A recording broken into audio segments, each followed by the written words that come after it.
See, we're talking about black and African Americans. We're not talking about this beef shit that we are on. We're not on this drama shit right now.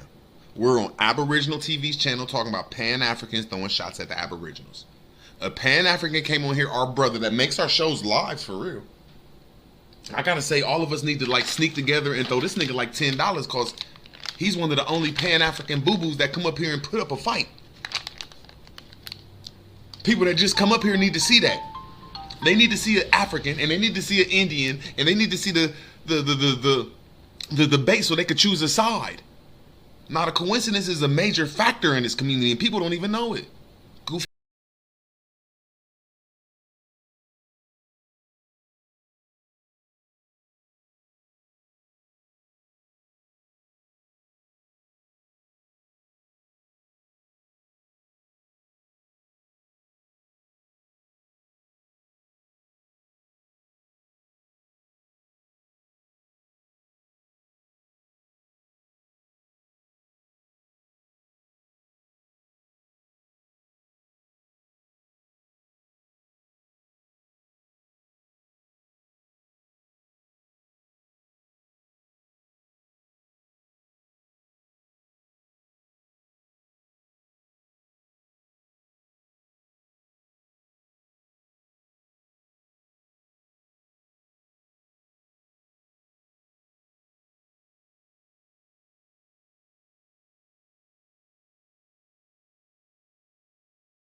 In the early 18th century in New York, shortly after British rule started, there was a shipment of enslaved people into New York.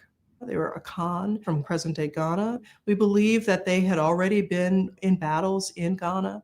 When they came to New York, they decided to rebel against slavery. One night, they started a series of fires, and when whites came out of their houses, they attacked them. I think they hoped to kill enough whites and then gain their freedom. They also hoped to invoke an uprising among other enslaved people. They were quickly outnumbered by the white residents. They were captured, and many of them were executed. Every slave conspiracy has an effect on the slave society. Most immediately, the punishment of those enslaved people, selling them away, often very far away into places that are much more harsh, the execution of those accused, and the tightening of laws. In 1741, in contrast, we have a very different slave rebellion. It involves not only enslaved people, but also working class whites. It had been a very difficult winter in New York. There had been a lot of hunger, loss of wages, and there had been a lot of talk in the taverns about the elites in that city and how they were not addressing the concerns of working class people. Cuffy was Adolph Phillips's slave in New York City, and he ended up being one of the leaders of this conspiracy. He had been accused of being a member of the Geneva Club. Geneva is an 18th century word for gin. They were accused of imbibing in gin and then stealing gin and other goods. This uprising began in taverns where blacks and whites mixed. The 1741 conspiracy didn't only uncover the discontent of enslaved people, it also worried white New Yorkers that black and white working class people were getting a little bit out of control. And the greatest fear for slave owners is that their enslaved people who know them so intimately, are in their households with them, are attending to their most intimate tasks, will turn out to be their greatest enemies and will ultimately turn to murder. A group of enslaved people set a series of fires. One of the weapons of enslaved people in these wood frame cities, whites feared arson throughout this time. Our main document is from the judge in the trial, Daniel Horsemanden, and he has a very prejudiced view, of course, of the conspirators. So when the investigation and then the trials began, both blacks and whites were on trial. But blacks really took the brunt of the punishment. Many of them were executed, hung, or burned at the stake after a series of trials.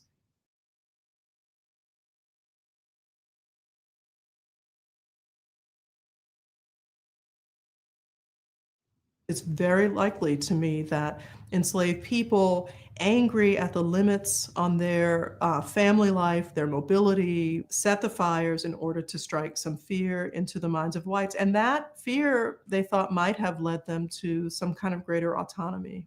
Because no whites were killed, because the arson fires ended, and we're not sure, perhaps the confessions were coerced. There's a lot of gray areas with the 1741 conspiracy, very different from the 1712 conspiracy, where we have blacks and whites engaged in battle directly with each other.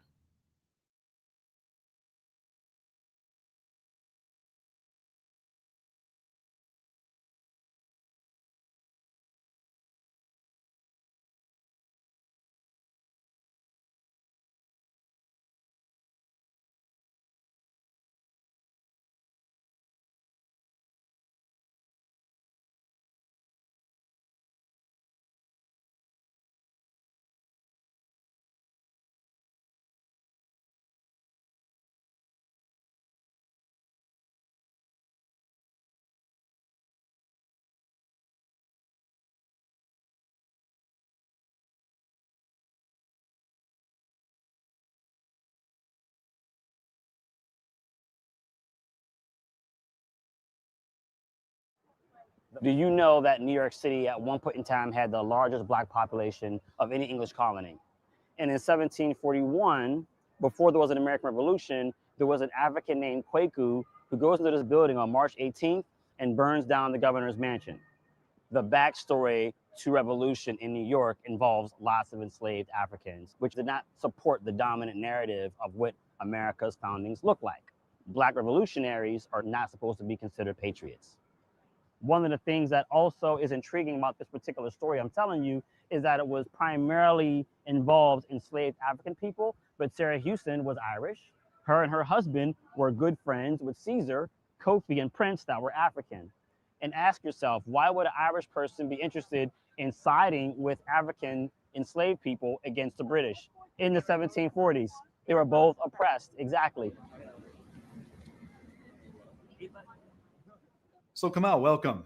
When you're giving your tours, and even though the buildings aren't there anymore, you can still get a sense to the intimacy of this small town at the tip of Manhattan, and how 2,200 enslaved individuals have opportunities to meet away from the eyes of their owners. It's completely illegal for these enslaved individuals to be meeting together, to be drinking together at a tavern, to have these kinds of conversations going on. We're going to be talking about the events that took place in New York City in the spring and summer of 1741. It's been called the 1741 conspiracy, the New York plot, the Great Negro plot. It was a conspiracy, it was a plot, but once you begin burning down property in an act to rebel, then you now have a rebellion. Reason for obscuring this particular rebellion is it began to show how class differences could begin to like be massaged out, and people began to feel like they were a unified working class. That's always been a concern of the white elite protecting their status through tactics of divide and conquer for the working classes, dividing against gender or religion or race, and the elite can maintain themselves in control. Yeah, pretty much. Do you find that this is an incident in history that is hard to prove based upon the fact that Daniel Horstmann was the Supreme Court justice, also record keeper, also interrogator, prosecutor? Any form of truth to this story is problematic. This is Daniel Horstmann summing up the trial of Kwaku and Kofi. The prisoners were asked what they had to offer in arrested judgment, and they offering nothing but repetitions and protestations of their innocence. But Horstmann wouldn't put it down. He would not allow these enslaved individuals of African descent to have their words in his book. People also say, oh yeah, well, we'll never know what these people thought, these enslaved Africans, because they couldn't write anything down, right? They don't have any books, like no records, right? So we don't know. Yeah. Then what you created is a dynamic in perpetuity where you'll always privilege the slave masters because they had printing presses. But people take actions that are statements. April 6, 1712, there's 29 people, according to the mayor, Robert Hunter, that set fire to Broadway and Maiden Lane. And so for there to be like 4 fires on April 6, 1741, where Kofi's caught, is that chance that somehow April 6 is the same date that fires are being set those many years apart? I think it's unlikely that that's chance. When people, had oral traditions of passing history on, this is a way of looking at the written record of enslaved people, is to look at their actions and give them their just due and understand it for what it was. It's commentary, it's political action. It was considered criminal, but what does it mean to be a criminal if your body was stolen? Mm-hmm. How is Caesar, Kofi, and Prince analyzing the rules of New York City when it's illegal for them to, push for freedom? And the people who resisted enslavement were the people who laid the blueprint and laid the foundation for a guerrilla-style war against the British Empire that created our American Revolution. And by obscuring things like this rebellion in 1741, not having anything in a public square to acknowledge the 1712 rebellion, you begin to take all the Black people out of this evolution of revolution in the 18th century that culminates in not only the American Revolution, but also the French Revolution and the Haitian Revolution. And this is something that is a historic racism. And there's a way for us to look at the facts and recognize what's problematic, but still be intelligent enough to say, wait a minute, this is a pattern.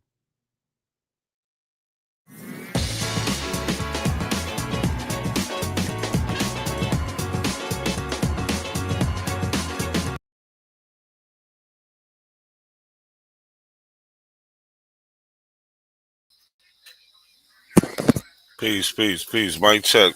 1 2 1 2. Can y'all hear me? What's up to everybody in the chat? Peace, peace to y'all.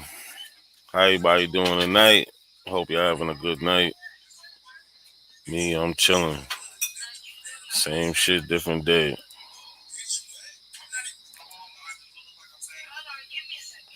But Yeah, what's going on with y'all, man? Y'all quiet tonight.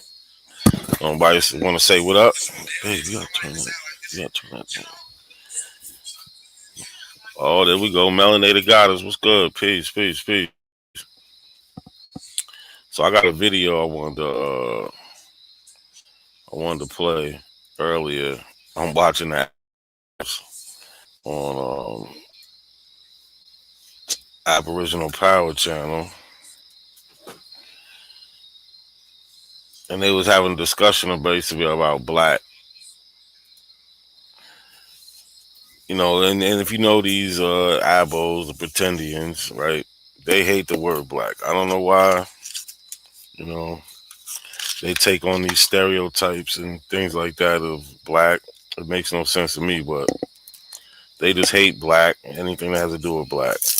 But then they'll try to hijack everything about black history. You know what I'm saying? Anything that a black person did that they, you know what I'm saying, that they could kind of take credit of, they're going to do that. Which makes no sense, right? Because, you know, in America, you had the types of people before all this other mass, you know, migration. And when I mean America, I'm talking about in the colonies and what became the United States. Peace, Shabaka, peace, peace. You had three types of people. You had white, you had European white, black, African, and then you had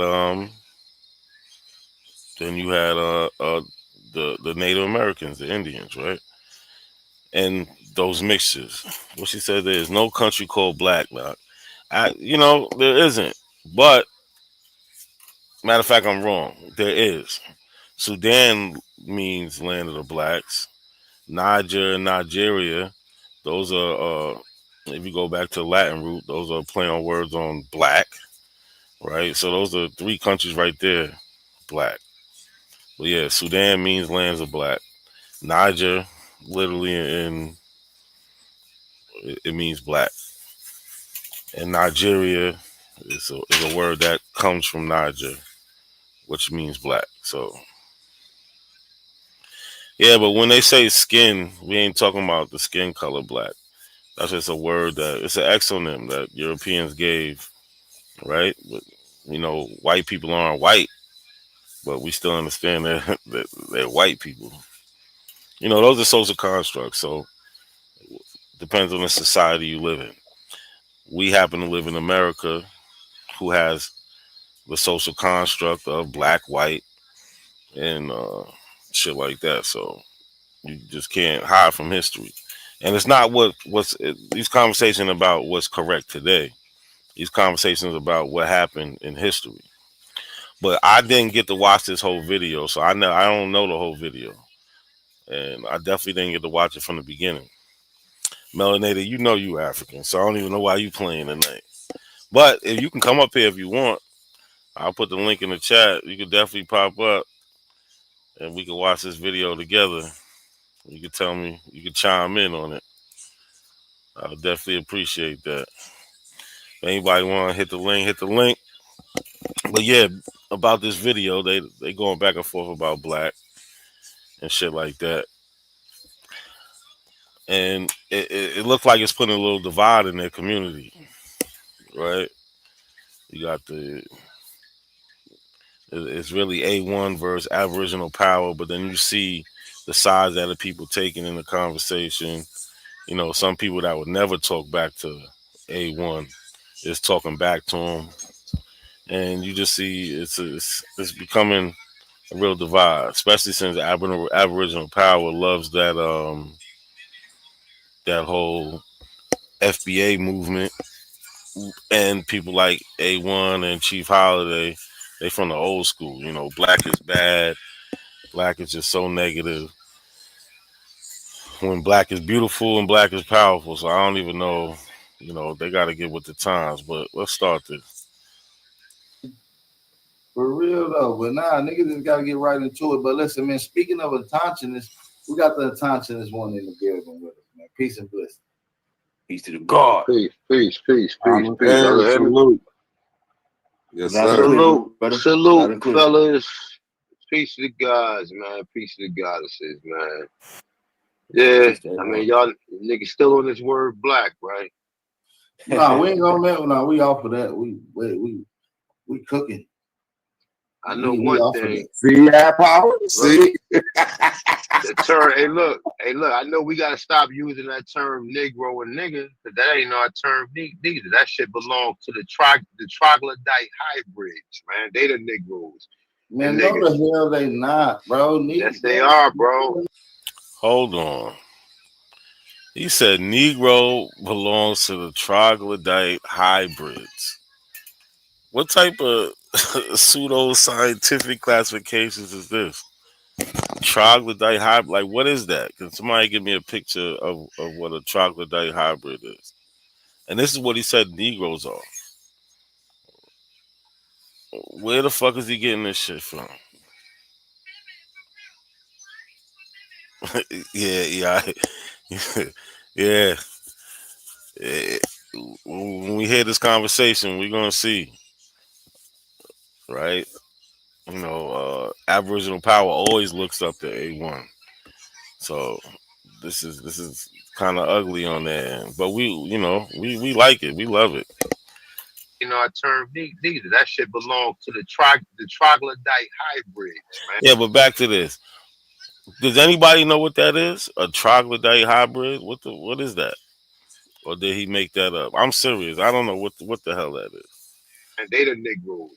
Man, no the hell they not, bro. Yes, they are, bro. They are. Everything that they are. I disagree with that 100%. I mean, I'm that's not gonna let cool. you get That's that cool. off. I mean, I don't have no problem with you disagreeing, but this is the terminology. This is bro. That's the source. That's the source of the word. You ain't got no goddamn source saying white people are the Negroes, dude. Are you? Hold on. So he's saying he even got a source for this. He said he basically trying to say that white people are the Negroes in history. He said a troglodyte. Yeah, you got something for me. He said a troglodyte hybrid is a mushy mouth apple with pseudoscience and is confused about the term black. That sounds about right. Even though I don't get it, but that sounds about right. But he's saying that white people are Negroes. Let me now, is that because he likes to, because y'all seen I had debates with him about white slavery. So when he sees Negroes were slaves in history, the only way he can get around that is to make the Negroes white people now? Is that really what we doing out here? Like, just think about that. You were so upset with how black history has played out in America that now you want to replace the black people with the white people. Literally. And he always says that, like we was running shit, so he thinks George Washington and them was black people. Oh, a bunch of dumb shit. He said he got that out the Abos dictionary. I believe it. They got that on Amazon, that Abos dictionary.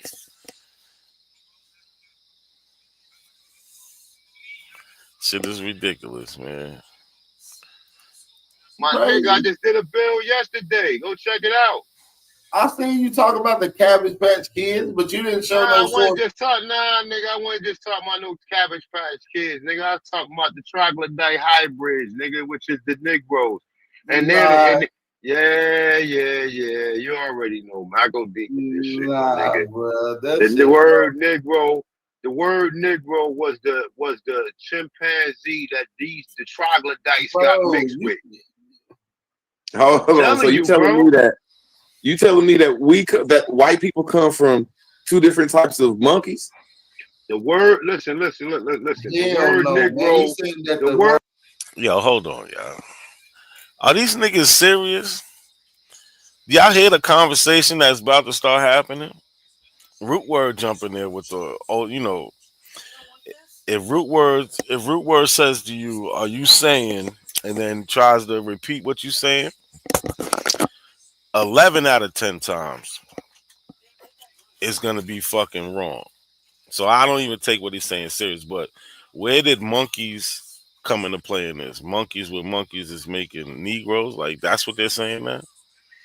This shit is ridiculous.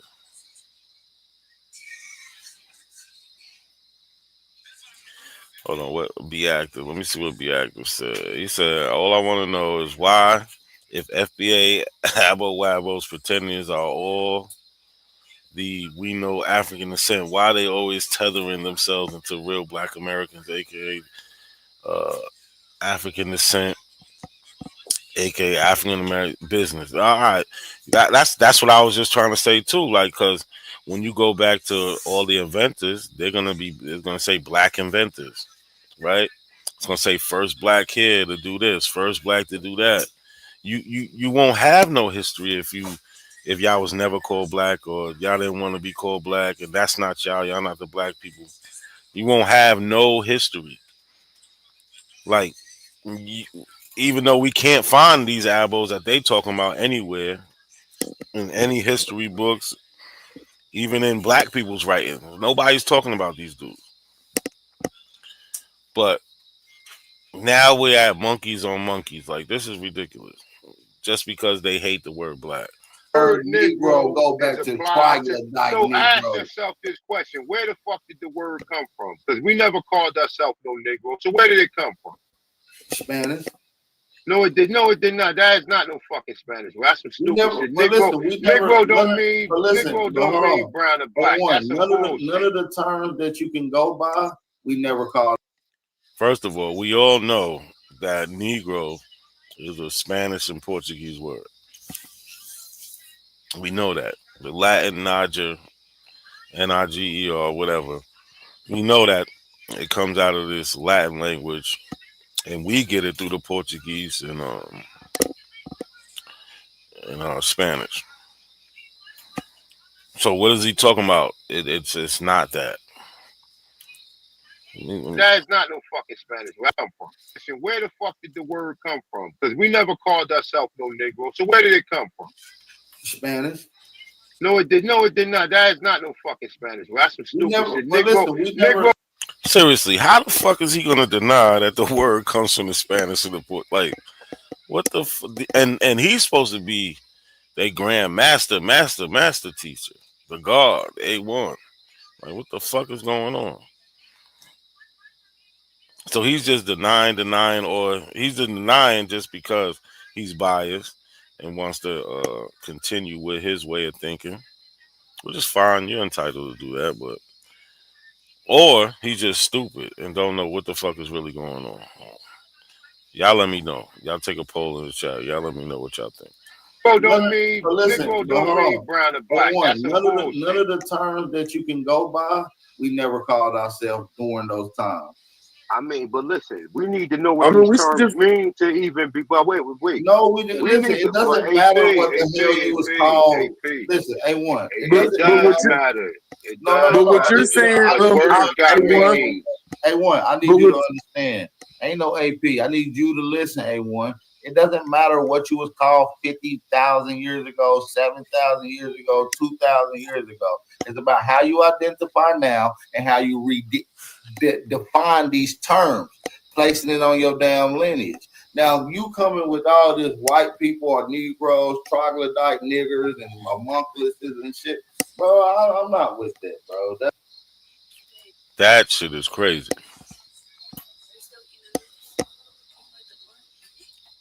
That shit is fucking crazy. I don't even get it. But let's see what the chat's talking about. What we got? Melanated Goddess said, "How do women respect and love slow men like this? Like, can a man hide he's this slow?" That's something that maybe when you over there, when you talking to some of them like Dulcie, K-Dub and them, you can ask them. You know what I'm saying? Like, what y'all doing around with guys that have this type of thinking? That would be a good question. I would love to hear their answers, right?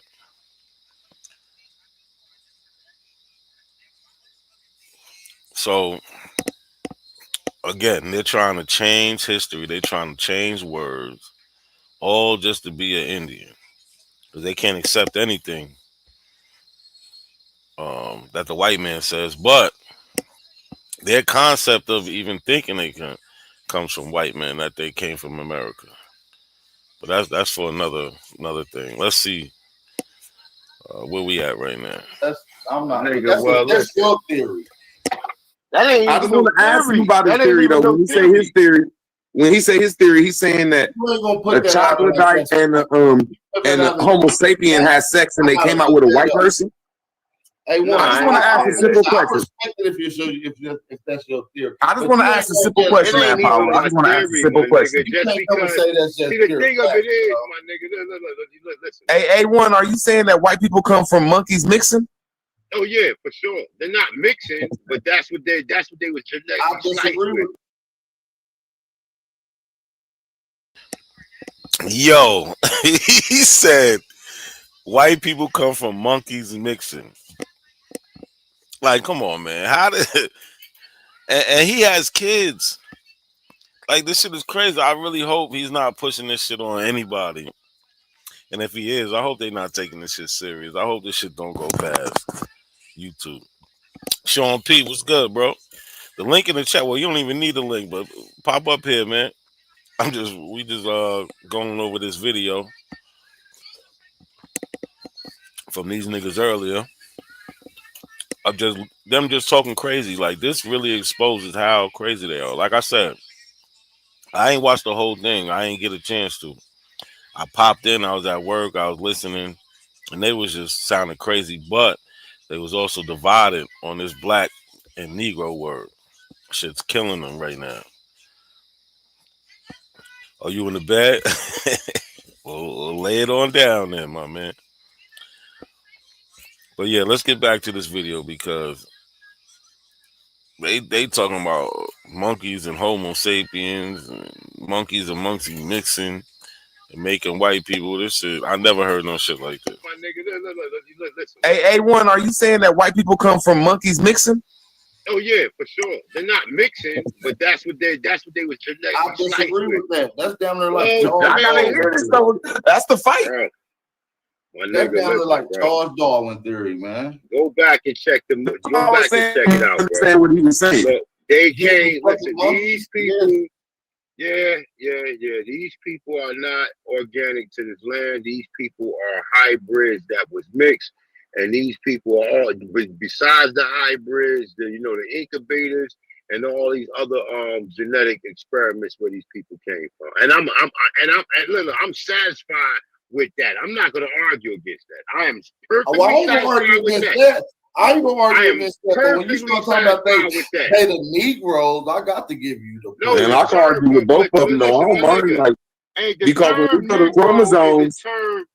Listen, these niggas went back. Well, let me just say something, right? All of these books. Hold on, let me just say this right quick because I'm trying to break this down. If you think that anybody in the 1500s that were a pink person defined, Yes, Sean, incubators. Like, that's another thing. They think them incubators from the world fair is the origin of the white people also. Like, not understanding that no baby was created in the incubators. People was bringing their babies that had problems down there to the incubator. But these niggas is so fucking dumb.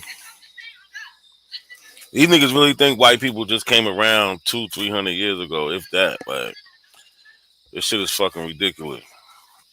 You can't keep up with the dumb shit they be saying. Why the fuck is this up here? All of these books. Hold on, let me just say this right quick because I'm trying to break this down. If you think that anybody in the 1500s that were a pink person defining us when they called us Negro to terror, you out your mind. First off, let's just First of all, it's not no pink person doing that. So we know it's a nigga doing it ain't no Nick, but hold up, brother. You gotta listen, brother. When I'm now we had Negro, they added Negro to terror in this, and then they're saying that it was black people calling black people Negro to terror. What the fuck? This shit is yo. Sean, you see, yeah, this shit crazy. Look, Rel said it's crazy. Hey, why you saying it's crazy? Sean said, yo, crazy. So let's recap real quick. We got white people are the Negroes, right? Those are the people who's labeled Negroes. And the white people are made by monkeys having sex with different monkeys, but also the monkeys are having sex with Homo sapiens, making white people. Like, I don't know, did I miss something? Said they are black islanders. Of course they making it all up, man. You won't see one source in this motherfucker. They are blackologists. You niggas is crazy. Peace, Robert Rand. Look at Sean.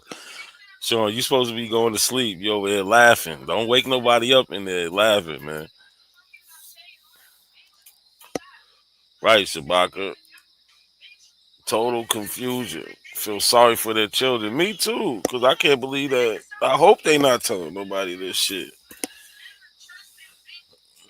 Yo, look, bro, you will see in this argument that is a correct statement.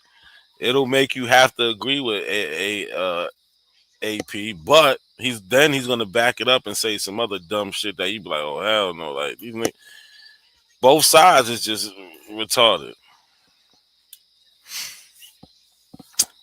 Melanated, that's a good point. They did make the KKK black, so we really can't be shocked at anything. But let me get back to the video. Y'all have me up here all day. Y'all niggas is funny as hell. Telling you is this, brother. All of these books that's telling you Indians are Negroes is all written in the 20th century. None of them books go back. No, yes, all of yes. And when you look in the prefix, all of these books that I got that say that these books were written in 1800. Wait, AP, you gotta let me say. AP, you gotta let me say what I'm gonna say, brother. I'm not arguing with you, brother. You got this thing where you be wanting to go back and forth. I'm not trying to go back and forth. No, but I ain't gonna let you just get that shit off without no pushback. I'm telling you, these motherfuckers. Okay, all right, listen, AP. Look, this might be the beginning of their bullshit, but Zeke said I was watching the video with Wale talking with the Black Samurai. I can just imagine Wale pseudo old ass. He just he'll die off eventually, and we ain't gotta worry about him. He's no threat. That nigga's crazy. But like, what y'all think about what these dudes are saying? And you see, A1 had to throw that little warning shot out at Bat, like, yo, come on, bro, I don't be doing you like this. You doing me kind of crazy right now. I can't even get it out. Like, pause. Melanated in chat. She quick to pause somebody. But I don't do you like that. Like, let me get it right. But let's go. I'm not trying to go back and forth with you today, no, but I ain't gonna let you just get that shit off without no pushback. I'm telling you, these motherfuckers. Okay, all right, listen, AP. I'm telling you, all of these books, the majority of these books we got that you think go back in the 1800s is all written in the 19th century, brother. No. When you go on the prefix, look, I got a book that said it was written in the 1800s, and then you go on the prefix, it says published. I bet it don't say that. I bet it don't. It says published in 1988. I bet it don't say that. I promise you it said that. I promise you. And it's multiple. I can show you a book right now written in the 1800s. The prefix going to show you the 1800s. First of all, wasn't no black people calling no other black people Negroes. Number one. Yes, they was. I can prove it. I can prove it, brother. We got pictures and photos. We got pictures and photos. Listen, you got pictures and photos. Like I said, Martin Luther King and the Talented 10 was the ones that proposed that terminology, my nigga. Man, no one was calling himself no Negro. Nobody ever called, and white people weren't even. Insane? They was calling you Negro in the freaking 1600s on record. Are you crazy? AP, hold up. Let's sit here. Let's come up with some timeline. Who was calling? I just told you 1600s. But I mean, we can't get nothing clear. We can't. So you said other black people was calling. So even like they can't even really have a conversation because they're talking kind of past each other. Aboriginal Power is talking about people calling us Negroes, and then A1's trying to get to, oh, we wasn't calling ourselves that.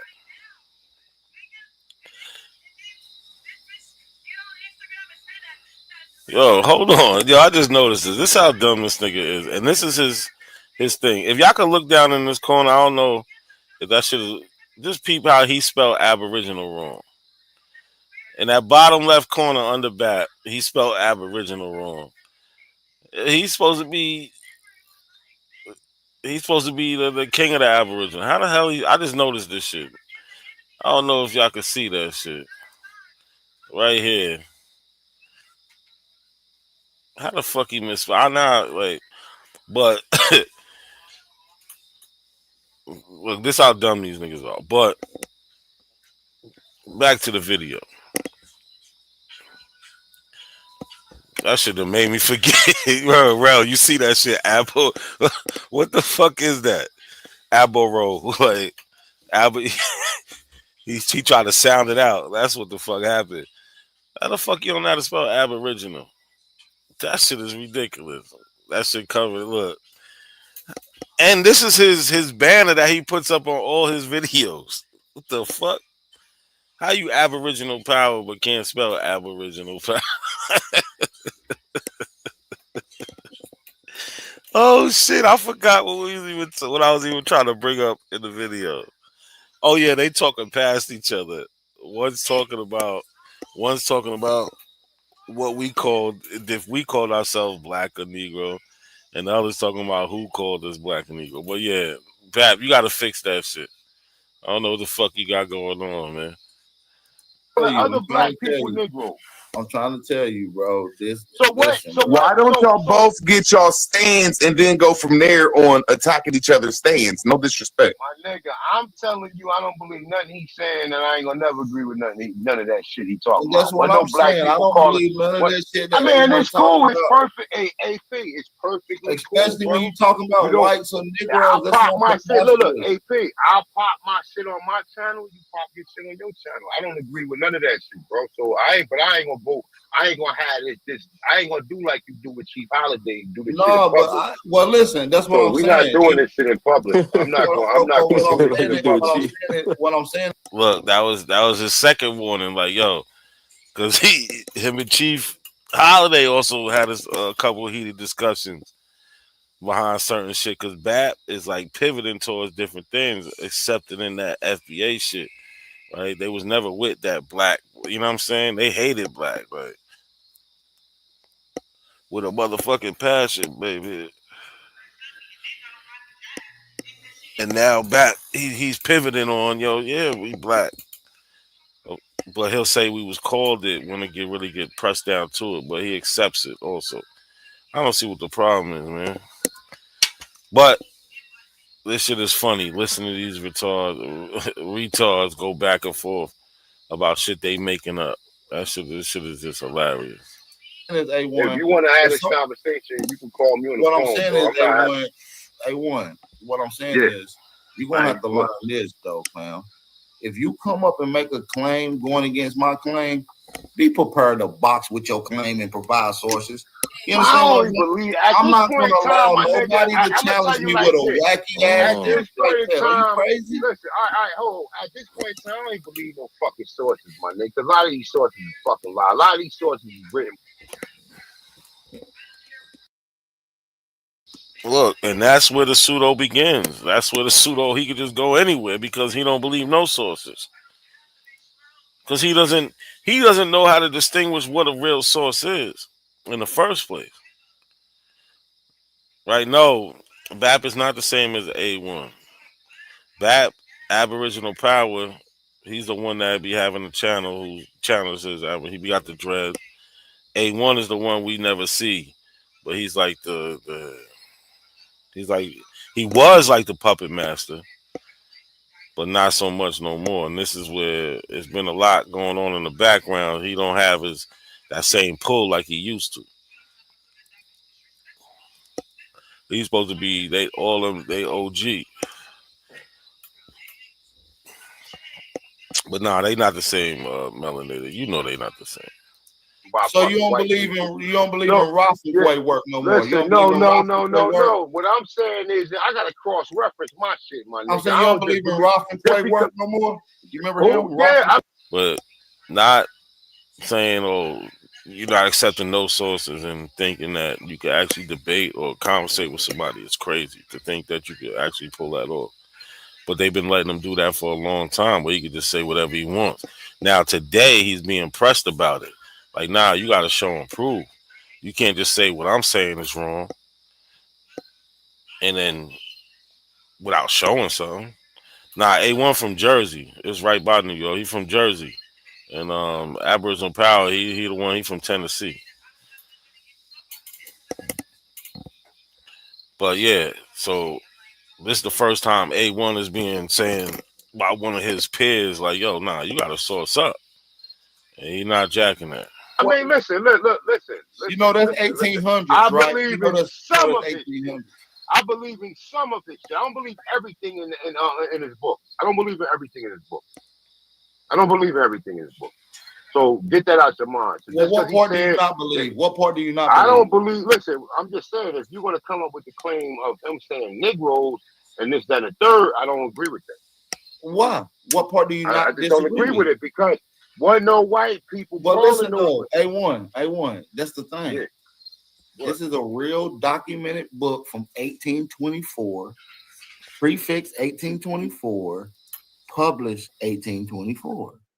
Okay, I got the book. I'm about to pull it up. Okay, I'm about to pull it up. So, and it's Rofenquay also AP, is. You know, you already know that's my work. Why you gonna pull up something that I bought? I bought that book out. I didn't. What's the name of the book? What's the name of the book? What's the name of the book? What's the name of it?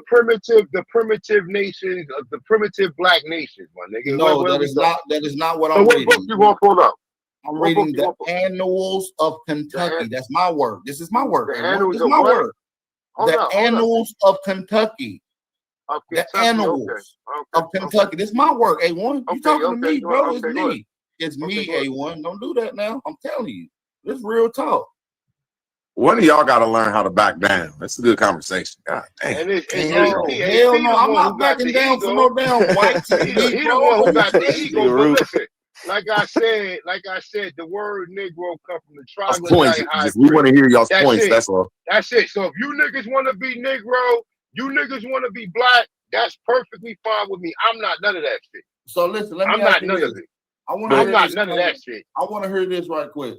But listen, you don't gotta be that in this time of autonomy, and you know with the undripped, if you still even believe in that, right?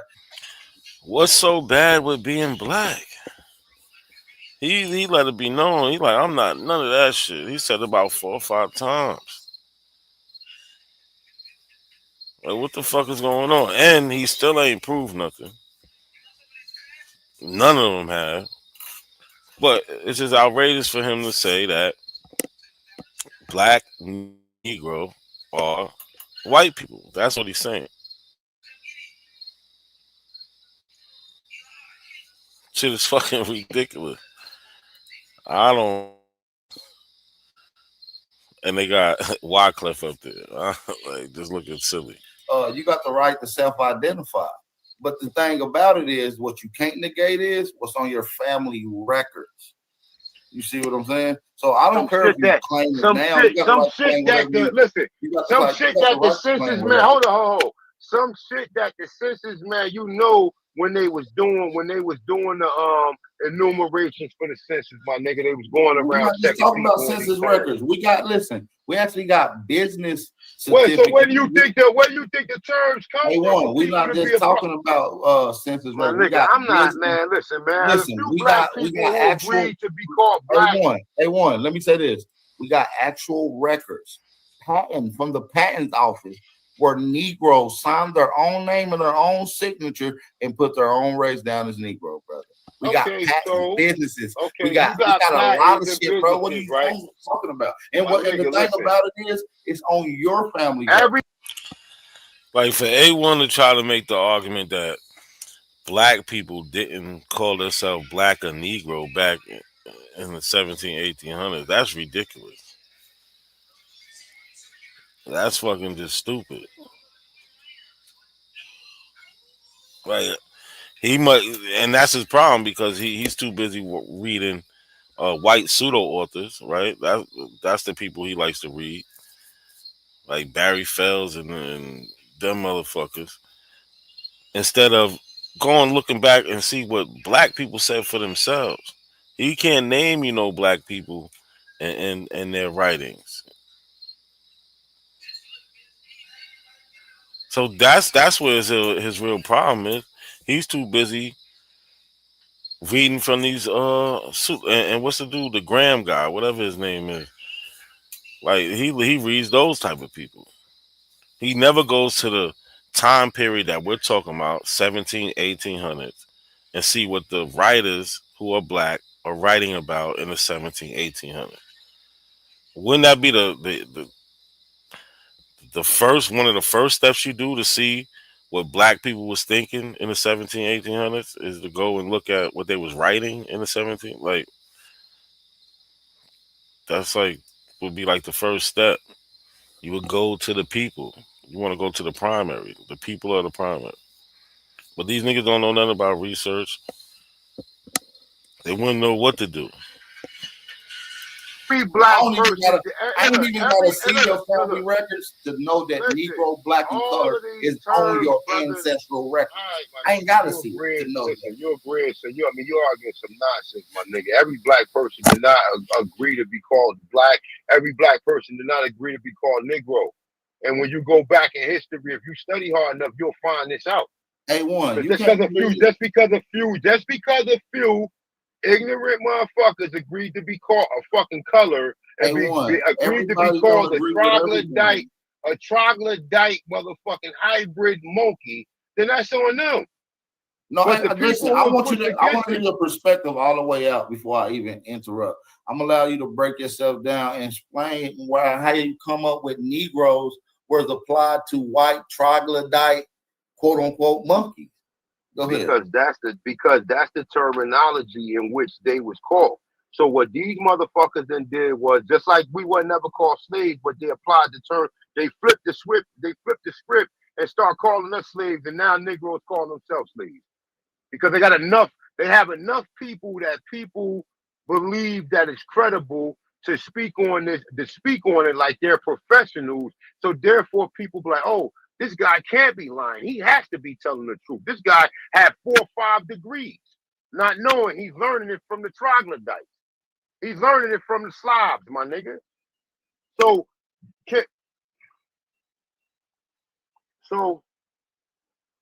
when it comes to that right there, right? What did he have, a brain freeze? Like you see how he just like he's so busy trying to focus on calling white people troglodytes. He done forgot what the fuck he was trying to say. And meanwhile, any source he gets is gonna come from those people. Now, me, a realist, somebody who fucking actually knows what's going on in the world, it don't matter what race or person it comes from. It matters if the information is factual. But if we're gonna play his game, he can't find one black person in history, in American history, that would say the shit he's saying. Not one would agree with him at all from any time period. They would not. Nobody before the internet would agree with this dumb motherfucker, and that's a fact. But here we go.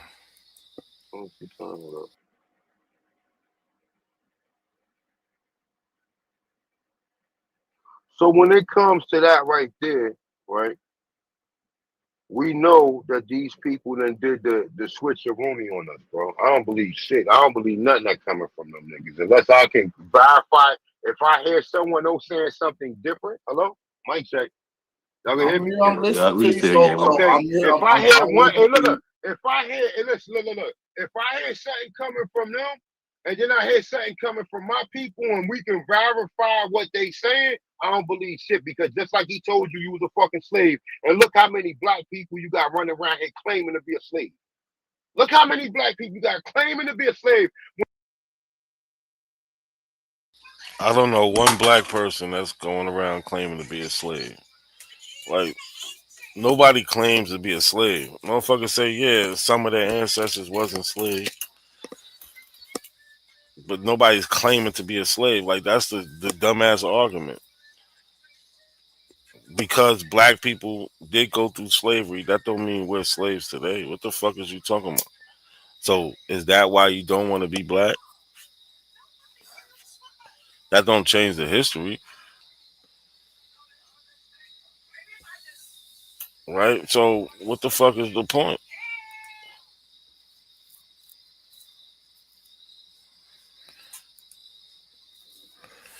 Yeah, yeah, they would. So I stand corrected. There was some people before the internet, but we know who those people are, right? We know what they was and what they did. They was grifters. But I stand corrected. You do have a few people that would agree. They would be proud of them today. So if what they're doing makes York proud, hey, they gotta live with that. Not me. When, like I said, I went through a whole fucking book that has over 100,000 black slave owners, and these people were freed before 1830, which they See, look, just then, that quick, he lied. He said he went through a book that had 100,000 slave owners. He's talking about the that book from Carter G. Woodson, right? And it doesn't have it has a couple thousand black slave owners, and none of those black people own white people in that book. Not one. So it's the 1830s slave owners, right? Not one. Hold on, let me see. Let me see real quick.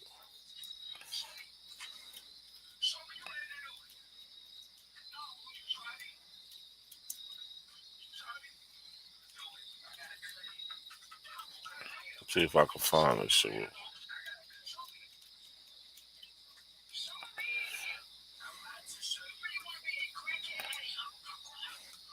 All right.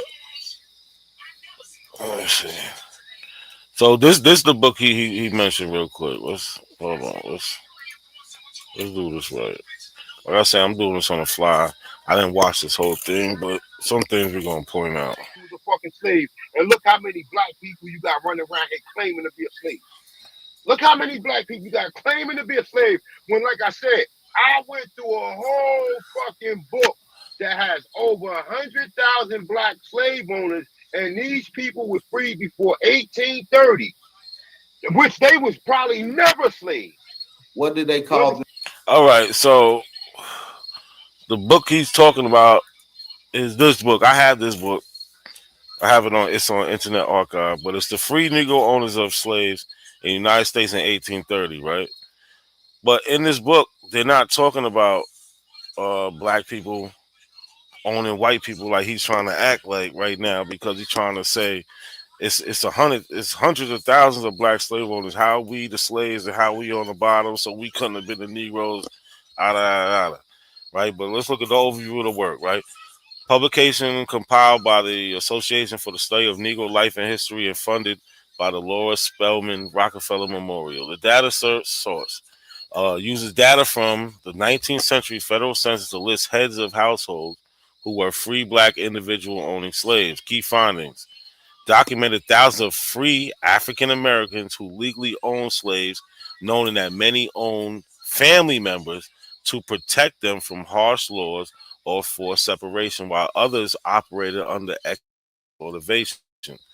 So many of these people in this situation own their family members to protect them, because they had laws where you could buy that person from their slave owner, but then you had to go pay another amount to the county or the state to get them actually manumitted to get their free papers. So instead of having that extra money, they would buy them from their owner, from their previous owner. Now they're living with them. They still have the slave status. They don't have free papers, but hey, at least we're living together, and you're not treated as a slave as home, but to the outside world, and when you go out, you are a slave in public and by law. But home, you just home, right? You're not No, your husband ain't whipping you and all this other shit. It ain't going down like that. We was able to pay for you to get you away from them. Now you home, you don't got to go through all that, but we couldn't get the extra money for the manumission papers. That's all that is, right? But what I wanted to point out, he said there was 100,000, right? Let's just ask, how many black slave owners in this book? Remember, he said 100,000. Let's see what we get. So, Carter G. Woodson books documented exactly 3,777 free black slave owners in the United States. So, where does he get this hundreds of thousand number from? He made it the fuck up. That's where he got it from. He made it up. He made that shit up. That's it. Well, let's go back. 100,000 black slave owners, and these people were freed before 1830. We see he made that up. Don't forget. So this is the type of person we're dealing with. He'll just make numbers up on the fly. Which they was probably never slaves. What did they call them? And they calling them, and guess who calling them a Negro? Carter G. Woodson. You understand? So it's like, nah. Because even that terminology that will term slave itself, we know we wasn't slaves. I don't give a fuck. You want to say some enslaved and you want to play with semantics, but the terminology and ethnicity of the people itself they are that. So the fact that you got people calling themselves the terminology and they don't even know, half the people that's calling themselves slaves, they haven't even done the research. They don't even know what the word means. And the ones that do know what the word means will still sit there and argue with you like, oh no, well, they applied it to us. That's some man. Who is they? Let me really go to what you're trying to say, because I just asked a simple question. How do you even? I just hear a bunch of skepticism with no real reference or nothing to even point me to, or why you even saying Negroes were connected to fucking pale skins or troglodyte Negroes. You see what I'm saying? That's one of the main questions. Then if POW system didn't happen here, how the fuck did you get into this position that you are in now? You see what I'm saying? Those are two crazy questions Bap just asked his sensei. Right? This Bap teacher. He Bap like he coming for the crown right now. He asked him, like, how is you saying still? You ain't answered it. How you saying that Negro or white people? And then if what you saying is true and we was in power and all this other shit, how the fuck we get in this position? And if white people wasn't in control in the 1800s, how the hell do they want doing the destiny swap and teaching people in the 1800s that's putting in this particular literature? So it's just like you can't have it both ways and then so you think white people was in control of this land?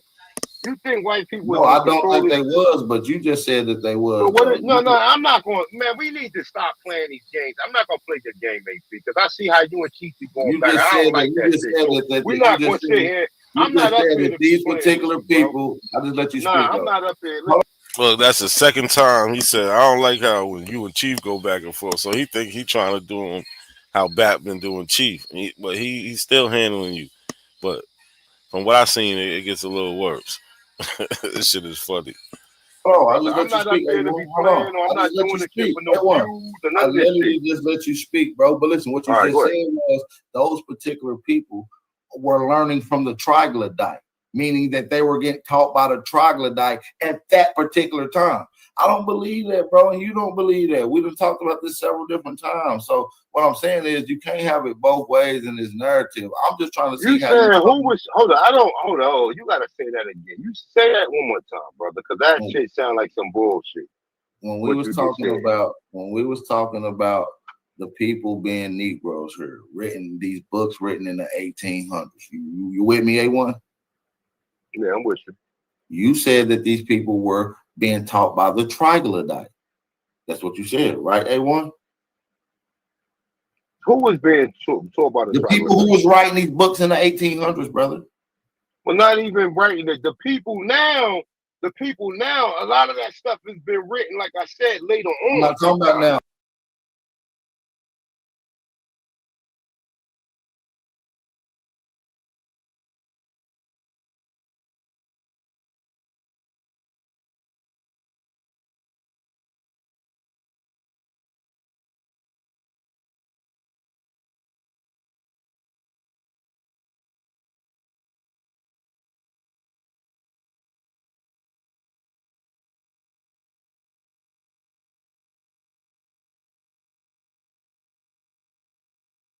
Oh shit, I was on mute. My bad. So what they doing right now is BAP is saying that he got a book that it is before white, because A1 said white people came at a specific time. BAP saying, "Oh, I got a book before the white people came," and A1 is saying, "Nah, your book is was written by some people who's taught by white people." Some dumb shit, but that's what these two pseudos is arguing about, and it's crazy. She said, "I'm smoking." Nah, I got a button on my headphones where I could press it. So instead of me pressing it on StreamYard, I'll be pressing this, so I'll be forgetting. But you got it melanated. I ain't stuck. I'm right here with y'all, man. But these motherfuckers having the dumbest argument right now. A1. Okay. So even when you got to Ralph and Quay, what was Ralph and Quay saying besides calling you a Negro that we would disagree with? Nothing. Most of the stuff in there I agree with. Well, that's what I'm saying. I'm trying to get your point of why you disagree, or you just don't like the word. You see what I'm saying? No, so it ain't that I don't like. Listen, I'm not going to sit up in here and say some shit that's inappropriate. If I don't like the word, I don't like the word. But if the word is not, I mean, you literally just said it. You said I'm not. No. I said, oh, my bad, Melanie. I thought you was talking about me. My bad. That the word. I said that the term Negro don't apply to us. That's what I said. And I'm asking you, how did you come up with that conclusion? And how did you because you said you can only verify that by. Well, y'all heard him. The word Negro don't apply to us. Where in American history does Negro not apply to the people who are now called Black Americans, African American? When did Negro not apply to us? Like I don't get that. When I do my genealogy, I see the word Negro and Black all over the place. So even in the 1800s, I see Black more than Negro. So I don't know what A1 talking about. Whatever sources of your own people or whatever. How did you verify that they were calling Negroes? I mean, white people Negroes. That term was applied to the triangle. They saying that the chimpanzee or the chimpanzee or whatever the Who's saying this? Primate, whoever said primate. First of all, the primate. Who is saying this? White people saying it. So you agree with them? So didn't he just get on BAP about listening to white people? Like this shit is fucking ridiculous. This shit is crazy. Like he actually making BAP sound smart. But then BAP, don't worry, BAP gonna say some shit and you be like, this nigga's retarded too. But A1's never been like in home field and had to face these type of questions.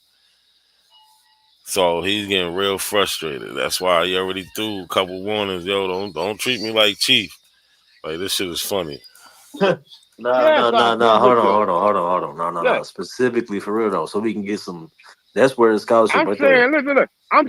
That's what he's saying specifically. Where's this from? What I'm saying is this. Hold on. What I'm saying is this. I don't have an emphatic, factual source on it. I'm following the lead now, and until I get the lead, until I follow the lead, and I'm clear whether we was called or whether they was calling it, I'm rejecting the term altogether. So when I get some more this how my mind thinks. This how my mind thinks, right? But listen, let me get finished saying what I'm saying. And I understand why you were rejected. But what I'm saying is, at what point in time do you stable something facts? Like, for instance, if you go look at your family records, your mama, what she was classified as, is that a fact that she was classified as what she was classified as?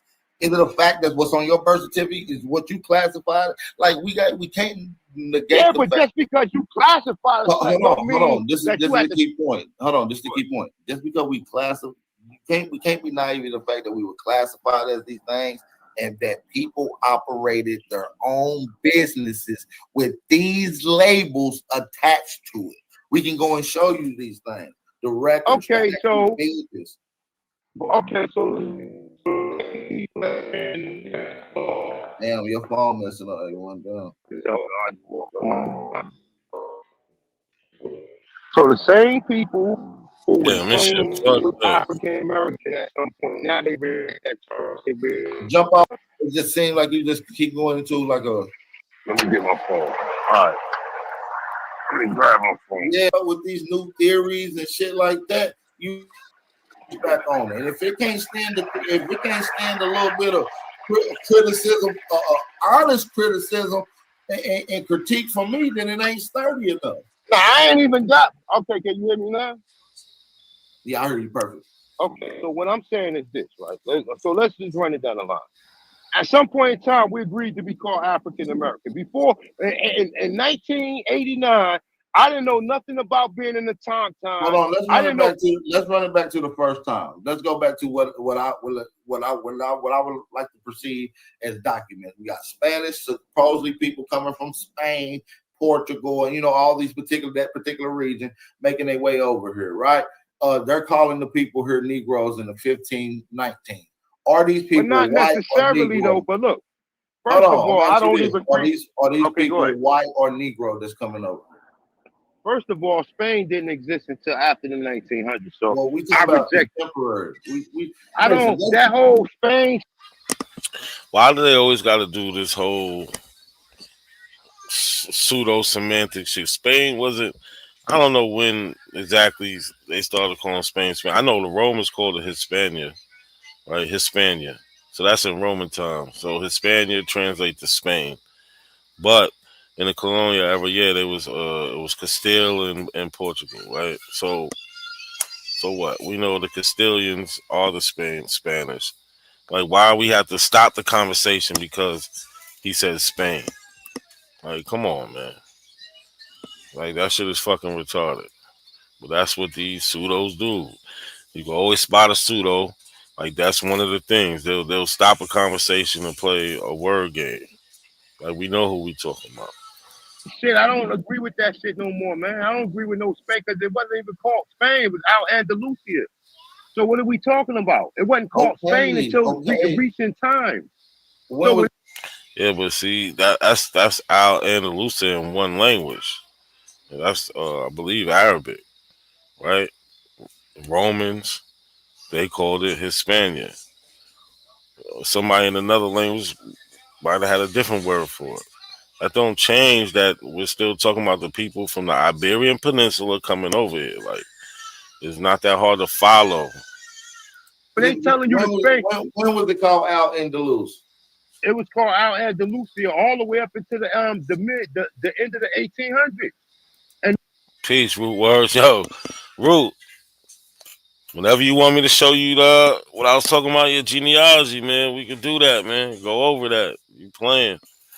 I told you I don't have it on video because I never got to show it because I told you I kind of like you, so I didn't do the shit to expose you. I did the shit to, you know what I'm saying? Because you said you ain't had nothing on your shit, so I wanted to show you something. But that's why ain't no video on it. But yeah, Root, you was up here. They over here. They was up there arguing about black. Root, is you black?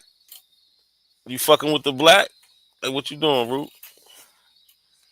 Root was up here for this when they was arguing. And then they changed it to Spain. So what I'm telling you is when they telling you, yeah, the Spanish was coming over, wasn't nobody just coming over here like that, bro. See, that's what we gotta kind of hold up. This one is pseudo history be getting out of hand, man. Now Spain and Portugal Nah, didn't come bro, over you here. wrong on that A1. Spain been the name of that place for a minute, bro. And Al Andalusia was a term that they called it, but not after like the fucking 1300s for sure.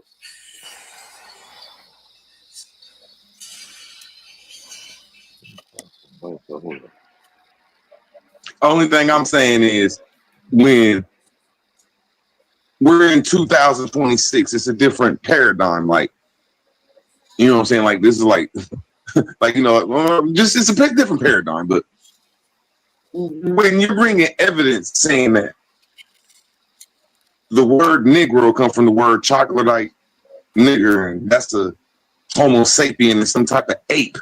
So now you're taking us back to millions of years ago.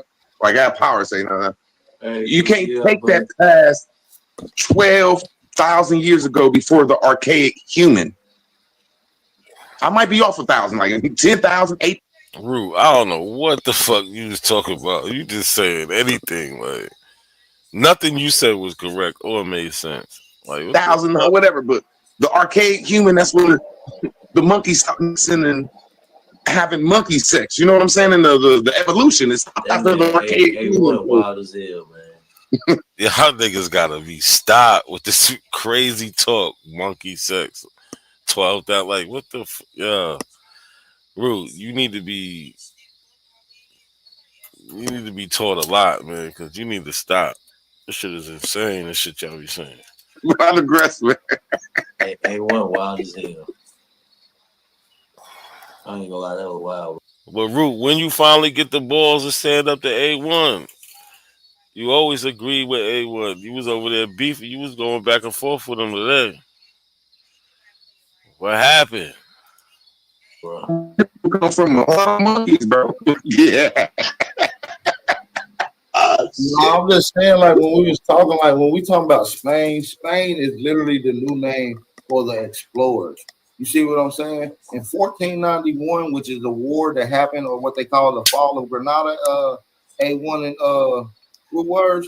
That's when it legally became Spain, the fall of Granada. So that's what I'm saying. It's on all the records. So I don't know. We talking about 1492. 1519, they came directly to the Americas.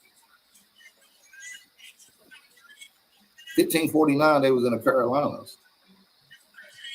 When y'all talk about the word Negro, and he said it come from the monkeys mixing. My brother Ab Power said it come from, which everybody, 99% of the world agree on, that it comes from Spanish and Portuguese.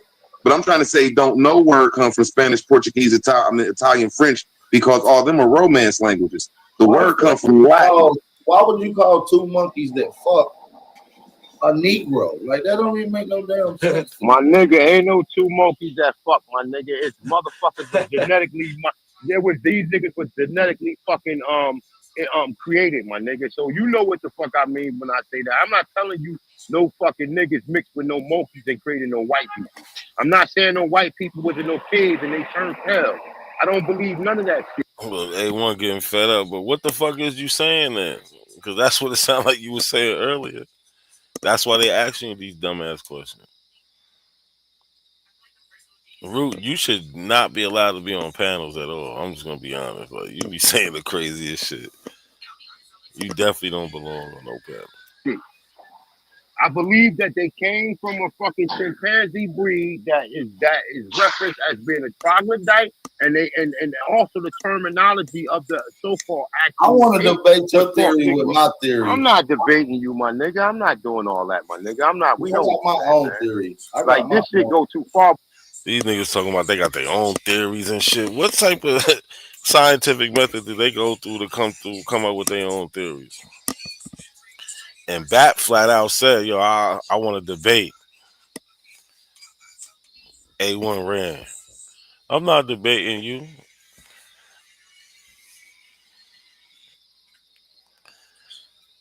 These niggas is both slow. That'd be the battle of the dummies. With these debates, man. If you got your own theory, then you could say. But I'm gonna say what I'm gonna say. If you don't agree with it, then it's perfectly fine. But I'm just saying, I'm telling you, according to the research that I got. And until I verify this shit, I'm not going with the term Negro going further. So I don't care who called, and that would be even more insanity if somebody came over here from a whole nother place and applied the term on you and you believe you that term.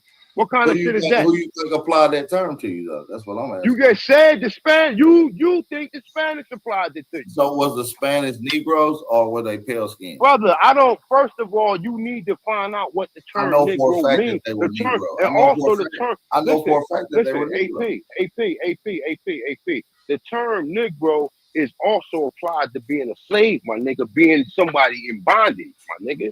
That's another terminology. Brother, See, look, now we get into the root of it. It's their insecurities that make them not want to accept the history. Right? Trust me. If these white people could have got along and kept us enslaved, we would have been. Lincoln said it. He said, if I can keep slavery and save the Union, I would, but it doesn't look like I can. Right? So they didn't really care about, but what happened was we was a problem. We was the problem. We was pushing the envelope trying to get free.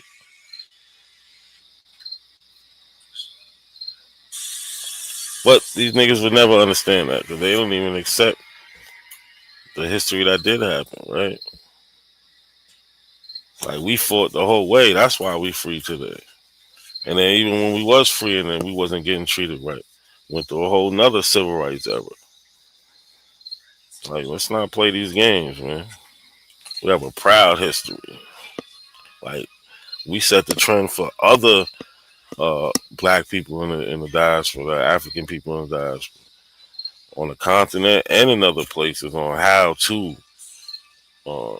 get your rights and how to protest and turn up and shit. You know what I'm saying? We set the blueprint for it. So why are you scared to be a black American? This is real psychology shit. Like, something going on in his head. He's ashamed. I'm telling you, somebody in bondage, my nigga. That's also, listen, AP. The term Negro is also applied to being a slave, my nigga, being somebody in bondage, my nigga. That's another terminology. Brother, I'm telling you what the term is, my nigga. I'm telling you where it came. It don't mean no brown people.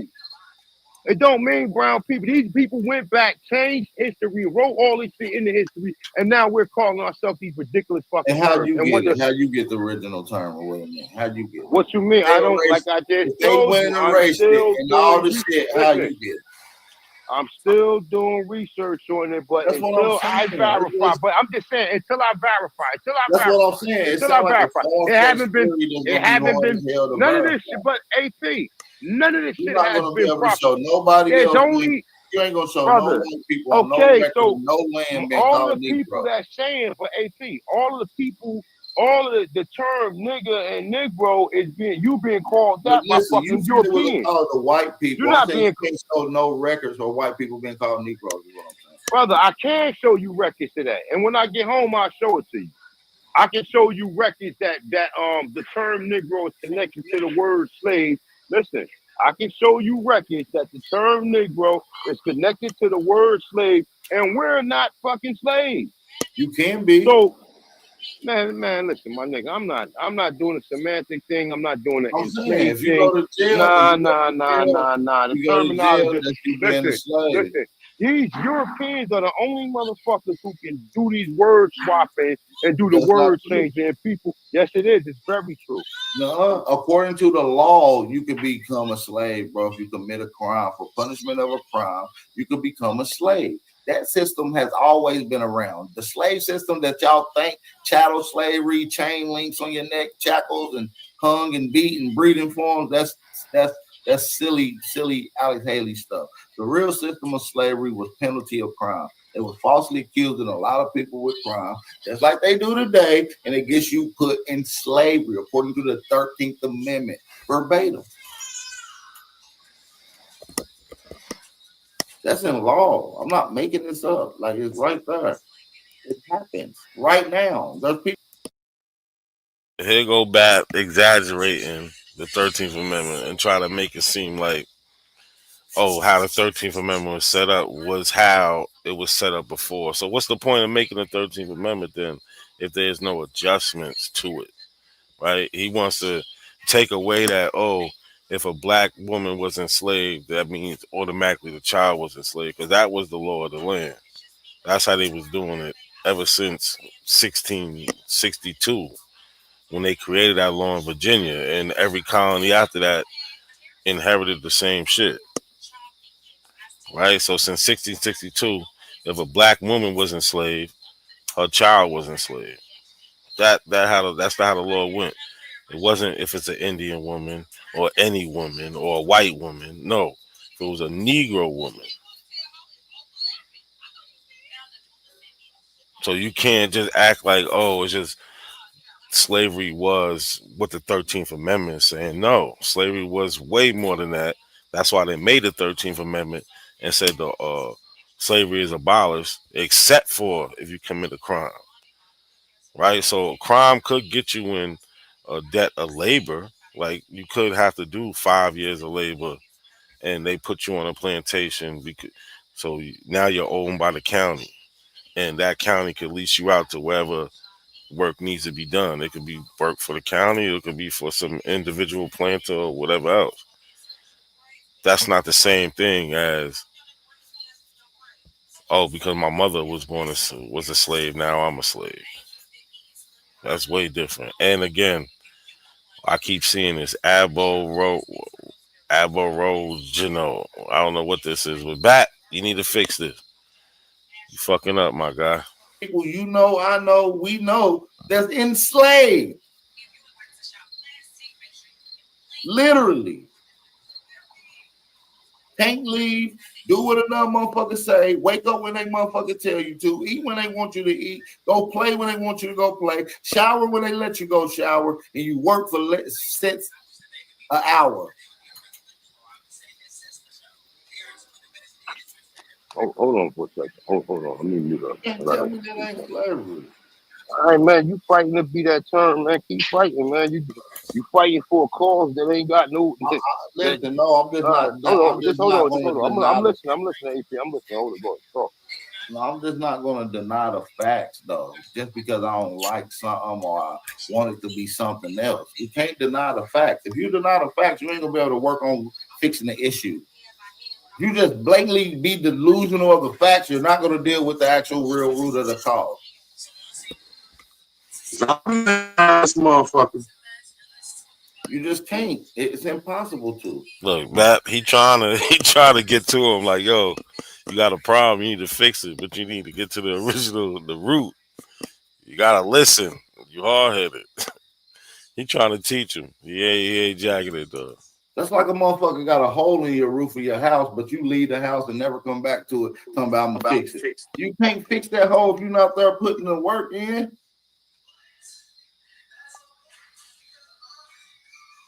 We can't be a domination around this motherfucker. Yeah, you got a big hole in your roof, and you say you're gonna fix it, but you ignoring it though. You ain't even looking up at it. You never. I mean, we can't ignore the facts. Nah, it's getting kind of corny though, bro. Shit been going on for like 6 or 7 years, the Moors, bro.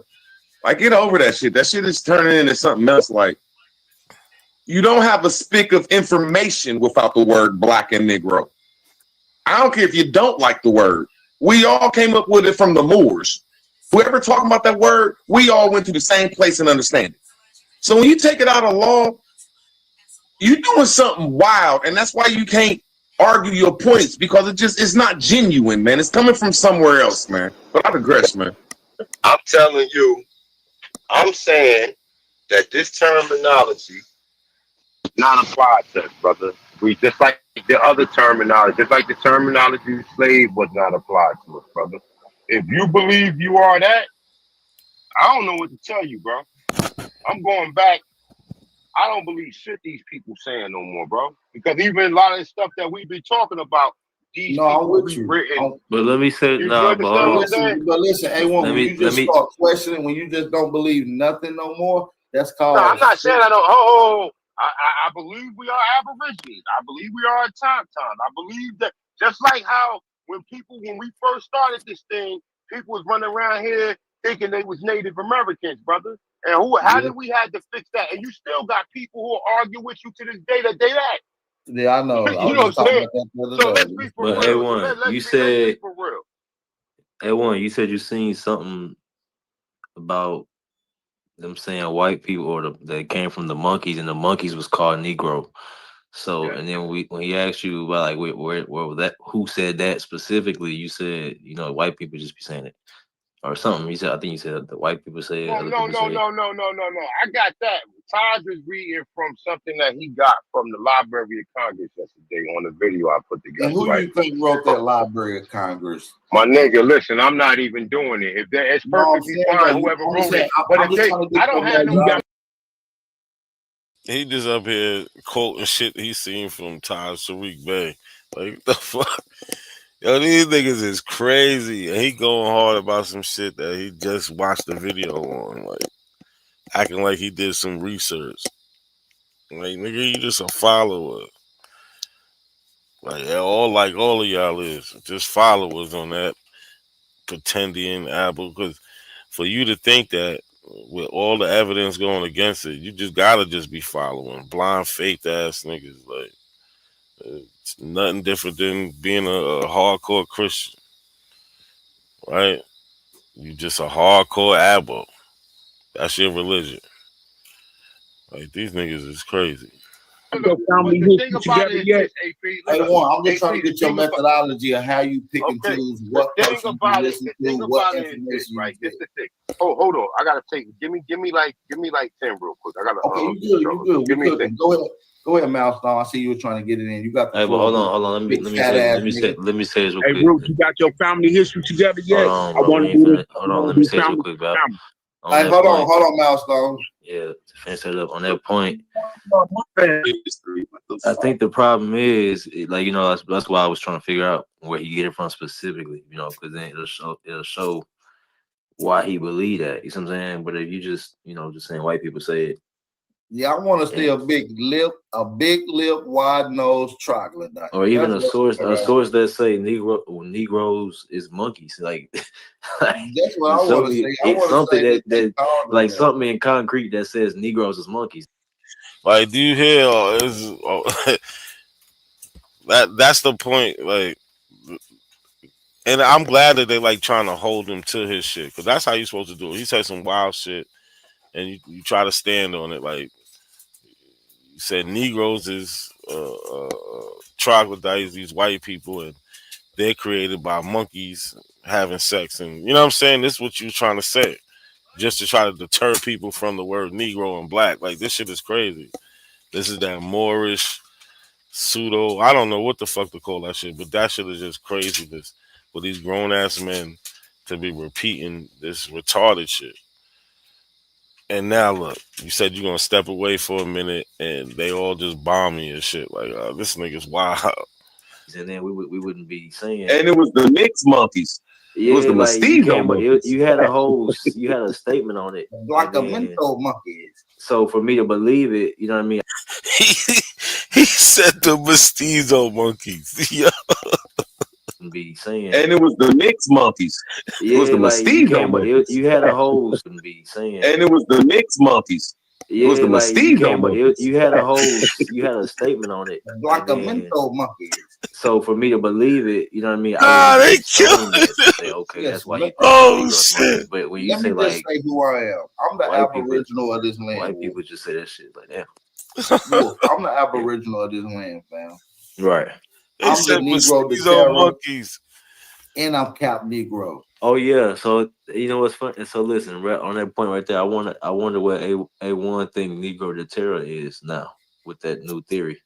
It means whites of the land, according to Hey man. You know I beat the shit out of Iowa for the same shit. Yo, Negro de Terra, whites of the land. That would be a one standpoint.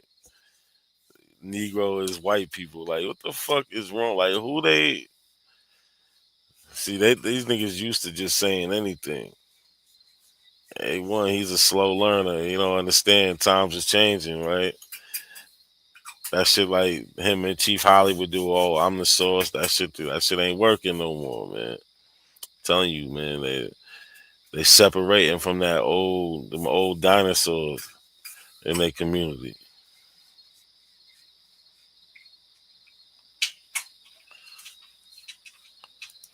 Okay, Finky from Kick. We on Kick too, y'all. He said at work right now, but I'll pull up with my crew for the next stream. Copy that. Copy that. Will do. But yeah, this dude just sounded crazy. This shit is hilarious, man. I'm dying over here. But hold on, is that what Negro to tell me? White to the land? He's saying it means monkey. Nah, you can't say you beat the shit out of. I ain't saying what Kid Watt saying, my nigga. I'm not saying. What do you think that means though? Now, like, What does Negro mean again? Hold on, I just want to make sure I'm clear. What does Negro mean again? I just said Negro come from the troglodyte chimpanzee that the Europeans was mixed with. Troglodyte chimpanzee that the Europeans was mixed with. Yo, my God. A troglodyte chimpanzee. A troglodyte chimpanzee is crazy. Who come from the troglodyte chimpanzee that the Europeans was mixed with. Okay, so when the Spanish came here and they said Negro de Terra, I just said ain't no Spanish came here. Why we keep on saying the Spanish came here? That's all you denying that? Well, who came? Nobody came here. A1? No, I'm not saying. First of all, who came here then? If the Spanish didn't come here, Spanish people who came here? Ain't nobody. When they telling all these stories about people coming here and conquering people and telling, so the fall of Granada wasn't real. The fall of Granada ain't the same as what the fall of Granada was. The fact that you had people that was trying to convert people into Catholicism. Wait. You got to let me get finished, AP. You had people who was trying to convert people into Catholicism, my nigga. That's what the war was about. The war wasn't about.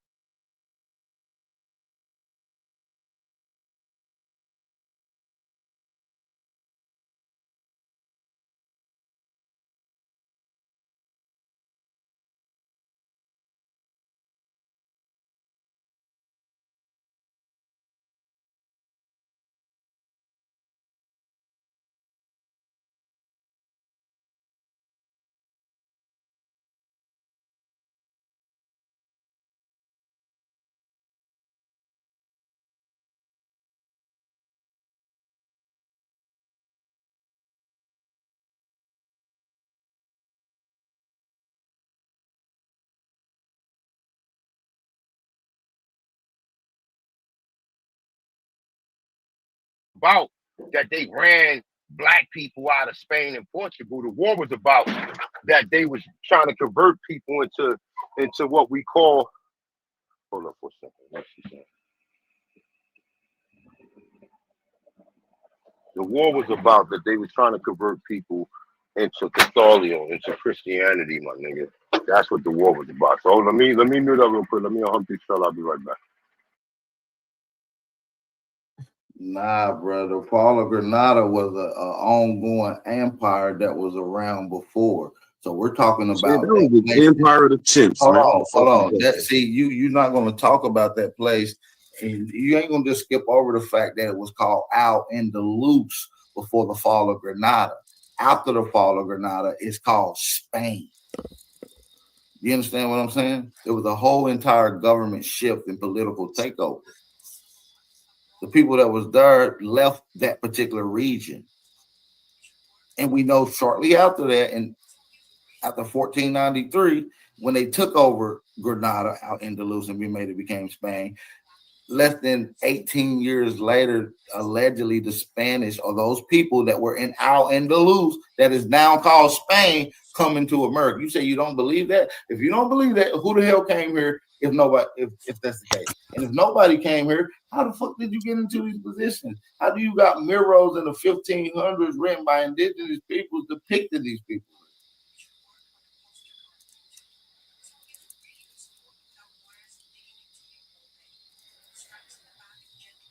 What about the Library of Congress? Because you said he was reading some shit. Taj was reading some shit from the Library of Congress. What about the Library of Congress lithograph article or image of Montezuma meeting up with the Spaniard Cortez? This is a lithograph, Library of Congress.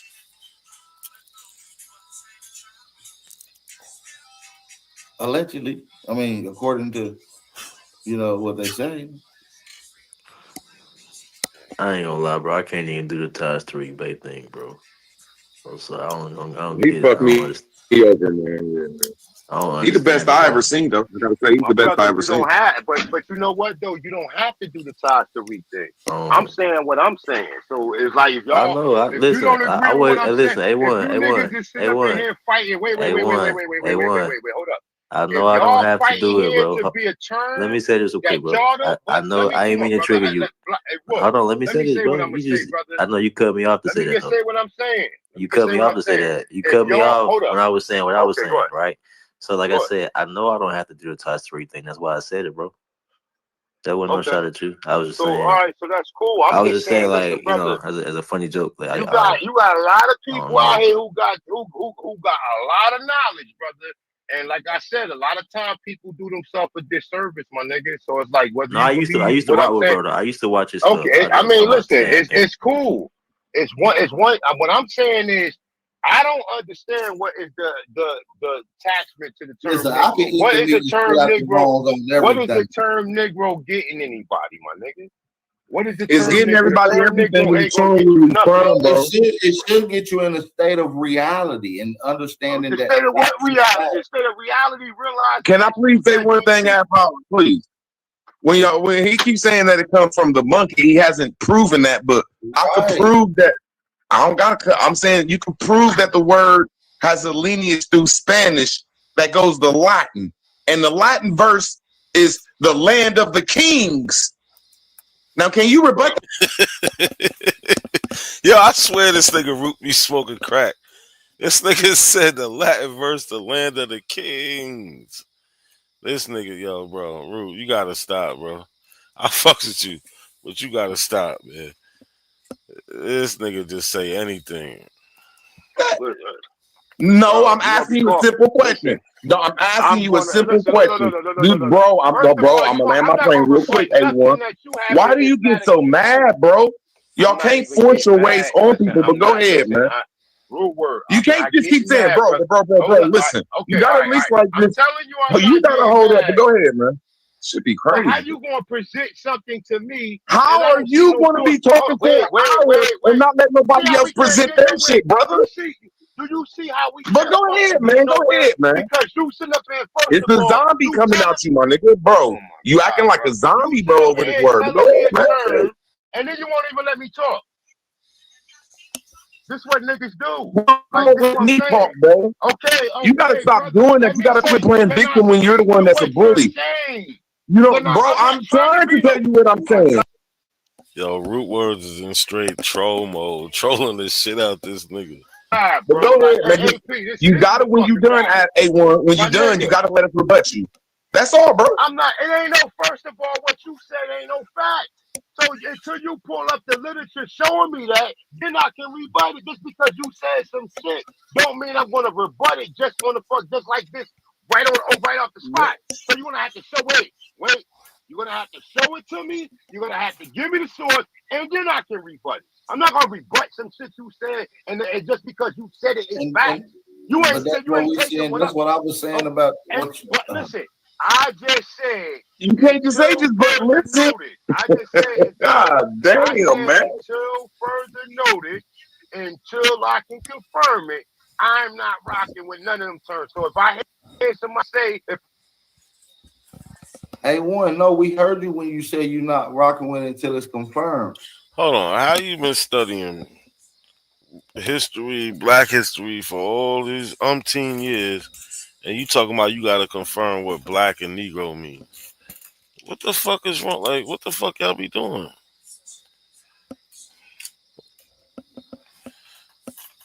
I mean, I just asked a dumbass question because we already know that they don't study history because they would never call themselves what they call themselves. They wouldn't be following this shit that they in. Yeah, I had to check myself real quick. That was a stupid question because they gotta, you know what I'm saying? We know they making everything up because if you do any type of research, you're gonna see what we said we was and what we went through and where we was from and X, Y, and Z. Everything about us. We wrote about it. We talked about it. But that's a two-way street. You just proposed me one of the most outlandish theories I've ever heard that's definitely not confirmed. So I'm challenging it as well. That's all, brother. But if you got a hard challenge going against your own family records, though.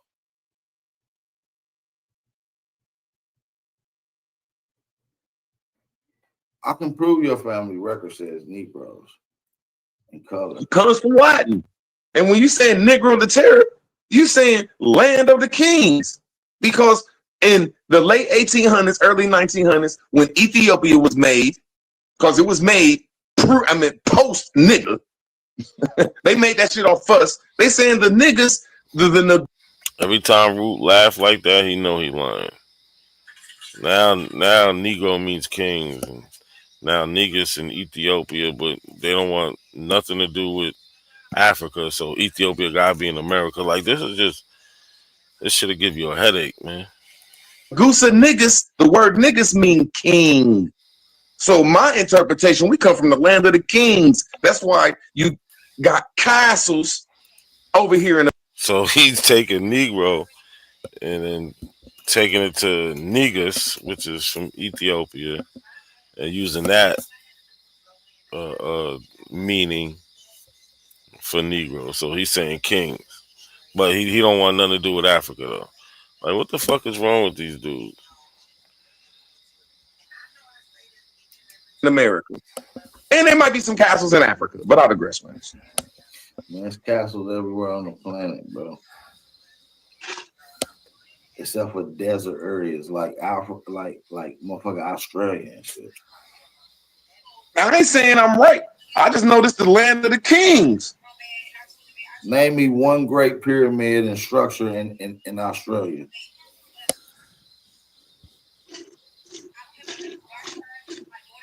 Go there, smart niggas. Name me a pyramid, mound, a temple, anything in Australia. No, I can't. I don't think I can name it. It don't exist, my nigga. Body bag. They don't call them niggas over there. Yeah, but that's what I'm trying to tell you. All I'm saying is, I'm just like, everybody keeps saying Spanish. Spanish has never made one word. Or Portuguese. Them words was given to them by their mother. The term Spain and Spanish come from Hispana, which is a Roman word, bro. I have to agree with you. It means the span of the Roman Empire. It means span. Yes, it was. It's impossible for that word is worse than black. That just means you span from one place to another. And I digress. Milestone, what's up, big chili dog? Shit cooling. Waiting to put this magic together about Root Word talking about me showing my family bloodline. I want to see his family bloodline at the same time. Oh my God. Hey, now to see, come up here and show my family bloodline for me. Nigga, I don't need genealogy. I called my grandma up. Well, I lied. I asked my grandma, and then I asked my mama, and they went and called everybody up and say, "Here, you want this shit?" No, I let me see if this shit is right. No fuck about I'm gonna land my plane, brother. I'm gonna land my plane. No, fuck that. And then I let Nada C do my shit just to see if it panned out. Bro, everybody know my genealogy. Shit, nigga, that shit is on YouTube, nigga. Come on up here, Nada C. My genealogy is the best on YouTube. Here, bro. I ain't trying to go to sleep, bro. Don't call him up here. My genealogy is better than 99% of Americans. My genealogy don't go to down south, sir. My grandma's genealogy. I didn't say I need no third party. Y'all need my genealogy to prove that everybody don't come from down south. That's my genealogy. I don't need no third party. I don't need no third party. I'm saying you ain't never showed your genealogy, and you never will. I let a Pan-African do my genealogy. I ain't need that genealogy. I'm up here to come with the shit. I told you what's happening. Show me your genealogy since you so tough. I don't want to talk about this weird shit, but go ahead. Come on, show me your shit so I can embarrass you. I'm just saying I want to show mine and you show yours. That's all I'm saying. Fuck all what you're Bro, trying to what talk you waiting on? about. Show it. The sideways, What you waiting on? bullshit don't mean Listen, nothing. What are you waiting on? I'm called the. I can read the future. Hopefully y'all niggas gonna show y'all records and it's gonna say Negro and color and all that shit on y'all record. I bet. Well, stay out of it, Ab Power. You want to see a fight? No, let me embarrass this weirdo. This is like watching. You can't I'm gonna prove he ain't an Indian. See, I was about to wally lop him, Ab Power.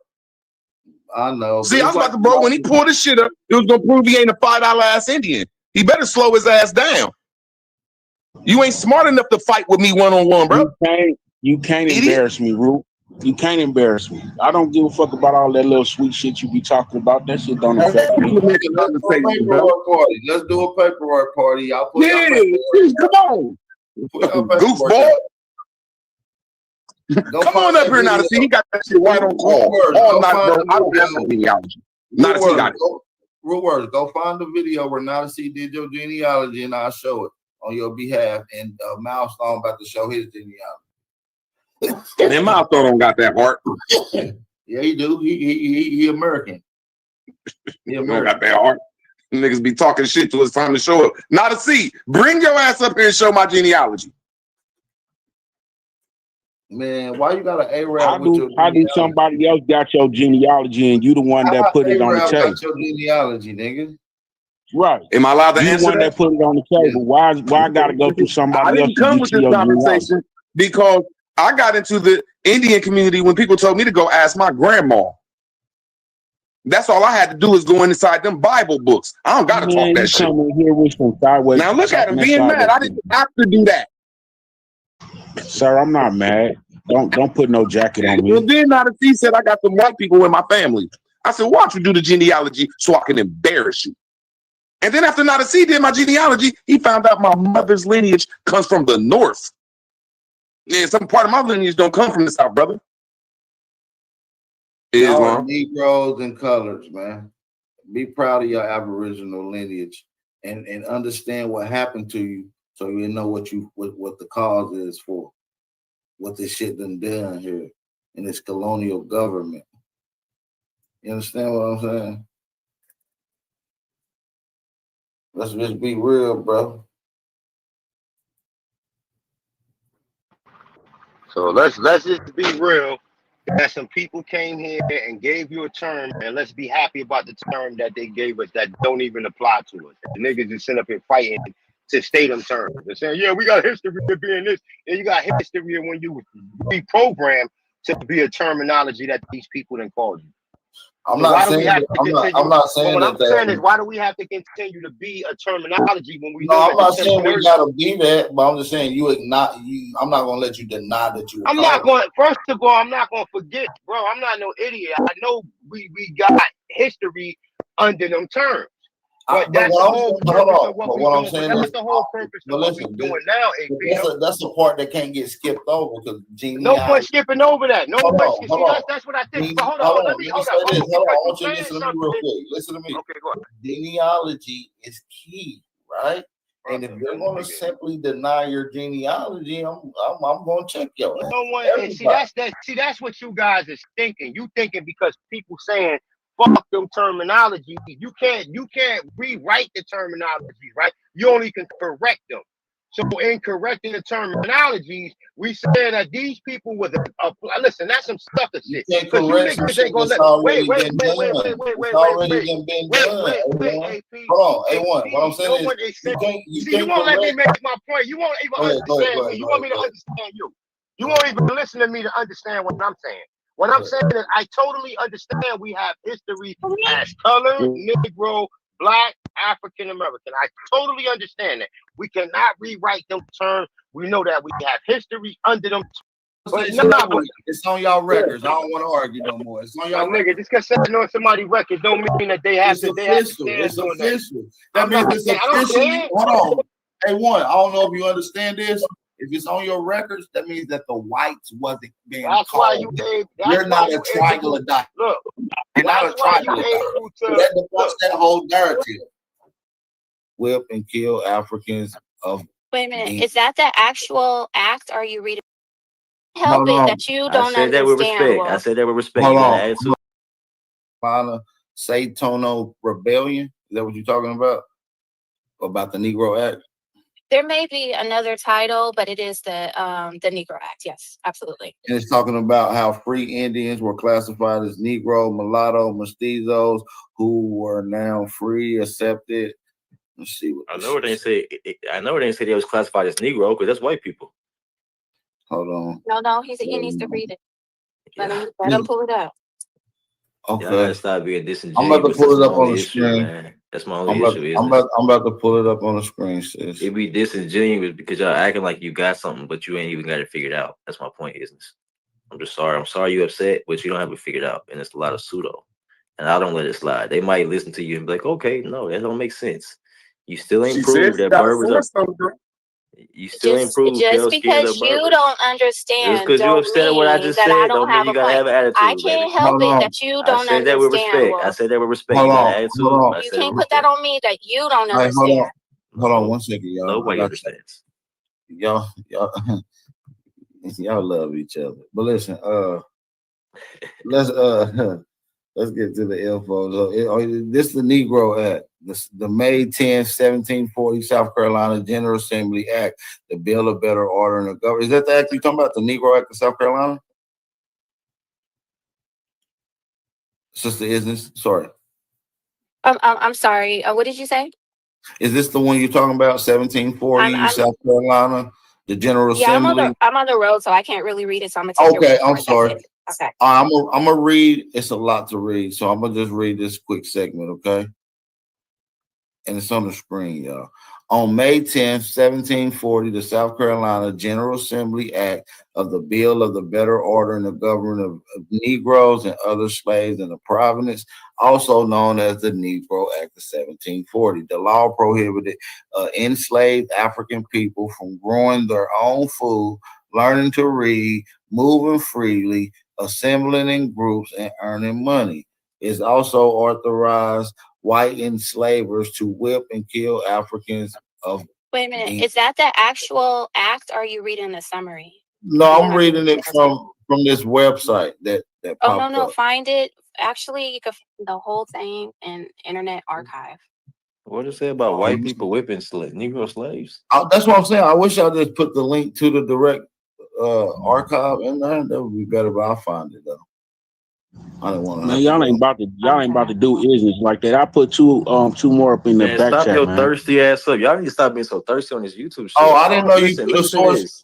I didn't know you respect did. business just like I respect you Hey, niggas, bro. Power, I'm not who put thirsty, up bro. Wing Chun Bing in the Just like if you say something, I'm gonna challenge it. If she say something, I'm gonna challenge it. Listen, Y'all niggas I be know you thirsty. play with everybody else. I Adam know you Power, play who Thirsty with put as up everybody that hell, else, man. post but from I Ba Jing don't play Bing like and Hey, that, said my that was dude. a hey, I Isness, don't I play ain't like thirsty, that, my baby. I'm gonna dude. challenge you just like I challenge these I don't niggas, be man. on that type of time. I Man, don't be on that type of time. I stop know you talking to play with everybody else Isness. like Man, that. she a grown woman. She can talk Hey, for herself, bro. hold on. Are you saying that they? Now, what are you saying? The term Negro talks about Berbers. Yeah. So if you go down to the actual law, if you I'm go going down to to section I'm pulling up section section 4. 4. I got you. I got Okay. you. I'm pulling up now. I got you. I just want to make sure. I got you. I promise. So look, section 4 in the article. All right. The term Negro is confined to slave in Africa, the ancient Berbers, or their descendants. It does not embrace the free inhabitants of Africa, such as Egyptians, Moors, or the Negro. What? She just killed herself, bro. Yeah, She crazy. Yeah, listen, Fucking stop. Yeah, fraud, listen. man. Y'all need to I put it in stop the playing chat with me. before she read Let it. me say this. What? Hold on. I cut you off, Isness. Hold on. Oh, Hold on. It says all the Negro Asiatics. there you go. Thank you. So it says the They Berber weigh is not a in. Negro. Hold on. It says the Berber is not a And then it Negro. specifies such as the Lascars. All right. which is the Hindus. Right. Wait, read it again, Bap. 'Cause I think she might. Wait, y'all, did she read it again, Bap? Cause she's saying Okay, thank you. read it. I'm Let's confused. read it. She said, I even put it in the chat. I knew what she was gonna pull up, and I said she gonna kill herself. Hold on. No, So no. hold on. I love you. I ain't gonna cut you out. I need everybody to mute. I'm just gonna give a summary for everybody listening. This is the source proving that Negroes were the white Berbers, right? Am I correct, Isn't this before I move on, before I reiterate what I'm about to read? That right? Am I right, Sister Isn't? Number 4, right? Yeah, I'm And it saying tells you what I'm a Negro is. You man, he just asked you a read. question, man. Stop You just being no, she read did. what a Mute up, Wolf. Negro Mute is. up, Wolf. Man. Mute up. Okay, well then go on. Now go ahead, sister. You got it. So I just want to make sure this section isn't describing what a Negro is, right? Right, And you're right. saying that that's described to the Berbers. right. White Right. Berber, Bap. Keep it real. White Yeah, Berber. white Oh, Berbers. okay, well obviously it ain't the black ones because it's telling you it No, it ain't obvious. excludes Be the genuine. Just be real. Moors. It tells you it excludes the Moors and the Egyptians. So go on and read what you just read again, so they can Well, fully understand. I think they put the Moors and out in the loose in this particular time, but I don't know. We'll figure that out later on. But let's. Hey, is this source from America Ad Power? Hold on. This is from the National Archives, Library of Congress. Okay. Ad Power. So you saying in America, the word Negro, I don't care whatever you put after it, mean Berber? But hold on. I just want to go to the source. Let him read again. Let him read again. Because I just want to read. think it's. Let him read I again. need y'all to mute up. Y'all wilding though. Damn. So I'm trying to get through it and talk with Isness because this is her source. And I want her to have her mic unmuted because this is her source. And I just want to make sure that I'm not adding on or doing anything. Because this is her source. This is fire too, by the way. Now listen. So we're talking about white people, Northern Berber. I mean Berbers being white and them also being Negro. So look, the term Negro is confined to the slave Africans, aka the ancient Berbers. The descendants, it does not embrace the free inhabitants of Africa, such as the Egyptians, the Moors, and the Negroes of Asiatics. The Negro Asiatics, such as the Lakars, right? So and I appreciate this source, and I'm gonna utilize this, and I'm gonna keep this source. It's actually got a whole bunch of other fire stuff to actually skim through on the way down. But is this my only thing to that is it actually shows other people that are non-white that are being called Negroes. You see what I'm saying? However you want to put it, I just gave you a definition of a Negro, and they just defined what the Negro was, what the Negro slave was, and they just defined it. So thank you very much. I will take my bow. Appreciate it. Man, y'all, hey, am I allowed to talk? Yeah. Y'all be letting the goofy I shit. swear, they'll force you in like this I bullshit. said, I'm keep it real. I don't know what's going on. I'm gonna keep it real though, 100%. You ain't prove it say pale skinned people. We don't know. That didn't say nothing about no pale skinned people. And all this playing around niggas doing. Man, It's retarded, weird, bro. bro. This shit weird. It didn't say. We to ask him. You said Negro is pale skinned people, and pale.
People, or do they descend from African people? So let's get it, man. Shout out to everybody in the building. Bap. Yes, sir. What's the time? What's the official time so I can get the time Not together? a coincidence. Do you want to do a 10-minute introduction round, or are you good with just the 6 minutes? Or what's up? Because I know y'all probably want to get it in. I don't want to limit y'all. So y'all want to do a 10-minute round, 6-minute rounds? What y'all want to do now for the people right here? I mean, I was set up for like the 6 minutes. We could do a little introduction though. All right. And talk about what we're gonna get into. All right, let's get it. All right. So we doing 6-minute rounds. We'll allow the introduction in the first round to be a little longer with grace time. At the discretion of the brothers on here. And hey man, so listen, I got y'all brothers on the panel. Let's get it, man. How y'all feeling? Oh, I'm good. A1, mic check. Let's get it, man. What you doing? Peace to the guys, man. Let me know how my mic sound. You sound great. You sound pretty good. All right, no doubt. That's marvelous. Can everybody Peace to see the the guys. time? All right, so I'm gonna let y'all Yes, talk. indeed. I'm gonna let y'all get it in with the brothers and sisters in the chat. I'm gonna let Not a Coincidence start off, and I'll let A1 end it up, and then we'll start the flipping that coin. I got a coin somewhere. Hold on, I got some coins, so let's get it, man. I'll let y'all get it in. Go ahead, Not a Coincidence. You got it. So yeah, what we're here today doing is we're supposed to be talking about who the original people of America is. And one way I'm gonna go about showing it is I'm gonna show some archaeology work, and I'm also gonna show how these people are related to a certain set of people and not us. Another thing I'm gonna show is what we said about who we are. So remember, the debate is who are the Black Americans? Who was there Black people in America before 1492? And are we the descendants of those people? And that's what I go out to prove today, that we are not the descendants of those people. And we have a distinct culture, and we have a distinct oral history that we left behind that people today are trying to leave out. And yeah, that's basically it. So I'm going to come out here and I'm going to show a couple things about that subject. I appreciate it, man. Shout out to Not a Coincidence, you guys. Make sure y'all drop those fire emojis in the chat. Hey, one, you got something to say to the brothers and sisters? Shout out to DJ Cuddy in the building as well, you guys. Hey, one, you got something to say? You got to unmute yourself, sir. Come on. Hey, one.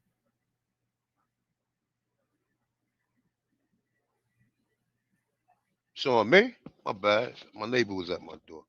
Man, come on, man. Tell everybody that's knocking at the damn door to get it together, man. Tell them calm down. They don't tell them you in the dojo right now. This shit is equally important. Sorry about that. But peace to guys, peace to goddesses.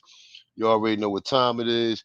You know, in my research throughout the years, my point has always been to prove that it has been Negroes in America from time of existence.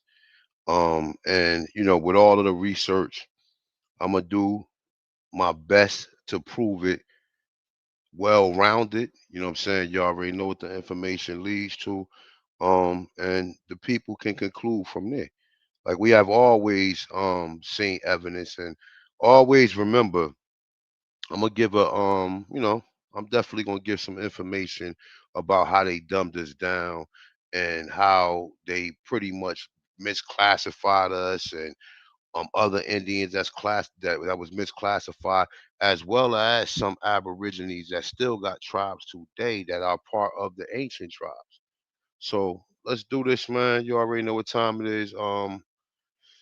Let's do it, man. Peace to guys, peace to goddesses, man. Glad everybody in the chat room, everybody came through. I promise you, I'm gonna definitely give you a heavyweight debate on my end. So peace to Aborigines as well. Since I feel like, man, I got a lot to talk about, man. Both of you brothers, and I know y'all gonna be doing some elaborations. Are y'all cool with an 8-minute time frame, meeting in the middle, maybe? Look, man, let him go. However long he want to go. You can go for as long as you want to go. How about that? Because I'm quite sure people came here to chill. So if you can go as long as you want to go. Not a coincidence. You can have an hour, 2 hours, well, however long you No, want, we ain't man. doing all that. I'm just fucking around, but he can hold have. on, We're gonna make sure that I say 8 minute rounds, and that's just so they can both have some lengthy time to get into their bag with no concern. So DJ Cuddy, please change the time to 8 minutes. Not a coincidence. Is that good for you? I know 10 minutes is a little lengthy. I know A1 probably can go that long. I know both of you brothers can probably go that Yeah, long. A1, he could talk his ass off, but yeah, we can do that. 8 minutes. Let's get it, man. DJ Cuddy. Shout out to DJ Cuddy in the building, man. Shout out to everybody that's in the building, man. We about to get ready to start this thing off, man. All right. Let me get my coin. What you brothers calling, man? What y'all calling, man? Go ahead, A1, you home? You can call it. Heads or tails, nigga. Heads. I had my shit muted. Heads. Hey, my bad. I had my mic muted. All right, A1 call heads. All right, let's get it. I'm flipping. Tails. It's tails. Call it. Oh, A1 go first. A1 goes first, man. Ding, ding. A1 goes first. Let's go. First round, y'all. First round. DJ Cuddy, you already know what's up, man. You already know, man. Round one. Fight. all right. Hold up for a second. Let me share my screen.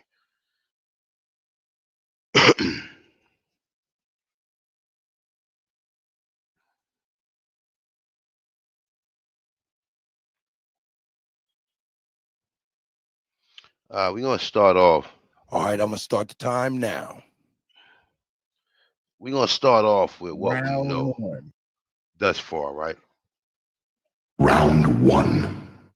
That can pretty much conclude to, definitely evidence of these people misleading us, you know what I'm saying, from the time that they started anything with any certification or live birth certification, live birth. We find these people putting whatever classifications on these documentations as they want, right? And then we find out that these people are part of a government society. They're not independent people. These people actually work for the government, and you'll find out that it's not just one individual that plotted and planned to do this. This was a well organized plan for them to basically disfranchise and also reclassify us according to the terminologies that was going to take us away from our land and from our culture and our history and et cetera, right? So we got this fictitious character right here, right? Everybody know about him, right? We've been hearing about him for years.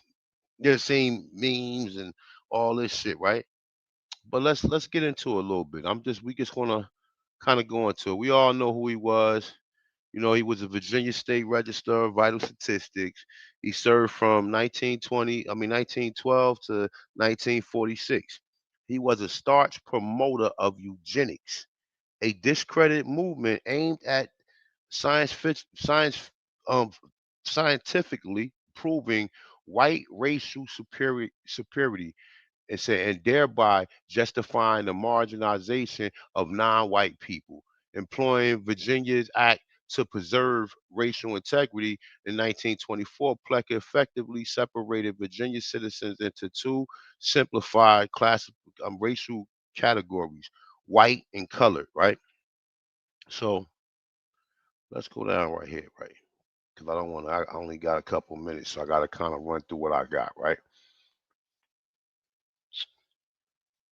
All right, Employing Virginia Act to preserve racial integrity, Plecker effectively separated. We read that the law, which remained in effect until 1967, when it was overturned by the United States Supreme Court. And everybody know this case right here, Loving versus Virginia. It was with the Aboriginal woman and with the European I guess, or Slavic gentlemen, as we say. It said it required that a racial description for every person to be recorded at birth. While criminalizing marriages between whites and non-whites, Plecker policies use the deceptive scientific evidence to deem blacks lesser class of human beings. It said, but they also target poor whites and anyone he or other eugenicists considered feeble-minded, right? Now we know by all means we wasn't feeble-minded because we see um all of the inventions and all the technology. But anyway, right? It's saying certain that Virginia Indians were in fact mixed blood Negroes, right? Plecker also pressured, you said, state agencies into reclassifying Indians as colored, right? Now, as we go through this, right, you're gonna see so-called Indians classified as everything: colored, Negro, right, black, and you're gonna see it vice versa. You're gonna see different color terms that's gonna be presented to you from different authors and different people who observed it or people who done the research to come up with books to basically, let the people know exactly what their observation of the people that they found here, right? So all right, so boom. So we go right here, right? This was something that I found very interesting, right? This little article right here. I don't think nobody ever goes over this, right? So it said eugenics and white supremacy. During the 1920s, Walter Plecker became an advocate of the pseudoscientific claims of eugenics. The word coined in 1883 by Francis Galton, your boy, right? And who else? Charles Darwin, your other boy, right? What would he be doing hanging out with these individuals, right? What you think this guy right here, you think like these individuals right here are all part of secret societies and all this other shit. I ain't, and 3 minutes. 3 minutes. I got 3 minutes, man. God damn. All right, let me get with it. All right, so Charles Darwin, it said, mean well-born eugenicists argued that racial and genetic purity resulted in a more stable society. All right, so now we know exactly what these individuals was working with, right? When they was classifying so-called Indians as colored and saying that they was mixed blood. Now understand this, right? There's also some trickery to this, right? The point of what they claim he was trying to do, they were saying that he was pretty much like trying to keep the European blood pure. And anybody who had Negro blood in them, they would classify them as white.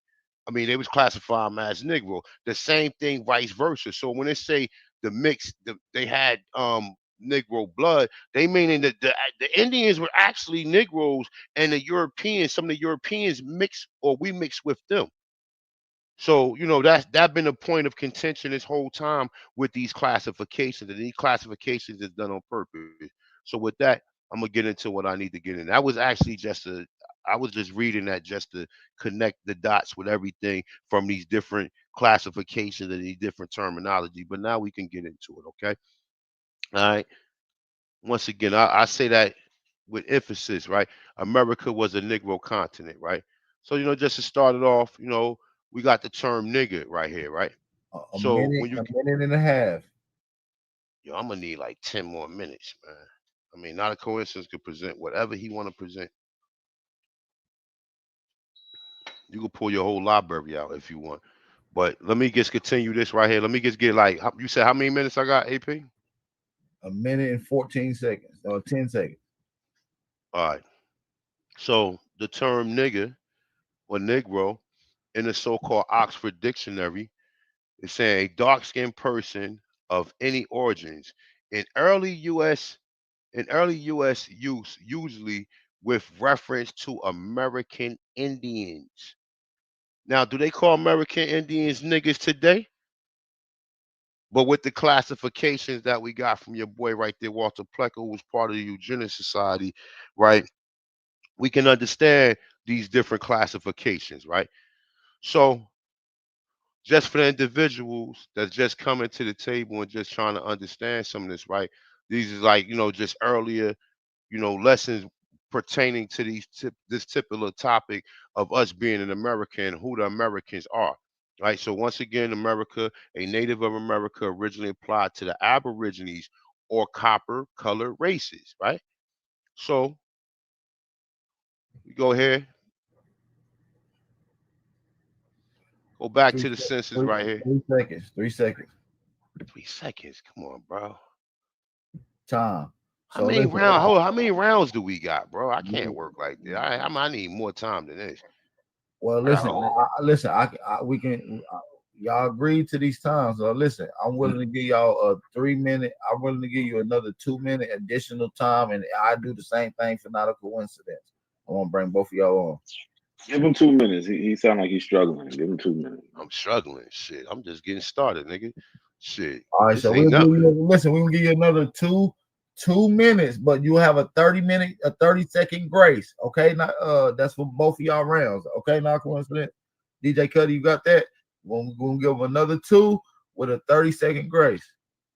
All right, to go back into it. All right, so we got the 1860 census, the instructions to the U.S. Marshals.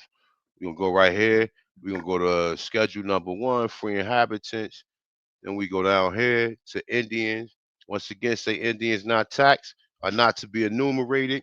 The family of Indians who have renounced their tribal rule and are under state or territory laws exercise rights of citizens. So they would classify these citizens as what? And they are to be enumerated. In all such cases, I write IND opposite their name in column 6 under the heading color. So once again, we're getting more reference that they put in these classifications on our people, right? So when we deal with the word copper color, we're dealing with numerous different brown shades. We're dealing with burnished, chestnut, copper, rustic, rust, tan, burnished, metallic brown, reddish tan, right? These are some of the images of the shades that our people come in, right? So these are all what we would call copper color, right? So going beyond that, right? Knowing now that they classify Indians as colored, right? We revisit the NAACP. And in visiting the NAACP, observing the colored people, because all of these people are referenced as colored, right? All of these people would have been referenced as colored, right? Obviously, among the crowds, you see some, you see some Europeans in the front right here, but the majority of colored people, what we term Negroes, right? These are the majority of the colored people, right? There go some more images of what we call the NAACP, right? Some more images of people who are classified as colored, right? Now, I don't know what an Indian look like. I mean, I don't know what people think an Indian look like, right? But these are all Indians right here. These are people who renounced their tribal rule and now are taking the term taking the direction under the governor or the government and being governed. And they're reclassified from actually their nation that they originally was in, right? So we got more individuals from the NAACP, right? So, when you look through these images, right? We like, talk. Oh, shit. All right. What a 45-second grace period. What, I got 45 more seconds. No, you had an extra 45 besides the extra 2 Damn, all right, man. Damn. Shout out to everybody that's in the building, man.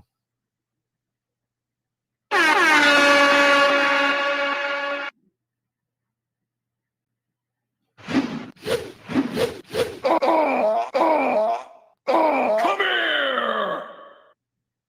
All right, let's get it, man. Shout out to everybody in the building, man. Let's get Not a Coincidence lined up, man. Make sure y'all hit that like. Well, hopefully y'all taking notes out there, man. I need y'all taking notes. Real talk, I need y'all taking notes. You know what I mean? So let's get it. I'm ready. And hold on, waiting on DJ Cuddy to get the Hey, time. yo, tell me how many. We're gonna give him 10 minutes, man. Since we gave just give him 10 minutes. If he don't need it, he don't need it. But we're gonna give him 10. Right. So we got A1 10. We're gonna do 10 minutes. 10 minutes. All right. Let's All go. right. And here we go.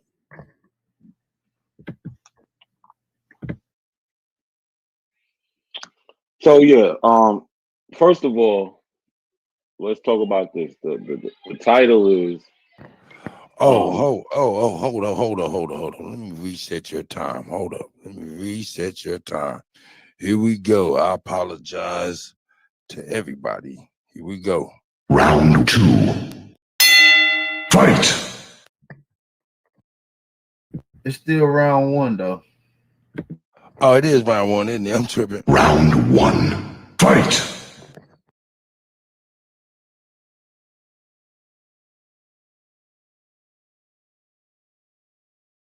You're on mute, my not.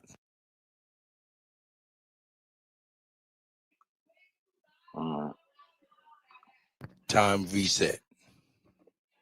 so A1. He must have forgot what the title of the debate was. So here goes the title: Was Black people in America before 1492? Are African Americans the descendants of those people? All he came out to do was appeal to emotion, and he starts off with Walter Plecker, right? So I don't know why he jumps to the 1920s when we're supposed to be talking about 1492. But the thing with Walter Plecker was he wasn't saying that these people wasn't Indians for no reason. He was saying they was Indians because they wasn't Indians because they had a strain of Negro blood. So even then, right there, he's making the distinction between Indian and Negro. So Negro and Indian can't be the same thing, like A1's trying to say. They're trying to hijack these words. Negro, Black. They're trying to say they're synonymous with Indian, and they're not. So he goes to the Oxford English Dictionary, and he skips all the way down to 3A, but he fails to start at the top where it clearly tells you nigger. A dark skin, first it tells you it comes from the word Negro, right? But he doesn't read the part where it tells you it's a dark skinned person of sub-Saharan African origin, right? Then they go in here and tell you how they're using it of people, talking about people of African origin. We got Ethiops, where they're talking about Ethiopian. We got Niger. We got Sierra Leone. This is all 1577, 1584, 1608. So this is way before A1 tried to pull something slick. It's 3A. So this is way before 3A. Now let's look at the years on 3A. All of this is in the 1800s, up to 1944, 1843, 1944. But when we look at the origin, it tells you 1577 is the earliest. So we all smart. We all understand that that's way before the 1800s, like he tried to show us. Then he tried to pull this slick move here and go to the 1828 Webster's Dictionary, where they have the term American, right? Where they say copper color races. He's misusing this word. They're saying copper color, not colored people. Like in the 1828, they're talking about here, they're talking about colored people. Let's find it. Where is it? Oh, here we go. Right down here. Colored. Right? So they're talking about just the color, right? So when we come up here, this is the continuation of it. We go to 3, having a specious appearance, colored people, Black people, Africans or their descendants, mixed or unmixed. That one drop rule, you're colored if you descend from an African person. But he tried to make the colored thing because white people, they only see things as white and black, and that's what he's trying to do, see things as just white and black. So obviously we see that's not the definition of colored. Colored people has its own definition, and it's there. So when we get into 1492, when we get into 1492, right? And prior, we got the Hopewell Mound. From about 200 BC to 500 AD, the Ohio River Valley was a focal point of this prehistoric Hopewell culture. This is from Hopewell National Historical Park. Right, so in the Hopewell mounds, they found some bodies. They found 34 individuals, and they was found in mounds 2, 4, 7, 25, and 26. Out of those people, ancient mitochondrial DNA was extracted from the teeth of those people, and it identified 4 of the 5 mitochondrial DNA haplogroups that is already in the Americas. That's A, B, C, D, and X. So we have another study where they're talking about the Mayans, pre-Hispanics, so pre-colonization, where they say they talk about consequently the principal aim of this study was to determine mitochondrial DNA variations in the prehistoric Mayan population and to assess the relationship of these individuals with contemporary Meso-Mayan and populations from Asia, Maurania, North and Central and South America. Our results revealed interactions and gene flow between populations in the different archaeological sites assessed in this study. The mtDNA haplogroup frequency in pre-Hispanic Maya populations is 63.53%, 34.21%, 5.26% for haplogroups A, C, and D in that order. And here we have James Chatters. He's an American archaeologist, paleontologist, and A1's favorite guy to quote. But A1 likes to cherry pick when he quotes from this guy. He never gives the full picture of what he says. He likes to say that James Chatters says that these people are, they're different from the Native Americans today. But what he doesn't tell you, what James Chatters says is about the 12,000-year-old Naya, who was a female found in what they call Hoyo Negro, which is a black hole in Mexico. He said, we tried a DNA extraction on the outside chance some fragments might remain. Says Chatters, I was shocked when we actually got intact DNA. So from the analysis of that DNA, the analysis showed that Naya's mtDNA contains a haplogroup that occurs in modern Native Americans and is only found in the Americas. Scientists believe it evolved in Barragina. Right, so here we have Fatima Jackson. She's an American biologist and anthropologist. She's a professor at the biology of Howard University. 3 minutes. So she's a professor at Howard University. And here's a paper that she co-wrote on, where she's talking about the African American mitochondrial DNA, often matched, found in multiple African ethnic groups. Mind you, I showed you a study where they talk about A, B, C, D, and X are the haplogroups found in America. Well, we don't see none of those in the ones that are tested that are from, unless we're talking about people who are saying they're mixed with Indian ancestry on their mother's side, we don't see any of those haplogroups in them people. We always see African haplogroups. So in the study, samples of general African American and specific Gullah Geechee HVS, which is hypervariable sequence, and haplotypes were compared with 2 databases of HVS haplotypes from sub-Saharan Africa, and the incident of it produced a perfect matches recorded for each sample. A sample of 78 African Americans who self-identified as Gullah Geechee was generated by laboratories from unrelated people sampled in coastal areas of South Carolina and Georgia. All right, let's see. How much time I got left? 1.5 minutes.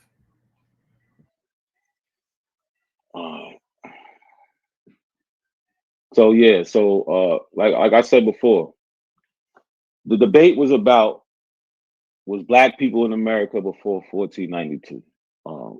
A1 didn't get out the 1900s.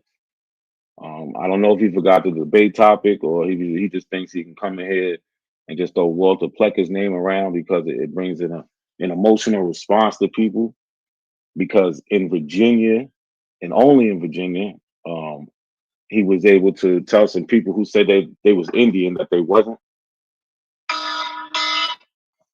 So yeah, A1 needs to get on the topic because he's way off topic, and that's my time. I end it right there. All right, all right. Shout out to not Not a a coincidence. coincidence, man. Came out of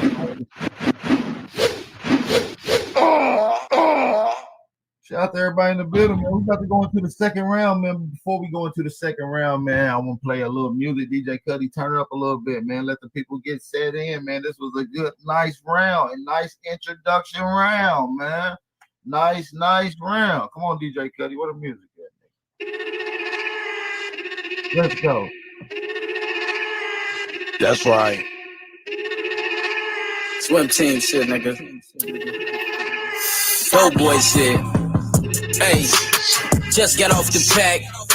I just left the store, I'm about to head back.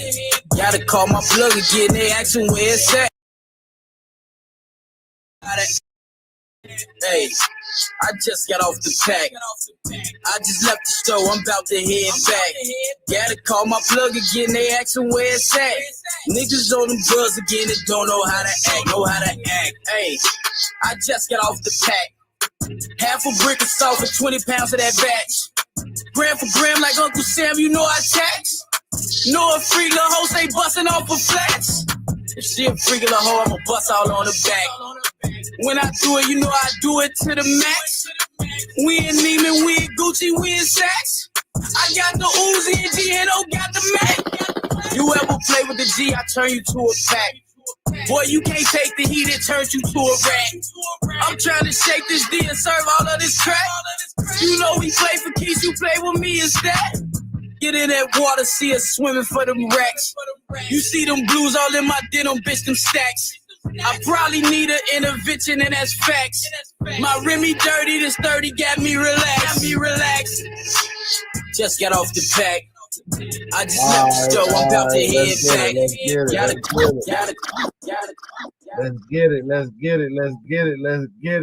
get it. Shout out to the chat, man. Shout out to everybody that came out and support, man. I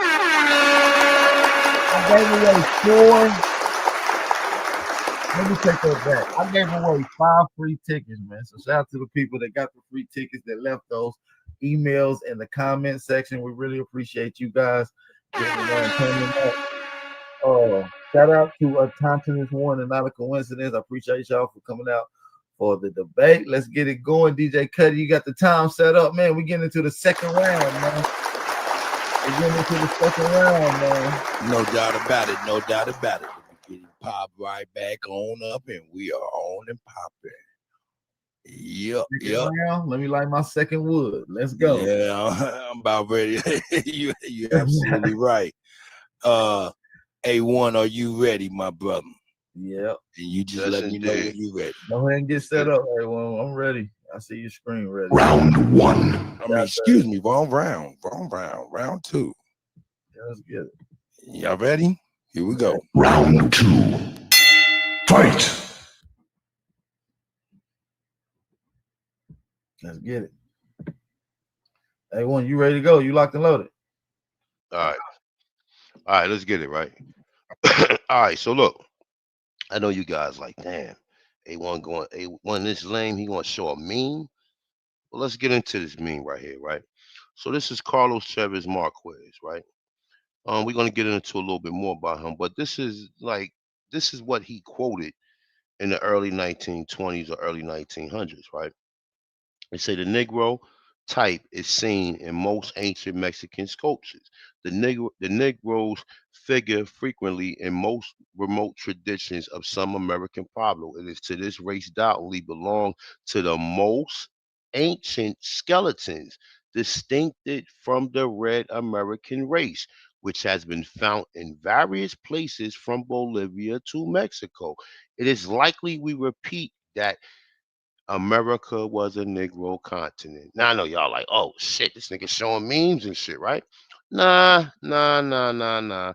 Let's get into where the source come from. The source actually come from J.A. Rogers, the 100 amazing facts of American Negro, right? Or about the Negro. All right. So when you go to number 16 in this actual wonderful book, actually, it has a great lot of information in it. You get the number 16. He quote, and he actually sources Carlos Chavez Marquez. It say on the presence of the Negro in America long before Columbus, right? It say, and it says exactly as it reads, right? But when you go down to the bottom right here, it gives the actual source. All right, the study of archaeology and ethnographics, right? That's what it says. Translated when you translate it from. Let me see. Hold on, let me take this down a little bit. This is the actual translation from Spanish to English. Um, and we already know what archaeology is. Okay, so it's saying branch of anthropology that deals with the description of specific human cultures using methods such as a close observation and interviews. Right, so it's a branch of knowledge which has for its subjects the character of the human family, developing the details with which ethnology as a comparative science deals with descriptive ethnology. See ethnology. All right. So we go to ethnology. I mean, well, hold up. I'm bugging. My bad.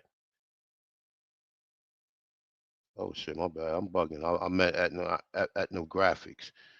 But actual archaeology is the study of past human life and culture by the recovery of examinations and remaining material evidence such as graves, buildings, tools, and pottery, right?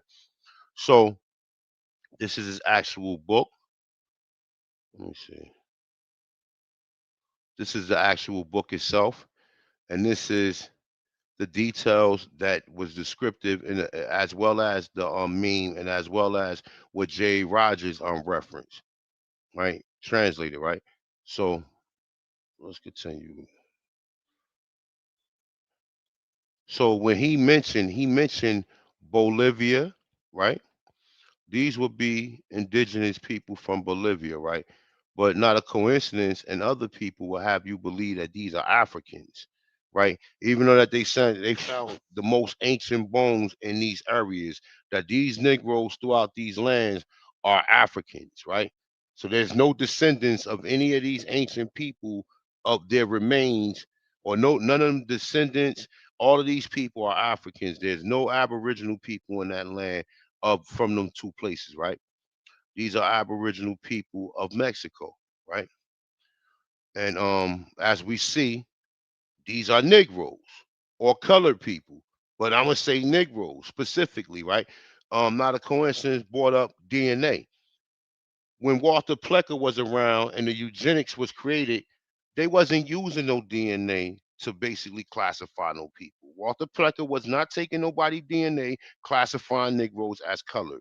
We just seen an organization known as the NAACP, and we seen some of the individuals who are classified as colored. So, what would be the likelihood that none of these people that's classified as colored are actual Indians or descendants of Indians? Let's continue, right? He talked about my good boy right here, James Chatter, right? All right, we already know he American archaeologist and paleontologist, right? So in his so-called, I'm sorry, let me go back to the top.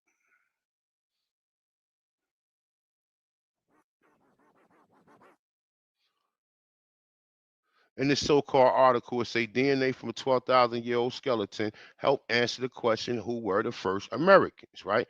So we go down. We already know, y'all already know the deal. Y'all already know what's up with this article. It say, but there's lies a puzzle. Modern. We already know what modern might mean. Modern means new. Native American closely resemble the people of China and Korea and Japanese and Japan, but the oldest skeletons do not. Says archaeotype. I'm not an archaeologist. I'm just a brother doing the observation work. I'm looking at things bioptically. I'm creating hypotheses. I'm creating theories, right? I'm not a paleontologist. Neither is any of the brothers in the chat room or the brothers on the panel. my mistake. I don't know if anybody in the chat room is a paleontologist or archaeologist, but if you are, just hit one for me. All right, so James Chatter is who they talking about. We already know he's a lead author and study and owner of Applied Paleoscience. So he goes on to say this. The small number of American specimens discovered has smaller and shorter faces and larger and narrower skulls than later Native American, most closely resembling the modern people of Africa, Australia, and South Pacific Island, right? Now look, he goes into it say this has led to speculations that perhaps the first Americans, he not even call them Native Americans, and they said the first Americans, the Atanchans, and Native Americans came from different homelands, right? Now it says right here, Chatter continues, or migrated from Asia at different stages of evolution. This is the part that not a coincidence like to dwell on. I'm dwelling on this. The original skulls. 2.5 minutes. 2.5 minutes. I'm dwelling on this. The original skulls resembling modern people of Africa, Australia, and South Pacific Island. Now, maybe we forgot what these people look like. Maybe we never seen these people before. But I got them right here for you, right? We already know these are Africans. Cute little kids, right? It's a beautiful South Pacific Islander sister. Now, she came over here. She'd be classified as one of us. Likewise, right? And these are Australians right here, right? Now, I mean, they got particular looks. I've really not seen too many Negroes who look like them, but just for the sake that we're saying dark skin or copper color or coarse haired people, we can relate ourselves to this. So why would he make a claim of bringing up these Africans, South Pacific Islanders, and Australians? Meaning that the original people here had to resemble, you find yourself in the middle of these three groups, right? You know, you got R.B. Dixon, racial and history, right? And he's also mentioned in that so-called in that article that Jay Rogers mentioned right here. He's mentioned at the bottom. R.B. Dixon, Racial History of Mankind. Dixon improvises that the fact that there was an early Negro strain in the Rhode Island, Massachusetts, and Central American Indians, right? Columbus says, whatever, I'm not even going into that. Matter of fact, you know what? Might as well. Columbus says that he wanted to find out what the Indians had told him, that there had come to it from, I gotta blow this shit up, man. My bad, y'all. This shit is small as hell. Fuck. 1 minute, 50 seconds, actually. All right, let me read. Columbus says that he wanted to find out what the Indians had told him, that they had come to it from the South and the Southeast Negro people. All right, so these are giving references right here. Now, in this particular reference,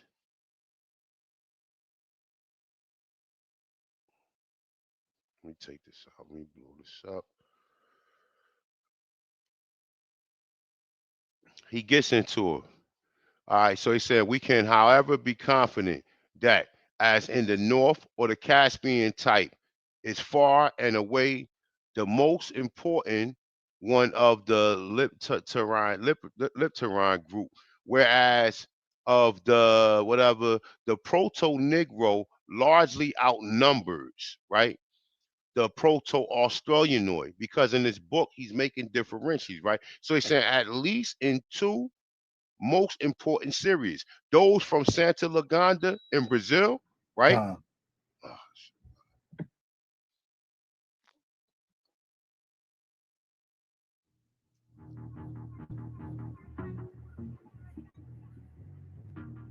Man, this shit done cooked up, man. Not a coincidence you ready to come in. That was some good shit. That was some good shit.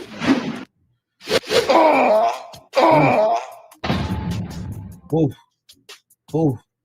Oof. It's getting hot in this motherfucker, boy. Y'all niggas come with that heat. A1, boy, you just did some shit in that round. The hell was that? Not a coincidence. Fight back.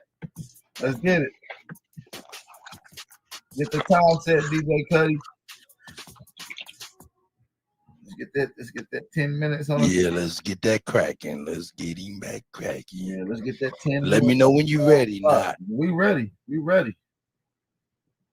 Unmute your mic, Not. Yeah, I'm ready. Here we go.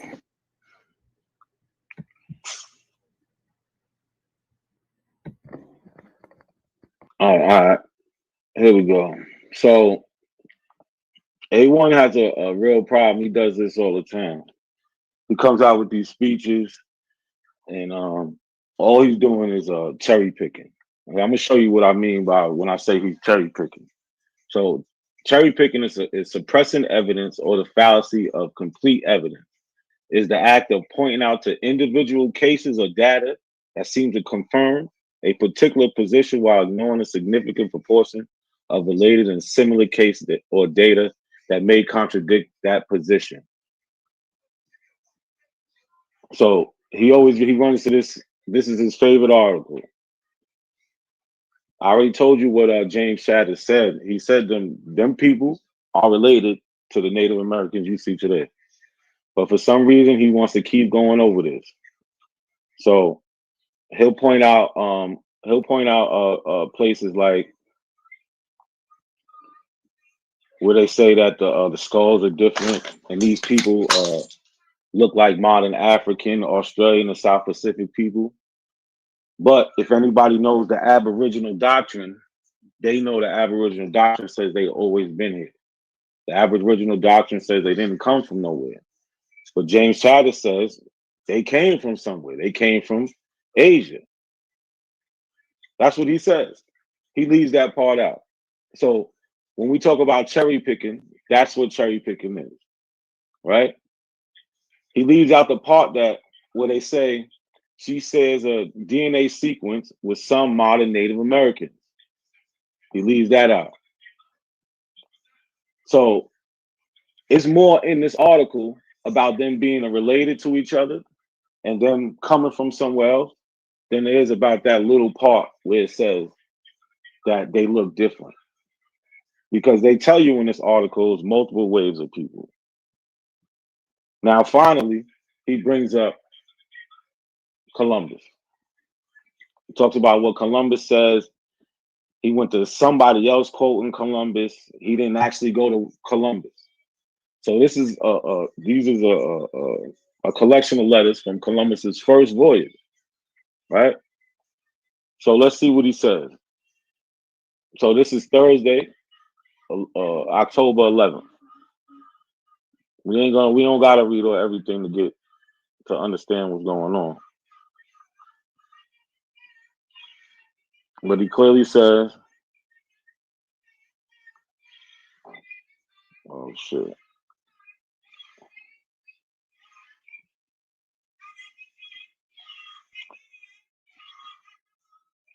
Here we go. He says they wear their hair brought down to their eyebrows except a few locks behind, which they wear long and never cut. They paint themselves black and they are the color of Canarians, neither black nor white. He says some paint themselves white and others of what color they find. So Columbus, he never said that they was black. At least he has to prove it, right? He ain't doing that. The people.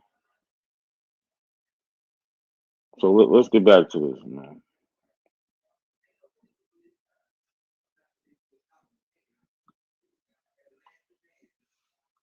So one thing he likes to do is they like to steal these words. They like to steal these words, black and Negro. They want to apply it to everybody. So you got to dodge the hijack. We go to the etymology. Black always meant the meaning dark-skinned person, African. I don't know where they get this that the Indian and all that other shit. Negro, 1550s, members of a black skin race from Spanish or Portuguese. Black. These words are interchangeable.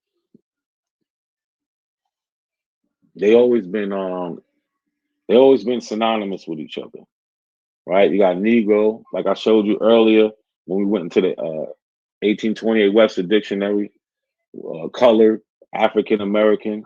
So it's not a misclassification. They're just different words with the same meaning. So for a long time, the Aboriginal community was able to run with, oh, these words are different, but they're not.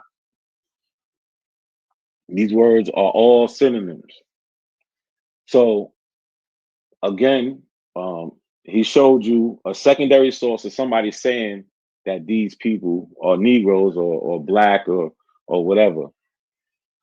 But he didn't show you the actual source. I showed you Columbus's letters from the first voyage. Here's a map from 1375. It was made by Abraham Cresquez. The map details places such as Mali Empire, India, Persia, Ireland, Canary Islands, Anatolia, and China, but no mention of the Americas. That's why the Americas is the New World. They didn't know nothing about the Americas, at least not on a wide scale level. So I brought this map up because here we have Mansa Musa, right? They call him King of the Negroes.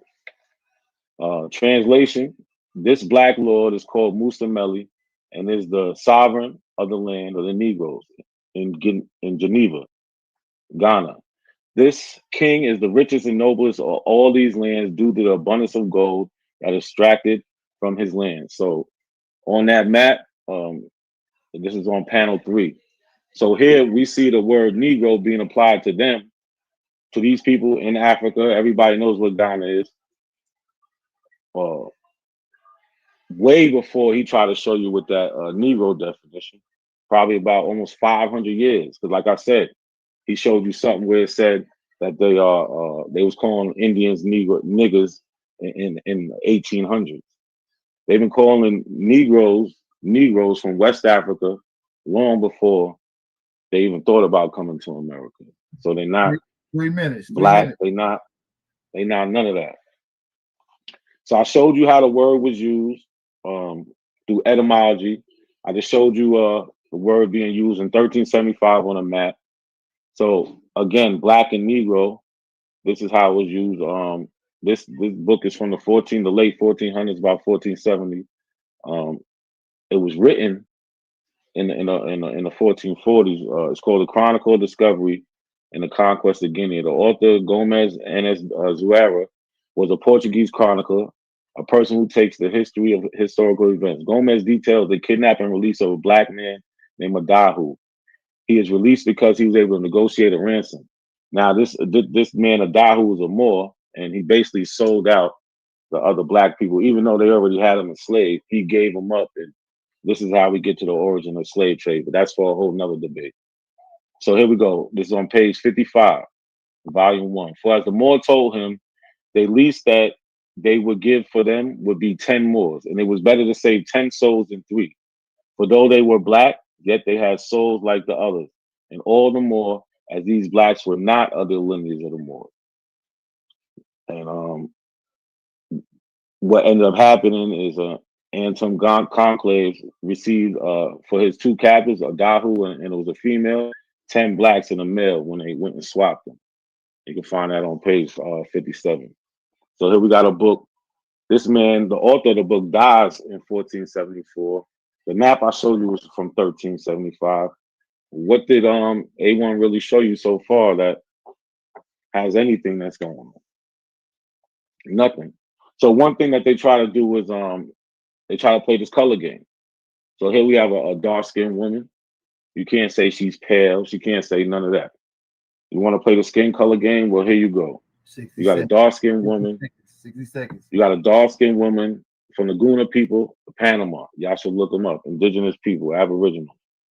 So we got this indigenous people performing during a 4-day powwow in Paraku Village in Zing in Indigenous Park in San Jose. You can see the color of these people.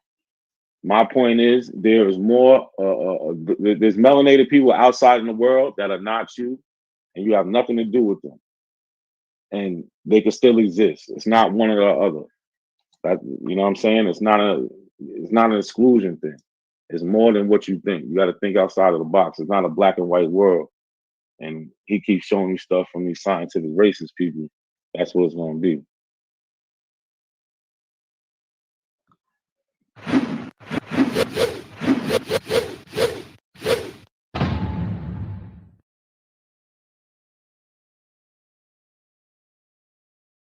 Round two.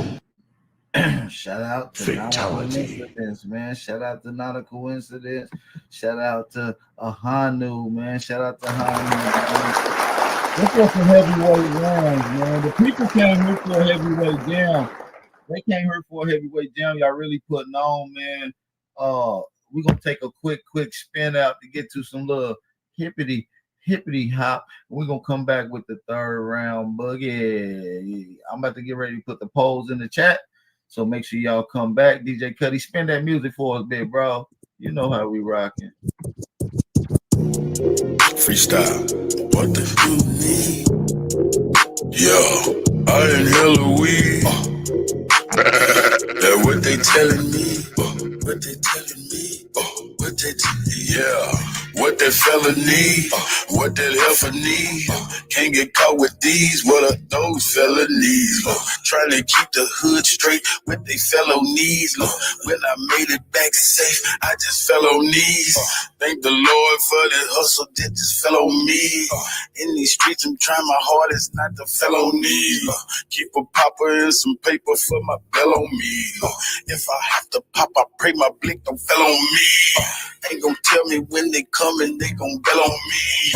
Every time them hoes get caught, they gon' tell on me. There's a lot. Niggas ratting law enforcement got they trail on me. Cause they know that I got something that's for sale on me. Nothing heavy, private stock, just some mellow weed. Mellow weed, mellow weed. Make you say ooh la la when you in hella weed. You can tell I keep that Zod cause the smell on me. Probably why these pretty bitches wanna smell on me. I don't sweat up, see, I just let her be. I might call her something that start with the letter B. I just let her see, you'll never be. Just be all that you can be, never me. I can sell a key, I can sell a pea. Make her think it's lemonade, I can sell a pea. Got a big old ass shaking like it's Jello C. Every time they see me with her, I smell jealousy. Built like Meg the Stallion, but she got some better knees. Got her gossiping and looking for some better tea. Find you something else to talk about instead of me. I'm just trying to find a plug with some better fees. I'm just trying to hit a plug with some cheddar cheese. Catch me whipping up another, I got recipes. I be whipping up that butter like a yellow tea. Catch me cooking like my mother in a yellow tea. I got stripes like a zebra in a referee. I gave everybody a slice, save the rest for me. I got 40 dead homies, made it rest in peace. All right. I'm still praying.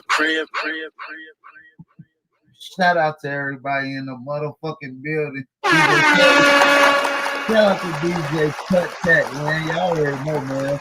The best is man. So listen, man. This is the third round, man. What's up, man? I know y'all both going in. I know y'all got a lot, man. We're gonna get into a rebuttal and questions rounds. But what's up with this? Can we do a 15-minute round? Can we give the people a little more? They came for a show. I'm just asking. I need 20, man, this round. Nah, Shit. bro, we ain't doing no more. Wait, we can do it good. Nigga, we could do 20. Let's do 20. That's up to y'all, man. The people came in, they showed up. You know? Ask the people, can we do 20?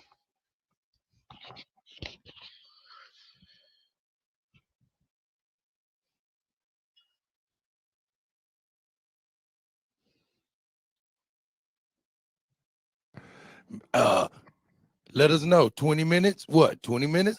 I see 20 minutes. Damn. Okay, I see that. Yeah, I'm talking about.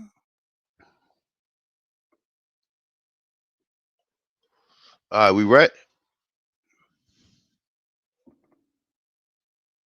Yep, that's what's up. I guess we're gonna go with 20 minutes. I was waiting for some responses. I got one, so I think we'll go with that. So 20 minutes it is. I see a few 20 minutes in here. I see a few people disagree. So listen, man, not a I see coincidence. 20. I see 20. Not a coincidence. You know what I mean? I want you to go in. You doing good. Shout out to A1. You dropping heat. I want y'all to give the people what they paid for, man. They y'all brothers have came to put on. I know y'all put a lot of time in this. So listen, man, let's get it in, man. 20-minute rounds. These brothers are giving y'all a show, man. Y'all show love to these brothers, man. Make sure y'all tell a friend to come purchase this pay-per-view, man. Tell a friend to tell a friend. Third round, man. The third round, man. We're going into the third, man. Everybody put their big threes up in the chat, man. Everybody put their big threes up in the chat. I can't wait for the rebuttal and question round. That's going to be the heated round that I'm looking to get into. So I can't wait to get that in, man. Can't wait to get that in. Shout out to everybody that's in the building. We starting the time now. Ahanu, you ready? Yep. Round 3. Fight. All right, we're gonna go back. He said Negro. He was talking about Negro, so let's challenge this real quick, right? All right, even when it gets into the term Negro, right, it's using a description. It's saying black skin race of Africa, right? So we know that this is just not limited to no black skin races of Africa. It's just limited to dark complexion person, right? You see what say black, dark, stable, and dusty. Now I'm not a dusty nigga, but you know, maybe a few dusty niggas around. I don't know. But however it go, you know, these are the terminologies under this so-called term, right? Or classification, because niggas was classified as a motherfucking Negro as well, right? So look, okay. When I went to Oxford Dictionary, right? Now, it's clear what he claimed Negro means, right? A member of a black skin race of Africa, from Africa, right? So that shit should be solidified. It shouldn't be applied to nobody else. If it's only restricted for a member of the black skin race of Africa, it should only be restricted to them. It should not be restricted or applied to anybody else. All out there. So somebody might. My bad. Go ahead, bro. Oh, that was Cuddy. All right, my bad. So look, so when we get into the term nigga, yeah, there's a bunch of different dark skinned person of sub-Saharan Africa, right? All right, we know that, right? Usually black people and currently whatever. All right, we know all that, right? But why the fuck, if they not in Africa, right? Why would they apply that to people they know goddamn well they not in Africa? And see, this is what's happening a little bit too much around here, right? These niggas is taking things too far out of content, and they using these people is controlling a lot of these guys' brains. Because even when they see the truth, they still deviate from it, right? So once again, I showed this source for a reason. We on the term nigga. It says a dark-skinned person of any origins, right? It say in early U.S. Not saying a dark-skinned person of any origin. Now this is the Oxford Dictionary, all right. So this is not like just this is a little bit more serious than the Webster's and all of them other dictionaries that they got, right? The Oxford is like one of the top dictionaries out there, right?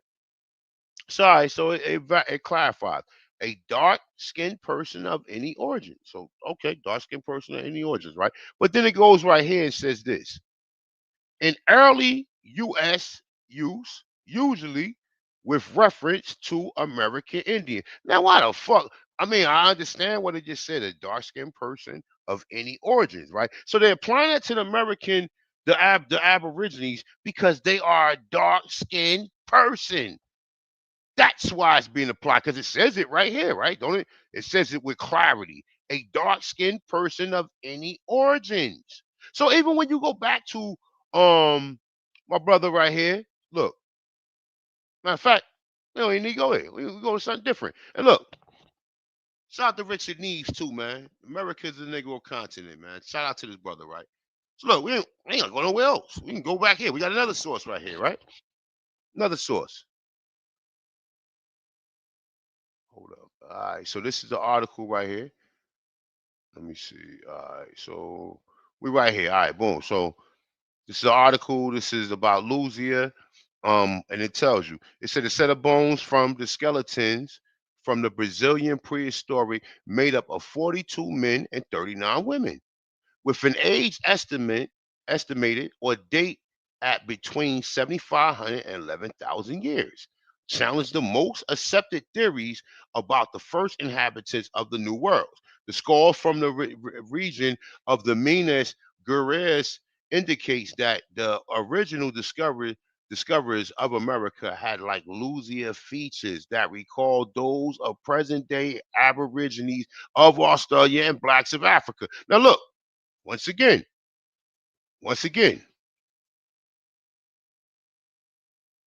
Australians, right? Australians, right? And blacks of Africa, right? Now in between them two people, we's in the beginning. Fuck that, because we the original people. So we're in the beginning. All right. But just to give you clarity, them people who look like that was here already. Where did these people go? Oh, did they disappear? Nah, let's get into it, right? So, my bad. So even in this article, it tells you that it was made up of 42 men and 39 women. Meaning they found 81 skulls total. And they specifically says those are present day Aborigines and Australians and blacks African. Now this 7,500 to 11,000 years, right? All right, boom. This is some, I guess, digital images that was provided to the guard, and this is the reconstruction of what Luzia or her people would have looked like. Now, if this is not a fucking Negro right here, right? Because this guy just took this shit Negro and just applied it and restricted it to so-called Africans. But the Oxford Dictionary had a totally different a totally different opinion than what Another Coincidence put out there. And mind me say, Another Coincidence have never published no dictionary. He has never done any DNA. He don't really, outside of the Europeans and the eugenics group telling him what a haplogroup is, right? His only source is them. So he's going to eugenics and presenting eugenics back on the people. And he's talking about Walter Pleck. I brought Walter Pleck up for a fact to show you the devious and the devils that was part of the system that was classifying people Negroes. Because like once again, if Negroes only restricted to Africa, there should not be no Americans called Negroes, right? So boom. So this 7,500 to 11,000 years ago, right? So boom, let's go into this real quick, right? Now that's 7,500 to 11,000 years. Negroes, according to what the experts said, not A1, because they couldn't get that mixed up. They said two different so-called Negro groups of people, Australians and so-called Africans, right? Boom. We get into this guy.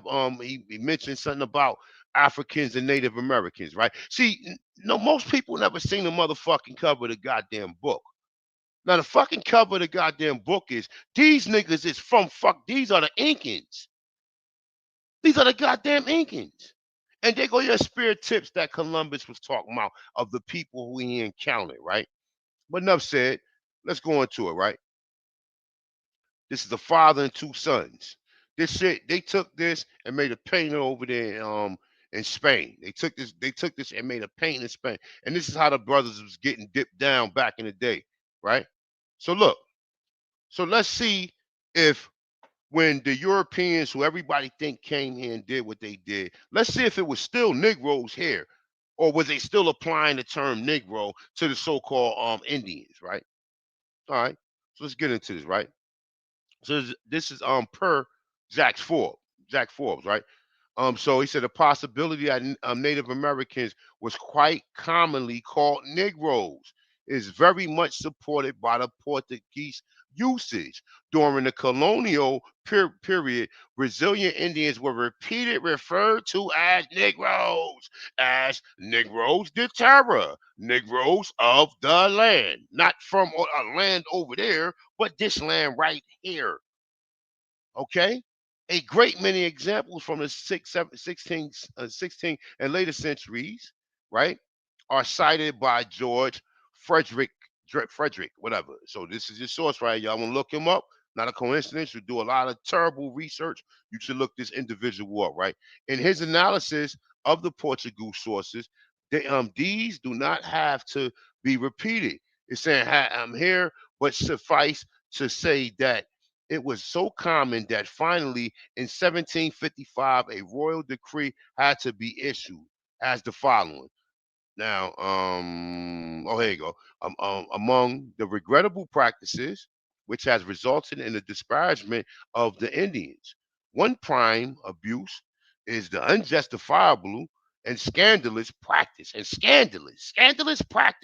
of calling them Negroes.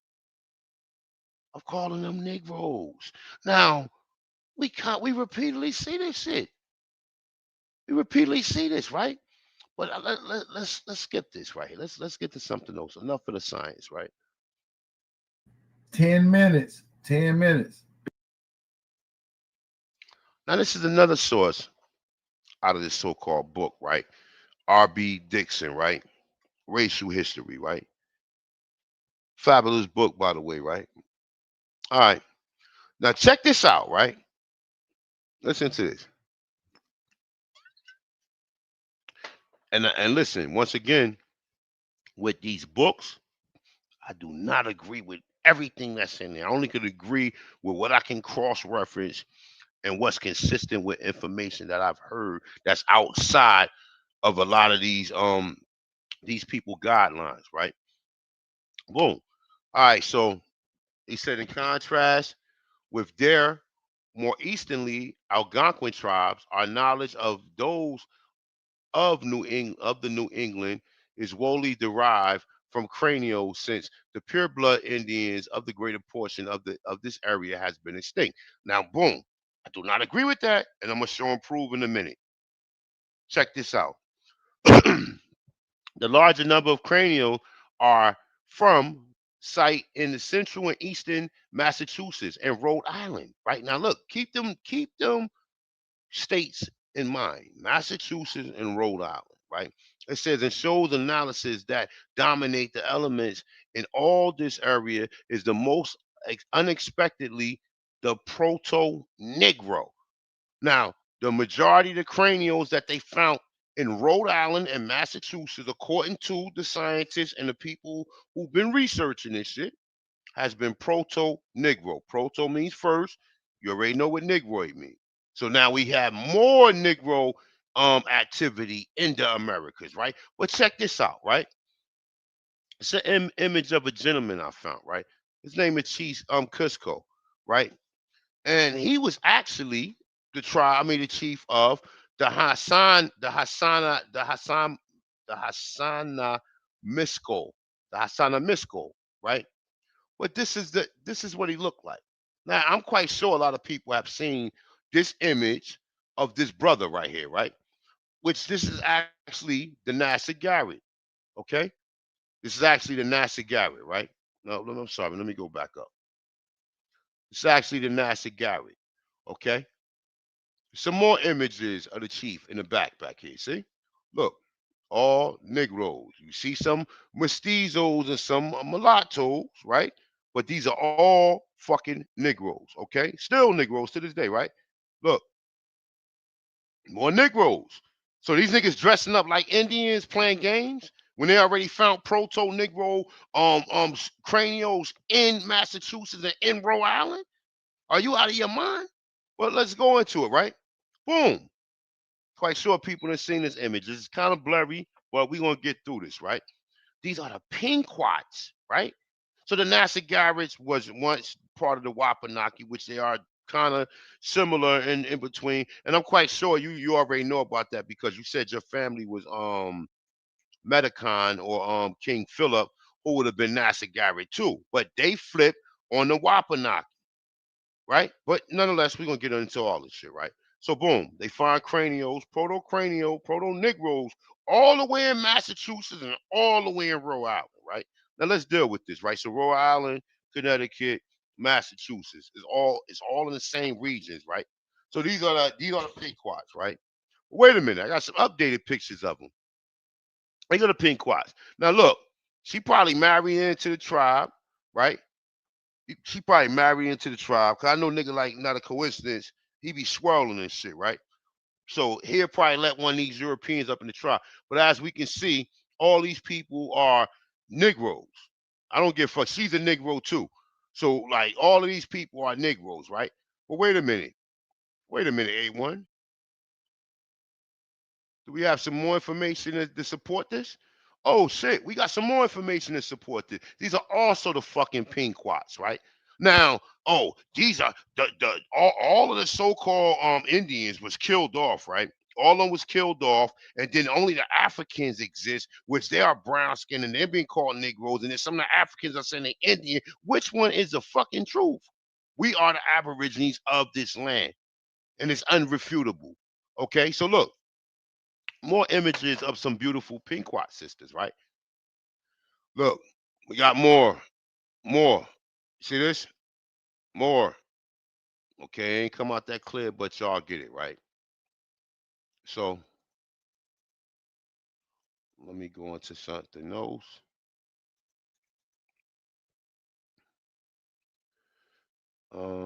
Should I do that? Let me see something real quick. All right, so he brought up the Yamasee, right? So this is called the Yamasee description, right? So in this so-called book, it says he describes the Yamasee as having dark skin, coarse hair, and thick lips. Okay, now look, it's an article right here that I showed. Not a coincidence, because I stay teaching him. Right, he stay learning over here. Good, he's a good student, right?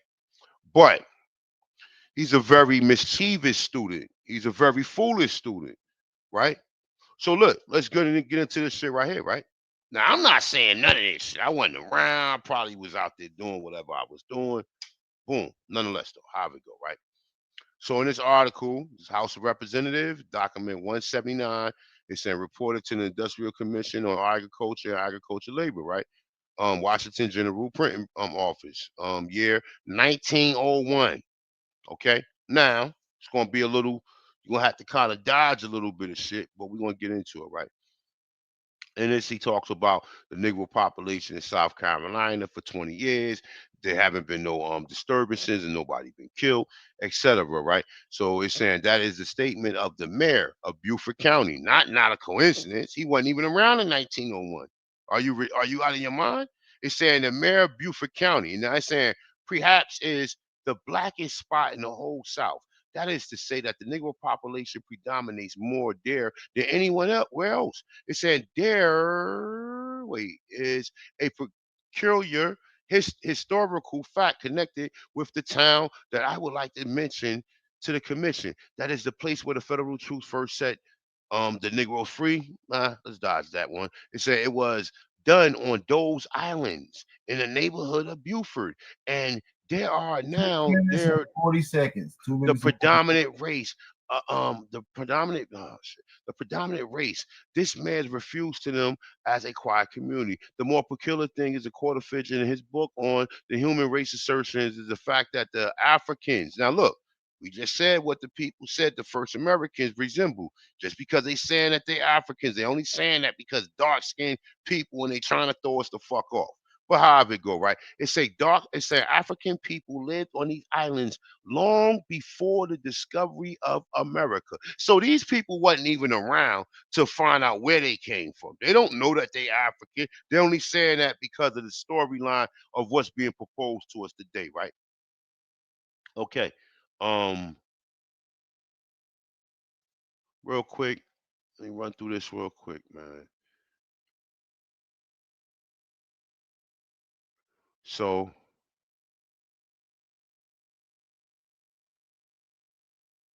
one thing I want to show right here, real quick. Let me just run through this, AP. I got you. Minute and a half. Matter of fact, you know what? Nah, we're gonna go here. All right, so look, this is the Lenape right here, right? Now we already know how some of these tribes be mixing in with everybody, trying to make it seem like they all a mixed people, right? But let me see something. It's a lot of mixed people within the Lenni Lenape, right? Some images of some of them. You can actually see the Negroes, right? Most of them, the majority of them Negroes, right?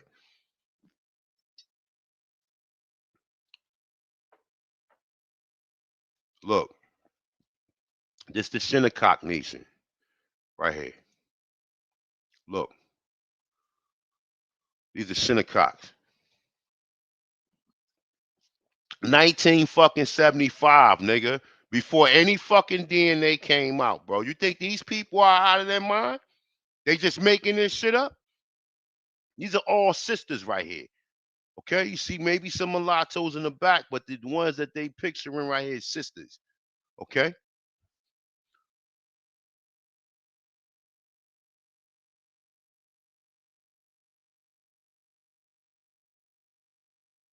Bad. Hold up for 1 second.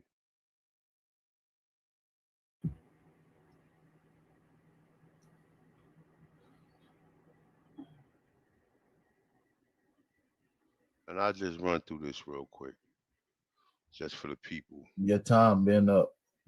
My time is up, so all right, okay.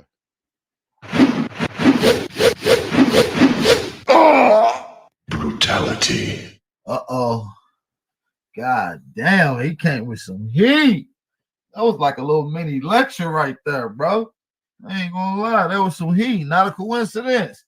I know you ready, my boy. Shout out to Tonton, this one, man. Just laid down some heat. Y'all get in that comment section. Get ready to let me know who y'all think won, man. We're gonna put the polls up real soon. But first, we got not a coincidence. Uh-oh. Let's go. Coming to the light, goddammit.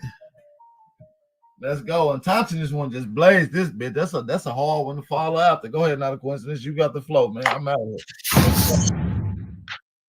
So yeah, all he did was something called. Hold on. We waiting on your time. Go ahead, DJ Cuddy. All right, time started now. Let's go. So all he did was do something called appeal to emotion, arguing through feelings rather than facts. He didn't show no facts. He showed a bunch of pictures. The appeal to emotion is a logical fallacy that involves manipulating people's emotion to strengthen their support for the conclusion of an unsound argument. So we've been listening to A1 all night. What facts did he give us? Nothing. He didn't give us anything. He tried to manipulate some things. Like he tried to go to Jack D. Forbes, but he doesn't really show you what's really in the book, right? So Jack D. Forbes tells you, so he says, the purpose here is to illustrate how the term Negro has been applied to the people of American descent. So one of the ways he describes is Pause.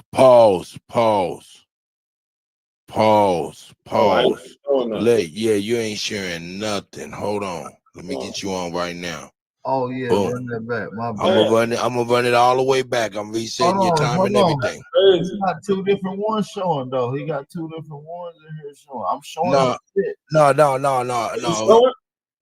Not a coincidence was at the bottom. Yeah, I got him now. We was showing. Oh, my bad. A1. Run this time back. My bad. I got it. I got you. A1. I mean, not a coincidence. Yeah. I just caught that. I'm sorry. I just caught it. You got your full time back, bro. My bad. That's my bad. Here we go. So what I said earlier was what all A1 did was appeal to emotion. Right? He didn't give you no facts. He manipulated the 2-3 sources he really did use. He manipulated those, but the appeal to emotion is a fallacy arguing through the feelings rather than facts. The appeal to emotion is a logical fallacy that involves manipulating people's emotion to strengthen their support for the conclusion of an unsound argument. So, like I said, he showed pictures with white people in it, and then tried to minimize why they're there. He's like, oh, that's just a mulatto in the back. He just white lady sitting in the front row with the Indian garb on. He just doesn't mention that. He's just appealing to emotion. Never once did he touch back to before 1492. That's what we're still trying to get to. That's what the debate is about. He's showing you people in the 1900s. He never left the 1900s. This is crazy. So he went to this book, The Use of the Term Negro and Black to Include Persons of Native American Ancestry in Anglo North America by Jack D. Forbes, right? So he just read a little part, whatever. He just tried to show that, whatever, but he forgets, he doesn't read the whole thing. So once we get down here, Jack D. Forbes tell you the purpose here is to illustrate how the term Negro has also been applied to people of American descent, right? So he goes into it, and what he talks about is how these people are not called Negro because they're black. They're called Negro because they got them enslaved. Nothing about them being black. So the possibility that Native Americans were quite commonly called Negroes is very much supported by Portuguese usage. During the colonial period, Brazilian Indians were repeatedly referred to as Negroes or Negros de Terra, Negroes of the land. A great many examples from the 16th and later centuries are cited by George Frederici in the analysis of Portuguese sources. These do not have to be repeated here, but suffice to say that it was so commonly that finally in 1755, a royal decree had to be issued. So in 1755, they told them to stop. So among the regrettable practices which have resulted in the disparagement of the Indians, one prime abuse is the unjustifiable and scandalous practice of calling them Negroes. Perhaps by doing, the intent was no other than to induce in them the belief that by their origins, they had been destined to be the slaves. Perhaps by doing so, the intent was no other than to induce in them the belief by their origins they had been destined to be slaves, not black. So they had been destined to be slaves of whites, as in general conceded to be the case of the blacks from the coast of Africa. So here, even in Jack D. Forbes' book, he's making a distinction. He's not saying that these Indians are black. He's never once saying that. He's saying, yeah, they was called Negro because these colonial Portuguese people had them enslaved. So they had Negroes. They usually had enslaved. So Negroes of Terror just simply, it might sound like black of the land, but they use it in the context of the slaves of this land. They're not using it in the context of their skin color. The directive will not permit henceforth that anybody may refer to any Indian as Negro, nor that themselves may use that epithet among themselves as is currently the case. So after 1755, even if they was calling them Negro, after 1755, that stopped if we going by A1 source. But again, what he does is cherry pick. So he gives you little pieces to make it sound good. But when we get to the juices and what it's really about, it don't say what he's saying. Like I showed you with James Chatters, with the with Naya and Lucia. Yeah, he's saying that they're different, but guess what? He's still saying they came from somewhere else. He's still saying they related to the Native Americans that you see today. He leaves that out. So if there's 3 tenements of being Aboriginal, 2 out of the 3 is knocked off if you listen to James Chatters in A1. So this is another thing that he showed you. He showed you this. I don't know why he showed you this. That was silly. I have no clue, but we're gonna see. He likes to just show. He likes to show just the little screenshots. I'm gonna give you the whole book. Like you see, this is the whole book, right? And the book is The Report of Industrial Commission on Agriculture and Agricultural Labor. So A1, he's always he's the meme king. He comes with no information. But let me show you what they really say. And I don't even know why he showed this, because if I was y'all, I would have told him, like, what's wrong with you? So yeah, he read all this part, so I don't have to say that. But in the source, look what they say. He is high authority, and he says the Yamasee Indians were Negroes, what were known afterwards as the fiercest of the Indian tribes of the South. The well-known Yamasee Indians were Africans. Why, like, what's up, A1? Why would you show this? This makes no sense. We can see it clear as day. We're African. So let me get to the second part of the debate. It's, who are we the descendants of those people? And I believe, and mostly I believe, the best way to find out are we the descendants of these people is to look at the history, the oral history that was left behind by these people. So you can find this manuscript. It's a manuscript number 40. You can go to firstblacks.org and see this primary source. It's dated October 9th, 1594. The theme is a black African man was sold as a slave by French smugglers on La Espagnole northern coast, claimed a right to freedom based on his African original social status and nobility. This is a court case, right? So here is some translations from the court case. And this is a little part in here that we're gonna focus on, right? So here it is right here. This is it. Here's it right here, written out so we can see it. But it says, all right, on the left, witness Sebastian, and after what was said on the 9th day of the said month of October, and in the said year, for the said inquiry before the said honorable judge, oath was lawfully taken and received from Sebastian. Like I said, this is a court case. We got this man, he's testifying in court. So this is his own words. They said an oath was lawfully taken and received from Sebastian Crilio, originally from Guinea, Ladino, and he is said to be Christian, who today, the said day, came to the house of the said honorable judge to request justice for himself, for he is free and has been brought by the French in Northern Strip.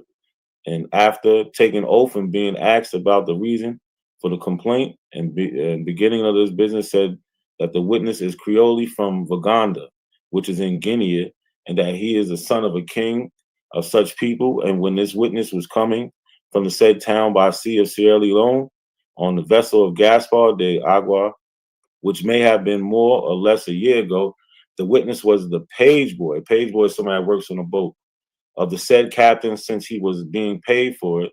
And while sailing, they were encountered by the French captain Bivet. So he's explaining how he was kidnapped from the coast of Africa and then sold to America. And like I said, this is from 1594. So A1 never left the 1900s.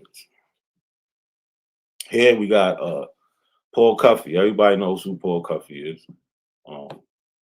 People should know that he's mixed. He's African and Indian, right? So we have a petition for relief from taxation, March 14th, 1780. The petition for poor Negroes and mulattoes, that we being chiefly of the African descent. So he's not saying that he's all African. He's just saying that the group that he's among is chiefly majority African. And by reason of long bondage and hard slavery, we have been deprived of enjoying the profits of our labor or the advantage of inheriting estates from our parents as our neighbors, the white people, do, having some of us not long enjoyed our freedom. And here we go. Inside the primary, we can see right here. 10 minutes. 10 minutes. We got here, right here, Negroes and mulattoes. Underline says that we being chiefly of the African extract. So yes, it does say African. And here the date, March 14th, 1780.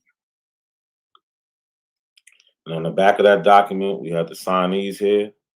We have Paul Cuffey's brother John, and then we have Paul Cuffey here, along with a couple other people. So like I said, the debate is about who did these people say they was, right? I haven't heard A1 say who anybody was, except that he just showed pictures. I don't know what them people would say if we actually asked them. So here we have Peter Williams Jr. He was born in New Jersey. He was an abolitionist who also supported free black immigration to Haiti, the Black Republic that had achieved independence in 1804 in the Caribbean. In the 1820s and 30s, he strongly opposed the American Colonization Society efforts to relocate free blacks to the colony of Liberia and West Africa. And that wasn't because he wasn't African. He just didn't think that we should go all the way back there because we're so many generations away, right? So in 1827, he was the co-founder of the Freedom Journal, which is one of our earliest newspapers, the first African-American owned and operating newspaper for us, by us. So this man, he was doing things. So, but on 1808, he had an oration that was delivered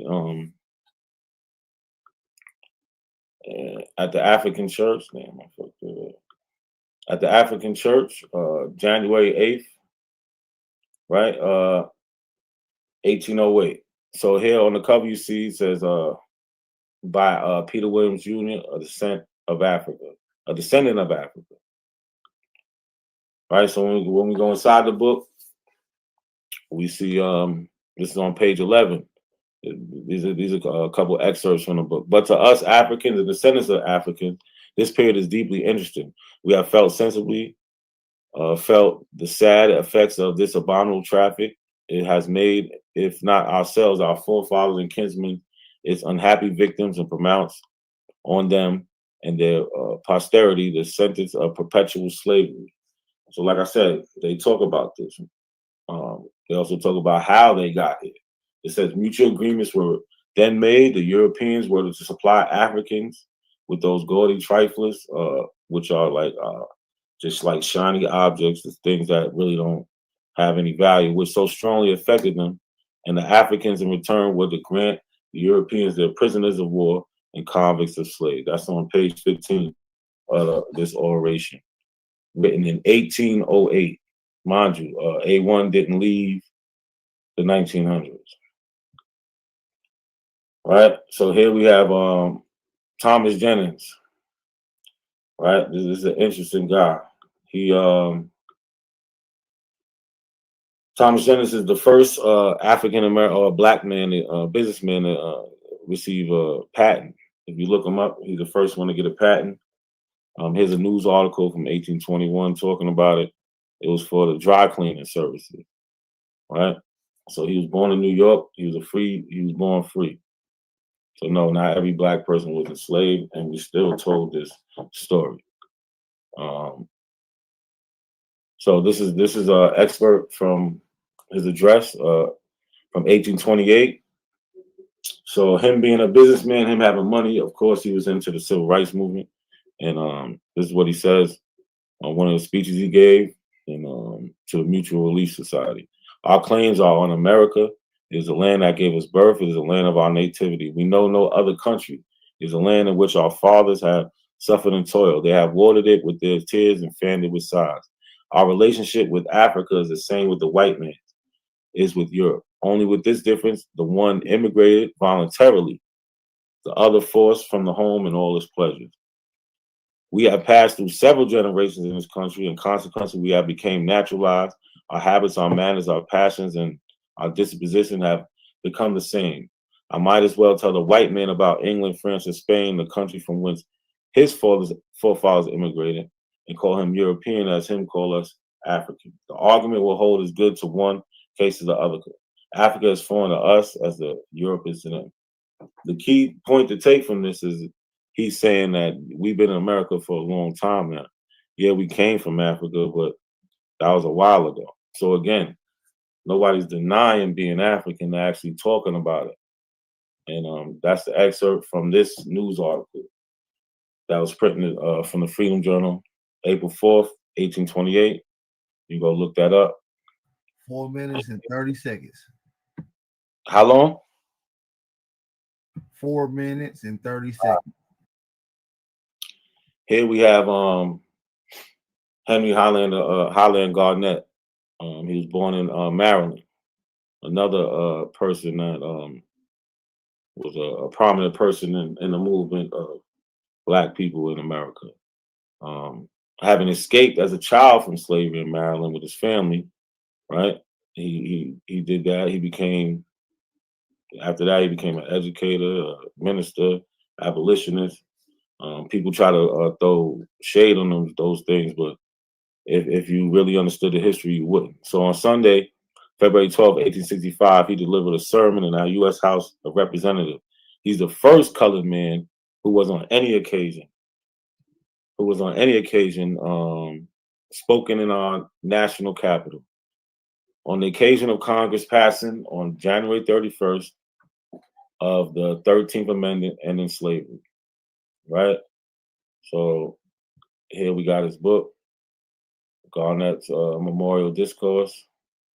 So here's a passage from the book. His ancestors did not come over in the Mayflower, nor land at Plymouth Rock, nor kiss the Blarney Stone of the Pilgrim's fathers. On the contrary, his grandfather was stolen by slave traders from the coast of Africa, survived by the horrors of the Middle Passage on a ship doubtless owned in Bristol, Boston, land on the James River, was then transferred to the state of Colonel William Spencer. So you see this oral history. These people, when you go further back, they know where they came from. They know the people who took part in whatever, and you can find that on page 17. That introduction was given by James McCune Smith, who was the first African American to receive a medical degree and to open a pharmacy in New York. So another on page 75 to 76, he talks about going to the shores of the land of my forefathers and bleeding Africa. So we talk about this. A1's not going to show you what the people actually talked about. He's just going to show you pictures, and that's it. So here we have King Blue. He was a Chickasaw freedman. He led Negroes in a rebellion right here in 1894 for they wasn't getting their just due. Right here he goes on the freedman rolls. So the former slave formed a political organization and appointed people to represent their concerns before Congress in Washington, D.C. And one of those individuals was King Blue, who was enslaved by Benjamin Colbert, a member of the large slaveholder Colbert family of Chickasaw Indians. So I hate to say, a lot of y'all come by way of, especially in those areas.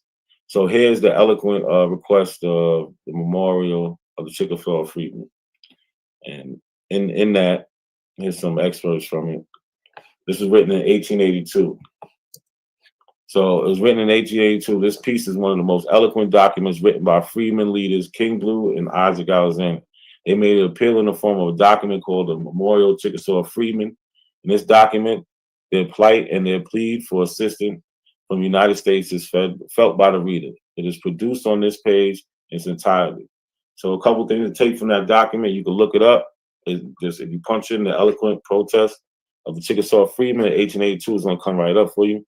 So in that document, they mention being African descent 24 times. They say they are the residents of Chickasaw Nation, an area, person of African descent. They say your memorials represent not only themselves, but also that class of person known in the nations, a person of African descent, of which class there are about 3,000 individuals. So like I said, the Black people, they spoke for themselves and they said who they was. And there's no doubt about it.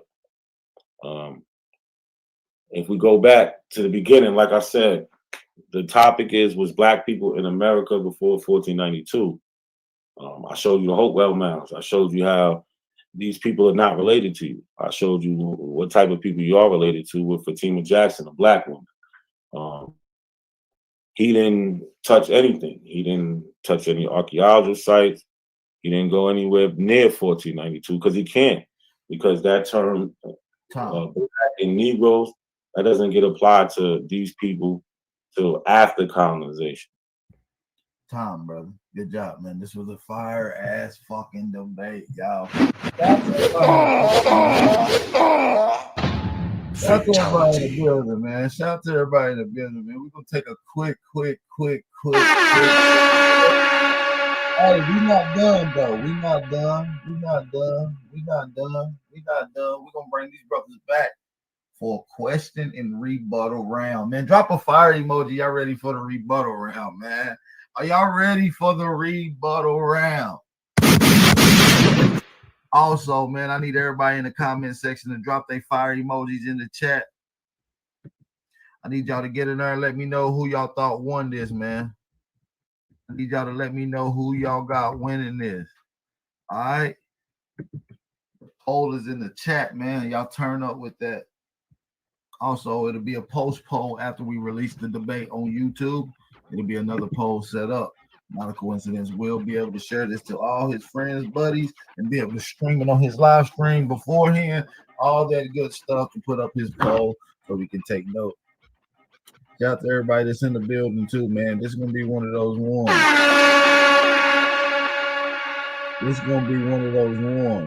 As we get DJ Cuddy to play a little music, we'll be back in a second as these brothers gather their questions and rebuttals.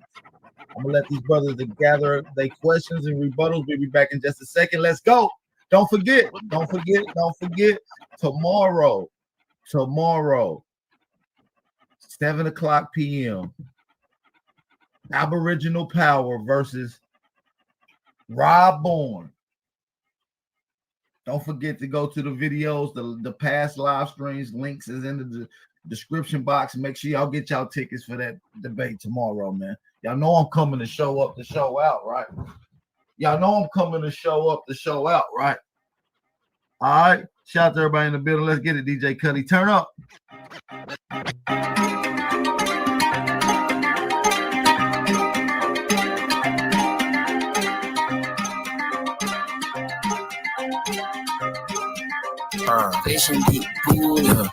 I don't tolerate fuck niggas. Show me different one time, I don't fuck with you.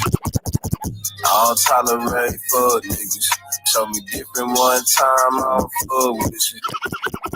I don't tolerate fuck niggas. Show me different one time, I don't fuck with you. I don't tolerate fuck niggas. Show me different one time, I don't fuck with you.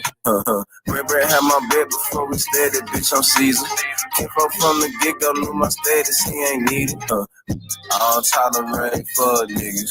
Show me different one time, I don't fuck with you. Brett had my bed before we started, bitch, I'm Caesar. Came up from the get-go, knew my status, he ain't needed. Fresh out the pen and I'm just happy, kept on breathing. Whole time bitch was scheming, lean, but I ain't seen it. Hanging around the niggas who think smart don't make you bigger. Hanging around the niggas think they hard don't make you killers. Hanging around the niggas you just met, they ain't your niggas. Heard they snatch you up like cool, like shit. Loyalty ain't cool no more, niggas rather be hoes. Lucky y'all don't pimp no more, I would've put you on. Loyalty ain't cool no more, niggas rather be hoes. Lucky y'all don't pimp no more, I would've put you on. Let go. Shout out to everybody in the motherfucking building, man. Y'all know who this is. It's our brother Abos, man. I want to see y'all there, man. Make sure y'all get y'all tickets, man. I need all the support we can get for this one tomorrow, man. It's a lot going on, and we coming to rock the house. We coming to bring it down. We coming to smoke a Pan-African. We coming to establish our points. We coming to bring Rob on head and put it on the wall, man. Shout out to all the It's your brother, Aboriginal Power. Make sure y'all tune into that debate tomorrow, 7:00 p.m. Eastern Standard Time. Big Aboriginal Power versus Rob Bourne, man. Make sure y'all tune in, man. Let's go. Brutality. Let's bring these two brothers back in. Before we go, man, this is the rebuttal in question round.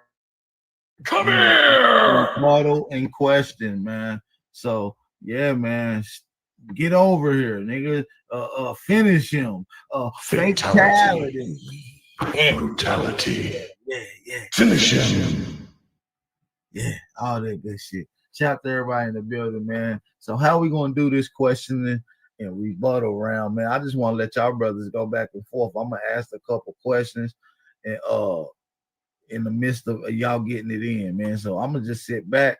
We can start the time. I think we can give this a 10 to 15 minutes. What you think, DJ Cuddy, on the rebuttal round? What you think? Man, I'll tell you what, they're gonna go back and forth with each other and engage each other.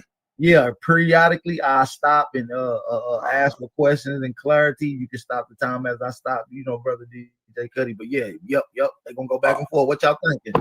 You say 20 minutes, you say? 20 minutes sounds good to me. What you think, y'all brothers? Y'all good with that? Yeah.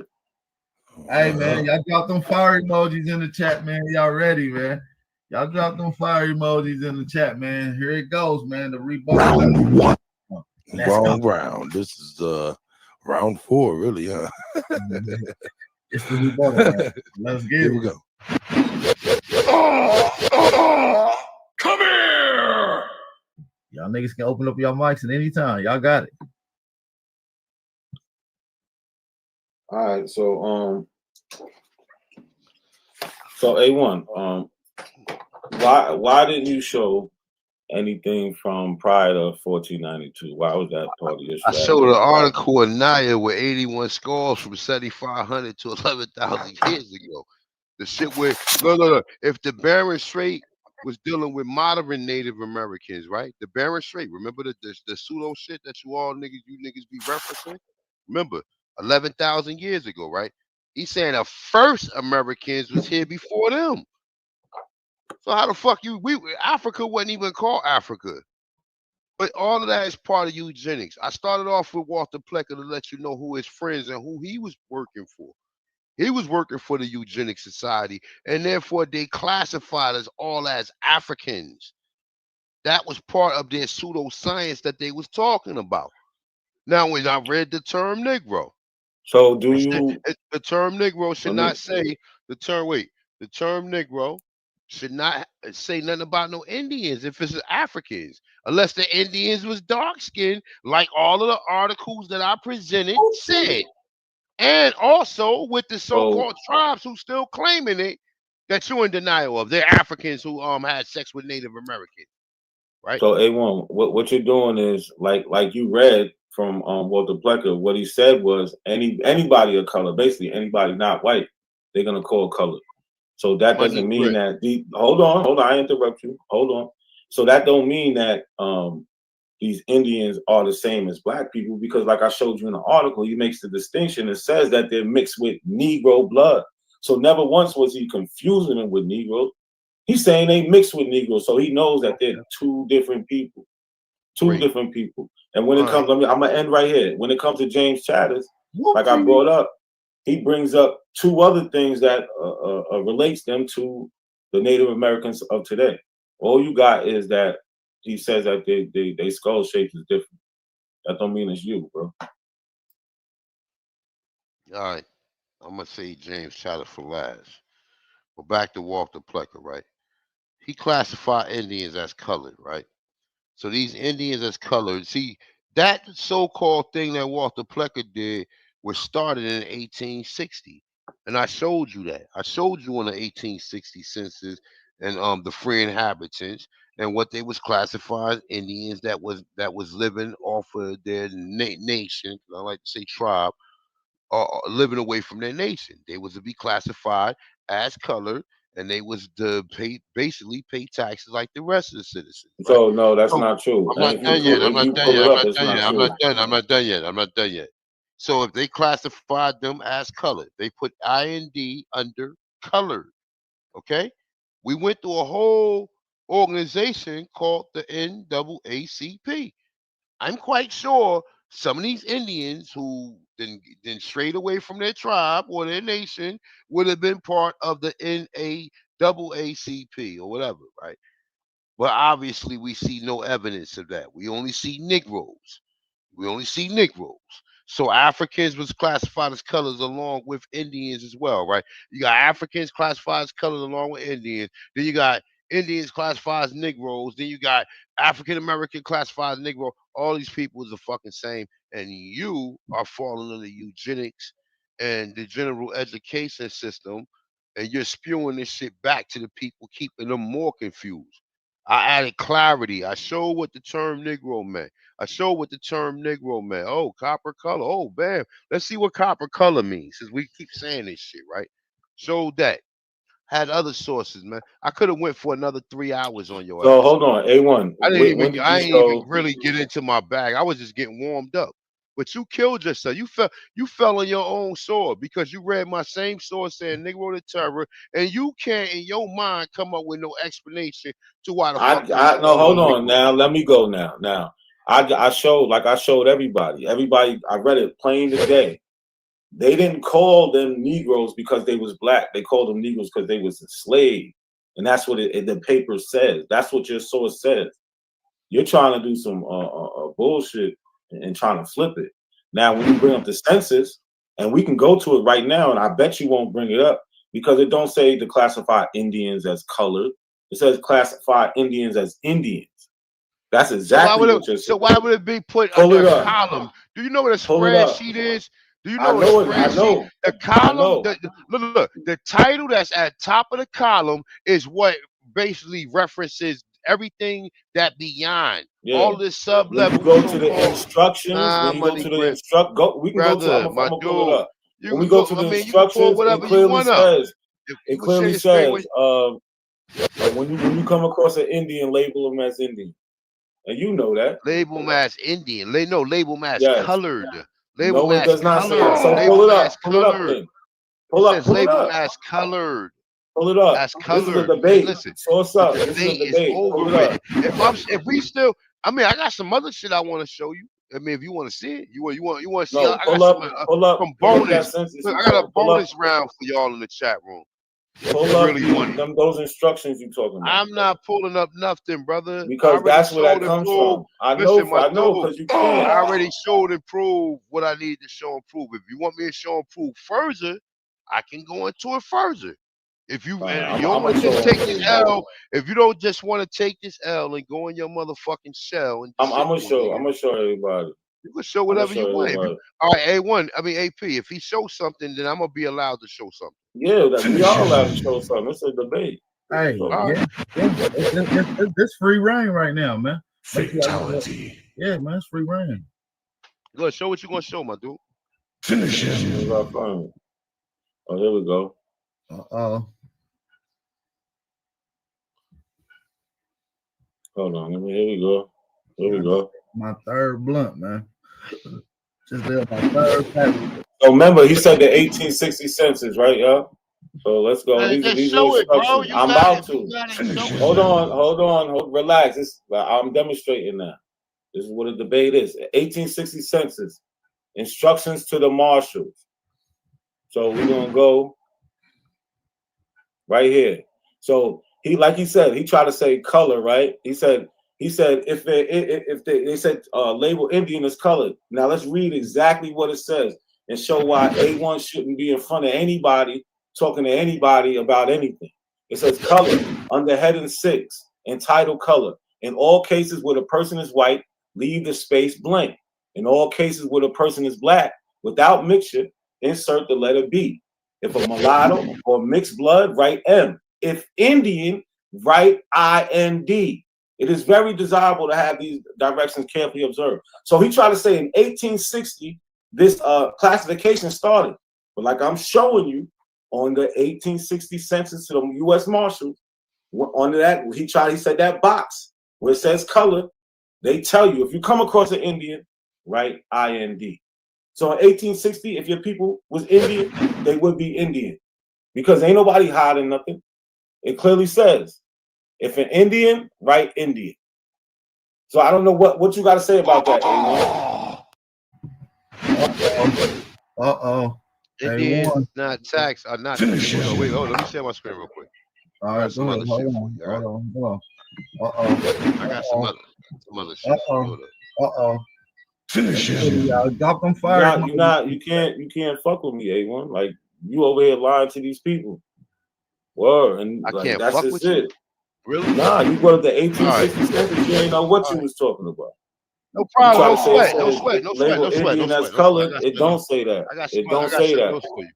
I Okay, know all you right. better. So you better go to another subject. You better. I better go to You gotta another retire that subject. one. You know the fuck You gotta talking retire about, that dude. one. You can't say All that right, let's go 1860 into it. census. All right, let's It go started into in it. 1869. Finish him. Oh, Plabimo. Let's get into it, my dude. You sit up here, you pump Finish faking, him. my dude. You the one cherry picking this shit. You the one cherry picking. All right, so boom. Let's go to the top of this right here, real quick. All right, boom. So it said defining mixed blood Indians in colonial Virginia and in the Carolinas, right?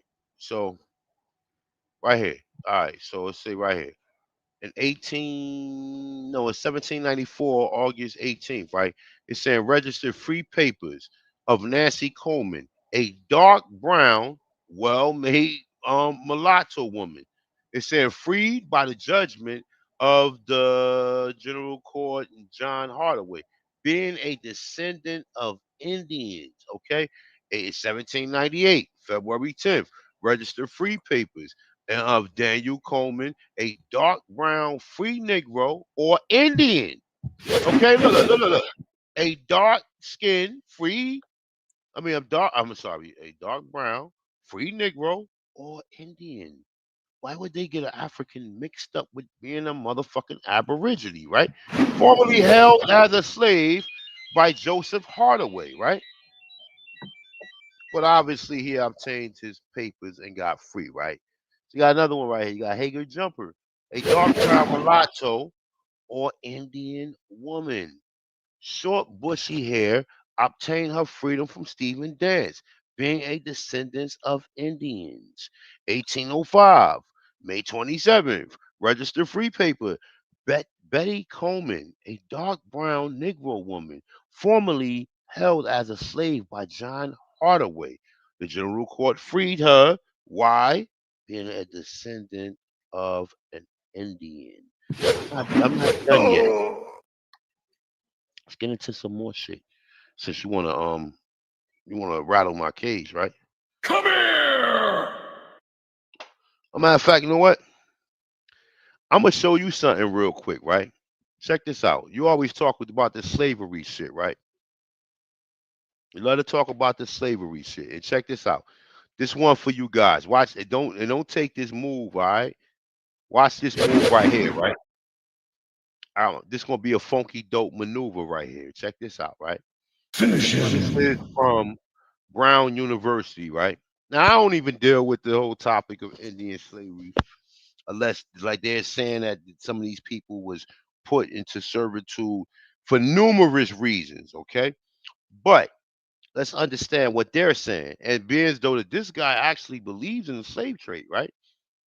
Colonial enslavement of Native Americans included those who surrendered to, all right? So and look, it say King Philip War. Remember his uncle, his grandparents is King Philip and shit, right? So I just want you to look at the count. Native American slavery is a piece of history of slavery that has been glossed over, Fisher said, between 1492, look, 1492 and 1880. Between 2 and 5.5 million Native Americans was enslaved in America, in addition to the 12.5 million African slaves. Now remember, there wasn't no 12.5 million African slaves, right? It was only 10, and then they claimed that they were scattered out. But in all these places, like we just went to Brazil, we just heard Richard Neves and the skeletons that they found, there was already Negroes there, just like every fucking place else, right? But because he believed in slavery, so according to them, they enslaved 2 to 5.5 million so-called Aborigines here, right? Now, these Aborigines, let me ask you a question, not a coincidence. Would these Aborigines be on the same plantations that the Africans would be on?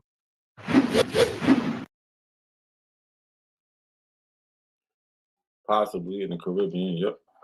No, we talking about in North America. Come here. Oh, there was absolutely. That's why they mixed like that, and that's why some people. That's why got they it. was able to Absolutely. mix. That's the reason why. But they how do you just jump over the 12.5 I'm million not African jumping. slaves?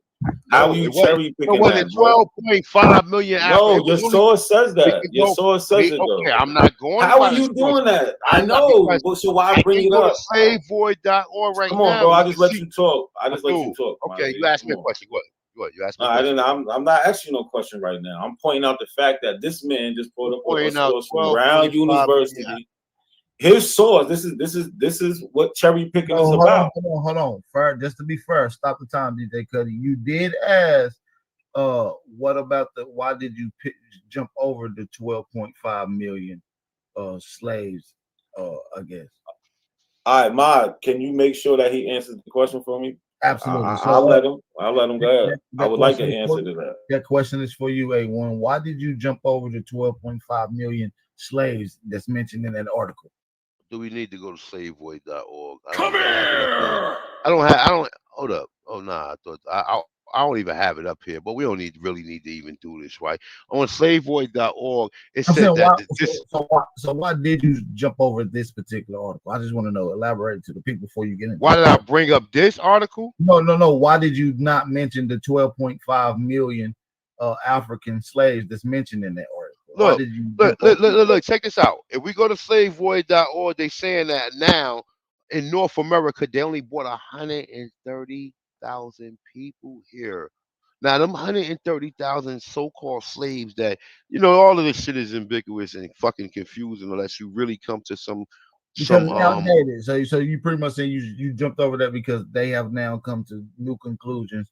No, because there wouldn't be no Africans here. The Africans would have been beyond intermingled in So over 5.5 million people. So A1, why don't you go to Slave Voyage and show us where it says that only 100-something thousand came to the Americas? This is talking about the Americas, North, South, all the islands.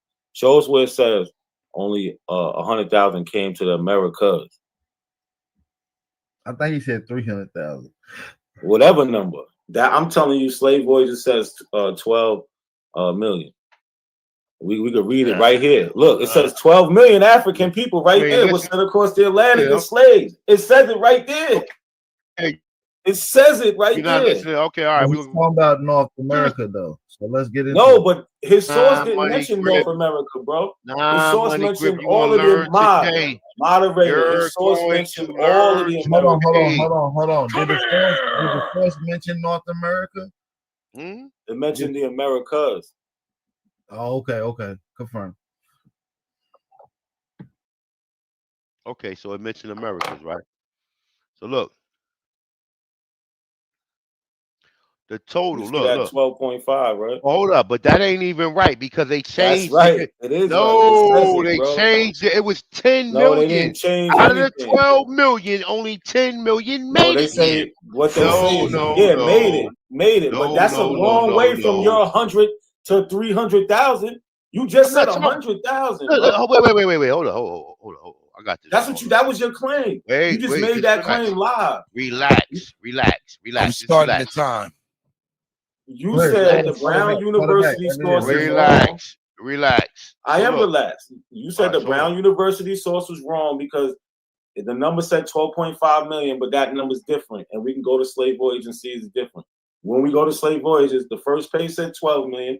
When you went all the way to the end, you try to hide it. It said 12.5 million. Slave Voyages didn't switch their numbers, bro. You are distorting the facts. That's what you're doing. Facts. That's what I'm doing. You absolutely are. Okay. You absolutely are. You're right, bro. You absolutely. I know. That's when we went on the title page. That's exactly what it said. It said A1 is lying right now. So now you're gonna try to adjust something to manipulate the stats. The Brown University source coincides with the 12.5 million that Slave Voyages said. So the Brown University source is right. Nah, Money Grip. It only say 12 on here. Say 10. They didn't change. All right. So do you? So wait. Let me find this. Let me find what I'm looking for. All right. Just let me find what I'm looking for. Let me find what I'm looking for because they didn't change it. Well, What in the life is meantime, you should concentrate. Let me talk. I should concentrate. Yeah, because it looked like you're having a hard time I'm having manipulating a the hard stats. time. Okay, all right. It looked like you're having a hard time manipulating the stats, bro. I don't really, Like you I know what? said, that Look, shit coincides all right, with here what we go your right here. All source right, said. here we go right here. Look, here we go. Get right over here! Here we go right here, Money Grip. Okay. Here we go right here, right? Hold up. So what are you trying to say? What am I trying to say? You about to see right now. Relax.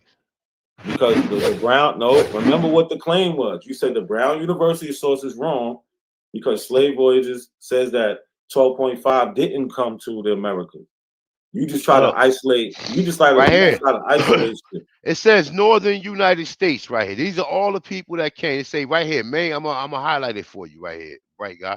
Mainland North America, right? Northern United States, Chesapeake, Carolinas, Georgia, Gulf states, USA, and unspecified, right? So you got 28,984. It's saying disembark. Well, no, I'm gonna just count the embark numbers: 8,318, 87,733, 9,750, 626. Add all of this up, and you tell me what the fuck the total you got for disembarkment in the mainland of North America. So wait. Hold on. What does embark mean? What does embark mean? Embark means the people that was taken from where they came from. Yeah, people that got on the and shit. That has nothing to show. Yes, it's showing people in mainland America who got on the ship. It ain't talking about people that came from Africa. So this is the disembark. They're not talking about people that came from Africa. So where? All right. So hold up. So they just had a local ship, like a subway, that was just going around, and people were just like, you know what? You go on my way, let me jump on you. Or did they have a slave trade like you niggas been saying all along? Look at the isolated incidents and stop making these broad claims. Yes, bro, you're wrong. You ain't showing how that source is wrong. You did not show how the Brown University source is wrong. Look, you know what? Like, no matter what you do, the title page said 12 million. When you first went on it, when it had the total of everything, it said 12.5 million. The Brown University said 12 million. Only a biased person can see that you're just trying to fumble around with the numbers. I'm trying to be so. Anybody in the chat who disagrees with me right now? So listen, all right. So look. You see 12.5 right there. All right. So wait. Let me make myself clear. You're combining the all Americans, South America. That's what Brazil. this. Wait. Doing, But no. They talking about Native American. They talking about right here in the Americas, in North America, between 1492. No, this is nothing about just North America, bro. So all right. So who the Native? Look, read it. Who the Native Americans? Who the Native Americans? Read it. It literally says outside of North America, brother. Outside of North America, they do not call any of them other tribes Native Americans. The only people they apply that to is North America. See, you will learn. They talking about no. You trying to play with words. Shit is crazy.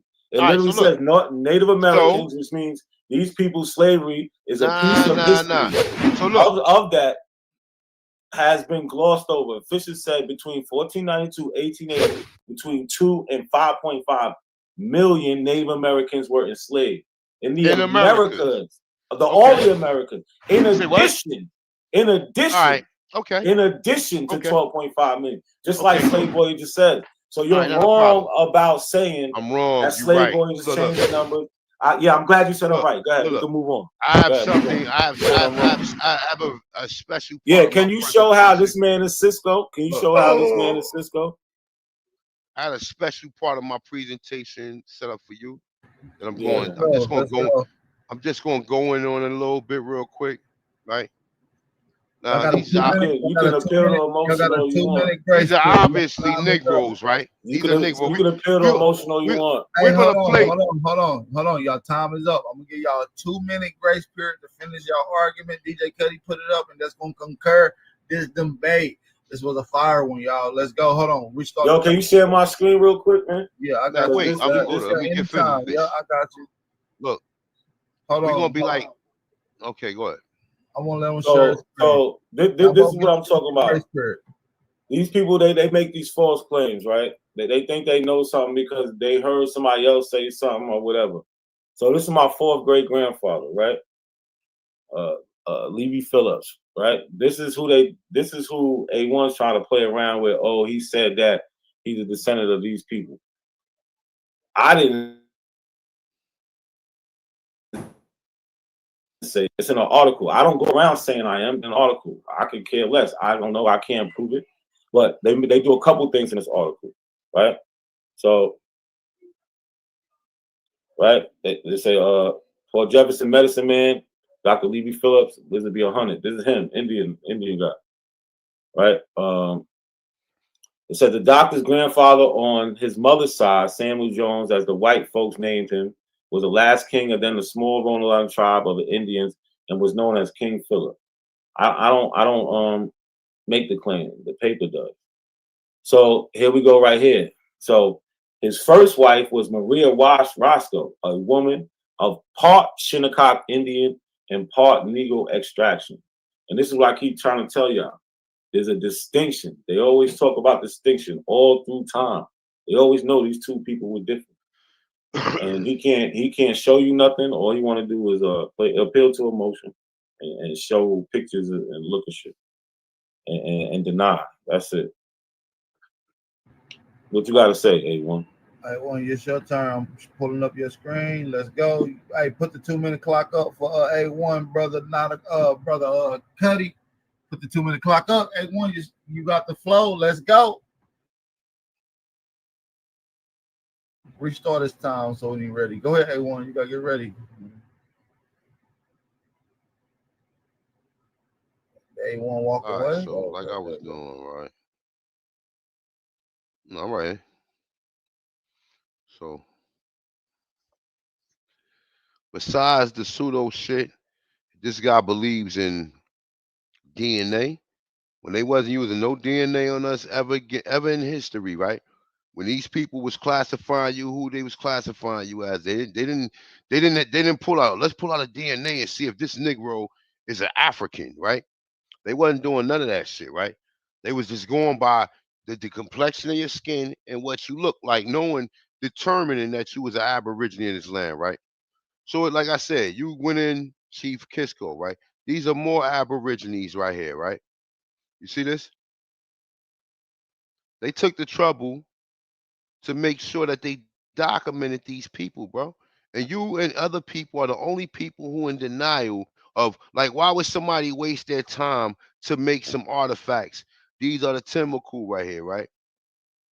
And yeah, this is from John Oberly, right? But see, the thing about this is, right? This is the same way the Timbuktu look right here. He got the same shit on. So two people who came to America seen the Timbuktu wearing the same thing with them same crowns that you showed Mansa Musa, who we know as Montezuma, right? And more images, right? More images, right? More. All these people look like all the people who they described with the archaeology. We seen the image of the people. We seen what the people said who they was, right? Oh, that's America, right? Look, we see all of this shit, right? So all of this shit, with the fact that these people said the first people here was Negroes, right, is a figment of our imagination, right? All these American Indians, right? And all of these people are a figment of our imagination. We ain't supposed to pay none of this no attention. This is no evidence or nothing, right? This is just, this is fantasy right here. They created this Indian drawing like a goddamn like a Superman or a fucking Wonder Woman cartoon, right? Look, you see this? And it's titled America. This is a motherfucking Aborigine. This person right here been classified as Negro and color. A1, we gotta be honest. All the No, I'm pictures not you being just honest. showed, Nah, we I'm don't showing know. you. I know you're not being honest. We don't know where none of them pictures. You didn't source anything. Hold on. You didn't source anything. Hold on. This concurs the debate, y'all, man. Shout out to y'all, man. This was a good one, man. It's the end of the rebuttal round. Hey, fatality. We almost at the 3-hour marker, man. This was one of those ones, man. Shout to everybody in the building. This was a great debate. Make sure y'all get them polls. Make sure y'all get them polls. The debate will be releasing The debate will be releasing on YouTube. I don't know exactly when. I will be giving announcements on updates on when this particular debate will be getting released, but it will be getting released on YouTube. Shout out to A1. Shout out to Not a Coincidence. We got the crowd here. Is there anything y'all want to say to the viewers that came to support you guys? Where the poll at? Who won? You going to cut the shit off without telling a person who the winner is? Do you guys want to say something to the viewers and to the brothers and sisters? Yeah. That's in Yo, the chat? I hope y'all enjoyed it. I appreciate everybody for coming out, supporting. You know, it's good to have these conversations, and I'm glad y'all came to see it happen. We appreciate y'all. Hey, when you got something to say? Peace of the gods, man. Peace of goddesses. Thank you for attending this situation. This is definitely a situation right here for Not a Coincidence. And you know, respectfully, hopefully he learned something. You know, hopefully, you know, in the coming times, he will be announcing that he is an Aborigine and he's no longer African. Booty scratcher, quite might that be. Peace to the guys, peace to everybody who came to the presentation, election. I mean, debate. Thank you for attending. Peace, peace. All right. 6% says Not a Coincidence won, and 91% says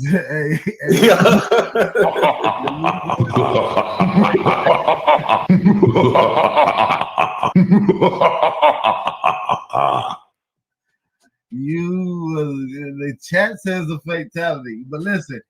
Of course they would say that. It will be another Fatality. poll. It will be another poll after release. You guys will be able to share it to your peers that wasn't able to buy or purchase the pay-per-view. But whenever it is released, we'll do another poll. Up to now, the chat has spoken. A1 has won the poll. Yo, I didn't expect nothing less than that. I'm gonna keep it a buck. Yo, I just wanted to come up here. I want to come up here and show some information. When people see this down the line, it'll be a different outcome. You know what I'm saying? You showed a PowerPoint. I'm battling picture. Kim Jones right now. Hey, listen, man, listen. We had quite a few people turn on in here, so listen, we're gonna be. Yeah, nah, I love it, man. I appreciate y'all, man. It's all good. I ain't no sore loser. Hey, I want to say shout out to everybody that's in the building. I want to say peace. Thank you. These brothers want to say the same thing. We send that to the Aboriginal community. We appreciate y'all for purchasing this pay-per-view, and hopefully you guys enjoyed it. Y'all will have the luxury to come back to keep rewatching this. We're gonna see you over there at Chief Holiday channel. He already bugging, bamming, and jamming. Hopefully, I think he is. He better be, because I'm about to get out. He is. So we about to get out of here. Shout out to Chief Holiday. We about to get out of here. Peace and blessings to all the American Aborigines. Attention, this one. Good show up. Not a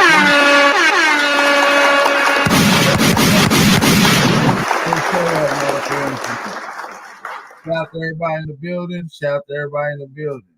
A1 officially won the debate according to the poll. Hey, but before we go, can I get some of the score, man, to talk about? It was 3 rounds. I want the score people that I picked out, designated in the chat, to score this. How many punches and how many I scored 1 through 10 during the round.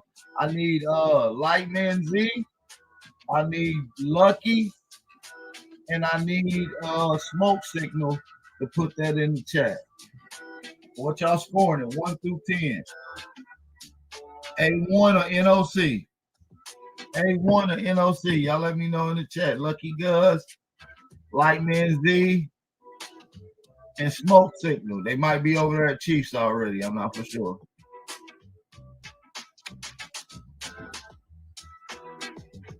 Maybe we can get them rounds over there at Chief Holiday channel, man. I'll see y'all on the back end. With that being said, shout out to A1, shout out to Not a Coincidence, shout out to DJ Cut Tech, shout out to all the American Africans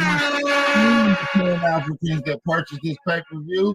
With that being said, shout out to your brother Aboriginal Power. We out of here. Peace.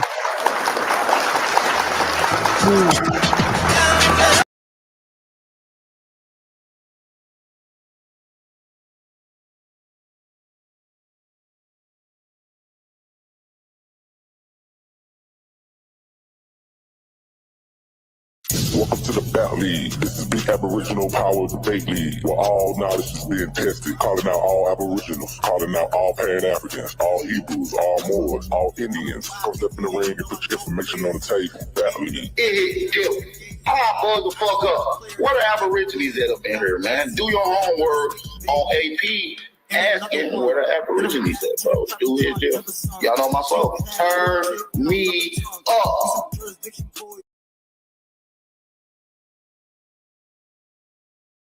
I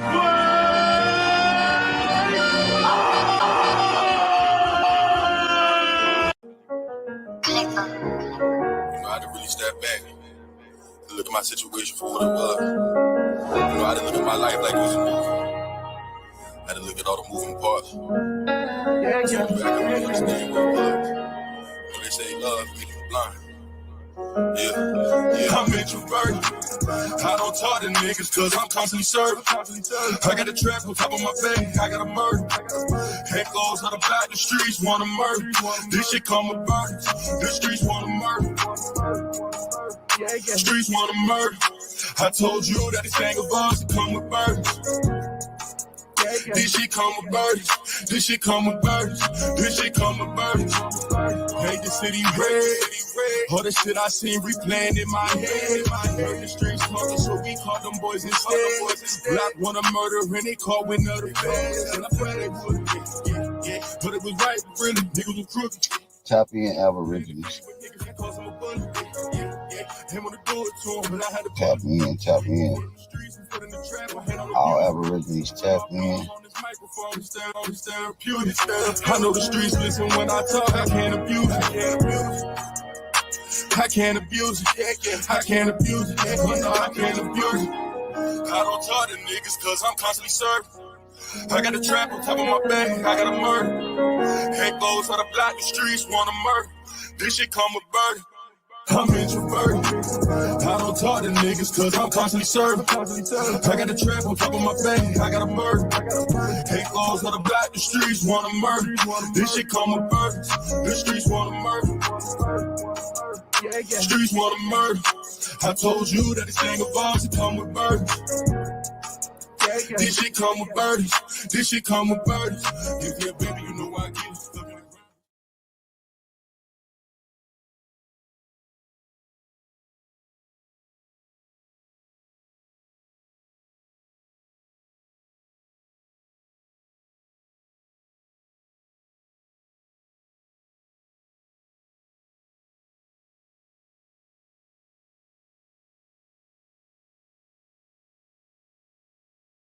Shout out to everybody in the building, man. We got a very, very, very special day for you guys. We got a fire debate. Shout out to everybody that's in the building. I want to say peace and love. We are expecting a fight. We are expecting a battle. We're expecting war between these two brothers. They're coming to put on a classic to end the Big Aboriginal Power Debate League and to end the year this year with one of the fire heavyweight jams. If you guys are ready, drop those fire emojis. Turn me up. Y'all know my slogan. Man, let's get right into it. Who we got coming in here right now? We got one of the brothers in here.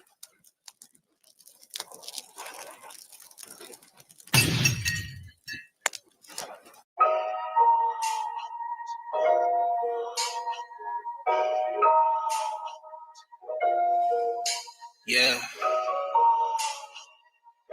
No matter where I go, I'm always putting in that work, man. What you feeling inside? Get to that bag, nigga. You only got one life to live. How you gonna live your life? Get that bag, get through. Ayo, 40, what you cooking? I've been insane, don't fuck with no lames. Just get the money and quit the complaining. Driving the far and affording the statement. Bitches is on me, they know that I made it. I'm dodging these studies like I'm in We got not a coincidence in the building, family. We got not a coincidence in the building. Drop them fire emoji. Let's go. The nigga I'm flipping. Look at me, mama, I made it. Swear on my presence like I was the baby. Don't fuck on my old bitch, I got a new lady. I couldn't wife it cause she was fugazi. Wasn't a hoop, now I'm in a Mercedes. She ain't got nothing where she could persuade me. I threw the money and dick, now she crazy. Blowing my shit, I'm like, bitches, you crazy. I'ma put in that work. Blow a couple thousand on merch. Fly like a level off from earth. Keep my hands in the dirt. Violate body in the hearse. Make way for the realest to emerge. I'ma put in that work. Blow a couple thousand on merch. Fly like a level off from earth. Keep my hands in the dirt. Violate body in the hearse. Make way for the realest to emerge. Yeah, yeah, yeah. It's a new year. I got 20/20 vision. Still gonna get the chicken trying to stay from out of prison. Keep the strap on when I lay up with these women. And the people on my phone like I should be up in them. Hit them with the pause when I hit the mall spinning. Put them on the snap, must have been a poor image. Them ass shots got them looking like they all finished. Back blocks when I hit the blood, drugs flipping. When I put in work, no limit. It's a new year, but you know the flow different. I ain't pulling up unless I know there's holes in it. Kill it on the stage, I'm gonna need some more minutes. Everybody eating on my team, we all winning. Hennessy is gone, we gon' put some more in it. The drop got no roof, made me look tall in it. The drop got no roof, made me look tall in it. Put in that work, blow a couple thousand on merch. Fly like a level off from earth, keep my hands in the dirt. Violate body in the hearse, make way for the realest to emerge. I'ma put in that work, blow a couple thousand on merch. Fly like a level off from earth, keep my hands in the dirt. Violate body in the hearse, make way for the realest to emerge. Yeah, yeah, yeah, yeah. Shout out to my brother, not a coincidence. What we doing, brother? You ready? You already know. I'm here. We ready. Yeah, let's get it, man. Shout out to everybody in the building. Who we got coming in right now? Y'all know how this coming. Shout out to everybody in the building, man. Who we got? It's a Honda. Shout out to the conscious one, man. He in the building, man. Let's go. Hey, I'm right back on their ass, yo. They done made me mad, I've been keeping calm, constantly keep making cash, yo. I've been getting bag after bag after bag, yo. Presidential shit, I rap my Maybach matte black, yo. Call me Mr. Glock, shooters in the front and back. Yeah, I'm on my Memphis shit, these bitches coming in the pack. Yo, these niggas pussy cat, straight cow, cat and hat. Yeah, baby, I'm a player and my daddy was a Mac. Yo, yeah, and that's a motherfucking fact, yo. Never leave the house without my motherfucking strap. I was 14 years old with that motherfucking sack, yo. I don't fuck with none of these rappers, they know that. Hey, I'm right back on their ass, yo. They done made me mad, I've been keeping calm, constantly keep making cash, yo. I've been getting bag after bag after bag, yo. Presidential shit, I rap my Maybach matte black, yo. Call me Mr. Glock, shooters in the front and back. Yeah, I'm on my Memphis shit, these bitches coming in the pack. Yo, these niggas pussy cat, straight cow, cat and hat. Yeah, baby, I'm a player and my daddy was a Mac. Yo, smoking Mac with my uncle calling threats. Yeah, I was 13, sneaking, geeking, drinking at the bus. A couple niggas play with us, you turn that ass to dust. Don't let them gas you up. Hardcore, no mask or gloves, nigga. Hit your ass up with some slugs. I run with hustlers and thugs. I got this shit out the mud, nigga. Hey, who want this smoke? I got buzz. Dropped in the church and the club. What the fuck you niggas thought they was? Right back on their ass, yo. They done made me mad. I've been keeping calm. Come on, y'all. Let's get the energy up, man. Drop some fire emojis in the chat, man. What we doing? Turn up. Let's go. Presidential shit. I rap my Maybach mad. We here now. Glock shooters in the front and back. Yeah, I'm on my Memphis shit. These bitches coming in the pack. Yo, these niggas pussy cat, straight cow, cat and hat. Yeah, baby, I'm a player and my daddy was a Mac. Yeah.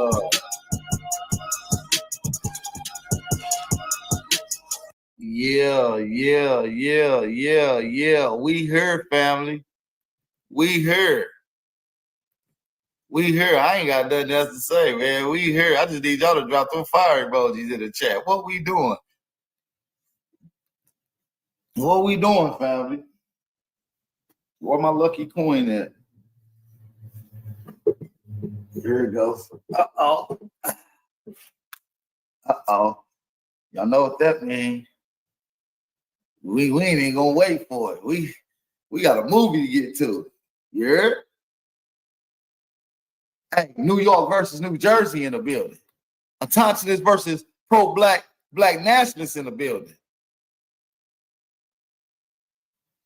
What we doing, man? Get the energies up. I need y'all to flood this thing out with fire emojis. Not a coincidence you came to farthest, man. Let's get right into it, man. How you calling in the air? Tails. Tails. Oh, in the head? Yeah. Tails. Oh shit, nigga. Which one is it, nigga? Hold on. I said the same thing twice. I said tails. Let me do it again. Tails. I can't even see. Let me see. Here's it is. My bad. Here's A1. What you want to do? You want to go? You want to let him go first? What you want to do? Man, you already know, nigga. I'm going first. Peace to God, shit. man. Let's go. Let's go. Peace Shout out to to God. Anuki, man. He said he gonna set the tone. Let's Like a get it. creative player, it's time to set the tone. Let me get straight into the timer. Y'all know y'all got 25 minutes with a 5-minute rebuttal. All right. So we're gonna get straight into this. We're gonna make it as prompt as much. I'm not gonna be doing no time stopping because we already got lengthy time, family. So make sure y'all ready. Y'all should be ready. All right. So I'm gonna go ahead and give you a full 30 A1. You get your I'm gonna give you a full 25. You start off with 25. You don't got no 5-minute rebuttal right now. So we good. So whenever you're ready, I'm gonna start your time, brother. Let's go. Let's go. Let's get it. Man, peace to gods, peace to goddesses, man. You already know it's gonna be a debate / lecture. This is free Aborigines, who some of us may have owned slaves, against actual Africans or actual Aborigines who think they from Africa and think they Africans brought here, and that word slave was applied to them. So here we go. We got not a coincidence, right? We've been constantly trying to help this brother, telling him you're not a slave. And you know what he say? I'm an African slave. And this is the way that a lot of these niggas act. They act like we got to do an exorcism towards them, right? And this is definitely going to be an exorcism. Definitely. Right? So let's get into it, right? We all know the K through 12 conspiracy, right? We all done went through this. I done put this out there plenty of times. We know who the people who funded our schools. We know the people who funded our schools, that they came from the eugenics programs, or a lot of these COINTEL and all these other operative programs come from eugenics, right? So I'm gonna read this real quick, right? So just to keep in mind what John D. Rockefeller and Frederick T. Gates and what their letter actually says and what they don't want from individuals, right?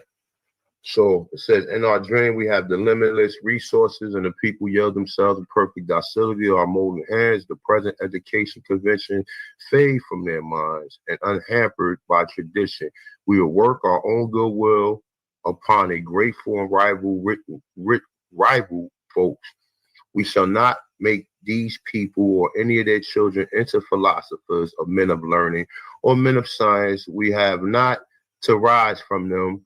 Authors, editors, poets, men of letters. We shall not search for embryo great artists, painters, musicians, nor lawyers, doctors, preachers, politicians, statesmen, of whom we have an ample supply.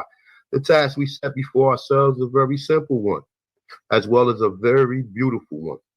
To train these people as we find them a perfectly ideal life, just where they are. So we will organize our children and teach them to do it, to teach them to do in a perfect way the things their fathers and mothers are doing in an imperfect way. All right. So this is what these people was when they teach us everything. This whole history is all contaminated.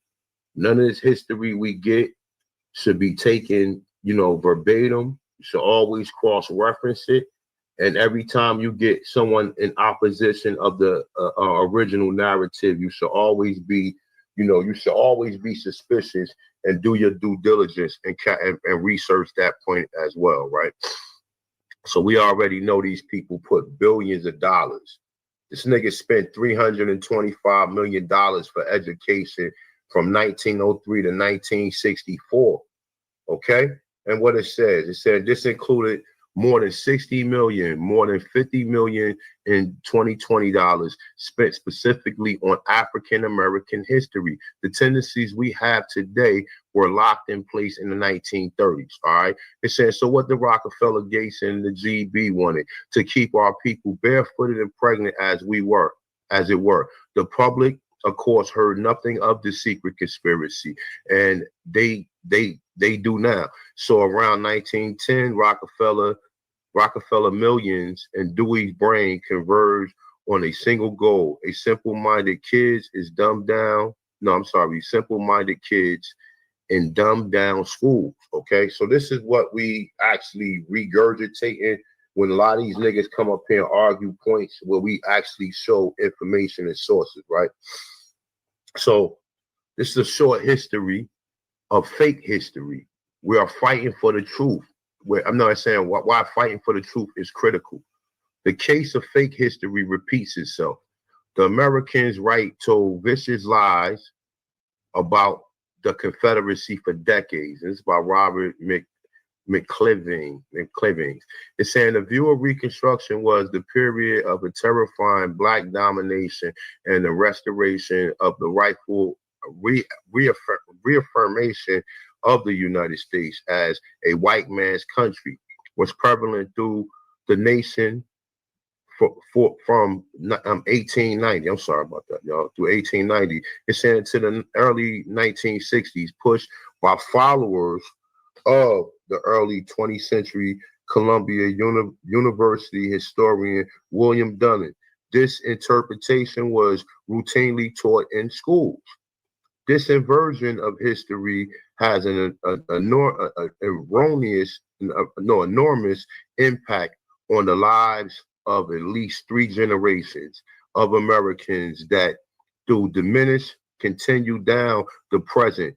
The most consequential telling of it is found in the D.W. Griffin 1915 film Birth of a Nation. Okay, it's saying a landmark work both on the cinema as well as white supremacy propaganda. All right, this is a book right here, The Lies My Teacher Told Me. I'm just gonna run through a little bit of this real quick. Let me see something real quick. No, it's this one. No, it's this one. I'm sorry. All right, so in here he says, so much of what has passed as history since has been invested with white supremacy. It's saying even though the reason why history unfolded the way it did are extremely complicated and have to do with luck or geographic and all sorts of factors that aren't captured in our oversimplified narratives. Okay. This is Valterra. This is a quote from him. History is the lie commonly agreed upon. Okay. This is George Santayana. History is a pack of lies about even that never happened, told by people who weren't there. Okay. This is George Orwell. Everything faded in the myth. The past was erased, the eraser was forgotten, and the lie became the truth. Okay. Grand opening, man. Let's get into this, man. The Negroes or blacks own white slaves. Okay. The Negroes or blacks own white slaves. And by the way, while I'm on this picture right here, this is a very interesting picture right here, right? Not a coincidence said that this book was fake. That whoever came here never actually came here and just wrote a book according to fallacies and fiction, right? So according to what we've been told, right? You think that this picture is fictional? This is actually a picture showing you that we had white slaves. But anyway, this is not a source, it's just an observation, okay? So let's get into it, right? So we're gonna deal with some terms real quick because a lot of people don't understand the terms and they think that slaves is dealing with black people or just dealing with what we call Africans in general, right? So one of the terminologies that he's going to try to throw shade on is going to be etymology. All right. So etymology, late 14th century, the fact of the origins and development of words. Okay. It says an analysis of a word to find its true origin. Properly study of the sense of a word. Okay. It's saying true sense, original meaning. You guys understand. So what it says. Okay, so most words that we talk about that has these different, or what we call I think that would be it. 16 minutes left, brother. 16 minutes. I can't even think of that. You just threw me off. Nevertheless, though, we dealing with words, and we're gonna deal with the words in its entirety. So I'm just putting the terms out there before I actually get into the meat and potatoes of my actual bill. So nobody can confuse my understanding of what a slave is with not a coincidence understanding. Not a coincidence, don't know what a slave is, but I do. So let's get into it, right? So what is a slave, right? So this is from the etymology dictionary, right? It said a person who is the chattel property of another, right? So then we go down, it say slave. It say see also Italian, all right, whatever. Originally Slav.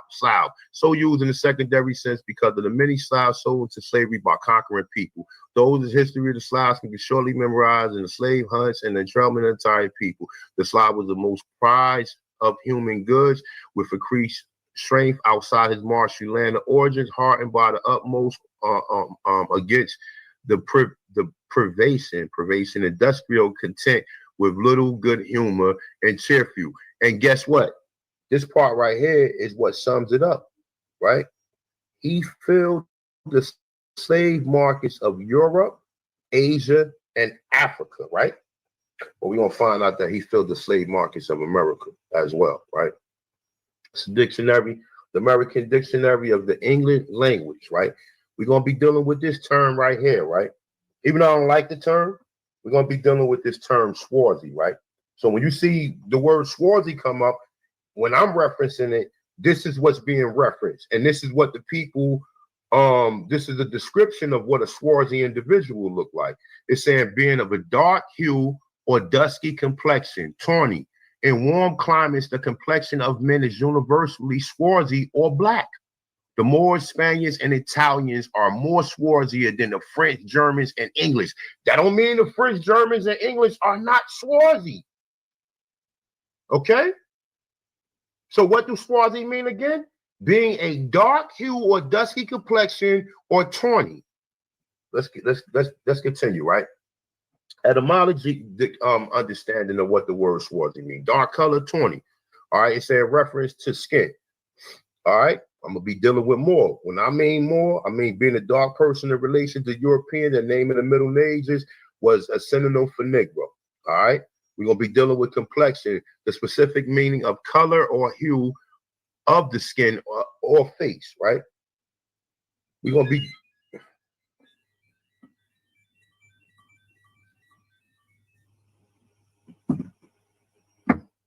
Hold up for a second. All right, let's get into it, right? We're gonna be dealing with servant, okay, from 12th century, servant, male or female, personal or domestic attendant, one owning duty of service to a master or lord, one employed by another and subject to his orders, okay? It says the noun use of servant, serving, waiting, part particular, a server, to attend, wait upon, right? See, serve, right? So it's a form from early 14th century as what? Slave. So the word servant is a synonym for the word slave. Okay? Also, it goes down. It says in later biblical translation of the word often was used to render Latin service, Greek slave, nigga. Okay? We're going to be dealing with family. Early 15th century, servant of household. Okay? It's saying family servants, domestic, collectively, the servants in a household. Thus, also members of a household, the estate property, the household, including relatives and servants. Abstract noun formed from familiar servant or what? Slave, right? It's saying a Latin word rarely appears in the sense of parents with their children, for which domestic, which was derivatives of the familiar, including serving woman, maid, in the manner of a servant, servitude, is saying of household of slaves. So the word family, according to how the word was constructed and what it was original use for, it was calling people or members of a family, or the members of a family, also servants or slaves. Okay. Hold on, let me go back. My bad.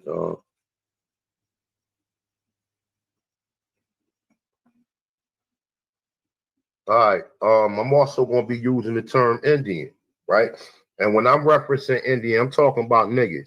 I'm not talking about no Mongoloids or no Native Americans. I'm talking about, I don't know what he may be talking about, but when I'm bringing this up in on my part of the debate or lecture, if you will, right? I'm talking about niggas. I'm talking about the copper color races found here by Europeans, right? These individuals and drawings will be depicted as this, right? In literature, Oxford English Dictionary, nigger, a dark-skinned person of any origin. In early U.S., usually in reference to American Indians, nigga. Okay, the same thing, right? So boom, let's get into this, right? The English word slave derived from the enslavement of the Slavic people. Thus, when the word slave was coined in the West, the impression was of a Caucasian slave. Only in the last century has the shocking history of slavery been selectively read through the lenses of the American race issues for political gain. Okay? Let's get back into this. All right? At the height of academia, and how much time I got left, AP? I think AP must have stepped away. At the height of academia, the media fraud is revealed in the monopolistic trademark status of official controllers of our education and mass communication have successfully established between the definition of the word slave and the Negro, while labeling descriptions of the historic experience of white in slavery is a fallacy, yet the very word slave, which was established by consensus schools or history pretends cannot be legitimately applied to whites. It is derived from the word slave. According to the Oxford English Dictionary, the word slave is another name for white people of Eastern Europe. The Slavs compact edition of the Oxford Dictionary on page 2858 is another word. Slave has always been the term for and a definition of severe conditions of white people. Nigga, the fuck is we talking about, right? Let's continue. Matter of fact, let me read the rest of this. It's saying, yeah, we are told by Professor Kratz that it is not correct to refer to whites as slaves, but only as servants, even though the root word is derived from the historical fact of white slavery. Okay? We already went over this before, but what the hell? We need to add this back to the conversation, right? Slavery in America is typically associated with blacks from Africa, was an enterprise that began with the shipping of more than 300,000 white Britons to the colony. The little-known history is fascinating, recounting in White Cargo, okay? Dealing with, and White Cargo has what? Drawings of letters, diaries, ship manifests, court documents, and government archives, okay? All right. Let's see. I need to go into this one. Yeah, why not? It said, along with the vast numbers ejected from Britain and forced to slave in colonies, were still a greater magnitude who went on their own free will. Those who became indentured servants in America in return for free passage and perhaps the promise of a plot of land between 1620 and 1775. These volunteer servants, some 300,000, accounted for 2 out of 3 immigrants from the British Isles, right? All right, so it said how many of these whites who migrated from Britain were subjects of abuse associated with slavery, right? So on one hand, they call them indentured servants, but to the real people and real researchers and real people who study this, they know automatically white people are slaves. They're using indentured servants just as a terminology, but these indentured servants, some of them had the same situation where a slave can buy himself out of freedom. Some of these indentured servants were slaves up for a period of time, and someone was called indentured servants with slave up to lifetime. The same thing with the people that was called slaves. Okay, so get into this real quick right here. It said the white slaves, not indentured, who begun to arrive in 1618 include hundreds of children, wives, and slaves who have been rounded up from the streets of London to serve wealthy farmers in Virginia.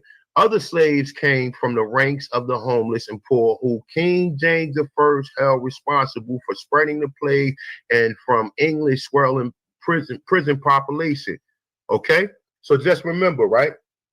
Who was the first person to send them? King James. We're going to get back into King James probably at the end of the second round or the beginning of the third round, right?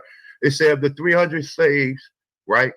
It says to land in Virginia, only 12 managed to survive 4 years. The other died of ill treatment, disease, and attacked by so-called Native Americans, all right? So meet the Sloughs. You guys already know what the Sloughs look like. But you want to get reacquainted with them, we're going to get reacquainted with them. So we got Western Slavic, Eastern Slavic, Southern Slavic, right? So out of the Southern Slavic, Europe is saying there's a large, there is a large Slavic minority scattered across the Baltic, Northern Asia, and Central Asia, okay? So let's go into this real quick. All right, so present-day Slavs are classified into 3 groups. The West Slavs, chiefly of Czech, Pole, Slovak, and Serbs. The East Slavs are I can never get that word out. Russians and Ukrainians, okay? So it's saying the South are Bosnia, Bulgarians, Copts, Macedonians, Serbs, and Slovans. I don't know how to pronounce that shit. These are some of the areas where these people was at right here. Some of the areas that I just talked about. And this is most of the people that you see, right? But we're going to get into why I didn't say Germany and London and all these places, right? Let's get into the Mann Act real quick, right? So the Mann Act, previously called the White Slave Traffic Act of 1910, is the United States federal law passed on June 25th, 1910, codified as amendment, whatever. It is named at 4 minutes, brother. 4 minutes. It's named after Congressman James Robert Mann of Illinois. It is the original form of the act, made it a felon to engage in interstate or foreign commerce transportation of any woman or girl for the purpose of prostitution or debauchery of any or other immoral purpose. Okay, so bang. One of the first individuals to get hit with it, right, is the great boxing champion Jack Johnson, right?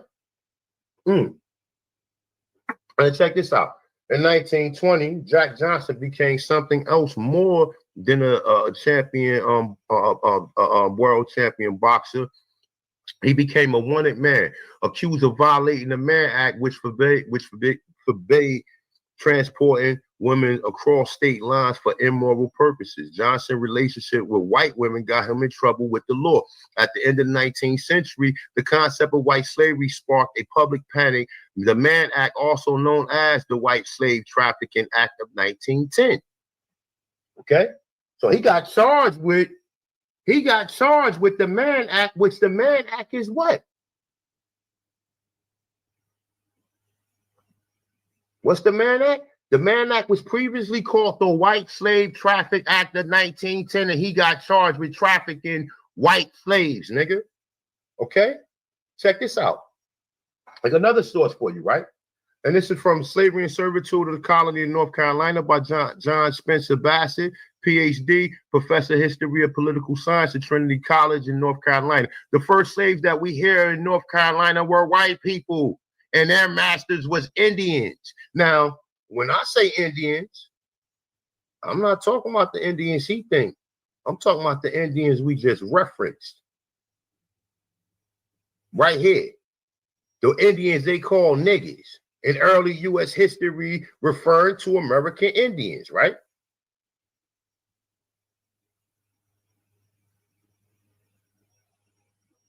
In case you want to know what they look like real quick.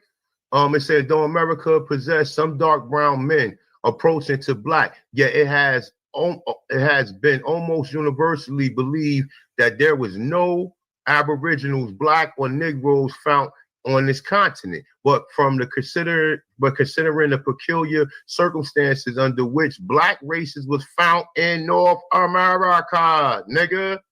This is a North America source, not no Central or South American source. Okay? All right. How much time I got left? You got 1 minute and 20 seconds. All right, so let me just run through this real quick. While white slavery is virtually unknown, given the sensitive nature of the subject matter, the obvious answer is that this history, despite being a factual, correct and political incorrect statement, is saying actual such political incorrectness is nothing new, has originally appeared way back in the first generation of history books, which was published during and after the Civil War. The issue of white slavery was totally omitted from such popular titles as John W. Damper, History of the American Civil War, Joshua Gibson, History of the Rebellion, Horace Greeley, The American Conflict. Okay? I'll rest there, man. Man. Shout out to everybody in the building, man. We coming in with some heat, man. We got some heat rocking out, man. Shout out to everybody in the building. We got my brother Not a Coincidence coming in for his round. He got a 5-minute rebuttal. So he have a total of 30 minutes going into this. We'll be right back in just a second, man. Make sure y'all hit that like button. See, my life has been in motion. I'm a little windy. I'm not giving up yet. If you with me, time to place up your bet. All right, we back. You ready to go? Not a coincidence? Let's get it. Yeah. I'm ready. Hold on, let me. Round one. On Not a Coincidence. It's my rebuttal, right? Yeah, you got your 5-minute rebuttal, and I'm putting it all together. So instead of the 25, you got a 4:30. So you just go straight in. However you want to do it. All right, so this is the picture that A1 keeps showing, where he's trying to act like this is a black man sitting on top of his white slave, right? So the book is called An Accurate Description of the New World, right? In this book, these are the two authors, right? It's John Ogilvy and Arnold Montanez. It says, let me zoom in a little. It says, despite claiming to be an accurate description of the New World, the work contains many errors and includes numerous fancy tales about the people and animals of the Americas. Since neither Arnoldus Montanez nor John Ogilvy had visited the New World, they were reliant on travelers' account and secondary sources. So A1 knows this. I don't know why he brought this to the debate. And if you notice, it took A1 a long time to even mention the word slave. It took about 11 minutes. He didn't give us anything. But let's go here. So he want to play with this word swarthy, right? Swarthy means dark skin. If you're tall, dark, and handsome, you find a swarthy complexion attractive. Tall, dark, and handsome never applied to what we call a black person or a melanated person. These are tanned white people. Not everyone with dark skin is swarthy. The word is usually used to describe someone whose skin is weather beaten and darkened by the sun, meaning they can tan, or has an olive complexion. Someone like Al Capone. Al Capone was called swarthy all through his life. And so was the poet Walt Whitman. These are not white people. It says down here, the heavyset gangster, beads of sweat rolling down his swarthy face. We all know what Al Capone looks like. He is not a black man. So A1 committed he messed up on his Mann Act. Right? The Mann Act, also known as the White Slave Traffic Act of 1910. Now, mind you, now he got to go all the way to 1910. is a federal law that criminalizes the transportation of any white women or girl for the purpose of prostitution or debauchery or any other immoral purpose. So where's the white men, A1? So there was no white men enslaved? Is that what you're trying to say? This is only white women?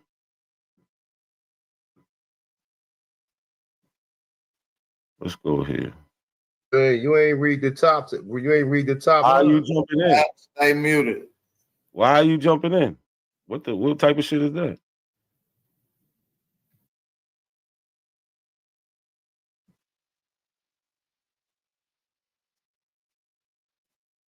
All right. So did black people own white slaves in America? Was the system of slavery really told to us in reverse? Extraordinary claims calls for extraordinary evidence. A1 didn't give us any evidence. He just played with what is called an etymological fallacy. It's the assumption that the present day meaning of a word is similar to a historical meaning of historical meaning.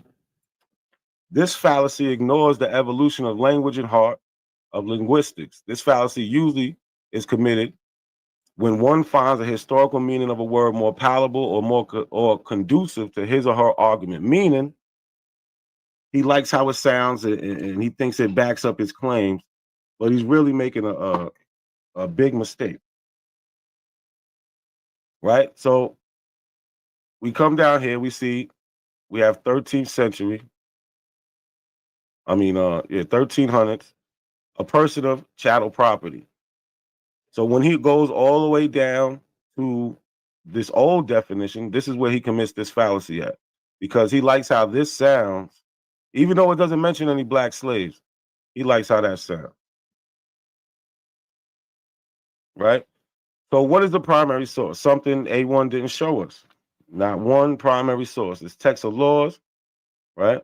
Let's go. Primary source are immediate first-hand accounts of topics from people who had direct connection with the primary source, right? So text of laws, newspaper reports, eyewitness accounts, quotes from people who was there, speeches, diaries, letters, and interviews, data sets, survey data, such as census or economic statistics. He didn't give us none of that. So black people owned white slaves in America. For the above statement to be true, what needs to take place? We should see slave revolts, rebellions naming white slaves are the people of interest in said events. We should find Aboriginals describing Europeans within their dealings as non-white. The Aboriginals always call them what? Pale face, white people. They never say that these people that came in was black. A1 can't show those two things in the first place. We should see documents concerning importation, sales, auctions, personal documents such as deeds, wills, pertaining to white slaves. We don't want to hear about Michael Hoffman writing about this topic in this time. We want to see primary sources from that time. Since it's so prevalent, right? He says everybody had a white slave, basically. Why we can't find a document? Again, diaries, letters, news articles, laws, and other legal documents during the Civil War era mentioning white slaves. Don't just tell us that the Civil War was to free white people. Show us. So black slave owners, who are they? Who did they own? Black or white people? See, A1 went through the whole first round, and he tried to pass off the boxer as a slave owner. Are you serious? By 1850, there's almost 8 million black people in America.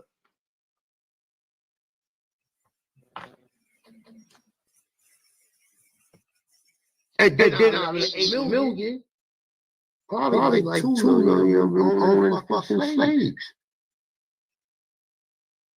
So again, we have to see the evidence for this. What evidence do we have, right? According to the statistics, which is the primary source, Black enslaved population of the United States from 1790 to 1880. There were almost 700,000 slaves in the U.S. in 1790, which equated to approximately 8% of the total population, or roughly 1 in every 6 people. By 1860, the final census taken before the American Civil War, there were 4 million slaves in the South compared with less than 500,000 free African Americans. In all of the U.S., of the 4.4 million African Americans in the U.S. before the war, almost 4 million of these people were held as slaves, meaning that for all African Americans living in the U.S. in 1860, there was an 89% chance that they lived in slavery. Where's your stats from real stat places, right? And if you look at my my slides, you'll see I have the source right there for everything. So something A1 didn't show you was black slave owners. So let's talk about it. Anthony Johnson, right? Antonio may have arrived at the colony from Angola the year before aboard the James. Antonio, a Negro, is listed as a servant in the 1625 census below. Although it is not known exactly how or when the Johnsons became free, court records in 1641 indicate that Anthony was master to a black servant, John Casaw. By 1650, the Johnsons owned 250 acres of land stretched along Pontotoc Creek on the eastern shore of Virginia. White planter Rob Parker secured the freedom of Anthony Johnson's servant, John Casaw, who had convinced Parker and his brother George that he was an illegally detained indentured servant. Anthony later fought the decision after lengthy court proceedings. Casaw was returned to the Johnson family in 1655. So Anthony Johnson is famous for owning one of the first black slaves, not white slaves, black slaves. John Casaw was a Negro. In August of 1670, 20 minutes, brother. 20 minutes. in August of 1670, an all-white jury ruled that Anthony's original land in Virginia could be seized from his surviving family by the state because, now listen to why, since A1 wants to try to paint this picture like the Negroes was running everything, because he was a Negro and by consequence an alien. So if Negroes are from America, why are they calling him an alien? Why? Because he's from Africa. Negroes aren't from America. And 50 acres that Anthony had given to his son Richard wound up in the hands of wealthy white neighbor George Parker. This is from Race and Belonging in Colonial America, the story of Anthony Johnson. You see down here, this is from the Muster Roll, 1625, 1624. And this is the actual courtroom, again, primary document. We don't want to hear from books. We want the sources, right? Since this is so frequent, we should see the paperwork. Court ruling on Anthony Johnson and his servant, March 8th, 1655. On March 8th, 1655, the Northampton County Court ruled in favor of Anthony Johnson, a free man of African descent, when he was accused of keeping an indentured servant as a slave. This is from the transcript. This is a Negro called John Casaw. Again, not a white man. This is not a white man. This is a Negro called John Casaw came to this deponent and told him that he came to Virginia for 7 or 8 years per indenture and that he had deemed his freedom of his master, Anthony Johnson, and further said that Johnson had kept his servant 7 years longer than he ought. It is therefore the judgment of the court in order that the said John Casaw, Negro, forthwith return unto service of his said master, Anthony Johnson. And that is how he became a slave. Again, a Negro, not a white man. A1's going to have to show us paperwork of him owning a white man as a slave if he wants to try to convince everybody that Anthony Johnson was running around owning white slaves.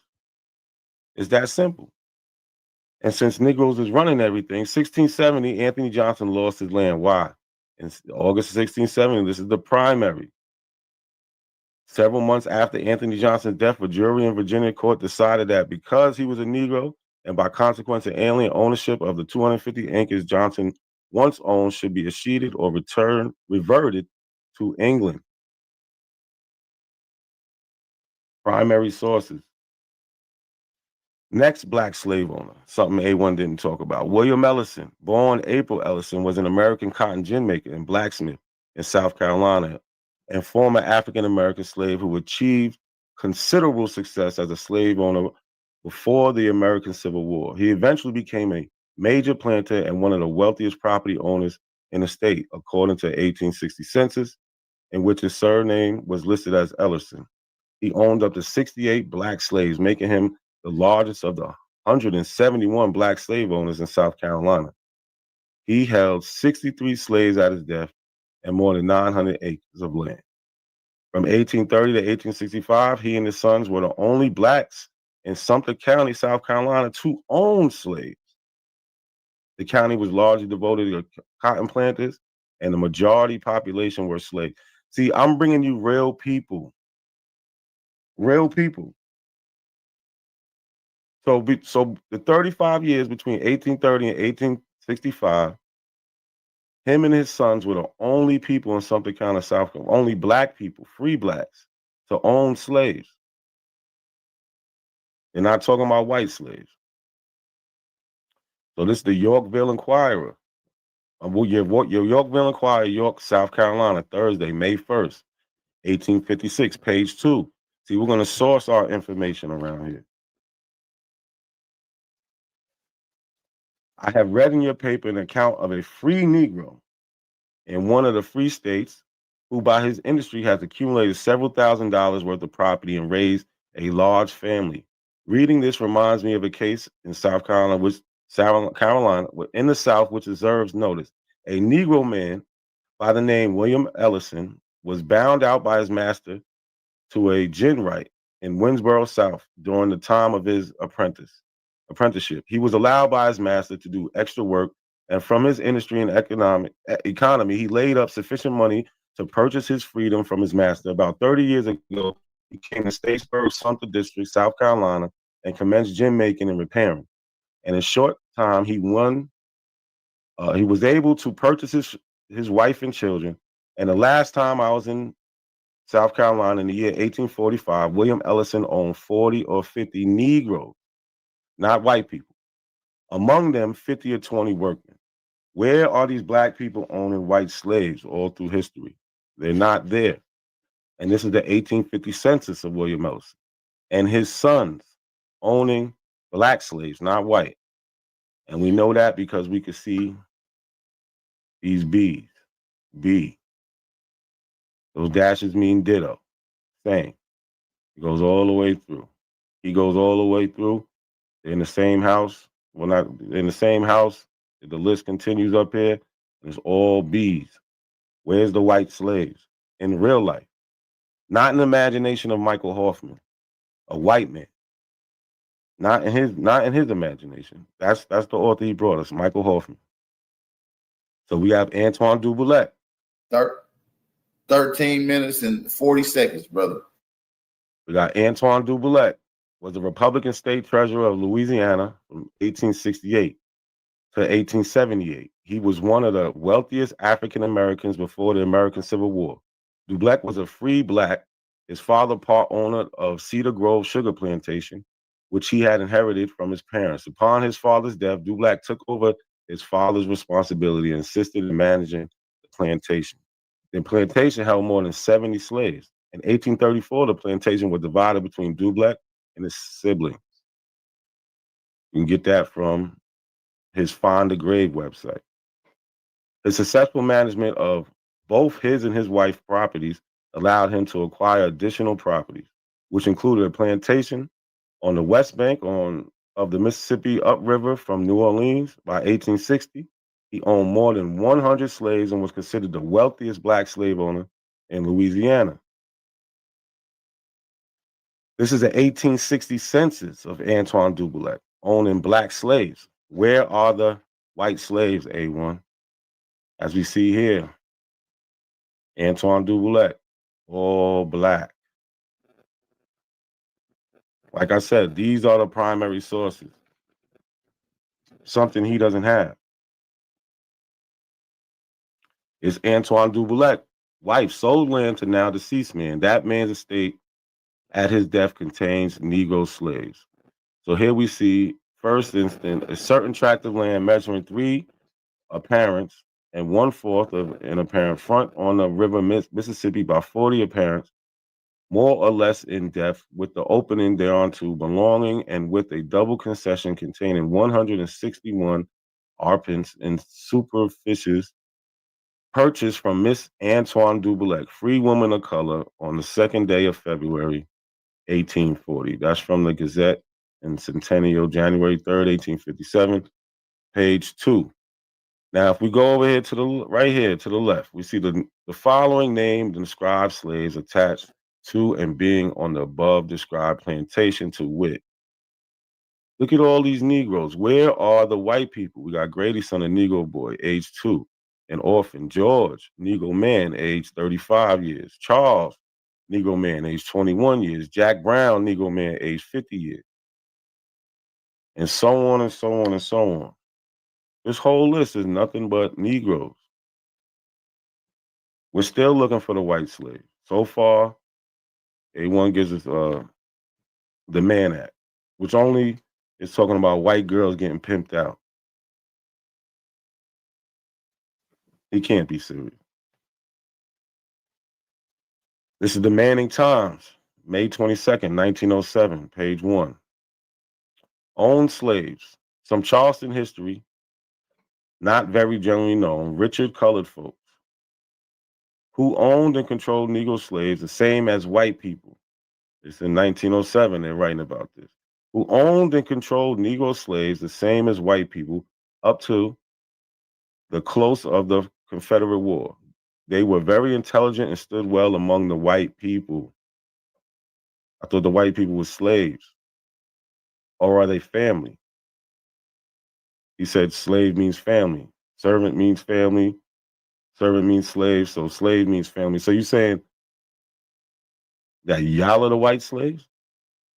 Since that's y'all family? I don't know. That was confusing. Hey, There were good, how much? You got 9 minutes and 50 seconds left, brother. There were a good many Negroes who owned Negro slaves in the South before the war, says the News and Courier in the list of taxpayers of the city of Charleston, 1860, published by Evans and Cogwell in 1861.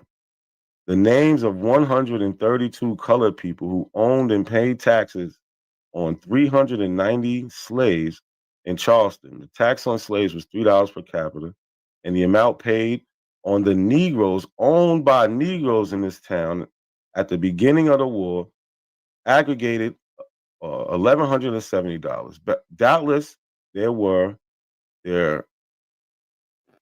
other slave holders among the Negroes in other parts of the state, but of those we have no record. Nowhere in time do you see these people talking about white slaves being owned by black people. This is Black Slave Owners by Joseph E. Holloway, a black man, not a white man like Michael Hoffman. Because, Aboriginal love saying we only get stuff from white people. I think that's where y'all get it from. The majority of black slave owners were members of the mulatto class. Well, we know especially that's where A1 gets it from. The majority of black slave owners were members of the mulatto class, and in some cases were the sons and daughters of white slave masters. Many of the mulatto slave owners separated themselves from the masses of black people and attempted to establish a caste system based on color, wealth, and free status. According to Martin Delaney, the colored community of Charleston City clung to the assumption of the superiority of white blood and brown skin complexion. These mulattoes of the old free black elite did not attend church with the dark-skinned blacks of Charleston City. They would not only form congregations, which excluded freedmen of dark complexion, but they only married among other mulattoes to keep the color in the family. So these black slave owners, they felt like they was better than the rest of the black people. This is who A1 wants to be. He wants to be one of these mulattoes who got a white father and thinks he's better than everybody. Again, remember, he goes into this etymological fallacy. Let's not keep letting him put this out in front of us. The assumption that the present day meaning of a word should be is similar to the historical meaning. This fallacy ignores the evolution of language and heart of linguistics. This fallacy is usually committed when one finds the historical meaning of the word more palatable or more conducive. He's only choosing this word slave because it sounds good to him. That's the only reason. Yeah.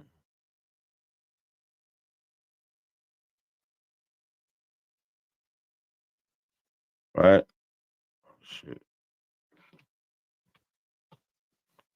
So let's listen to the A1 tell us what the topic is, because I think he forgot. He's a little bit off topic. What's our debate? Again, he gets told what to debate. I don't know. What was it? Did black people own white slaves? Oh, man. And what's your position? What's your mean? Yes. Emphatically. That black people own white slaves? Emphatically. And not a coincidence in saying that black people didn't own white slaves? No, he's saying yes. Wait, he's saying no? No, he's saying black people didn't own white slaves. And you talking about United States? Yes. Here. Again, where are the white slaves? When you gonna get on topic? So let's go over some things. How much time I got left? You got 5 minutes, brother. 5 minutes and 10 seconds. So remember, he told us that it was 8 million black people and 2 million owned slaves. We found that out not to be true. The numbers don't add up to that. Anthony Johnson, a black slave owner that he said he probably going to talk about. Where in his record did he own white people? We have the record. We have the record of him owning the first Negro slave.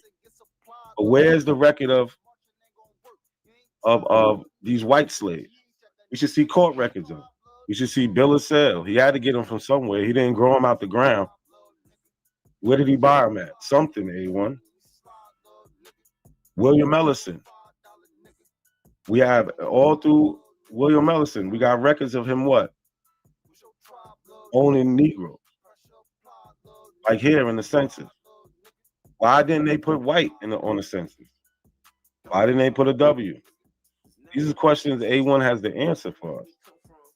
He can't come out here and say just everything's fake. Antoine Duboulette, another person he loves. He never owned any white people. How? We have the records. One is a census record. Can A1 give us a census record where it says there's white people? No, he can't.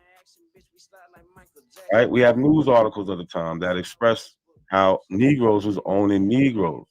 We don't have what A1 is trying to give us, where in the 20th century, you got white people writing about being owned by other white people. Because Michael Hoffman, in none of that book does he say that it was black people who own those white people.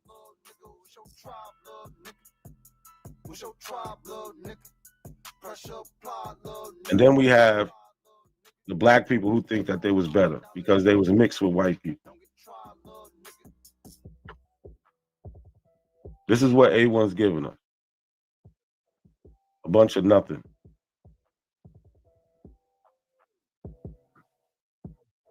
I'll land my plane right there.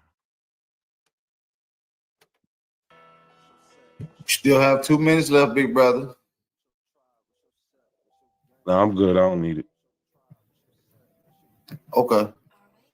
All right. Shout out to everybody that's in the building. Shout out to everybody that's rocking out. It's your brother Aboriginal Power. We into another one, man. We about to rock right on out. Y'all know how we coming, gang. This is a fire one. They just got done with their first round.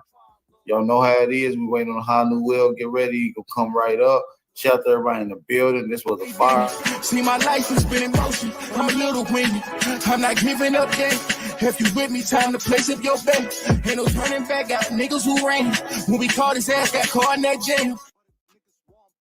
Shout out to everybody in the building, man. Let's get it going, man. A1, it's on you. I'm pulling you up. Let me get ready to set your time up right now. And it's on you, brother. Whenever you're ready, you gotta go.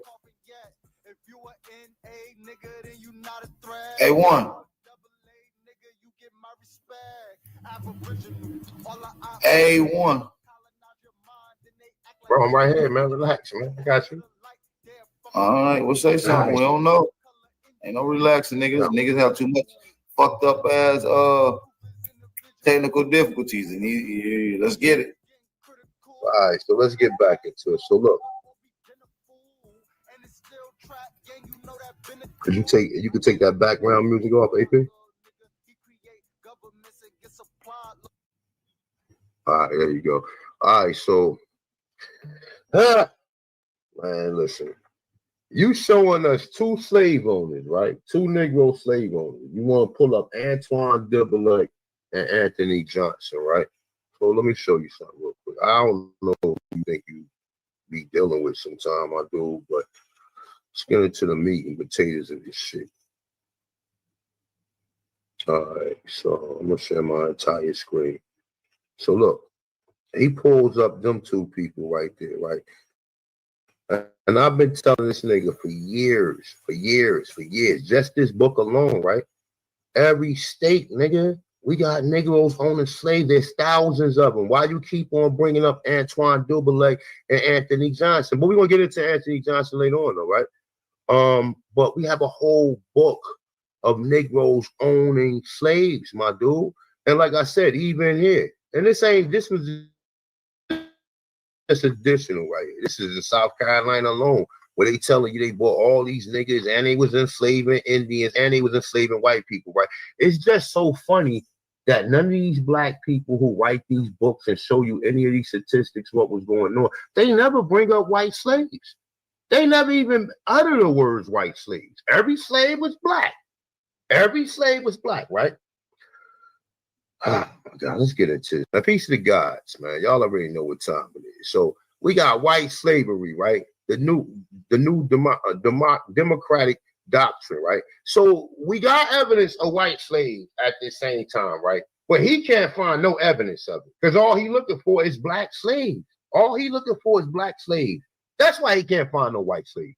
And then when somebody telling him a situation and giving you accounts and giving you documentation, you still reject it, right? Look, they go more flyers, white slaves. So where are these white slaves on that census? They just put slaves on there. You don't know who the slaves are. You assuming the slaves are niggas because that's what they telling you. But once again, back to the etymology of the word slave. We already know the slaves is brought here, as I'm about to get into now, right? So don't worry about it, my dude. You're gonna definitely get your time for I'm gonna show you that niggas own slaves, right? So let's get into this. I'm gonna just tell you some of the situations that they went through that they told us that we went through, right? So we're gonna get into that, right? So independent investigator A.B. Ellis, right, is saying rights concerning the transport of white slaves, the human cargo, many of whom were still tormented by unhealed wounds, could not lie down at once without lying on each other. They was never suffered to go on deck. The hatchways was consistently watched by the sentinel armed with hangers, right? It said in the dungeons below, all the darkness, stench, and lamentation, death, disease, and death. In the past, white slavery was acknowledged as having existed in America as indentured servitude. Such indentured servants were far the most part of convicts who served a term to 4 to 7 years laboring on farms, plantations, and estates in Virginia, Georgia, Maryland, and the Carolinas in exchange for their freedom, but represented only a small fraction of hundreds of thousands of whites remained slaves for life. Such slavery was hereditary. Children of white slaves also became chattel property without hope of freedom. In George Sandy's law for Virginia, whites were enslaved forever. The service of white bound to Berkeley, hundreds was deemed perpetual. Okay? So, man, let's keep showing and proving, man. Let's just keep showing and proving, right? All right, so large-scale purchase, generally retail servants further inland. They drove them through the country like the parcel of sheep until they can sell them to advance. It's saying, wrote white slave John Harrower. The Virginia Company arranged with the city of London to have 100 poor children of swarms in place sent to Virginia in 1619 for sale to wealthy planters of the colonies to be used as slave labor. The Privy Council of London authorized the Virginia Company to imprison, punish, and dispose of any children upon any disorder by them committed as cause shall require. Okay, let's continue. Let's get back into this, man, because it's a lot of shit right here. Last time my time ran out, I'm gonna continue though. All right. It's from the book They Was White and They Were Slaves. And I'm not just using They Was White and They Were Slaves, but the brother got some good information in it, right? So let me see something. Is this the one I was looking for? No, that's not the one I was looking for. It was this one right here.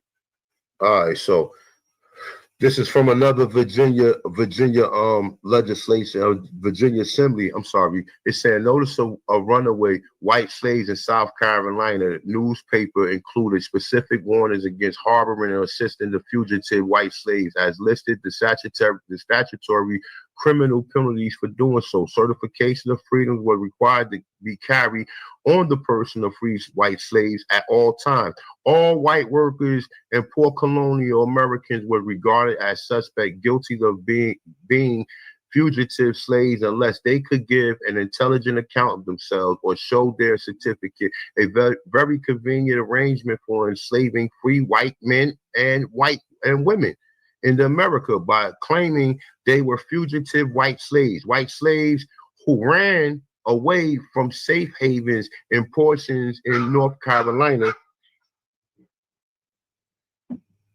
Hold up, damn, you just threw me off, my bad. All right, in portions of North Carolina, which became known as Virginia as a reference of runaways, the mountains of Appalachia also served as hideouts for fugitive white slaves. Okay, it says the hunting of white slaves became a lucrative practice in Virginia in 1699. Person who successfully hunted a white slave received. Hold on. Hey, y'all, I'm gonna hit you right back, Dick. All right, no doubt. Ah, my bad. Shit, he's throwing me off. Where was I at? I was right here. All right, so it said Virginia, 1699, person who successfully hunted a white slave received 1,000 pounds of tobacco. So these niggas was catching motherfuckers for tobacco. They was catching white slaves just for tobacco, right? That's what some of these niggas be selling out for, right? All right, so the term indentured servitude, therefore, is nothing more than a propaganda softening of the historic experience of enslaved white people in order to make a false distinction of their suffering. It say, in truth, white slaves were often restricted to doing the dirty, back-breaking field work, while blacks and even Indians were taken into plantation mission houses to work as domestic. Now, I'm not even gonna go into the last part where we just dealing with the fact that these people were slaves. We have to understand that these people say, because this nigga, he don't even understand or agree or show any evidence of any of these people being called slaves. He gives them the term indentured servants, which we see over and over again. These people are being called slaves or indentured servants, and then when they call it indentured servants, they're still being treated like the term slave that we all became aware of, right? So in 1679, the colonial census of whites who fled slavery to scratch out the existence of subsistence and tenant farmers shows that they had to flee to the worst lands where they existed in extreme poverty. It's saying former Yaman peasant communities in the hill. It is instructive to note that the white Yeomanry was mocked and scorned by both wealthy white planter elite. Now, we're gonna get into that later on, right? Wealthy white planter elite, as well as the Negroes. Now, listen to this, right? Listen to this. Rich white plantation owners joined with the Negroes in insulting white slaves. Now, I know that these white plantation owners are really Negroes, but it's just the way it's being written, right? But why would white plantation owners who claim Negroes is also slaves allow Negroes to join in and insult and call white people, what was they calling them? They said referring to them as poor white earth scratching scum, crackers, red shank, red leg. It's saying forerunner of redneck, a racial institution currently now. 20 minutes, right, brother. 20 minutes. So let's just kind of process some of this shit, right? The story we get is white people hated niggas so much. That's the reason why they enslaved them, beat them, did all this did all this terrible shit to them, right? But in the same breath, we getting white plantation owners allow Negroes to join in with them and call other white slaves these derogatory terms. Now let that process, right? All right, so we're gonna go into torment and murders of white slaves, right? So the case of the county from 1655 relates to how a white slave was fastened by a lock with a chain tag by his master and tied to a shop door and whipped until he was very bloody. The beating and the whipping of the white slave resulted in many being beaten to death. That in 1662, the Virginia Assembly passed a law prohibiting the private burials of white slaves because such burials help to conceal their murder and encourage further atrocities against other white slaves. Henry Smith beat to death an elderly white slave and raped 2 of his female white slaves in Virginia. John Dandy beat to death a white slave boy whose black and blue body was found floating down the creek in Maryland. Why you don't never tell us none of these stories, my man? Why you don't have no sources proving none of this, brother? Because they done hid all the sources. You ain't gonna find no records of these people calling these people white or calling white people slaves. The terminology was just slave in itself. And you the one who got slavery or the misunderstanding of slavery confused, right? So let's go into something else, right? Right, some more torment. Let me see. Is this the one I was looking for? Yeah, this is it. All right. So the article in New England Confederation provided that where a white slave fled his master for another colony, another colony in the Confederation, upon the certificate by one judge in the colony to which the white slave has fled, the fugitive would be delivered back into slavery. It's saying classed with thief. Let me get that together. Class with thieves and other criminals, the fugitive white slave could be pursued by hue and cry, and the land and over water, and men and boats were often impressed in the hunt for him. Magistrates, sheriffs, and constables was authorized by the statute to whip the fugitive white man severely before returning him to his master. 20 to 39 lashes being the usual sentence imposed. Massachusetts authorized that any white slave who had been previously whipped for running away was to be whipped again just for being found. Yo, come on, man. Where's the stories at like this? Not a coincidence. Where's the stories that talk about white slaves? You are a fucking coon and a fucking sellout, my dude. You are the epitome of what a coon is, nigga. I wouldn't even call no black dude a coon, but I'm gonna call you one. You are the epitome of a fucking coon. You enforce this false history and this pseudo nonsense, and then you keep on pulling up the same records. But guess what? I came prepared. I got way more than that, my dude. So let's continue, right? Oh, you gonna love the next one. Oh, y'all gonna love this one, right? Listen, Indian and black bounty hunters. Interesting, right? So in Maryland, 1715, a reward was offered to American Indians who were recruited as bounty hunters to capture runaway whites. Now remember, Indians had slaves too, right? Indians had slaves too, right? So the reason we can see that they're the bounty hunters because they was the ones that was owning these people that was running away. But that's a whole nother story. Let's continue, right? They said American Indians were recruited as bounty hunters to capture runaway whites and return them to their masters for the better discovery of the encouragement of our neighbor Indians to seize, apprehend, or take up any runaway servant. It was decreed that for every fugitive white labor that the Indian court and brought before the magistrate, they shall, for a reward, have a match coat paid him or them. All right, so it's saying the British colonial government was not adverse to calling on unlikely policemen to suppress white slave revolts. Blacks, it's saying blacks were admitted to the colonial militia responsible for policing white slaves. The aristocrat planters has felt the necessary to arm part of the black men. I'm sorry, I can't. This fucking font is killing my eyes. To assist in suppressing white slave revolts. All right. So this is from a book called Beckw's Rebels and Reactionaries. On page 17, the armed black militia patrolled the Carolina from the end of the 17th century to at least the 1710, when Thomas Nern reports that black continued to be the member of the British colonial militia organized by the local government. So now we see niggas being freed, right? So what gave these niggas special privilege? Why do we see some Negroes free and some Negroes in bondage? We're gonna get to that. We're gonna get to that. We already went over what indentured servant is. Let's get into it. Y'all already know at this point in time. Oh, let me give you my first source though, right?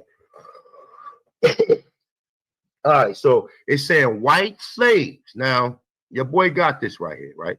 White slaves were actually owned by Negroes and Indians in the South to such an extent that the Virginia Assembly passed the following law in 1670.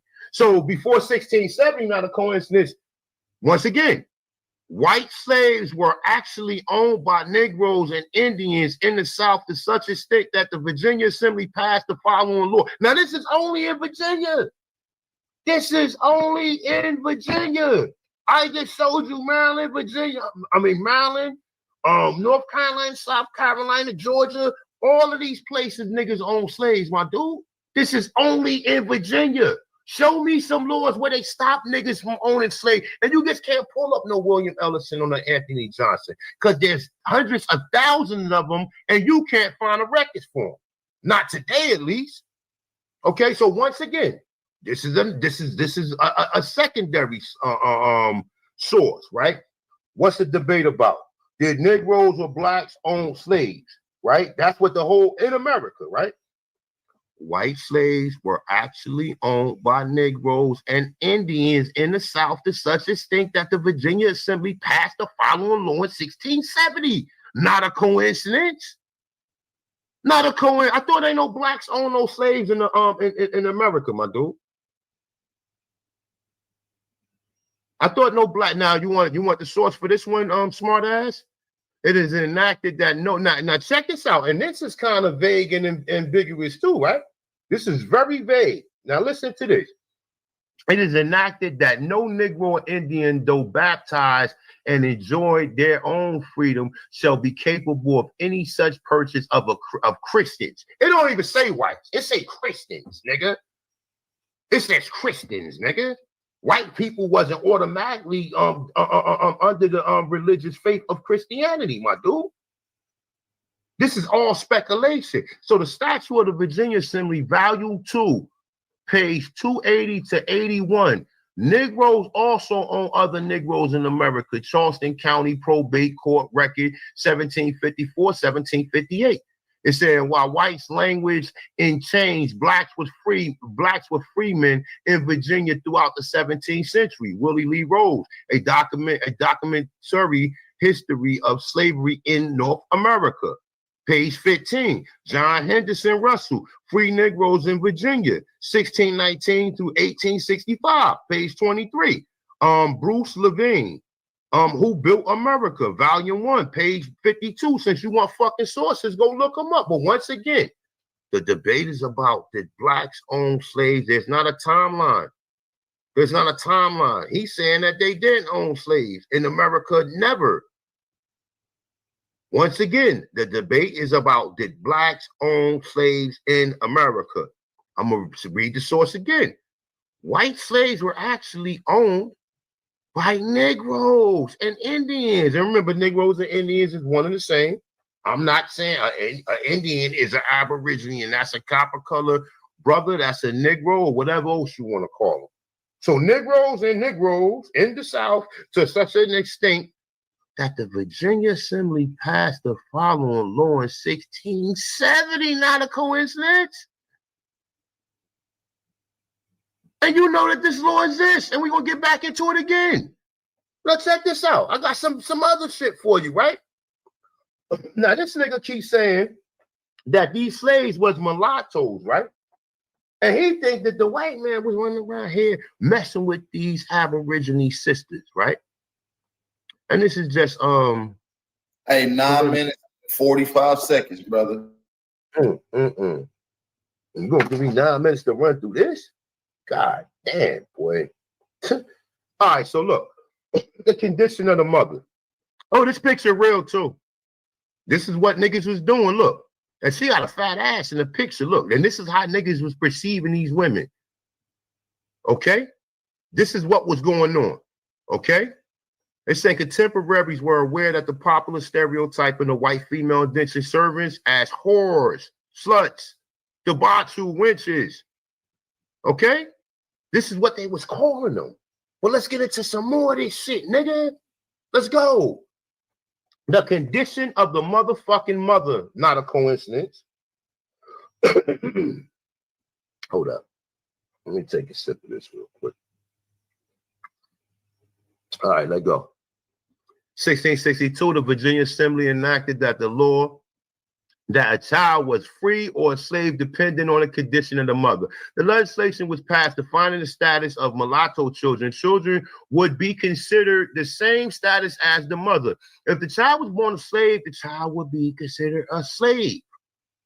Now, I don't know if you're ready for this next sentence I'm about to read, but anyway, in 1619, in 1691, I'm sorry, the Assembly prohibited the manumission of white women. Now, just before we even go, since you don't know what the word of manumission is, it's a liberation from slavery, bondage, or restraint, freedom or feudal servitude. Okay? Also, an instance of such release, nigga. So what? Check this out. In 1691, the Assembly prohibited the manumission of white women who had children by Negroes or mulattoes were to be sold as servants for 5 years, as their children would be bound for 30 years. So you got niggas, right? And think of it like this, right? These niggas ain't slaves, or the Negroes or the mulattoes. They're not saying that they're slaves. They're saying the manumission of a white woman who is already in slavery, right? Who had children by Negroes or mulattoes were to be sold as servants. So how would these niggas get access to slave women if they wasn't on the plantations with them? Oh, so they let the white women go out for a night on a night in the town and shit? How was these niggas having access to these women like that? Because most of them was the Negro slave owners. And I tell you, want to see this time and time again in this right here, right? So it says a Virginia law of 1672 recognized that there were masters who had lengthened the enslavement of the white female slaves by making them pregnant by the slave master himself. The mulatto was the most commonly used by the colonial County Court of Virginia and Maryland when they prosecuted thousands of cases of bastardy concerning the children which white women had by Indians or Negroes descent. And the case where their daughters and granddaughters was prosecuted, the case in which a woman had a child by Indian was prosecuted under the same law as white bastardy, for which the penalty was a fine, a corporal punishment. In some instances, the indentured laws virtually enslaved the person for life, nigga. Now check this out. Let's continue. Conditioning the mother. Young females in bondage was denied to the right to marry, a clever device for helping extend their servitude into full-fledged slavery. Since the penalty for a woman having a baby out of wedlock while a slave was the extension of her term. It's saying of slave labor, another 2.5 years. So they gave him another 2.5 years for having babies. How's all these white women having these babies by these Negroes? Okay. Get into this. Condition of the mother. Despite the efforts of the legislation, white serving women continue to bear children by black fathers through the late 17th century as well as through into the 18th century. From the genealogy, there were primary sources of the increase of free color population in 1723 until 1782, when Virginia relaxed its restrictions against manumission. Over 370 families in the history descendants from white women. Many of these women may have 5 minutes, brother. My bad. 5 minutes. Many of these women may have been the common law wives of Negroes since they had several mixed race children. Okay, now remember, so they was the commonwealth of, hold up, let's read this again. It said many of these women may have been the common law wives of Negroes since they had several mixed race children. So they saying that these white women that was having all these children was the common law wife of Negroes. So that will put them under what? Family. And that will put the woman or the family under what? A household of slaves, right? Servants. Now, I already proved it up here, and I'm going to get into some other sources, right? I already proved it up here. White slaves were actually owned by Negroes and Indians in the South to such extent that the Virginia Assembly passed the following law of 1670. Now, you need to debunk that. Don't worry about nothing else I'm saying, because you know that this is an actual law. So don't worry about nothing else I'm saying. If you can't debunk that, my dude, you already know what time. You already lost. But if you can't debunk this, then you already know what time it is, brother. Well, back into this right here, right?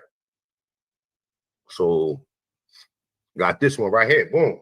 So George Cummings, a Negro, had the indenture of his white servant woman. Her name is Christina Finney, extended by a year, and her child bound for 31 years by the order of on December 7, 1736, the Carteret County Court, because she had a mulatto bastard child during her service. She may have been the common law wife of a free person of color, for she was charged with having another mulatto on July 10th, 1739, and another on December 20th, 1743. When she applied to the courts for her freedom on June 9th, 1744, the court ruled that she serve another 5 months to pay off the cost of the court suit against her. When she again applied for her freedom 6 months later, the court ruled that on checking the record, she served another year since she had another mulatto child at the time of her servitude, nigga. Come on, bro. How the fuck is all these white women having these slaves by just having random, and they're already in bondage. So how the fuck is they having random children by niggas? Oh, the niggas, they're not saying the niggas are slaves. They're not saying the niggas are slaves in this case. Okay? She may have been the common law wife of a free person of color, nigga. The fuck out of here. All right, so one more. Let's get into this one. Nah, I don't want this one. I want this one. Let me see. Oh, matter of fact, here. Bet the condition of the mother. On November 26, 1772, It said, run away from the subscriber in Cumberland, a mulatto man named Jim, who is a slave but pretends he had the right to his freedom. His father was an Indian, right? So how the fuck did he become a slave if his father was an Indian? Because his mother was a slave, right? Hold up. All right, 1749, North Carolina made a law. Law is amended to include all white persons intermarrying with Negroes, mulattoes, or muskie, or other person mixed blood. Okay. In Tennessee, 1832, Madison County, free man of color, Richard Matthews seeks permission to marry a white woman. Okay. Let's say all this, so I don't need to get on to that. So go ahead. In 1705, the Virginia legislation passed into law that the offspring of an Indian and white is a mulatto. This law went on to state that if a half Indian mulatto was to marry a white person, then the mulatto and his or her offspring were to be legally regarded as white, right? A special meeting at the South Carolina House of Commons after a member has announced that free men of color with their white wives have immigrated from Virginia with the intentions of settling on Santee River. And this is reported by Governor Robert Johnson at the time, right? But bam, what do we got here? Your boy Richard Allen. Hold on. Tom. Uh-oh. Shout out to everybody in the building, man. We're going to get right into this not a coincidences. Second round, that was A1. Second round, that was a fire second round. Shout out to not a coincidence, man. Let's get right into it. Get your screen ready. We'll be right ready when you're ready, brother. Let's get it, man. Shout out to not a coincidence. See, my life has been in motion. I'm a little windy. I'm not giving up yet. If you with me, time to place up your bet. Ain't no turning back. We back. We got not a coincidence on the screen. Your time is starting right now, big brother. Let's get it. All right. So A1 tried to dance that 1670 law out there, but we're going to get into that. But let's listen to A1. We Indians running around here in the dirt, and I even had some of the Indians. The white man was slaves, nigga, until 1865. What? Didn't know white people had no power in America. And I even had some of the Indians. The white man was slaves, nigga, until 1865. What? Didn't. So you have 1865. So why talk about this? My screen shares is still sharing. It's this the law. This is the actual primary, and this is I'm gonna get into why he doesn't like showing the primaries. Right? It says Negro and Indians could not own white servants, and again, like A1 pointed out, it doesn't even say white. It says Christian servants. But it is to be implied when they talking about Christians, they're talking about them. So it says white servants. It doesn't say slaves. This is why he doesn't show the actual primary. But that's why I'm here. I show the primary. Again, what he did was the condition of the mother. Let me go over here. The condition of the mother. Negro women, children to serve according to condition of the mother. It doesn't say white women. It doesn't just say women. It says Negro women. We have the primaries. But A1 didn't want to show you the primary because then he can't take the word Negro out like he did on his slide. He deliberately took the word Negro out. What type of scholarship is that? Negro women, children to serve to the condition of the mother, not white women, not Slavic women, not any women, Negro women. This is what the law said. But he put it on his little presentation and he took the word Negro out. That's a damn shame. So he got to come on here and lie to make his point. We ain't got to lie. That's why I show the primaries. This is why I show the primaries. So this is from 1670. And no, in these laws, they don't call everybody servant, because I'm going to show you what they said in 1699. I mean, 1669, just the year before that.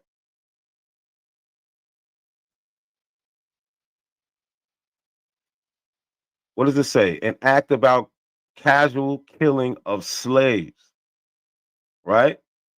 So in the law, they make the difference. And this is why I won on that debate with Hawk School. I proved there is a difference between slave and servant because they use these different words in the law. Here, where is the only law enforced for the punishment of refractory servant resisting their master, mistress, or overseer cannot be inflicted upon Negroes. Who they're calling a slave? The Negro. They're saying you can kill him. I don't have to read this whole thing.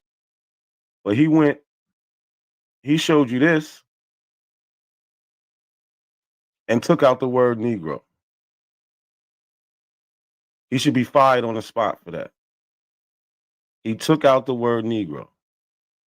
Now this is a slide he put up. The condition of the mother, right? One array from a subscriber in Cumberland, a mulatto man.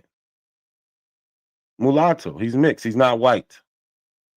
So I don't care how much of your infatuation you have with these white women, because you keep showing these perverted pictures. That really doesn't matter. You can't change history.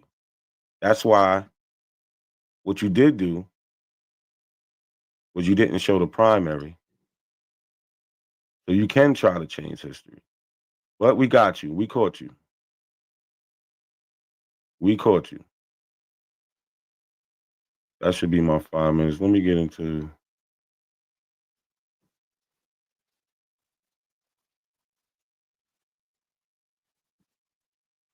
Let me get into my round. Again, A1 seems to not know what a primary source is. These debates are based on primary sources, not secondary sources. And you see why he doesn't put his sources on the screen. Why? Because he can get caught up. I hope y'all remember when it's time to vote that he took the word Negro out that law. He keep trying to stand on that law. He took the word Negro out. How disingenuous is that? Again, primary sources, we need to know what these are. Text, laws, newspaper reports, speech, diaries, data sets, survey. Original things that happened at the time. So let's talk about revolts.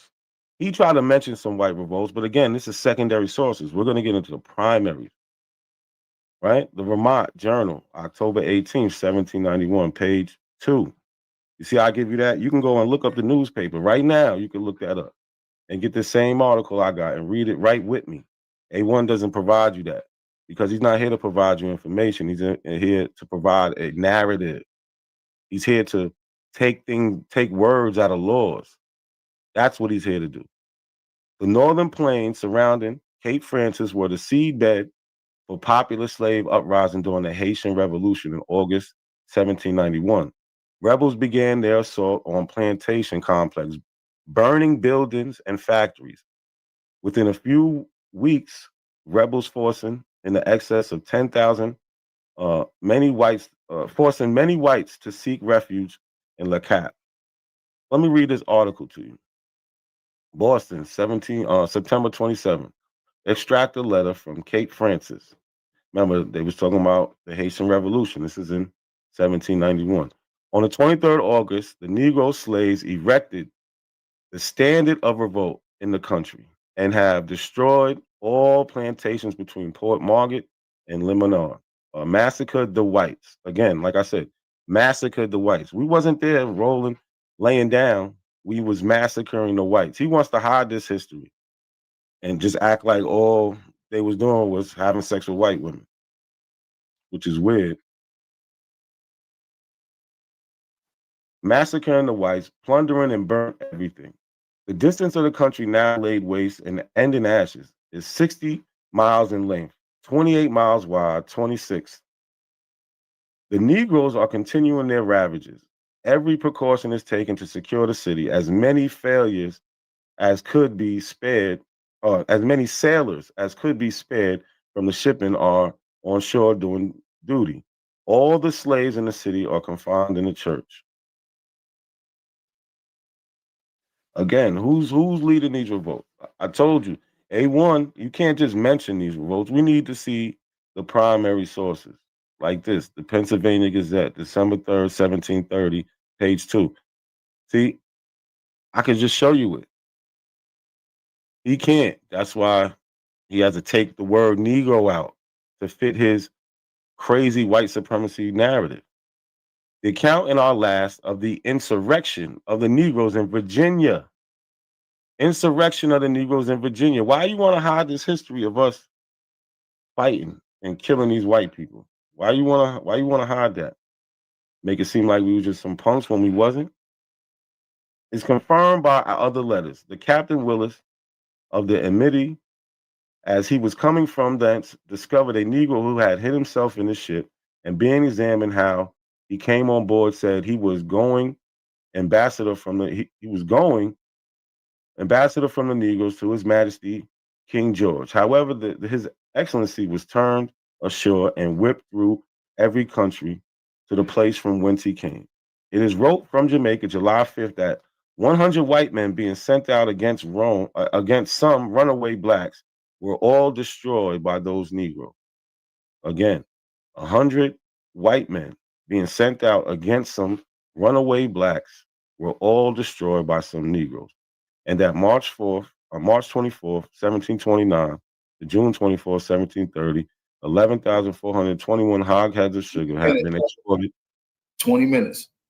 Has been exported from the island. And in 4,631 Negroes brought in there from the coast of Africa.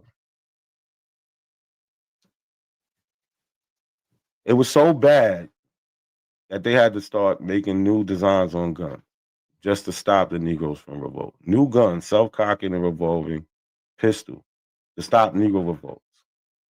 So where do you see the effect of these white slave revolts in history, where they had to come up with new technology just to stop us? Where is it? Revolt of Negroes. No revolt of Negroes will take place if it is known that one of the Allen's patent self-cocking and revolving pistols is in possession of master or overseer. Southern merchants, planters, and ship captains are requesting to call and examine this humane preventative over a destructive weapon when necessary to exercise its power. This is from the Evening Post, August 27th, 1841, page 3. You get the source so you can look it up yourself. So let's listen to something else, another one of A1's outlandish claims. Think of it like this. The Nat Turner story bullshit too. But the Nat Turner did exist. He was paid by Judah Benjamin to go into Hampton County, Virginia, and kill black slave owners. And then on top of that, it's too many Negro slave owners in Virginia at the time when this shit. About the Nat Turner Revolt. It took place on August 27, 1831 in Southampton County, Virginia. Over the course of 2 days, dozens of whites were killed as Turner's band of insurrections, which eventually numbered over 50, moved systematically through plantation and plantation in Southampton County. Most of the rebels were executed along with countless others who were suspected, often without cause, of participating in the conspiracy. So again, A1 brought this book up, Free Negro Owners of Slaves, and we heard him just say that Nat Turner was hired to kill black slave owners. Well, in Southampton County, there was only 2 black slave owners, and they only owned 1 slave apiece. It was Edith Turner owned 1 slave, Perry Taylor owned 1 slave, and you can find that on page 42. Where are all the black slave owners in Southampton County that Nat Turner was hired to kill? Where is that, A1? And this is the census that Edith Turner is on, 1830 U.S. Census. This is another 1830 U.S. Census for Perry Taylor. This is the other one. You see in both censuses, there's no white slaves, just black people. So only white families were killed by Nat Turner and companions. A large number of white residents of Southampton County were involved in the rebellion in some ways as victims, as witnesses, or as owners of slaves implicated in the revolt. The names marked with an asterisk are those individuals killed in the revolt. Number refers to the order in which the farms were attacked by the rebels. It's from the Nat Turner Project. Look at all these white people. They're not the slaves. They was the slave owners, and they got killed for that. Only white families were killed by Nat Turner and companions. This is continuation of this list. This is other white victims, witnesses, and so on. Out of the 46 people who went to trial, none of them are charged for killing a black slave owner. They're all charged for killing white people. Also, all are black Negroes, free or enslaved. There is not one white slave in sight. Look at all these people. And we have the trial records for all of these people. These are everybody who was on trial for the Nat Turner revolt. A lot of them were executed for killing white people. Here goes one of the people, Trial of Daniel, slave of Richard Porter, August 31st, 1831. This is from the Court Minute Book of South Canton, Virginia, 1830, 1835. Page 72, page 73. You can find Daniel's case. You see how easy it is to source that? Because I'm not hiding anything. Trial of Daniel. Charged with felonious consulting, advising, and conspiring with each other and divers of other slaves to rebel and make insurrection and making insurrection and taking the lives of divers for free white persons of this commonwealth. Witness Levi Waller. The witness saw the prisoner Daniel and two other Negroes named Aaron and Sam go into a log house where the witness's wife and small girl had attempted to secrete themselves. He saw the Negroes come out the house, and the prisoner, Daniel, had the witness's wife's scissor chair in his hand. The witness then made for a swamp farther from the house and was pursued by two of the Negroes, but they did not overtake him. After the Negroes had left the witness house, the witness returned to the house and found his wife and small girl, as well as many other members of the family, murdered, and an infant child mortally wounded who died the Wednesday evening following. Anybody can get it in this course of freedom. I don't know why you want to take this history from us. Like, we fought the whole time. But he wants to make it to white people who had it bad. Who cares how bad they had it? Witness Nathan Francis, also a witness of this commonwealth, was sworn and deposed to the following facts: that a number, say between 50 and 60 free white persons, were murdered on Sunday night, the 21st, and Monday morning, the 22nd day of August, 1831, by a number of Negroes. And it was generally believed that there was insurrection among the Negroes of this county. Again, you can find that in the Southampton County Court Minute Book, 1830, 1835, page 72, page 73. It's the trial of Nat Turner. In that same book, page 21 to page 123. His trial was November 5th, 1831. Trial of Nat Turner, or Nat, alias Nat Turner. Slave of Putnam Moore, deceased November 5th, 1831. Executed. Nat, alias Nat Turner, a Negro man slave, late the property of Putnam Moore, an instant charge with conspiring to rebel and make insurrection. So if he was hired to kill white or black slave owners, how come the court documents don't say that? Witness Levi Whaler heard that the Negroes had risen and were murdering the whites and were coming. Mr. Crocker came to the still where witnesses was and said they were in sight. Now remember, if I'm lying about anything I said, I gave the page number. He could show it like I did when he was lying about these women when it really said Negro women. He tried to imply that since it just says women, it could be white women. No, it says Negro women on the law. So we see the witness heard that the Negroes had risen and were murdering the whites. They're not murdering the blacks. They're murdering the whites, and we're coming. They're scared to death. Mr. Crocker came to the still where witnesses was and said they were in sight. Witness retreated and concealed himself in the corner of the fence behind the garden and the weeds. He's hiding.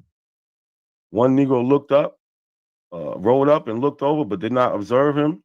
The attention of the party, he thinks, were called off from him by some of the party going in pursuit of another, which he thinks they took for him, but who turned out to be his blacksmith. Witness then retreated into the swamp, which was not far off. After remaining some time, Witness again approached the house. Before he retreated, he saw several of his family murdered by Negroes. Witness James, that he admitted that he was one of the insurgents engaged in a late insurrection. They're talking about Nat, saying he confessed to him, and chief among them, that he gave to his master and mistress, Mr. Travis, his wife, the first blow before they was dispatched. That he killed Miss Peggy Whitehead. They're killing white people, not black people, like A1 like to say. After the revolt in Southampton, communities and state legislators across the South considered the implementation of new, harsher restrictions against enslaved and free African Americans. So these are laws passed in Virginia, March 15th, 1831. No free Negro or mulatto shall be suffered to keep or carry any firelock of any kind, any military weapon, or any power or lead. Number 6, if any slave, free, Negro, or mulatto shall hereafter willfully and maliciously assault and beat any white person with intention in so doing to kill such white person, every such slave, free, or mulatto, so offended and being therefore lawful convicted shall be adjudged and deemed guilty of felony and shall suffer death without benefit of clergy, no trial. Number 7, if any person shall hereafter write, print, or cause to be written or printed any book, pamphlet, or other writing advising persons of color, not persons of Slavs, persons of white people, persons of color within the state to make insurrections or to rebel or to rebel, or shall have knowingly circulated or caused to be circulated any book, pamphlet, or other writing in this commonwealth, commit insurrection or rebellion. Such person, if a slave, free, and mulatto, discretion to the said judge not exceeding, you get the point. There is no white slave law. 10 minutes, brother. 10 minutes. There is no white slave law. That's what we're looking for. Where's the white slave law? Right? We have the sentence of Nat Turner. He said if he was real. Well, if he's not real, how do we have the sentence of him? The sentence of Nat Turner gathered on Southampton County Farm where Turner hid during the 1831 rebellion. They are from left, Brindle Hardy, Lamont Hardy, Louise Person, Evelyn Hawkins, John Young, Jason Turner, Joyce Lewis, Yvonne Reeves, and Alvin Turner. Right? I think A1 forgot what the debate is about because he ain't giving it to us. What type of debate? What type of debate? He just told me what the debate. I don't know. I just told him. What was it? Did black people own white slaves? Oh, man. And what's your position? What's the mean? Yes. Emphatically. That black people own white slaves? Emphatically. And not a coincidence saying that black people didn't own white slaves? No, he's saying yes. Wait, he's saying no? No, he's saying black people didn't own white slaves. And you talking about the United States? Yes. Here. The United States, America. Where is it? We see no evidence of this. None whatsoever. We've been here 2 rounds and we haven't seen any documents concerning the slave trade with white people. Nothing like that. Right? He gives us the Nat Turner story. He says it's fake. Right? But meanwhile, we have all the documentation for it. Right? We have the white families. We know how many black slave owners was there.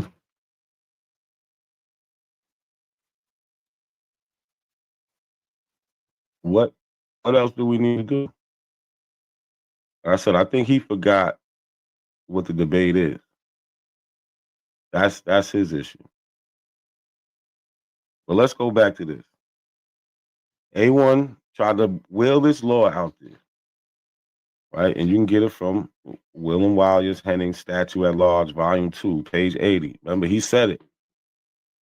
And we knew he was going to say it. And we knew he was going to take the word Negro out.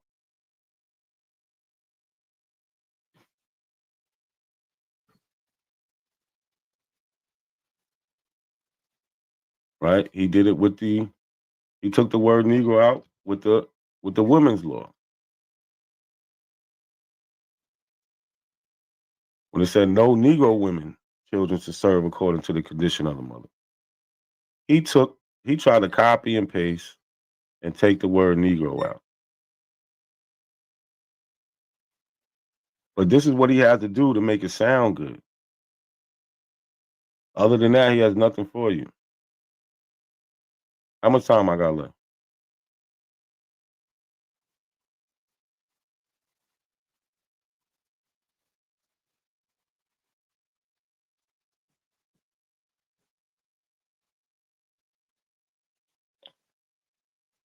All right, let's go over some things. Like with the Nat Turner story. Only white people was killed. There was only 2 black slave owners in the area. He's saying it was hard to kill black slave owners. Well, how did so many people get killed? If there's only two black slave owners in that area, right? When we talked about William Ellison, right? For 30 years, for 35 years, from 1830 to 1865, he was the only black slave owner in Sumter County.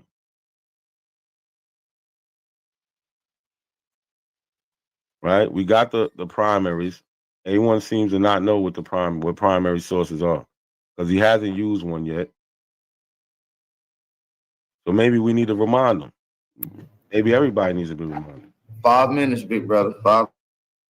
Right? Primary sources are first-hand accounts of topics from people who had direct connection with it. Primary sources can include texts of laws, like this law. Right? We have the actual law, like we've been showing y'all. Again, he took the word Negro out.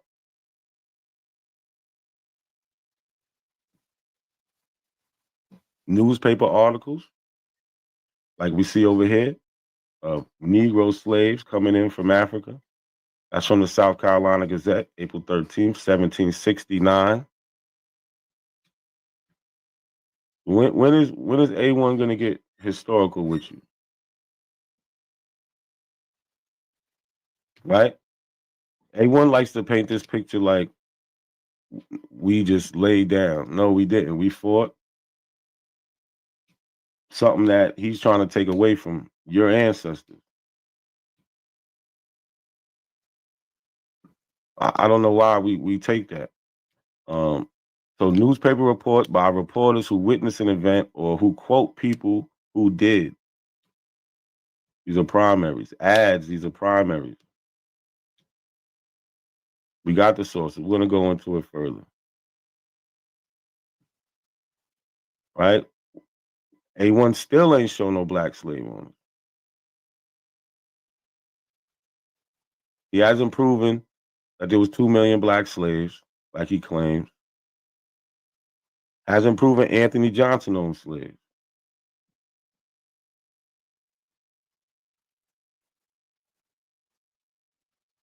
Not William Ellison. Not Antoine Dubuque. Now he could repeat the names like I said something wrong or doing something wrong by using them, but look what I'm doing. I'm giving you the primary sources. This is a federal census in 1860. If black people was running shit in 1860, why are they putting black on there and not putting white? Right? A1 wants to turn the Slavs into slaves, but then also tell you that's your family. You hear that ridiculous shit? Now these Slavs are your family.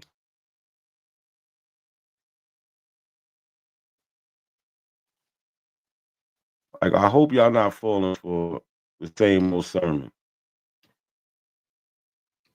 How come news articles from back in the day aren't saying that Negroes own white slaves when they talk about it? Why? Because it never happened. It never happened. But you know what did happen? Negroes fought, just like you see here. Just like you see here in Virginia, in Jamaica. Just like you see here in Southampton, Virginia.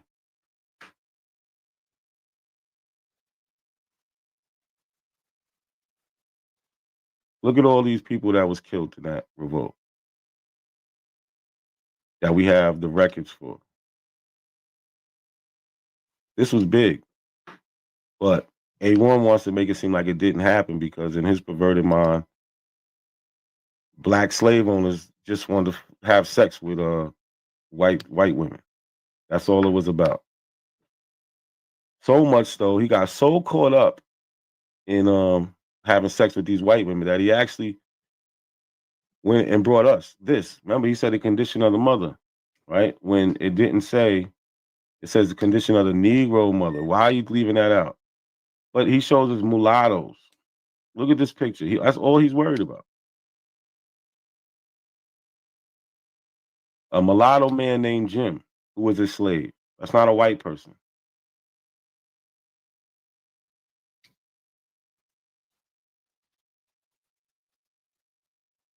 Matthew says he's of the Portuguese blood. They call him a free man of color. So is he trying to say white people are Negroes? Is he trying to replace you with white people? I don't know what he's doing. He's not making any sense. He hasn't been on topic. All he gave was a Jack Johnson. Where's the white men that was enslaved? Because the Mann Act only talks about white women. Doesn't even say that they was being sold like slaves and being on an auction block, things that we could prove. No, just, if you happen to bring this white woman across state lines to have sex with them, then you're going to jail. But if you stay in that state, you can still have sex with them.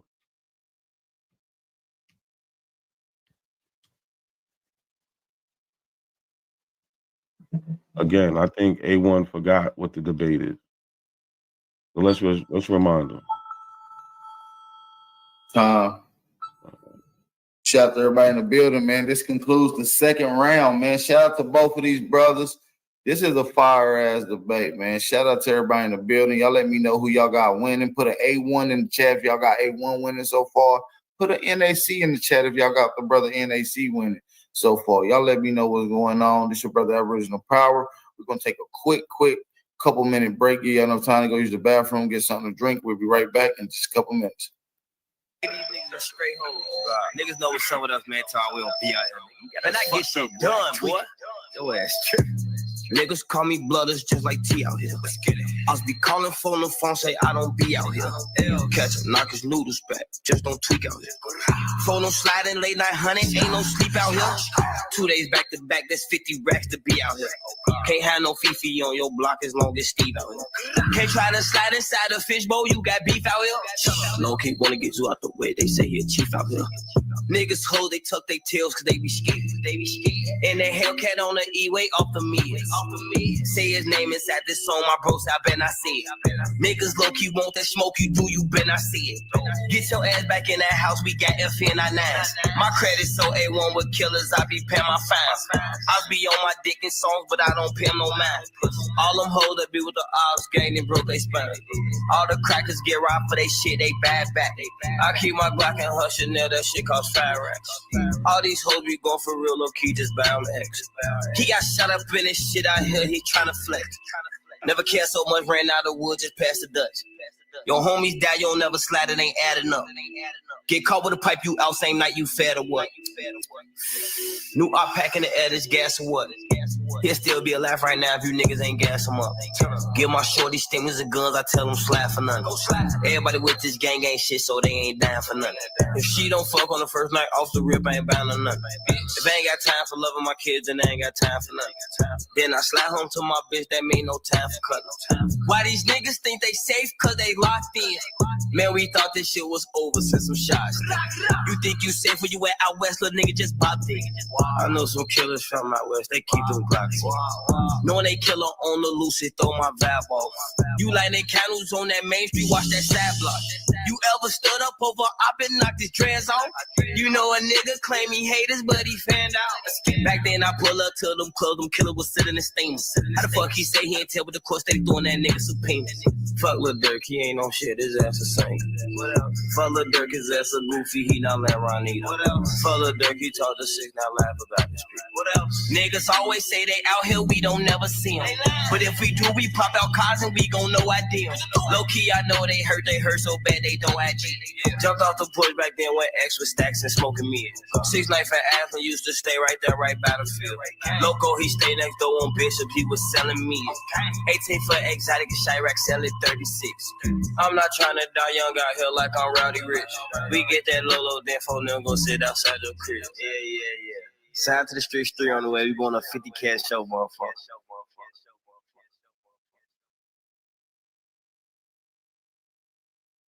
Shout out to everybody in the motherfucking building, man. What we doing, man? Y'all ready to go, man? What we doing? Turn up, man. What we doing? Turn me up, man. It's the fire one. Somebody said the internet keep kicking y'all out. I don't know what that is. Hold on a second. There's somebody calling me. Hello?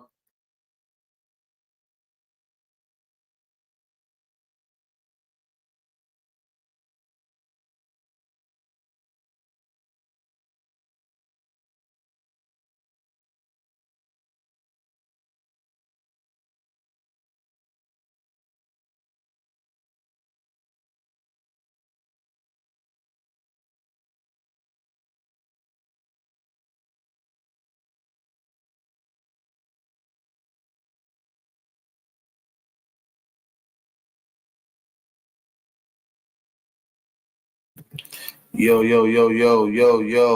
Shout out to everybody in the building. Sorry for the technical difficulties on you guys end.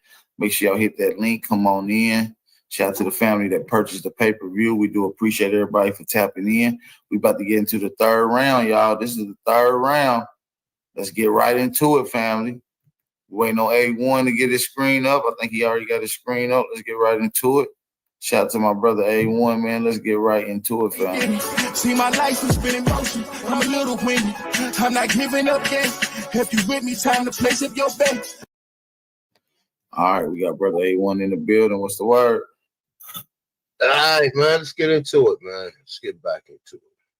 All right, so let's go back to the condition of the mother real quick. Time started now. See, this nigga is so slave-minded, right? That everything I just presented went right over his fucking head. The condition of the mother. I use the condition of the mother in reference to 1691.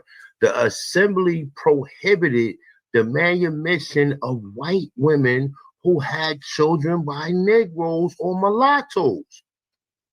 Okay, stop, right?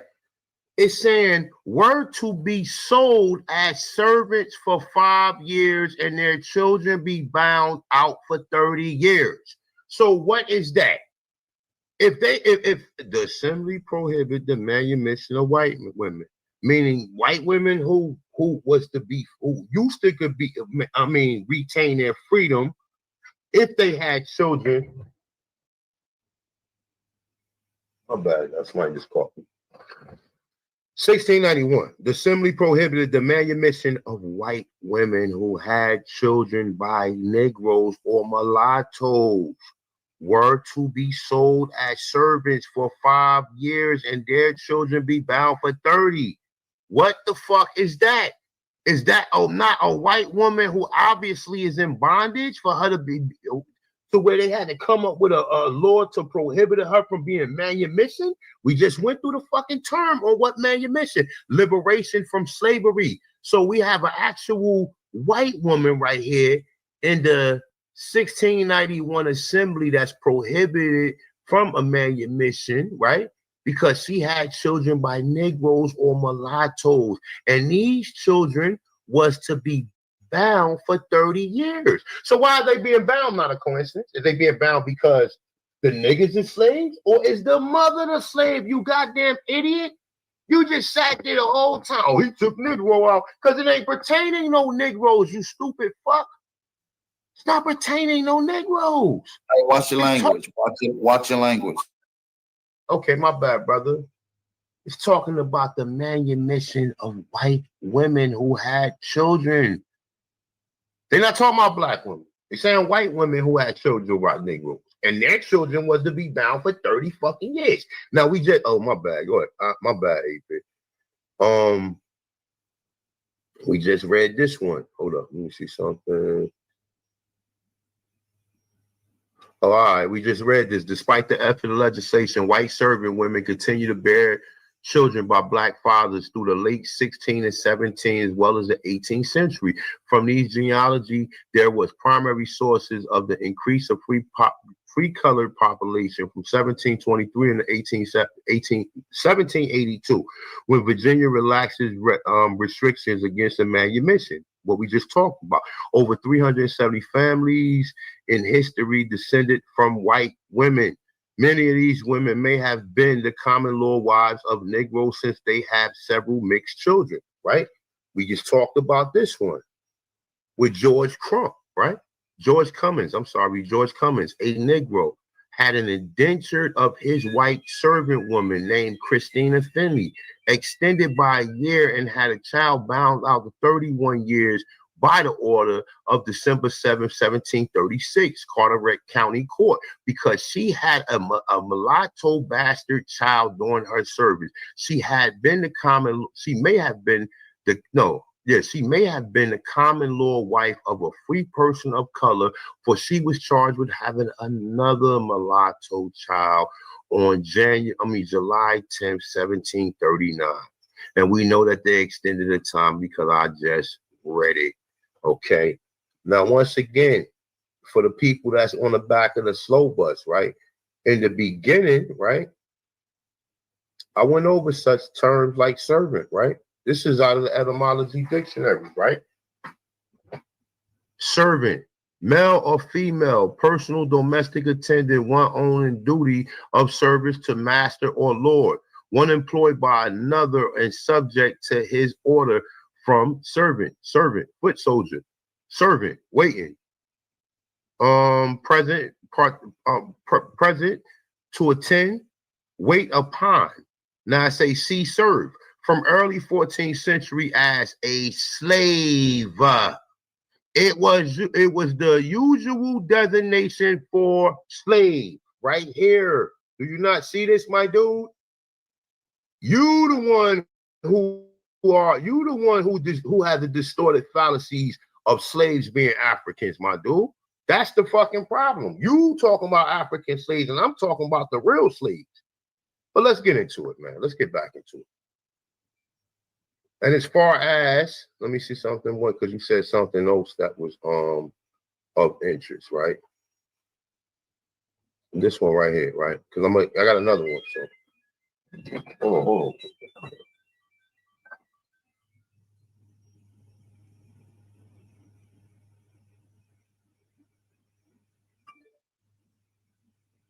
Okay. My bad. All right, so it said white slaves were actually owned by Negroes and Indians in the South to such extent that Virginia Assembly passed the following law. So why would they pass the law? They should already know at this point in time that Negroes, at least, right, are servants them goddamn selves. So why would they even utter the words or even have the fallacy that a Negro would have the urge to even own a slave unless they was already owning white slaves? I ain't gonna get into it, man. White slaves were actually owned by Negroes and Indians in the South to such extent that the Virginia Assembly passed the following law in 1670. It enacted that no Negro or Indian, though baptized and enjoyed their own freedom, shall be capable of such purchase of Christians. Okay? Now, let's get into it. So we went through the condition of the mother, right? I stopped off right here with your boy, Richard Allen, and his white wife, Sarah Bass. Okay? So Sarah Bass was born in 1764 in the Isle of the Wright County, Virginia, as a slave. As a slave. When she was 8, she was sent to Philadelphia, Pennsylvania. She was no longer enslaved as of 1800. That year, she met Richard Allen. They married by 1802. They had 6 children. Okay, it's saying Allen maintained the family finances, and the general homemaking task was due to his wife. So when we went back to family, what else did it say? So she's not on, she's already a Slough, right? She's already a Slough, but servant of a household, nigga. Servant, slave, okay? Household of slaves, nigga. So the word family, we're not saying people family slaves now.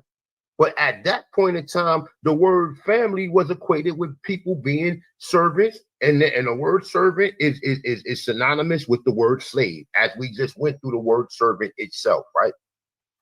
So, the boy Richard Allen right here, right? So once again, right? Now, it says slaves and Negroes were in some cases their children of free fathers who had purchased his wife. If he did not thereafter emancipate the mother, as so many such husbands failed to do, then his own children was born his slave and were thus reported by the numerator. And this is in the case of a slave owner, my dude. And I know it's kind of vague, but to go with what we pretty much have already, Negroes already having all these babies by these Slavic women, then it would pretty much be on point to what we hear. And these children was not emancipated. That's why a lot of times these children was put in slavery with their mother. The only one who could free them or emancipate them was the father, right? So let's continue, man. You said something. This is a forgotten cause of civil war. I just want to touch on this real quick before I get into the meat and potatoes of my final round. So this is Lawrence R. Tenzer, ED, right?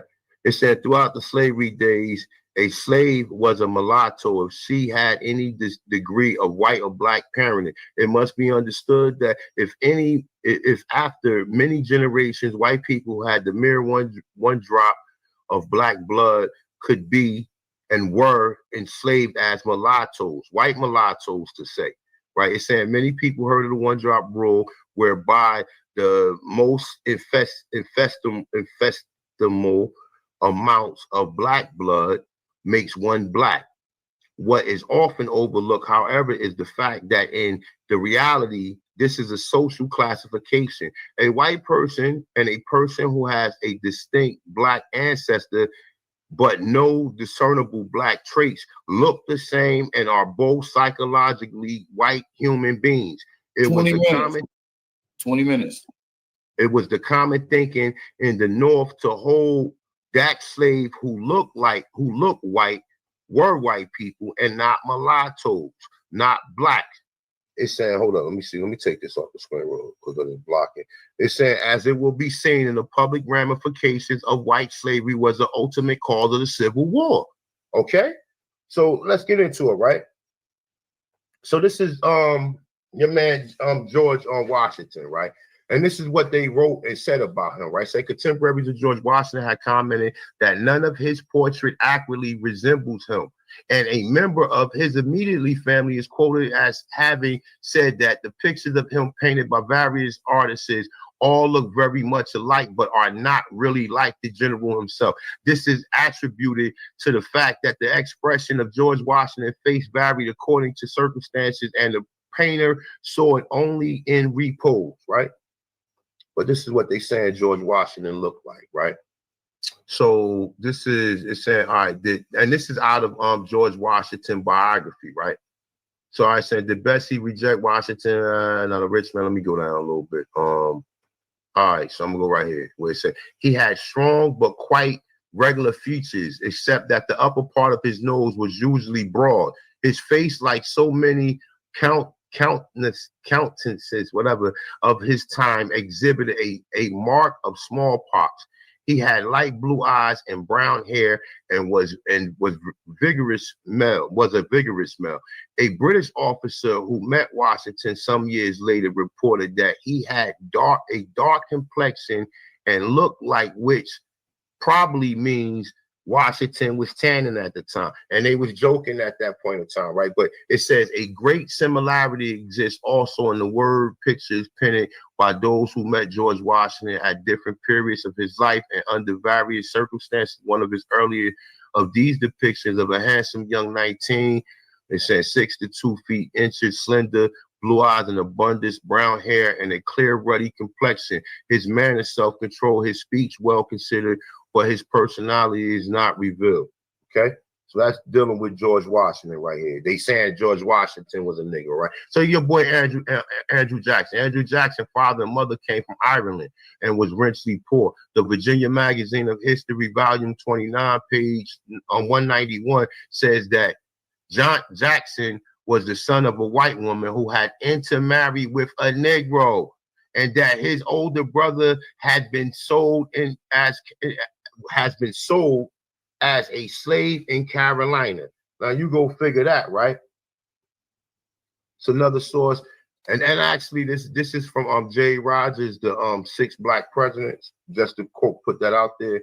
It's Anthony Johnson, another American 7th president, was according to a 1921 article of Virginia Magazine History, the son of an Irish woman who had married a light-skinned black man, right? This is Thomas Jefferson, right? Thomas Jefferson, the chief attack on Jefferson was the Johnny Cake Papers and the general denunciation of him. It said, Thomas Jefferson, the son of a half-breed Indian squaw, sired by a Virginia mulatto father.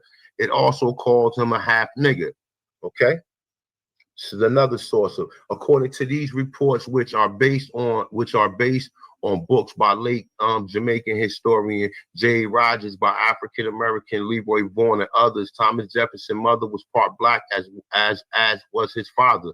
Mr. Jefferson was described once by a political rival as being the half-breed Indian squaw and the Virginia mulatto father. All right, so I just wanted to put that out there, right? So before we get into the matter of fact, I'm gonna go straight to Lincoln, right? So Lincoln was said to be the illegitimate son of Nancy, of a Negro, by Nancy Hanks. It's in the campaign for the presidency. He was often referred to as a Negro by his opponents. He was even depicted as a Negro. He was seen as Abraham Africanus first. Now, the reason I'm putting that out there, right? Matter of fact, let me continue, right? It said what gives strength to this was that the hair was more Negro than Caucasian. So was his color of his father.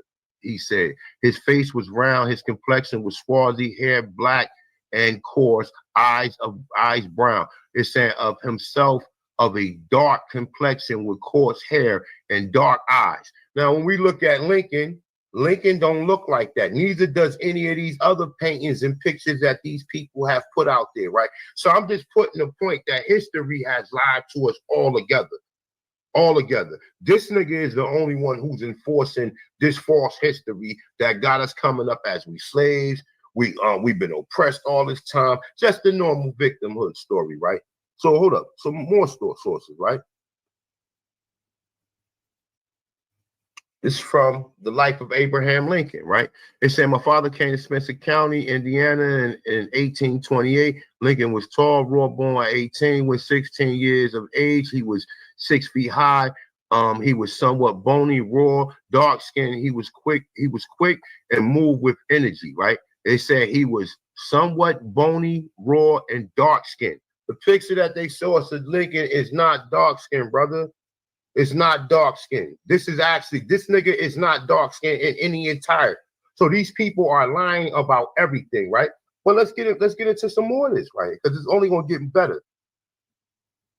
Look, this is Vice President Hamill, right? It said even more than Lincoln was the Vice President Hannibal Hamlin, said to be a Negro. While the United States Senator from Maine, he was often attacked from the floor because of his dark skin. To one of his opponents replied, I'll take my color from nature. You get yours from the brandy bottle, which is more honorable. All right. So that's it. That's even, they even saying that his vice president was a nigga, right? Let's go on to the next one right here, right? So we dealing with Hamilton, Alexander Hamilton, right? Saying short proof Hamilton was a Negro ancestor. He says Reverend Martin is that Hamilton brother, James, same mother, same father, also migrated to the United States where he was treated as a Negro because of the dark color, because of his dark color and hair. James was a merchant. It saying was once refused a seat on the Broadway coach because of his dark complexion. That's something totally different. But however it go, showing you that this was a nigga, right? So let's get into it, right?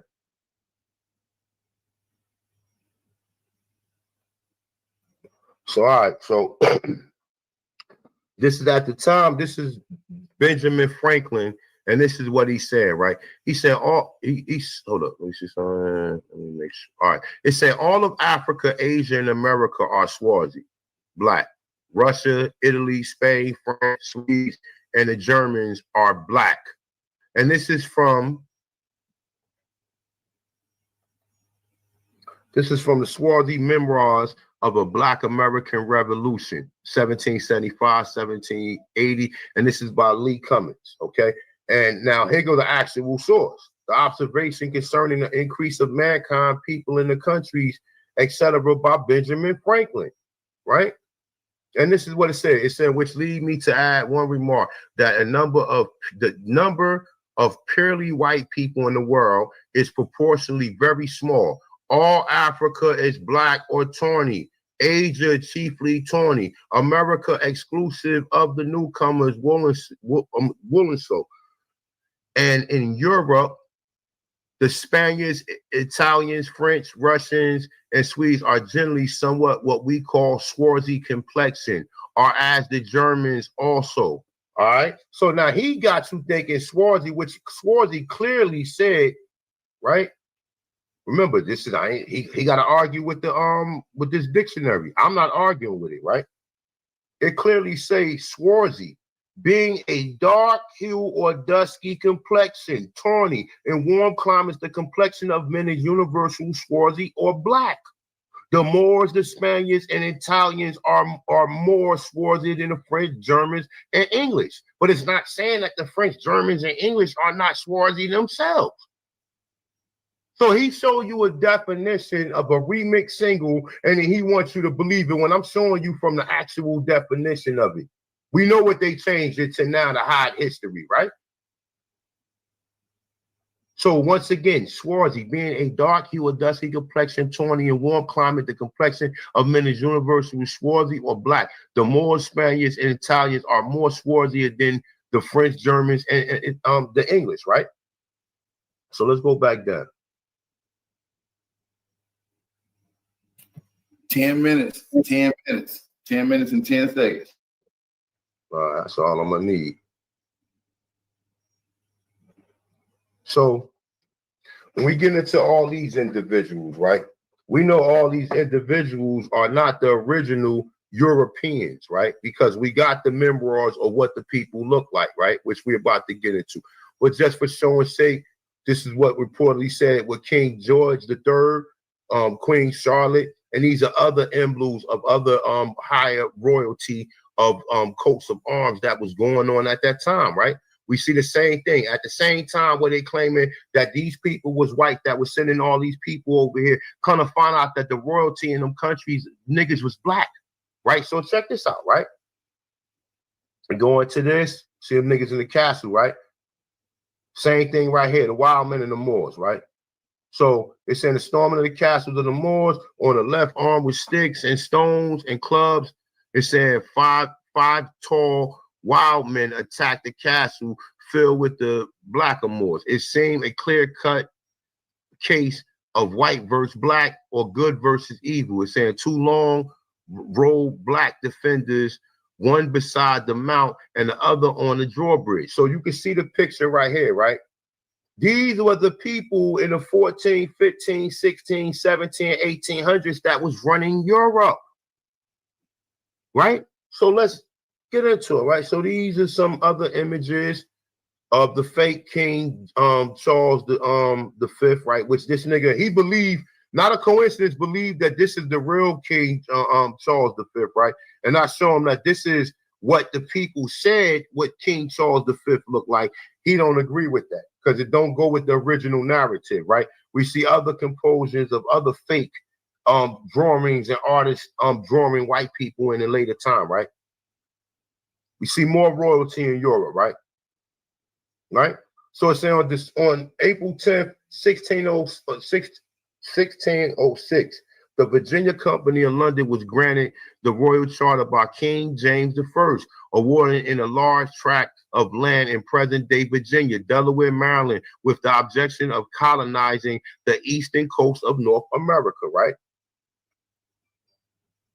So it said the Virginia Company arranged with the city of London to have 100 poor white children, right? It's saying in a place sent to Virginia in 1619 for sale to work on wealthy planters of the colonies to be used as slave labor. Okay, now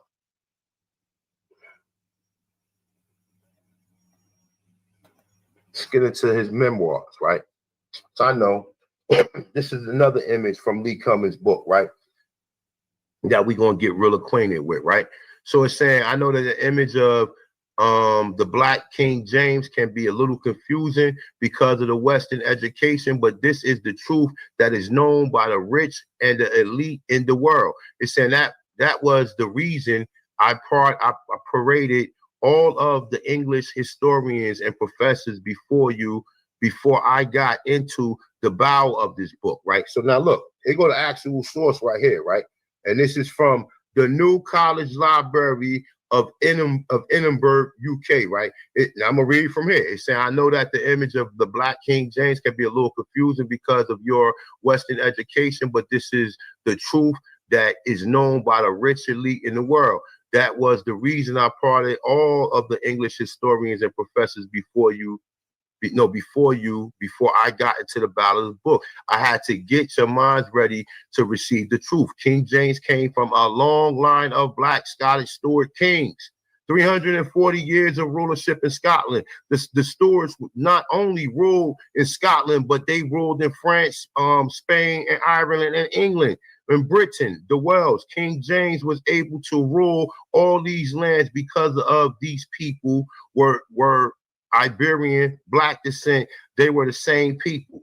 Okay, so this is a source right here that's telling us the nigga who put the charter to bring the so-called slaves here in 1606 in Virginia is actually a fucking nigga. It's actually a nigga, right? Now we hear all the stories, right? We don't never hear about the but hold up, that's Virginia and Barbados, right? So let's get a little further into this, right? You don't need to go into that. It's another image from his book. This is King James, the Duke of York, the Duke of Albany. It's saying the King of Scotland and England. It's saying the image of Duke of York depict him as the Black Scottish king. He was named after King James VI of Scotland. 5 minutes. Okay, the Duke of York was granted these lands by his brother King Charles II. New York, the land between Connecticut, Delaware, Long Island, Marthavineyard, Nantucket, and Maine. Okay, saying this is the reason the book was titled The 13 Black Colonies, because based on the research of the original founders were 4 Black Scottish kings and 1 Black German king. Okay, this is the actual book right here. Okay. So he said, a Negro Question, Volume 6 proves that the 13 colonies were founded by 4 Black Scottish kings. King James VI of Scotland, King Charles I, King Charles II, King James II, Duke of York, and King George II of England, right? It's saying the book features the testimonies of a secret service agent named John Mackey of England, in which he gives the Black descriptions of the prince, nobles, the dukes, and the kings of England.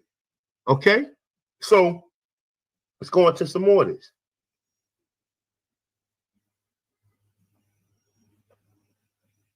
All right, so it said this book also includes the eyewitness accounts of leading European historians and scholars such as Benjamin Franklin, Thomas Jefferson, Professor Boyd Dawkins, Dr. Albert Churchward, James Ritson, Winchell Alexander, and Professor Hawksley. It said on page 60 of the 13 black colonies, Benjamin Franklin said that the black nations of Europe in his generation were France, Spain, Russia, Italy, America, Asia, Africa, Sweden, and Germany. Okay, I don't even need to go no further because the motherfuckers who bought the white slaves here was niggas. Okay, so let's continue, right?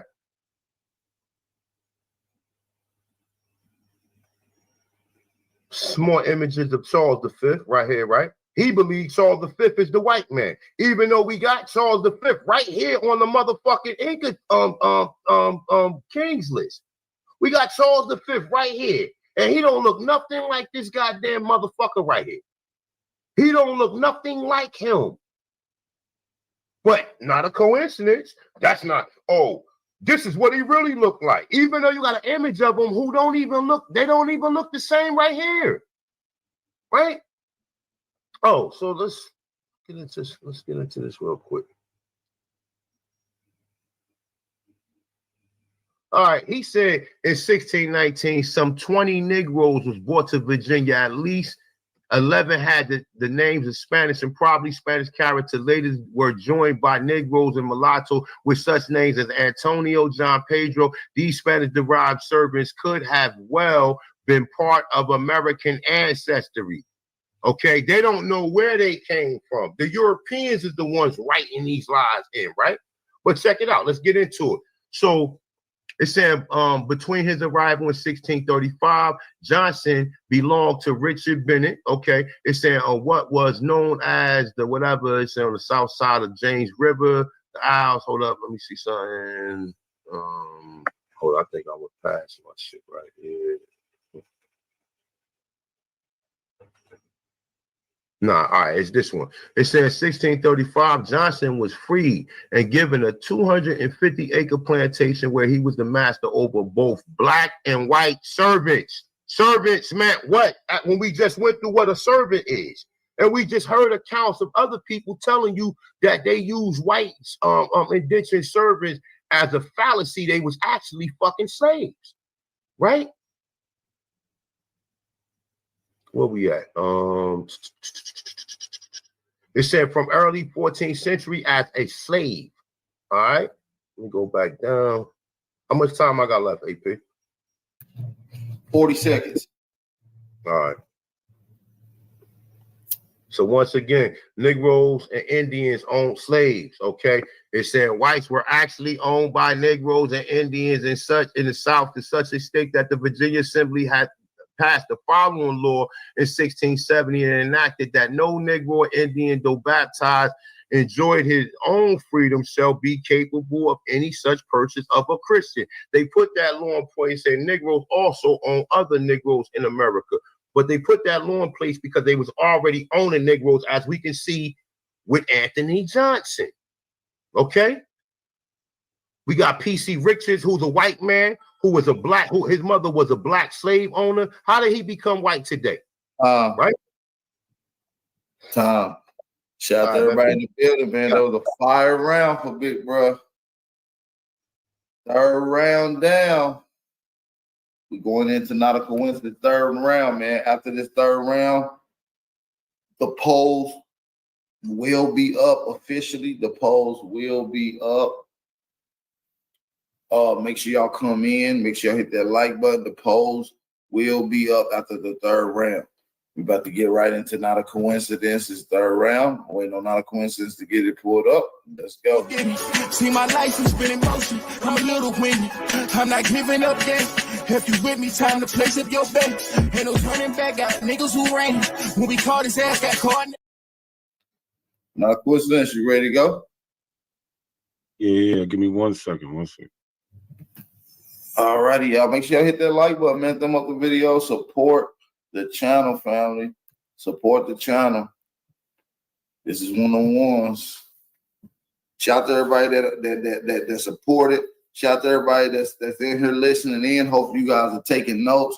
Hopefully you guys are able to make an unrational or unbiased decision based on your thought presented, the information based off of the topic. Y'all know what's going on. It's your brother Aboriginal Power. This is Big Aboriginal Power Debate League. You already know how that's going.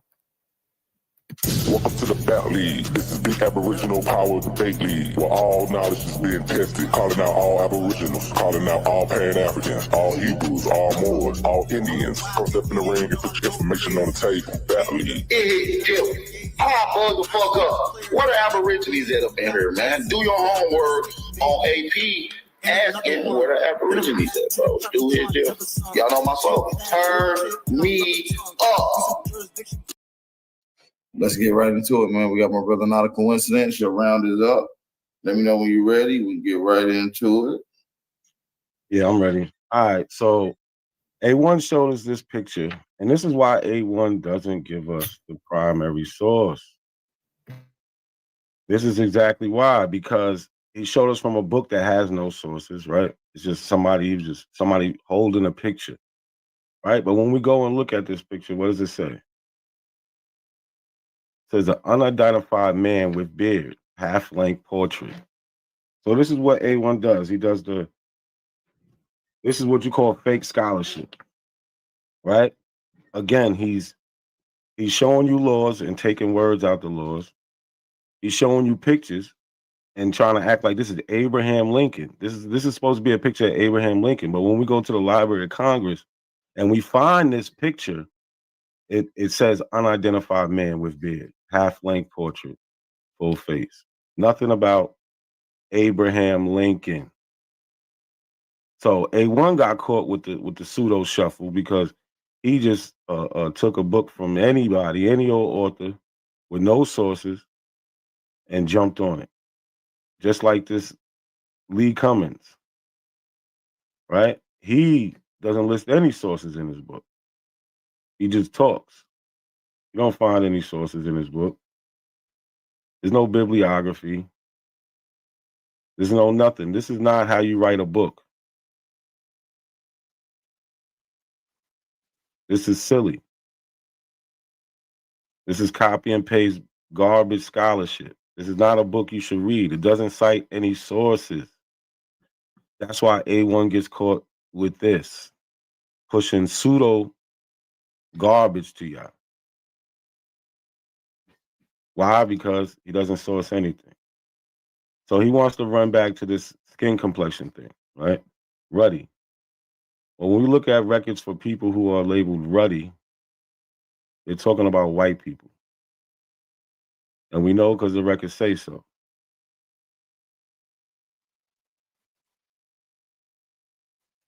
We know because they say so. Let's go. Like the word swarthy, they talk. That's it. Don't get fooled because you hear the word dark. It's only in comparison to white people. That's it.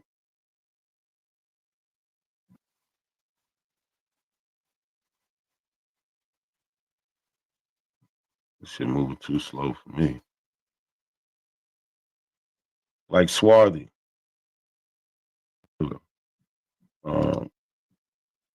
So this is a World War II draft card.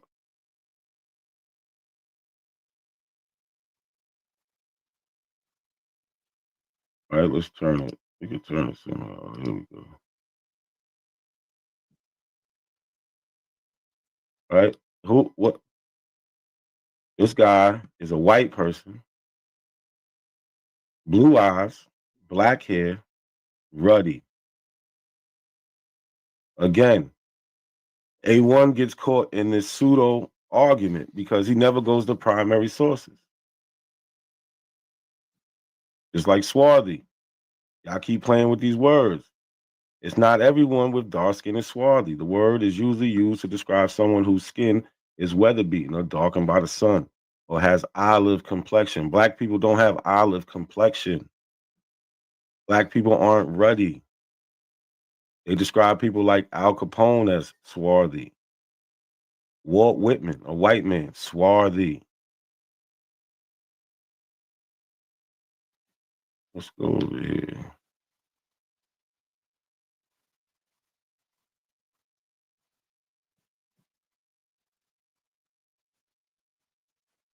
Like this, A1.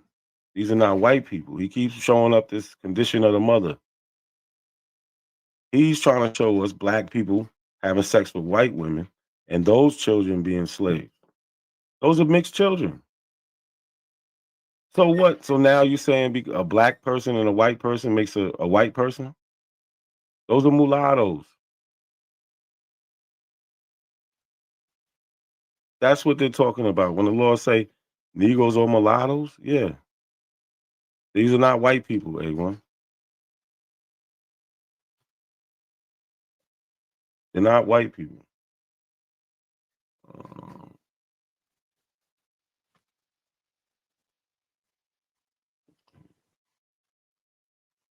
Again, still not white. They're talking about mixing. You see it in the picture. And then you pull this up. You said throughout slavery days, a slave was a mulatto if he or she had any degree of white blood and black parentage, right? So this is the book, The Forgotten Cause of the Civil War. So it must be clearly understood that even, this is A1 source, that even after many generations, white people who had a mere one drop of black blood, they're not white. That's the whole point. And these people are not enslaved by black people. Nowhere in that book, and I told you this the other night, nowhere in that book does it say that they are enslaved by black people. You're making that up. You're trying to add that to it. It doesn't say that. In fact, it says that they make African and black the same. Remember, you kept saying black, black, black, black. Like now, all of a sudden, all these other people is black, like Abraham Lincoln. With that's not even a real picture of him. That's a picture of some unnamed person. Everybody black now, but in this source that you pulled up, black are people with African ancestry. These are mixed people. Who cares if they look white? They're not owned by black people.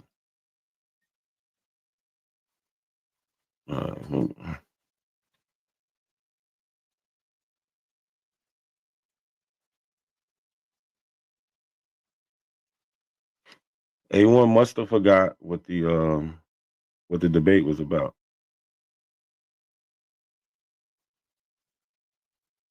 So let's show him. What's our debate? What's our debate? Again, he just told you what the debate. I don't know. I just told you. What was it? What's black people own white slaves? Oh man. And what's your position? What's your mean? Yes. Emphatically. That black people own white slaves? Emphatically. And not a coincidence saying that black people didn't own white slaves? No, he's saying yes. Wait, he's saying no? No, he's saying black people didn't own white slaves. And you talking about United States? Yes. Don't show us no Moorish pictures like you did. You want to show us some Moorish pictures. That was in Europe. A1, remember. He didn't show us any documents. Where's the documents? Right? Like there's something called Asiento de Negro. The chief contractor for trade in Negroes was celebrated, Asientos, or permission of the King of Spain to import slaves into Spanish colonies. The Pope's Bull of Demarcation, 1493, debarred Spain from Africa and compelled her to contract with other nations for slaves. This contract was held by the Portuguese in 1600. In the 1640, the Dutch received it, and in 1701, the French. The War of the Spanish Succession brought the monopoly to England, right? America was formed by English colonies. This Asiento of 1713 was an agreement between England and Spain for a monopoly of the Spanish colonial slave trade for 30 years. And England engaged to supply the colonies with at least 144,000 slaves a year. It seems probable that 25,000 Negroes a year arrived in America between 1698 and 1707. After the Asiento of 1713, this number rose to 30,000 annually. And before the Revolutionary War, it had reached at least 40,000 and perhaps 100,000 per year. This is on page 39 in this book. So the first company to get the Asiento de Negro was the South Sea Company.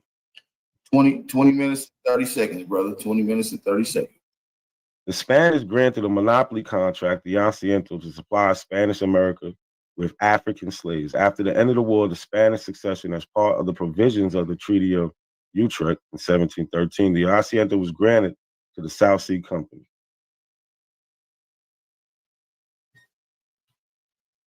So where are the Asiento de Blanco?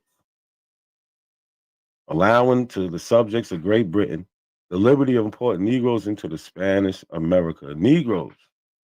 A1, Negroes. This is a sale. And a slave boy named Jesse, April 6, 1830, Maury County, Tennessee. Notice that R.B. Passmore, clerk, will offer for sale on Public Square in Columbia one enslaved Negro boy named Jesse. One enslaved Negro boy named Jesse. And we see it on the primary. Named Jesse, 12 or 14, the property of James Dobbins, a white man. Jesse is being sold to pay a debt. Right? And you can find this in the Knight Garrett collection, manuscript, aisle 5. So this is in Maury County, Tennessee. Negro boy being sold, not a white boy. We don't have Asiento de Blancos. We don't have bill of sales with black people exchanging white people for currency. He hasn't showed us any of that. He showed us books of other people saying shit and no sources. The document records a Negro woman who was being transported to be sold as an enslaved person to William Pepperell for 50 shillings. The document noted the woman was marked with a Y on your right shoulder. Captain John Morris of the ship, Sarah, created the bill of lading dated April 1790 from Barbados. And we see here on the document, Negro woman.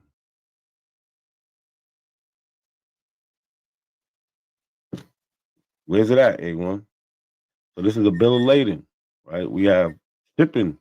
This is a shipping document. Bill of lading for sale, 1790, contributed by the Maine Historical Society. It's another bill of lading. By the Brigade Mary under Master Jeffrey Bedgood, Thomas Hall shipped 2 Negroes, not white people, 2 Negroes, 1 man and 1 woman, from Bluefield, Jamaica to Boston, agreeing to a freight cost of €3 for each, March 3rd, 1709. And as you can see on the primary, we see right here, 2 Negroes, 1 man, 1 woman. We don't have to make nothing up like A1 does. He doesn't even know what a primary source is at this point in time because he hasn't shown any. Remember, he pulled out that Abraham Lincoln photo, and it's not Abraham Lincoln. Trying to pass him off as a black man. Why don't you go to the primary source instead of a meme with somebody holding up a picture and then whatever you want on the side, reading from a book that's no sources? Because if it had sources, it would have led you right there where I got the picture, and you'd have realized it's not Abraham Lincoln. Charlotte County, this day, John Williamson came before me, one of the Commonwealth Justice of the Peace for the county aforesaid, and made oath that a certain Negro man named Sunk, the property of Perrin Alday, deceased, was committed to the jail of Patrick County and was sold by the sheriff of the said county as a runaway. He was acquainted with the said Negro and knew him to be the property of Perrin Alday, given under my hands this 10th day of April, 1820, John Wyatt. Remember, he tried to bring up, runaway white people. Well, where's the slave ads where they're being called slaves? And we don't see it. We have the Negro man right here. You know who we talking about. We see it in the primary. A1 is not providing anything like that. He hasn't even gave you a real secondary source. So there's not even somebody talking about a primary source. It's somebody just giving their own perverted history. Right? We have account books. This is Charleston, South Carolina manuscript account book in unidentified handwriting for George Austin and Henry Lawrence, April 1750, December 1758. This is page 17 on that book. It says 327 new Negro slaves. It says change and neat proceeds of 327 new Negro slaves imported of the ship Emperor. Now remember this, the ship Emperor Charles Gwynn, commander from Angola. So we have the ship Emperor Charles Gwynn, coming from Angola.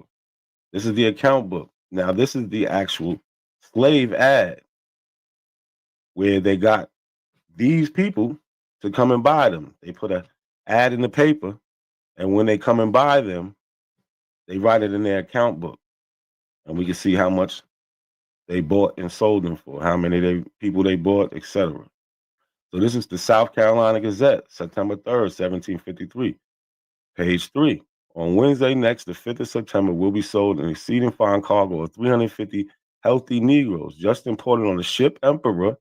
Remember, we seen the ship Emperor in that account book, Captain Charles Gwynn, directly from Angola. So this is what you call research. When you matching up the account books with the slave ads, because how are they going to make money? They have to put ads in the book, ads in newspaper to get people there. That's what they did at the time. They didn't have radios in 1753 or television or the internet. They put ads in the paper, and we see this ad matches up with this account book. A1 can't do that. We have another page in this account book. This is on page 21 in Henry Lawrence and George Austin account book. 82 new Negro slaves. Charging each proceed of 82 Negro slaves received of the Orwell Brig, remember the name, Orwell Brig, James Bennett, commander, from Gambia.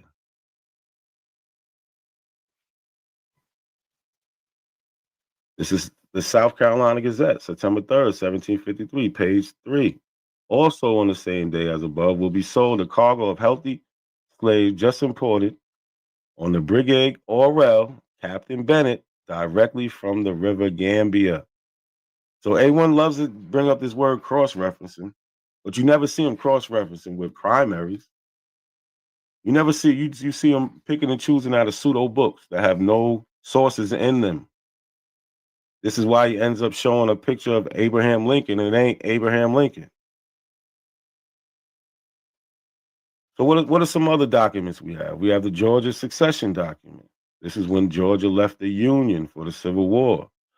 And what did they say? The people of Georgia, having dissolved their political connection with the government of the United States of America, present to their Confederates and the world the cause which have led to the separation. For the last 10 years, we have numerous and serious causes of complaint against our non-slaveholding Confederate states with reference to the subject of African slavery. The question of slavery was great difficulty in the way of the formation of the Constitution, while the subordination and the political and social inequality of the African race was fully conceded by all.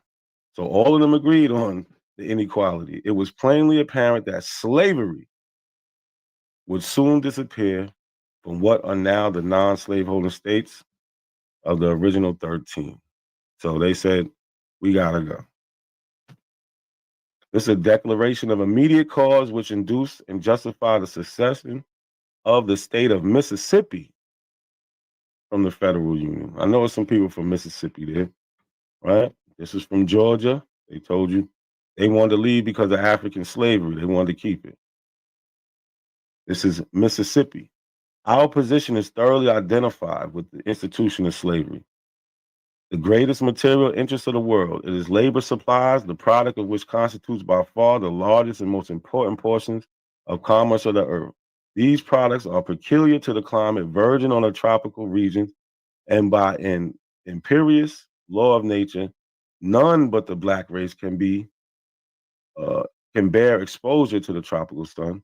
These products have become necessities of the world, and a blow at slavery is a blow at commerce and civilization. They're saying they want to keep their black slaves. This is what the state of Mississippi is saying. That blow has been long aimed at the institution and was at the point of reaching its consumption. There was no choice left us but submission to the mandates of abolition or a dissolution of the Union, whose principles have been subverted to work out our ruin. They're saying, listen, they're trying to bury us. We make money off of this. And they're trying to end this. We're out of here. That's the state of Mississippi. This is the pamphlet declaring the cause which impelled the state of Texas to secede from the federal union. Know some people from Texas out there. I'm going to go down to the second paragraph. Texas abandoned her separate national existence and consented to become 9 minutes and 45 seconds, brother.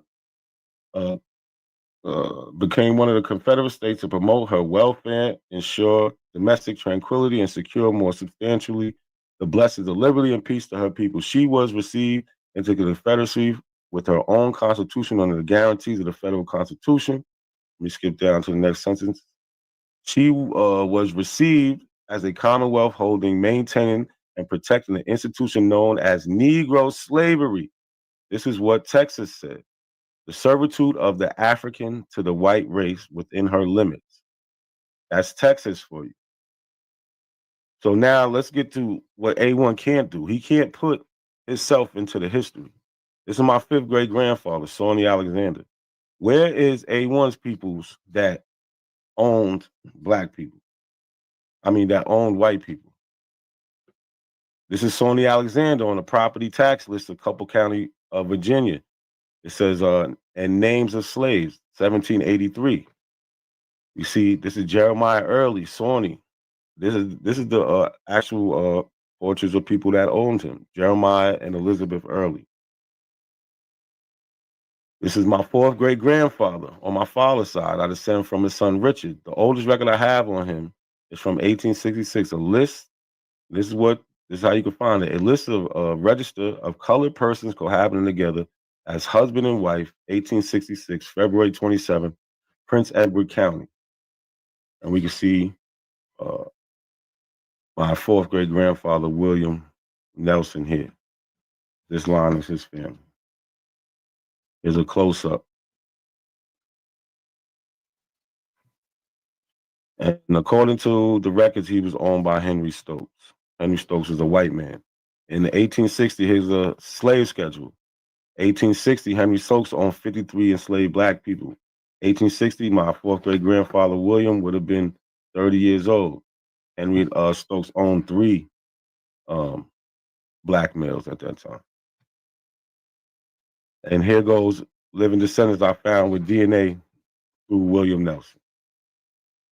So this is something A1 can't do. He can't do it with the records. He can't do it with the DNA. He's just telling a story some white man made up. You know what I'm saying? He's running with Michael Hoffman. This is William F. Bunn. This is my second cousin, 3 times removed. William Bunn was interviewed by the Brooklyn Daily Eagle in 1934. What did he say? He said some of the oldest families in Brooklyn and on Long Island is Negroes. He said, actually, the vessels went over to Africa and picked up cargoes of Negroes. So there was an unwritten law that if any Negroes on the trip over gave birth to children, the young ones could not be sold, but were taken back to Long Island. They say that's how some of the free black population came about. This is in 1934. Right? He said, Mr. Flood said, because he said his grandfather told him this story. He said, I think this story is true. I don't know that my grandfather used to talk about it. He said, I do know my grandfather used to talk about it a lot. So this is Paul Cuffey's petition to relief, tax relief, 1780, where he says that we being chiefly of African extract and by reason of long bondage and hard slavery, we have been deprived of enjoying the profits of our labor or advantage of inheriting estates from our parents, as our neighbors with white people do have some of us not long enjoyed. So you're saying white people are able to enjoy generational wealth, and we're not because we was deprived because we was enslaved. We have firsthand account, something A1 can't give you. He's going to tell you somebody who wrote a book in 1990. He's not giving you the live account right then and there, like Peter Williams Jr., born in New Jersey, A1's home state, right? He was a co-founder of the Freedom's Journal, right? And in 1808, he talks about the end of the transatlantic slave trade, going into British colonies. Going into America. 1807 was the British colony. Right? He says, but to us Africans and descendants of Africans, this period is deeply interesting. We have sensibly felt the sad effects of the abominable traffic it has made, if not ourselves, our forefathers and kinsmen, its unhappy victims, and pronounced on them and their posterity the sentence of perpetual slavery. Is 1808. We have black men talking about this. We got Thomas L. Jennings, born in New York. Thomas Jennings, a free black person in New York City and an abolition activist. Thomas develops his dry cleaning process called dry scouring as a tailor. See, he's one of the first black people to get a patent. 4 minutes and 30 seconds. 4 minutes, 30 seconds. He's one of the first black people to get a patent for what you would call dry cleaning today. He was a money man. He was important in the community. And he, Thomas L. Jennings address to the New York Society for Mutual Relief, 1828 excerpt expresses the widespread anti-colonization sentiment of many African Americans. But what does he say? Our claims are on America. It is the land that gave us birth. It is the land of our nativity. We know no other country. It is a land which our forefathers have suffered and toiled. They have watered it with their tears and fanned it with sighs. Our relation with Africa is the same as the white man's is with Europe. So 1828, black people saying the white man from Europe. I don't know why A1's trying to put on this front like everybody know about. No, this is something new that y'all making up. Says we have passed several generations. With Europe, white man is with Europe, only with this difference. The one immigrated voluntarily, the other was forced from home and all his pleasures. Talking about being taken from Africa. We passed through several generations in this country, and consequently, we have become naturalized. Right? So 1828, 1808, 1780, there's no mistake on who, and this is the actual news article. This is the actual print in the primary from the Freedom's Journal, that what Thomas Jennings said. This is where that comes from. Right here. You see over here, our claims. So who else? We have Henry Highland Garnett, born in the state of Maryland. On Sunday, February 12th, 1865, he delivered a sermon in the U.S. House of Representatives, the first colored man who was on any occasion spoken on the national Capitol, the first one. On the occasion of Congress passage January 31st of the 13th Amendment. So prior to the 13th Amendment, they're saying there was no black man that spoke on the national Capitol? According to A1, we was running it. His ancestry did not come over here in the Mayflower, nor land at Plymouth Rock, nor kiss the Blarney Stone of the Pilgrim Fathers. On the contrary, his grandfather was talking about Henry Garnett. His grandfather was stolen by slave traders from the coast of Africa. Stolen by slave trader. This black man, this is his actual picture from his actual book.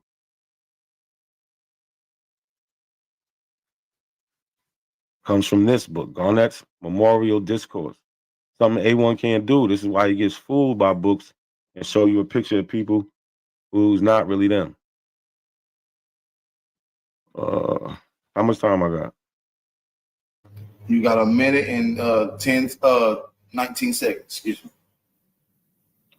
15 seconds now. So we can just go to this real quick. A1, he's Aboriginal. Why he's not showing you no Aboriginals? This is a petition of George Johnson and other Chappaquiddick Indians. This is in Massachusetts, 1799. Even they say the animals of white inhabitants trespass on their lands and do much damage. The white landowners have circulated a petition requesting that the law be altered to have the Indians build and maintain one half of the divisional fence. The Indians improved their lands, consider themselves as tenants, nor neither they nor their fathers for time immemorial have been obliged by law to build or support any divisional fences. It would be unjust because the settlement of land dispute gave the white people a larger portion of the land.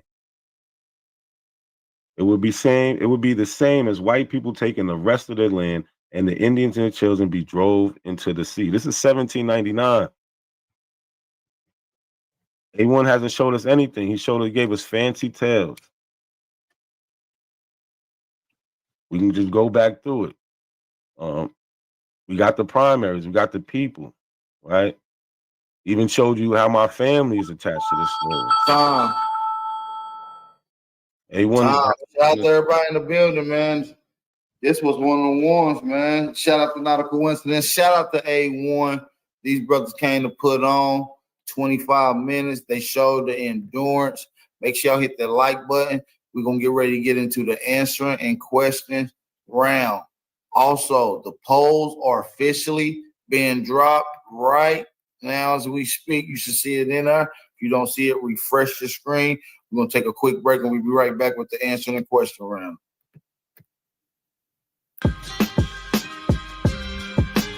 I really been feeling. Yeah. Yeah. We gotta carry on. Like Mr. Caldwell saying, I know that faith is all we need. I hear them church bells ring. A lot of strange shit is going on inside of this train. Programs is being ran and shit is running insane. When your thought pattern is different, they look at you strange. The same ones you used to see me with, now we estranged. Cause now my mission different. It's some shit I gotta attain. As I go inside my mother's womb, my soul was ordained. I battle alone. The war zone is Babylon. My one task is to bring the flock and the cattle along. Trying to change the vibration. Hold on, before we get into the answering and question rounds, I almost forgot. A1 do got a 5-minute rebuttal. He do got a 5-minute rebuttal. Let's get right into it, family. A1, let's get it. Your screen is pulled up. Let me get this off and let's go.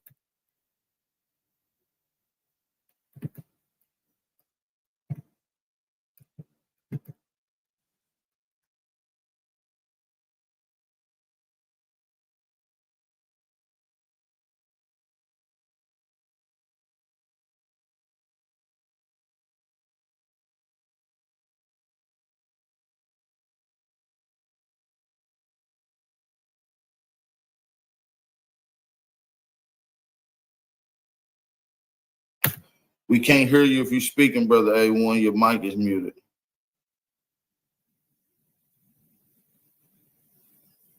Oh, my bad. All right. So this nigga came up here to show us a genealogy lesson, right? This is what he came to show us, right? Now, real quick, I just want to go back to the forgotten cause of Civil War, right? Let's go back to this real quick. All right, it said throughout slavery days, a slave was a mulatto. If he or she had any degree of white or black parenting, it must be clearly understood that even after many generations, white people had a mere one drop black blood could be and were enslaved as mulattoes. White mulattoes to say white slaves. The individuals looked white and had no visible African ancestry whatsoever. Many people have heard of the one drop rule, whereby the infestimal amount of black blood makes one black. What is often overlooked, however, it is a fact that in reality, this is a social classification. A white person and a person who has a distinct black ancestor and no discernible black traits look the same and are both psychologically white human beings. It was common thinking in the North that to hold that slave who looked like a white who look like white people were white people and not mulattoes, not black people. As it will be seen, the political ramifications of white slavery were the ultimate cause of the Civil War. Okay? So he said another thing, right? He said something about Lincoln, right? Now, forget if this picture, we know that this ain't the real Lincoln right here, but you believe that this is the real Lincoln, despite the fact that I just showed you 3 sources showing you descriptions of what they said he looked like. We know goddamn well this ain't no motherfucking swarthy or dark skin complexion person with coarse hair. But your dumb ass will believe it, right? Let's get my language. I forgot, my bad, AP. You also said something to the effect of the ruddy, right? This is a British officer who met Washington some years later reported that he had a dark complexion. Do this nigga in the picture look like he got a dark complexion? So we know that this picture ain't real, right? Let's go to something else. Hold up. What's something else you said? Oh, the Benjamin Franklin. Okay. Okay.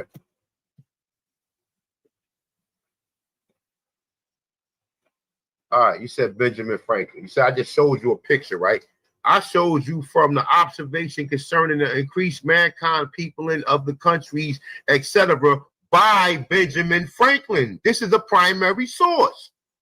So it said, which lead me to add one remark, that the number of purely white people in the world is proportionally very small.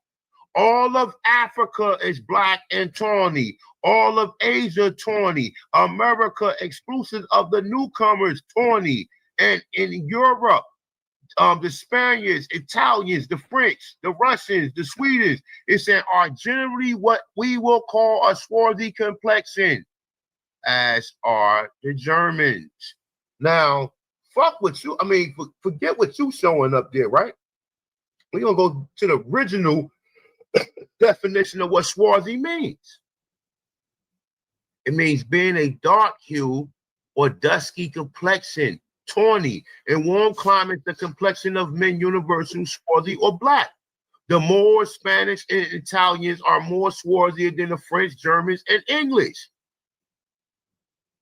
Okay? I showed you the other source right here. I showed you the Mann Act, right? Which equates to slavery, right? Showed you that Indians. How much time I got left? 30 seconds.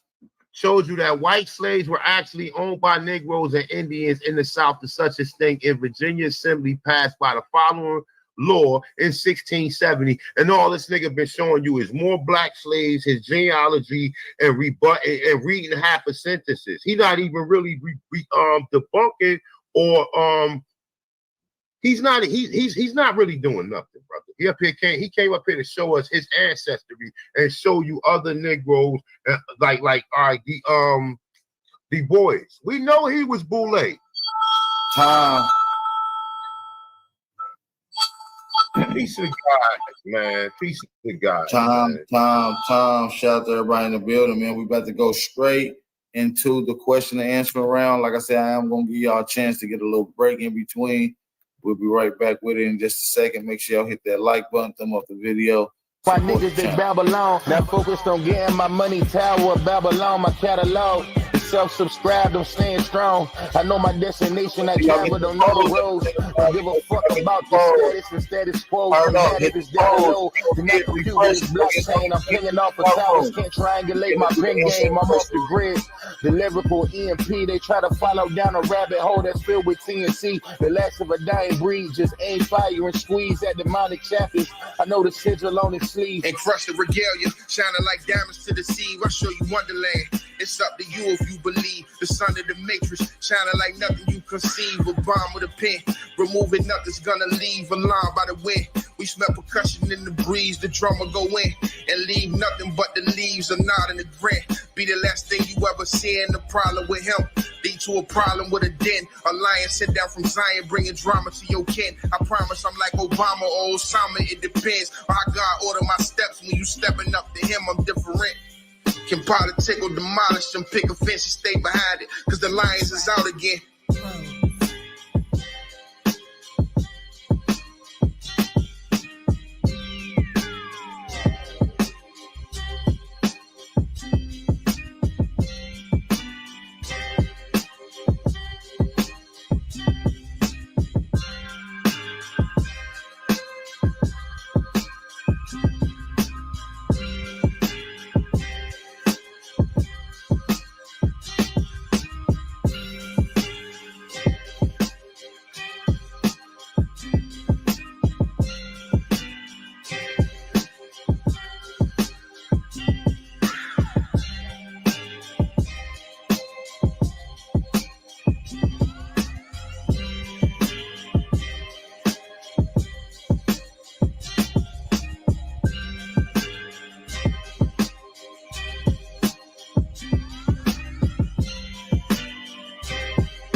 Lord.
Make sure you put the polls. I see brothers saying that they don't see the polls in the chat. People saying that they don't see the polls. Do y'all see the polls in the chat? Do y'all see the polls? Do y'all see the polls in the chat? 78 votes. We about to get ready to close it out. Well, I'm gonna let y'all finish y'all question and answer round. Let's get ready to set that up right now. Shout out to the brothers and sisters in the building. We got a 15-minute question and answering round. Let's get into it, family. Not a coincidence. A1, y'all with us? Yeah. Well, y'all know how it go. Y'all get 2 questions apiece, and then you can ask your question within a time frame of 60 seconds. The person get a time frame of 60 seconds to answer it. You get 2 questions before it goes to the next person to ask their questions. Which one of you brothers want to go first? I'll go first. Okay, let's get it. So you mentioned Sarah Bass and Richard Allen. Was when Sarah Bass was free in 1800, 2 years later she got married to Richard Allen. Why would you equate that? Why would you equate that to her being his slave when she was already free when she married him? That's the first question. Yeah. All right, so I don't know, did you miss the opening?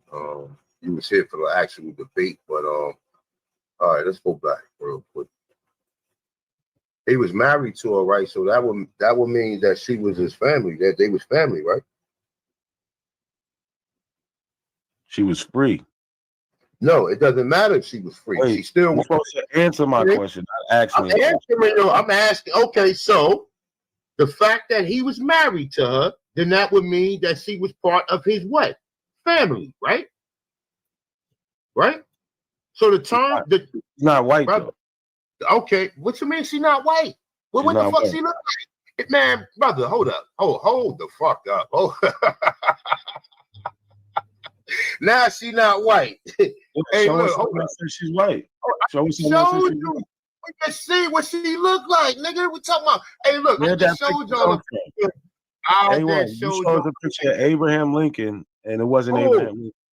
What You you did. mean? I gave you a description of what. And I showed you You two said pictures this of is Abraham Abraham Lincoln. Lincoln. The real one ain't him neither.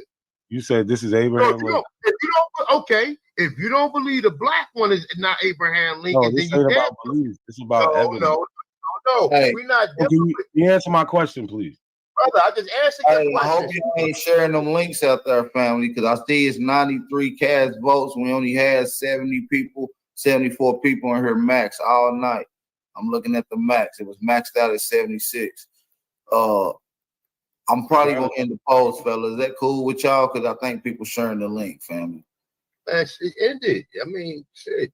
Is that cool with y'all? I want to make sure we got agreements on both of y'all. Yeah, I mean, how long you want to keep it up? Shit. Of course they cheated. That's what they want to do. Hold on, A1. I can't hear another coincidence. What do you say, brother? So it's been up 15 minutes already, you know. Yeah, that's what I'm saying. I'm gonna get ready to drop it right now, man, because we almost had 100 votes and people ain't even bought that many tickets. So the poll is officially in the chat. We got 95 votes cast. We got 63% saying A11 and 33% saying not a coincidence one. Somebody can screenshot it and make sure you have to verify the end results. I'm gonna let y'all finish y'all question and answer round. Y'all got Abos is running in there. That's crazy. Yo, man, you out of here, my dude. I told you, man. Yeah. Once you lose this debate, you start. You gonna ask the question, John. You gonna ask the question. I don't want to do the question answering now. I don't even want to do that. Fuck that, nigga. You lost. I got another question. Go ahead. The books "Forgotten Cause of Civil War." Do they say that black people own those alleged white people? Do history tell you that the book Forgotten? No. It don't. It absolutely don't. So why are you using that book to try to portray to the people that this is black slave owners when that book doesn't say that? Because all right, okay, let me just explain it. I'm gonna say this because sayonara, right? But real respectfully, right? You can show all the sources of Negroes because they don't hide that information. They hid this information. White people was looking through. All right, so what book says it? Because that book doesn't say it. What book doesn't say what? The Forgotten Cause of the Civil War doesn't say that black people own them people. You just admitted to that. That wasn't my point. That wasn't my. It's hidden and it's not in that book. No.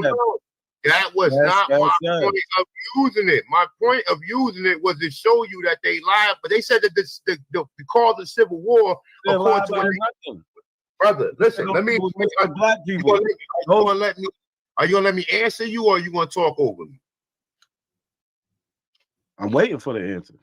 Okay, so according to the narrative of their history, they tell you the Civil War was over niggas, right? It was. So isn't that something? I just showed you Georgia's secession documents, Mississippi, and Texas. Brother, and you ain't showed me only secessions. You showed me other. I showed, brother. Just because they succeeded from the Union don't mean that them was brother. Civil War. Dude, you got these states told you it was over black slaves. Nah. You don't understand what I just was saying, I brother. guess that was no, you don't understand. The cause of the Civil War was over white slavery, nigga.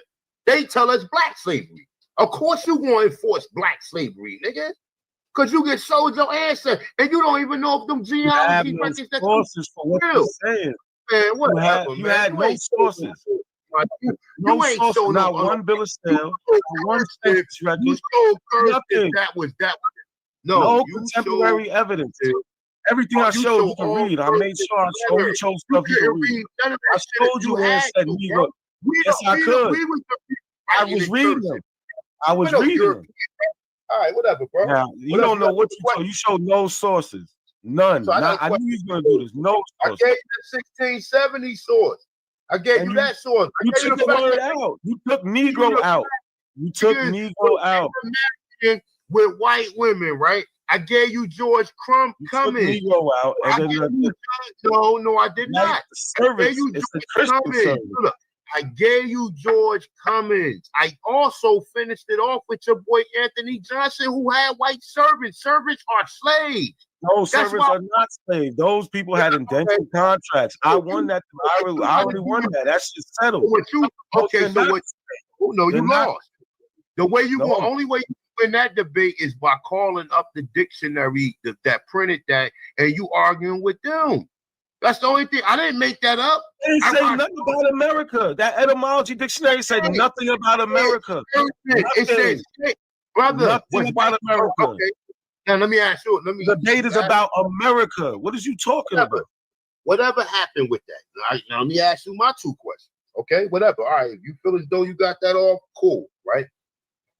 Was it white slaves brought to America? No. There's no primary evidence for it. No primary evidence for it. Of course, there's no primary evidence for it because they too busy trying to flip history. I'm glad you admitted you showed no primary documents in this debate. You showed no primary documents. You said, of course, there's no primaries. You showed no primary documents. Listen, okay. So it's all made up. Okay, so it's made up. That no evidence for it. You just admitted it. No evidence. What you mean? I just admitted it. You showed no bill of sales. I showed.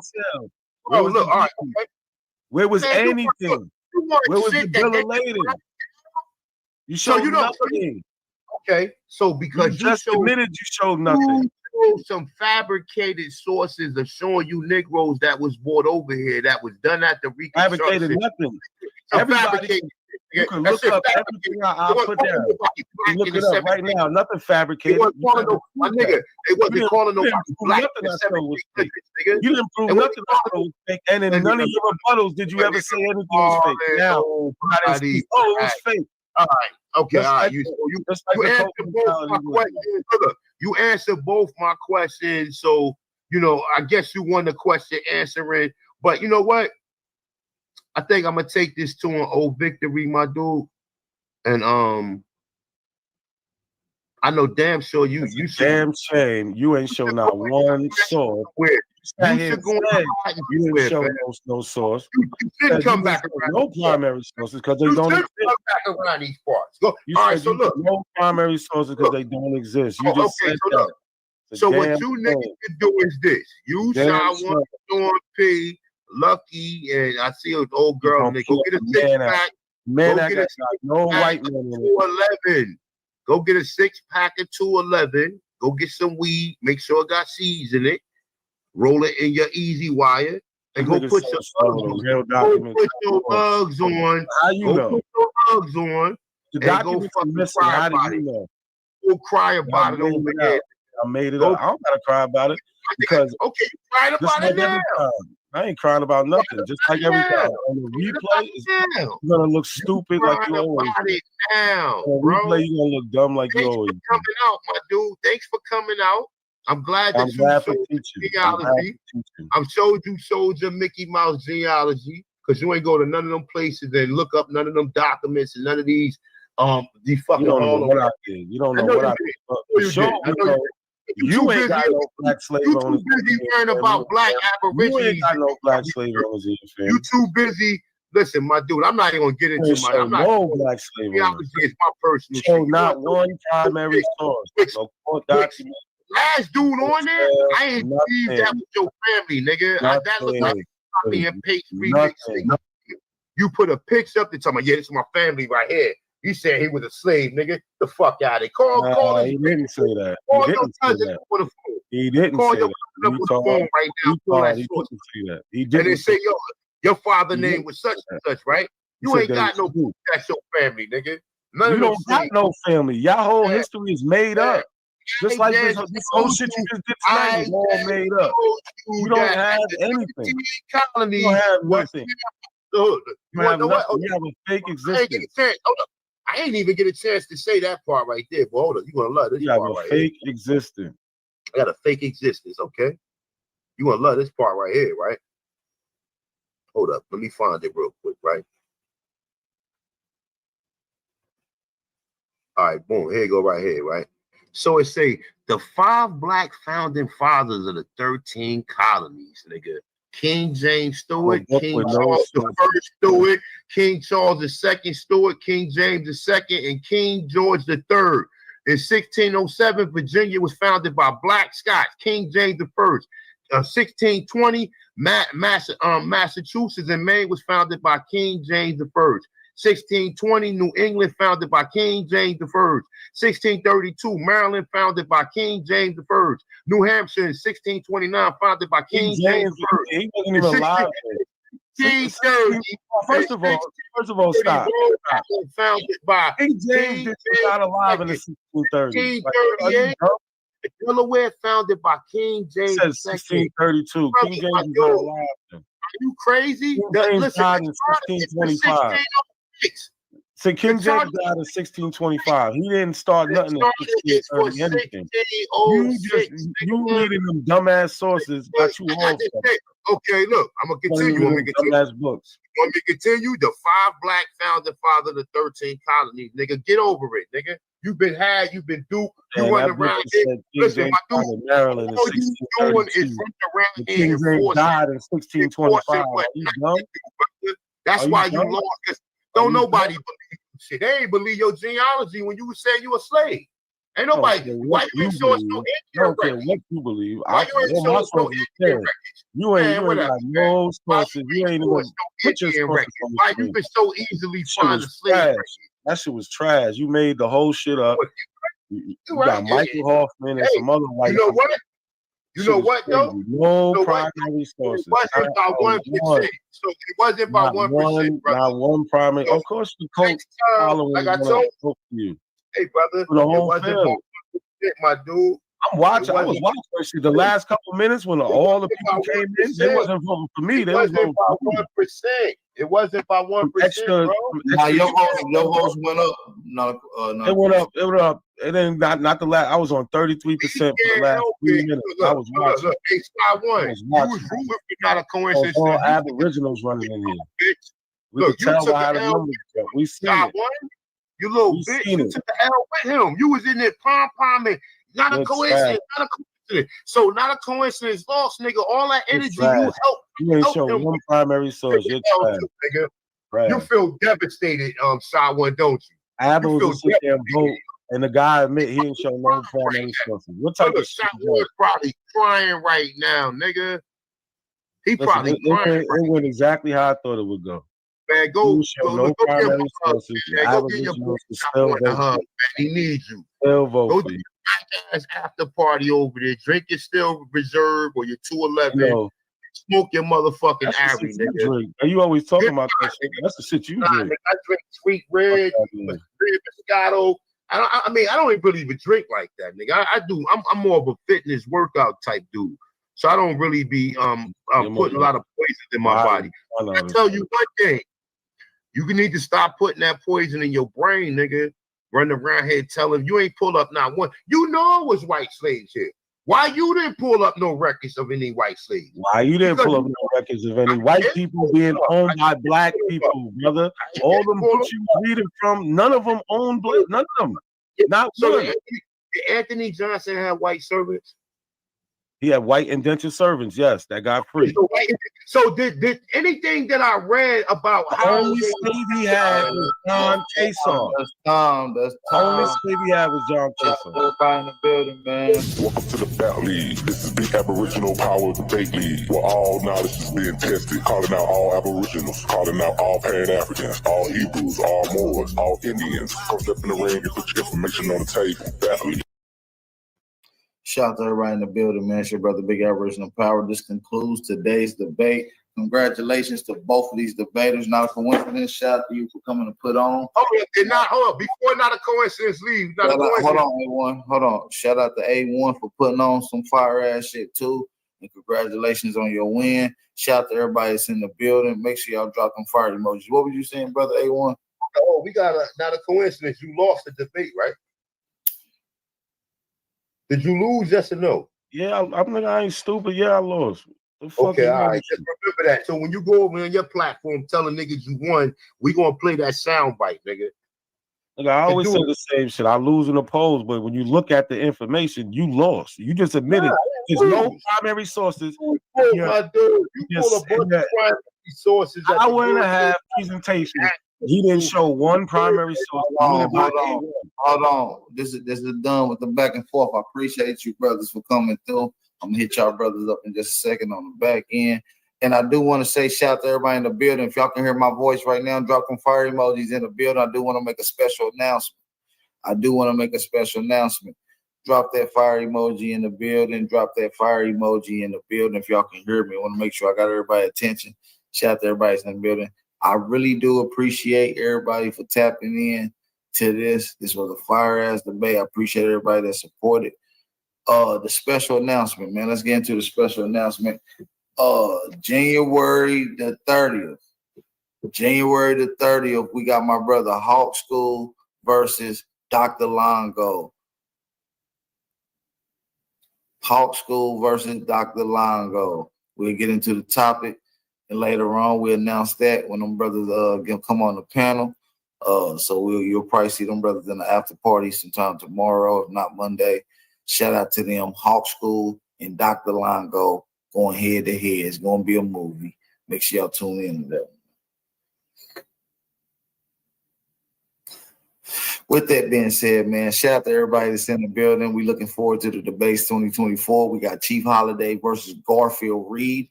That's going down. Supreme Chief Holiday versus Garfield is going down April the 21st. Hey, it's going to be one of the ones. It's going to be one of the ones. You understand what I'm saying? So shout out to everybody in the building. We got some heat coming up. Y'all keep on supporting, appreciating what we got going on. Shout out to everybody that's in the building. We working behind the scenes. Shout out to everybody. I see y'all in the after party either today or tomorrow. We out of here, man. Shout out to the real ones, man. This your brother Aboriginal Power, and we out of here, y'all. Peace. See, my life has been in motion. I'm a little windy. I'm not giving up yet. If you with me, time to place up your bet. Ain't no turning back. Got niggas who ran. When we caught his ass, got caught in that jail. Yeah, you know who I am. Yeah, you know who I am. I can feel it coming. I can feel it coming. Is that feeling in your stomach? You can feel it coming. Is that feeling in your stomach? You can feel it coming. Yeah, you can feel it coming. Shake you in your face, yeah. Got a baby, y'all little niggas move out my way. Niggas bitches act like they be getting switches. Niggas lie, hit my DM like they killers. Niggas really ain't outside. All these rappers act like killers. I be trying to fight my pride. I be cool though. Fuck that ace who post up outside. Told these niggas that they gang and they can hang. That shit be strange. I be there, then I pull off my entourage and take your ride. We put switches on them bitches. We ain't even got no time to aim. If you snitch, your ass can come back around. We ain't that type of game.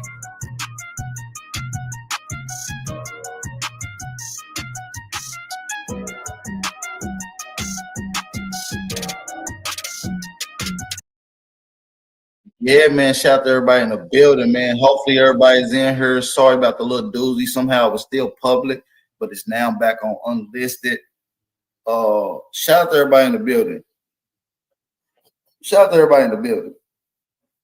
Everybody is fixed. Everybody that paid for the debate is allowed to be in here. I want y'all to tap in. I need y'all to support.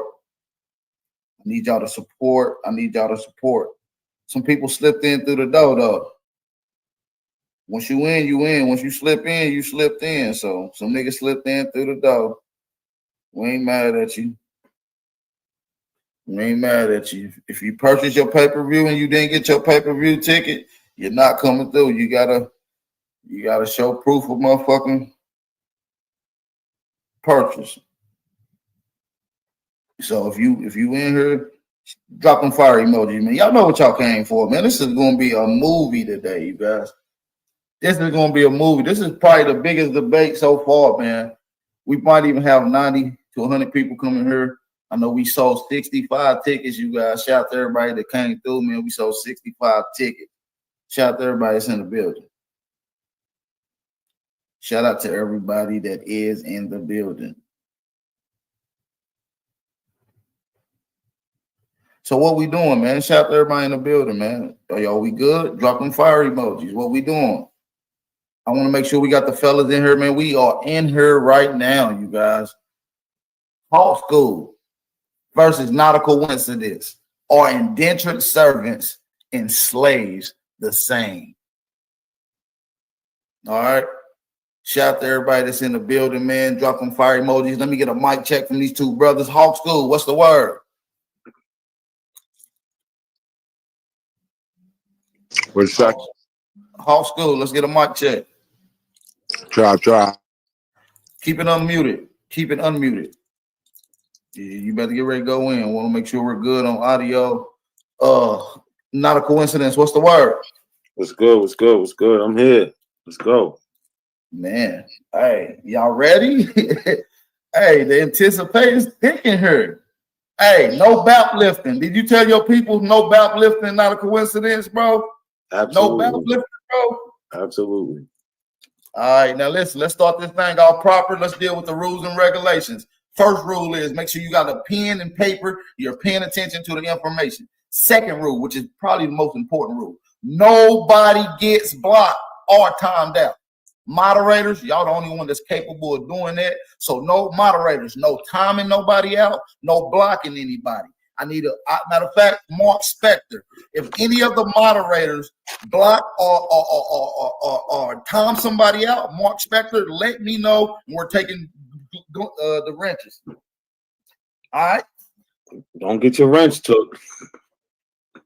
This about to be a movie. I got the brother Hanuel with me, help hosting this live debate with me. Shout out to Hanu, peace and blessings. He ain't gonna be. He just here for emotional support. He just sitting here. Shout out to my brother Hanu. And he's pretty here just to assist if I need any help, why if I step away or anything like that, he's able to maneuver through. So, man, Pan-Africans, man, are y'all ready, man? I want to see all the fire emojis from the Pan-Africans. Let me see fire emojis from the Pan-Africans for all my Aborigines that's in for House School and for the Aboriginal information. Make sure y'all drop them ones in the chat. Pan-Africans drop the fire emojis. Aboriginals drop the ones in the chat. Let's get it. No, where y'all at? Where y'all at?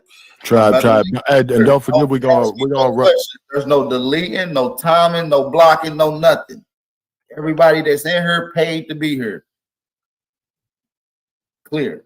So y'all heard it here. If y'all block, time, delete, you're getting wrenches took. That's the facts. Mark Spector, you're expecting everybody.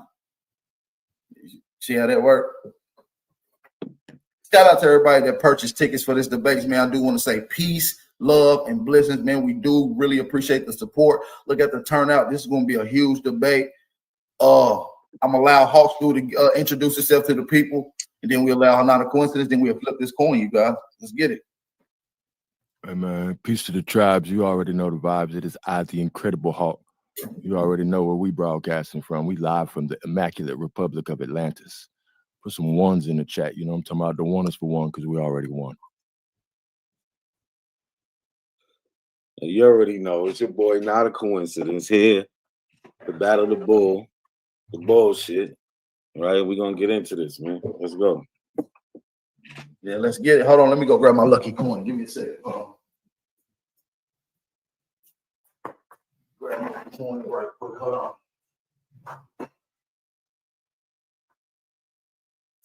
Make sure y'all hit that like button, man. Hit that like button, man. We about to hit that coin, man. We about to flip the coin in like 60 seconds.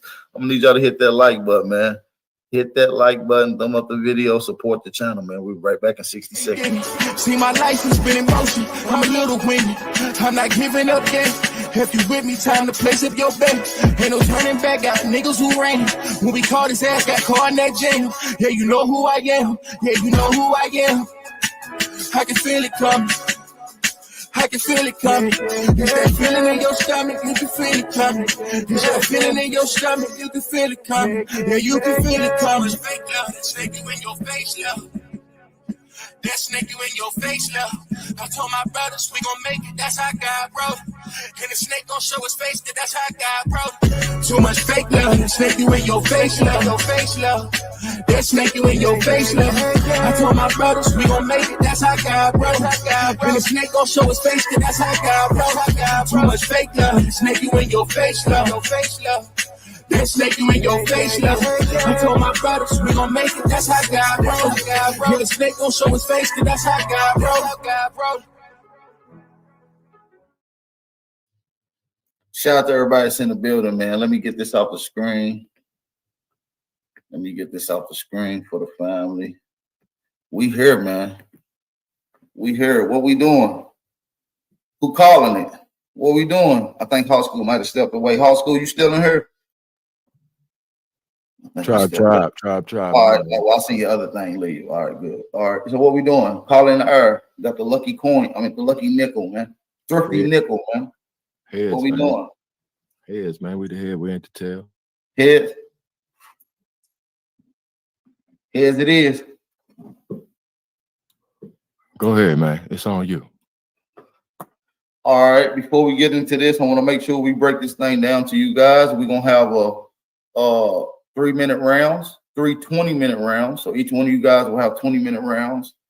You guys will have a 5-minute rebuttal at the end of each and every round. We'll do a 20-minute question and answering round where you allow 60 seconds to ask the question and 60 seconds for the person to answer. All right. Is that clear to you guys, brothers? Yes, sir. Yeah. Not a coincidence. You're going up first. If you want a couple minutes, just let me know.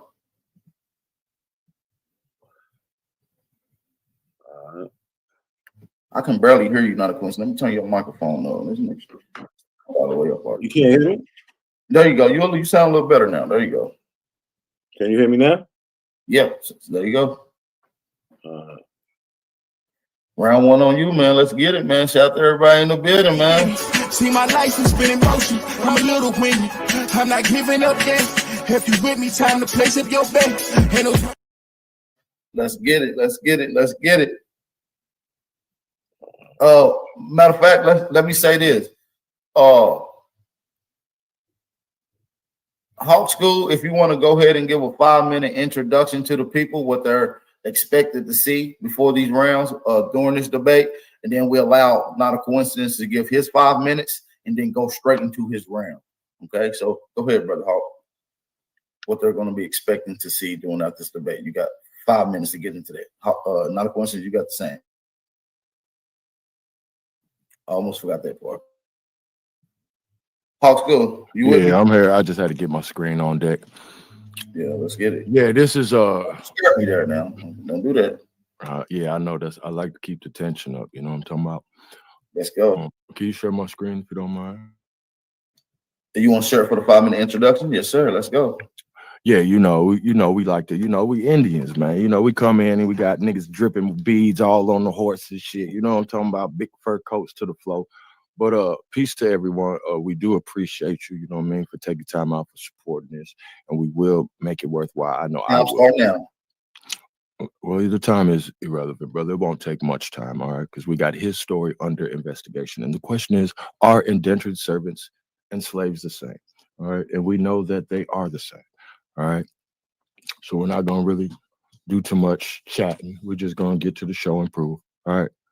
And our goal is to reveal the false historical narratives perpetuated by academia and its agents.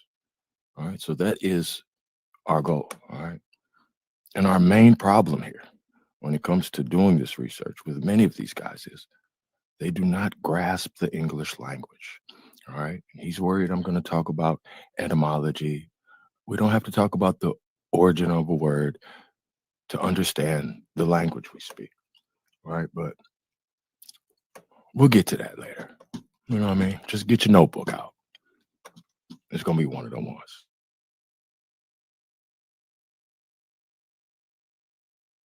All right, shout out to Hawk School, man. Not a coincidence. It's ready for you to go in now, brother.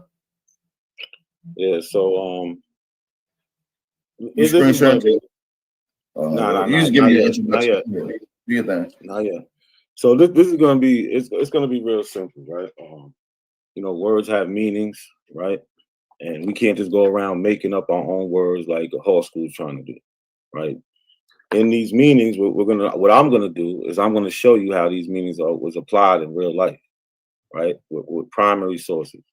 We're not gonna do secondary sources. We're not just gonna go into some he said, she said book. We're gonna get down to the primaries and see what actually happened in life, right? We're not gonna come with some make-believe story that Hawk School want to come with, that indentured servants and slaves are the same.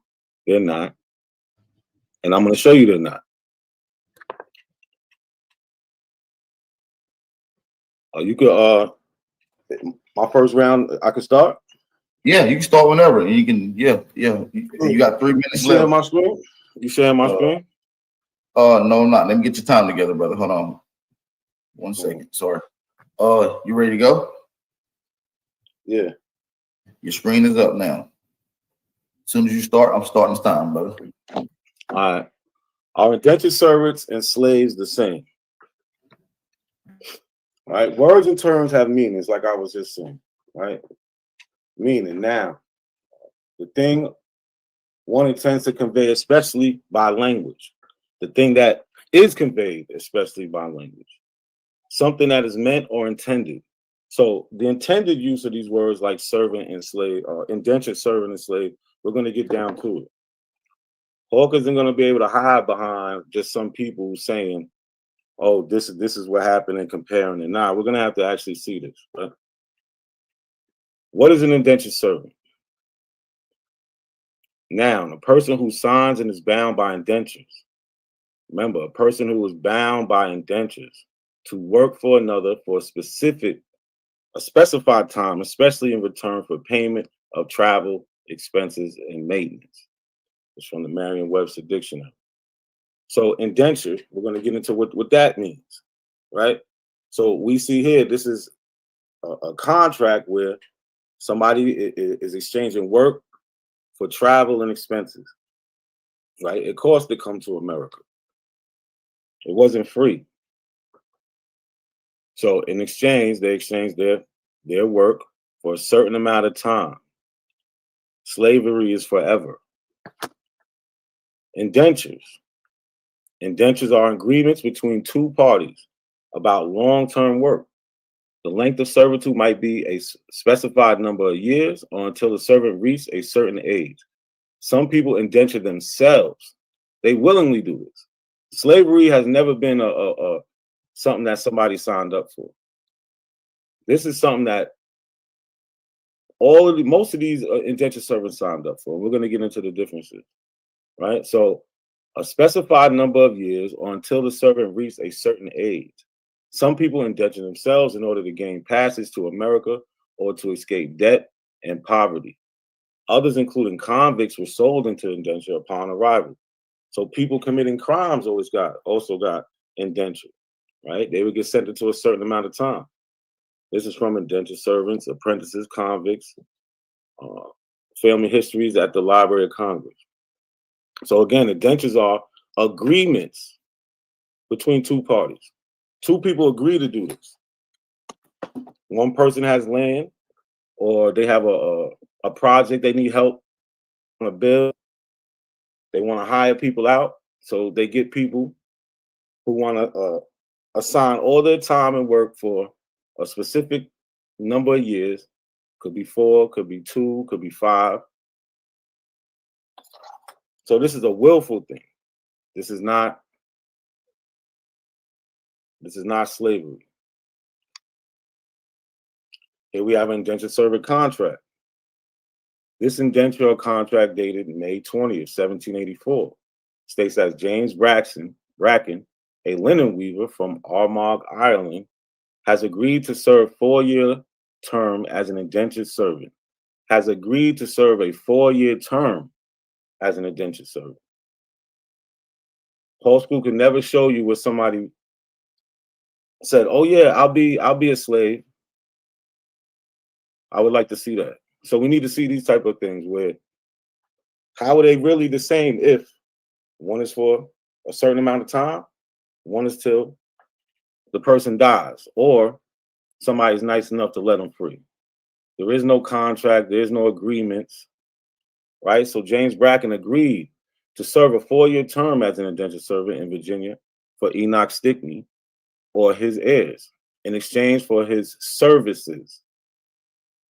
The contract promised Bracken passage to Virginia on the ship Washington, sufficient meat, drink, apparel, lodging, and all other necessities befitting such a servant, and freedom at the end of the years of service. Remember, this is a 4-year term.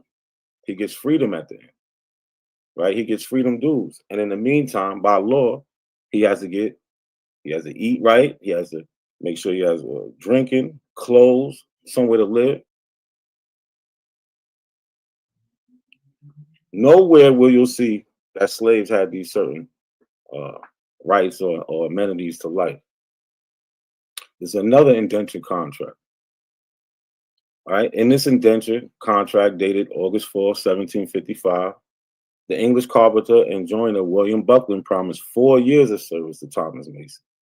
He promises 4 years of service. This is an indenture servant contract. There are no slave contracts. I don't know what Hawk School's going to show y'all, but it's not going to be somebody agreeing. So already right there's a distinction.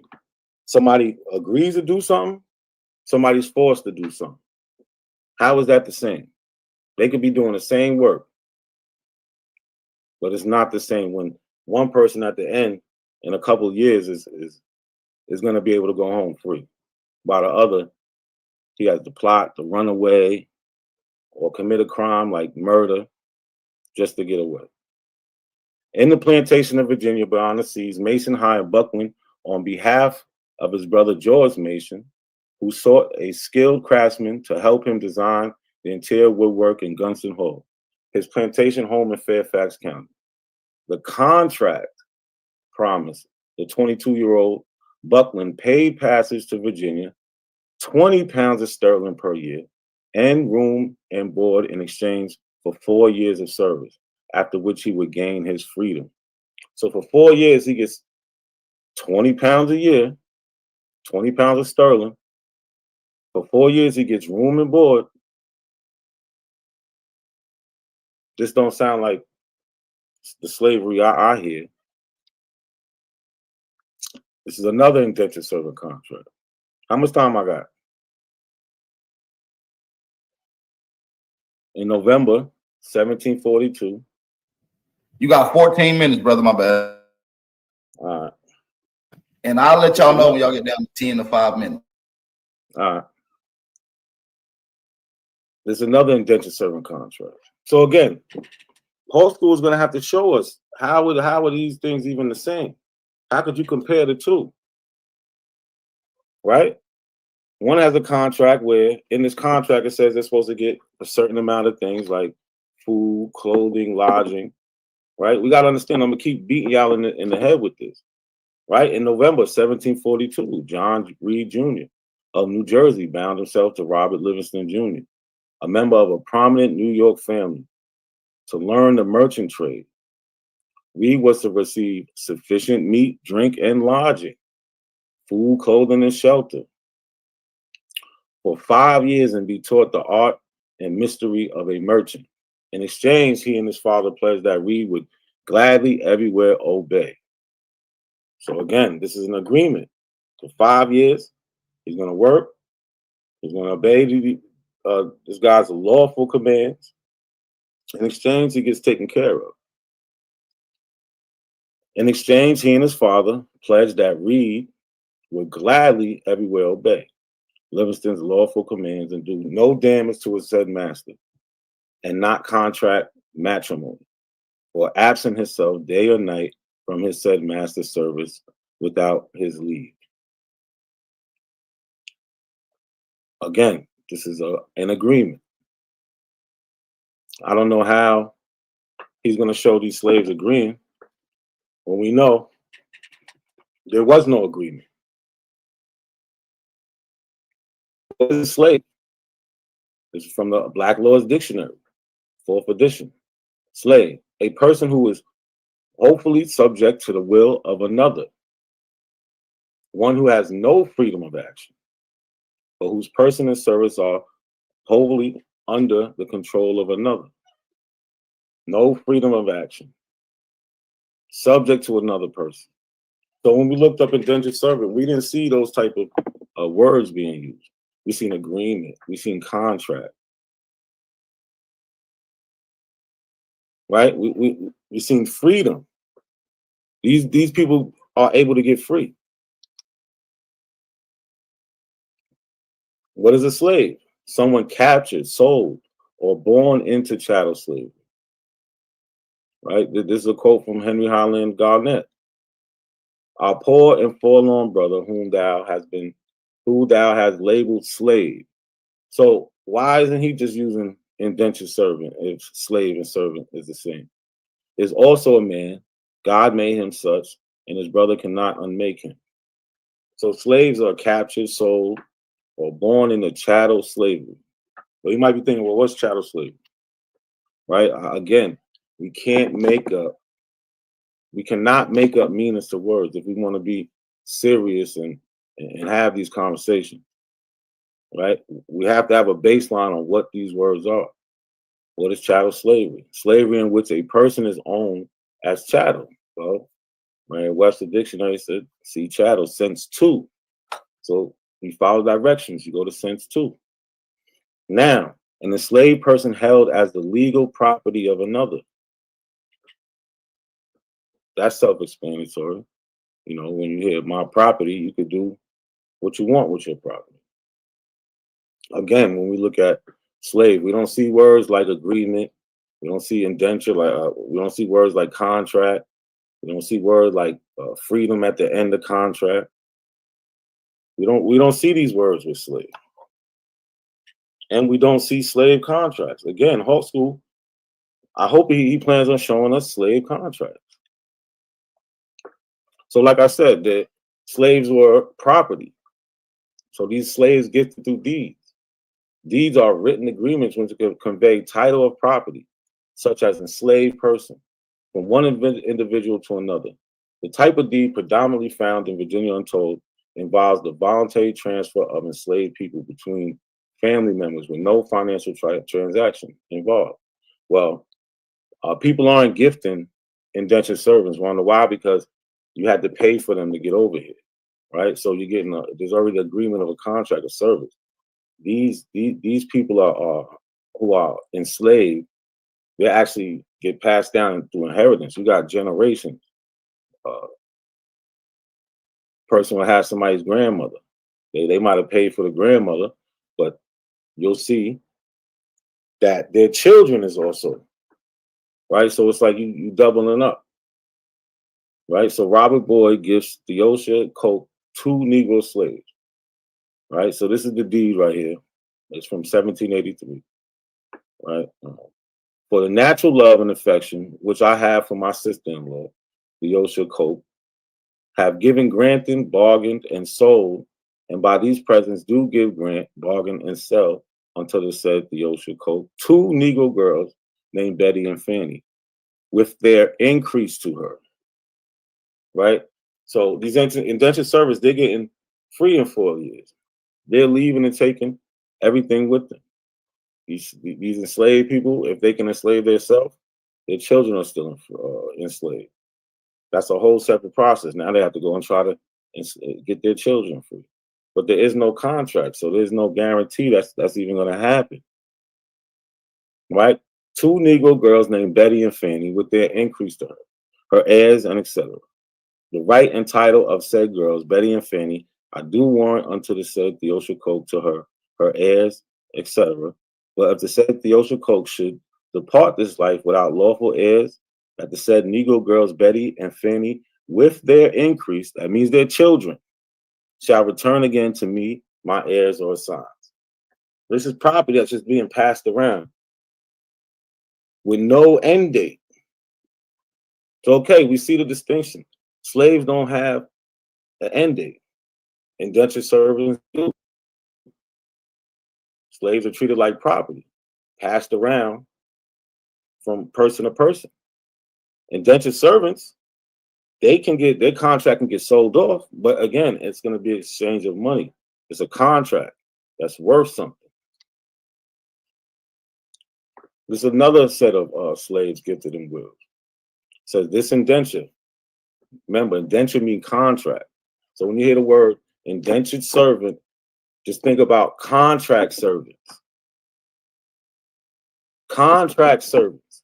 This indenture made this January 1827 between William Brockenborough, administrator with the will annex of Spencer Rome, deceased, and William H. Rome, witness that whereas the said Spencer Rome did by his last will and testament bequeath the following slaves, to wit, Big Ben, Jesse, Henry, Giles, Lewis, Little Lucy, and her child, Peggy and her children, Sucky and her youngest child, Sophia, Houseman, Dick, Alec, Fanny, and House Millie to his wife during her life, and by another clause of the said will did decree the said Negroes and their increase. Now, I said all their names for a reason, because these are real people. These are real people being passed around as property. I'm not just going to skip over their names. So it says, decree the said Negroes and their increase. So even the people you see here, when they have more children and the children listed here, when they have children, they're going to be passed on. They're going to have indentured servants. So from another, the death of the said tester's wife to his son, William H. Rome, to be held by him during his life. Again, slaves are treated as property. They don't have contracts. These indentured servants, they have contracts. There's an end to their madness. There's an end to their servitude. So Hawk can't come in here and just say, oh, well, this, good looking. He can't come in here and say, well, they mean the same thing, because now he's going to have to provide his definition. He already said he's not going to go into etymology, because when you look at the etymology, it's going to sit there and say exactly what I've been saying. Right? But what's the etymology for indentured servant? What's the definition for indentured servant? Right? How is he going to make this comparison? What, he thinks he's just going to show us some white people complain about hard work? Nah, it doesn't work like that. Well, later on, we're going to get into, well, I'm going to get into a little bit now, distinction. The act of perceiving someone or something as being not the same and often treated as separate or different.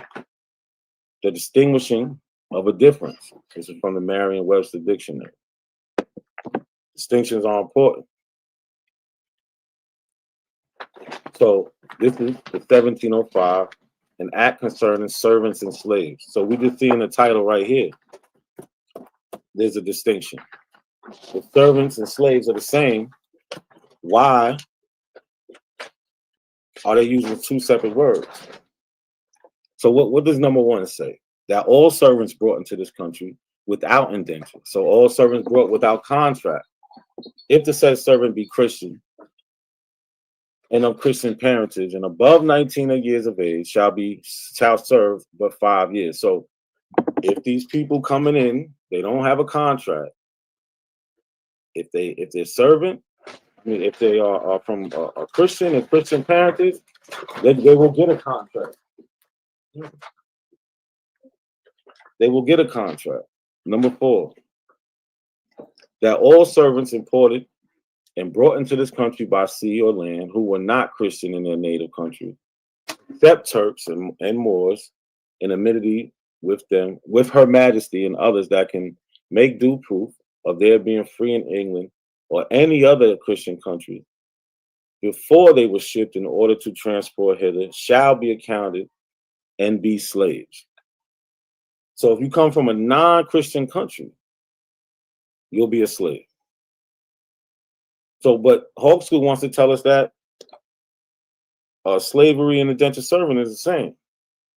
In laws, they make the distinction.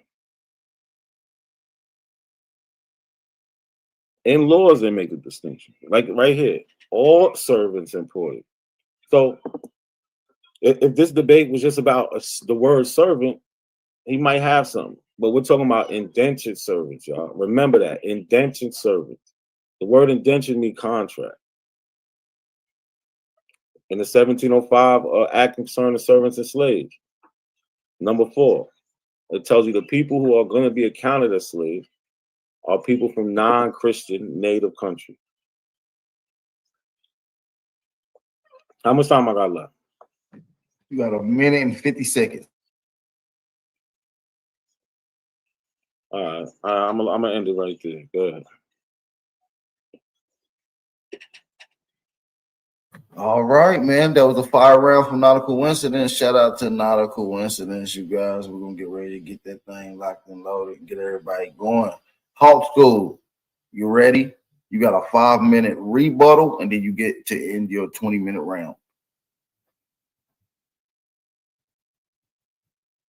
All right. Hold on, let me get your time together. Be a 5-minute rebuttal. All right. Whenever you're ready. You ready now? Yeah. You see my screen? Yep, your screen is showing now. All right. Well, before we even get into these little small areas of the world, as you can see on the map on the right in the yellow, you have the 13 colonies. Okay, so he's telling us about the laws in one of these colonies in this small section of this great continent of North America. If you look at the map on the left, you can see all the various Indian tribes already inhabiting these areas and already living sovereign in the land. These would be the people who are from non-Christian countries, as he refers to, because what he doesn't understand is Virginia was a country to these people. Okay, it's just a little trap. All right, they ain't never had shit, so they think the trailer park is a neighborhood. All right, and what he also fails to realize is that he just read the law. It says it is enacted that all servants, all right, all the niggas with them contracts you talking about, well, guess what? If you ain't from a Christian country, you're going to be taken as a slave. You're going to be instantly a slave because you already a slave. But guess what? We might give you a contract if you want to come and pretend you're a Christian. All right, this shit is a play. But we ain't going to waste too much time with that because we got the sources, you know what I'm talking about? But we want to focus on this little section up here because he seems to think that these people rule the world. All right, and I don't want to take up too much time, but we'll get into it later and we'll actually see the condition of one of these people and how they were living per the Virginia Humanities site. All right, I know you guys love sites. And this is a letter from Francis Perkin in Jamestown to a friend in England. All right, and he's gonna tell about how he's living. All right, because he's living in squalor. All right, he's begging for some clothes. All right. The ship called the John and Francis with Captain Christopher Newport arrived at Jamestown on the 2nd of January. The river is very fair and wide, but full of shoals and oyster banks, blah, blah, blah. The land is low-lying, forested right down to the coast. We had warm weather all the time. Afterwards, it gets cold and the frost is so sharp that I and many others suffered frozen feet. Okay. I guess maybe they don't have shoes, unlike some of the Indians who are trading leather all through the northern region. All right. A month after this, we went to a region where there was a great deal of frost and snow. The neighboring region had a great abundance of wild swans, herons, cranes. All right. So he's just exploring. They're just some travelers. All right. Some bums, some gypsies. The cold was so intense that one night in the river, our fort froze almost all the way across. Blah, blah, blah. The ice in the river froze some fish, which when we took them out, after the ice was melted were very good. So they're getting dead fish out of the frozen ice. All right. Everybody's sick and dying. I have sent my lady, your wife, a pair of turtle doves, others to my lady Catherine, and others to Sir William Cornwallis, hoping when our ship makes another trip, I will have better things to send you. I'm sending you an ear of corn with 2 pots of dirt. All right. So this is the big trade that's going on between the colonies and London. All right. An ear of corn and 2 pots of dirt. There are many little animals here with skins of fine fur. If I come across any, I will send them for you and your friends to see. All right. Because he don't have any. He doesn't even have a fur coat like the Indians. You know, we already walking around draping in furs. This nigga ain't even caught a motherfucking squirrel. All right. He just telling them everything that's here. All right. Now he goes down and where he at begging for some motherfucking clothes. All right. Here he is. Begging at the same time, my lady Catherine, to be so kind. All right. Could you be so kind? Could you get Sir William Cornwallis to send me 10 pounds worth of discarded clothing, be it apparel, underwear, doublets, breeches, mantle, hoses, or whatever he likes, for we need everything because the fire burned all we had and anything will be of use to us. All right. We don't even have no draws. Can he send me some draws from London? All right, bitch, because we're down bad. All right. And this is coming straight from your servant while he lives, because the nigga feel like he on his last leg, y'all. You talking about primary. This nigga let her. He said, I'm about to die in this motherfucker. I just sent y'all 2 pots of dirt and an ear of corn. Can y'all send me some draws? Hey, man, say, man. That's who making the laws in this little section of the world that he want to convince y'all? The viceroyalty of New Spain. What? What laws do they have there? Not a coincidence? Oh, you can buy yourself out of slavery there. Oh, so even without a contract. So it's damn near like you're an indentured. You have a time limit, right? We could just get into the round. Yep, about to get into your 20-minute round. That was your 5-minute rebuttal. Let's get into your 20-minute round. So whenever you're ready to get into that, you start speaking. I'm gonna start your time. Yeah, we just gonna start from the top and reiterate. All right. The problem is my opponent does not grasp the English language.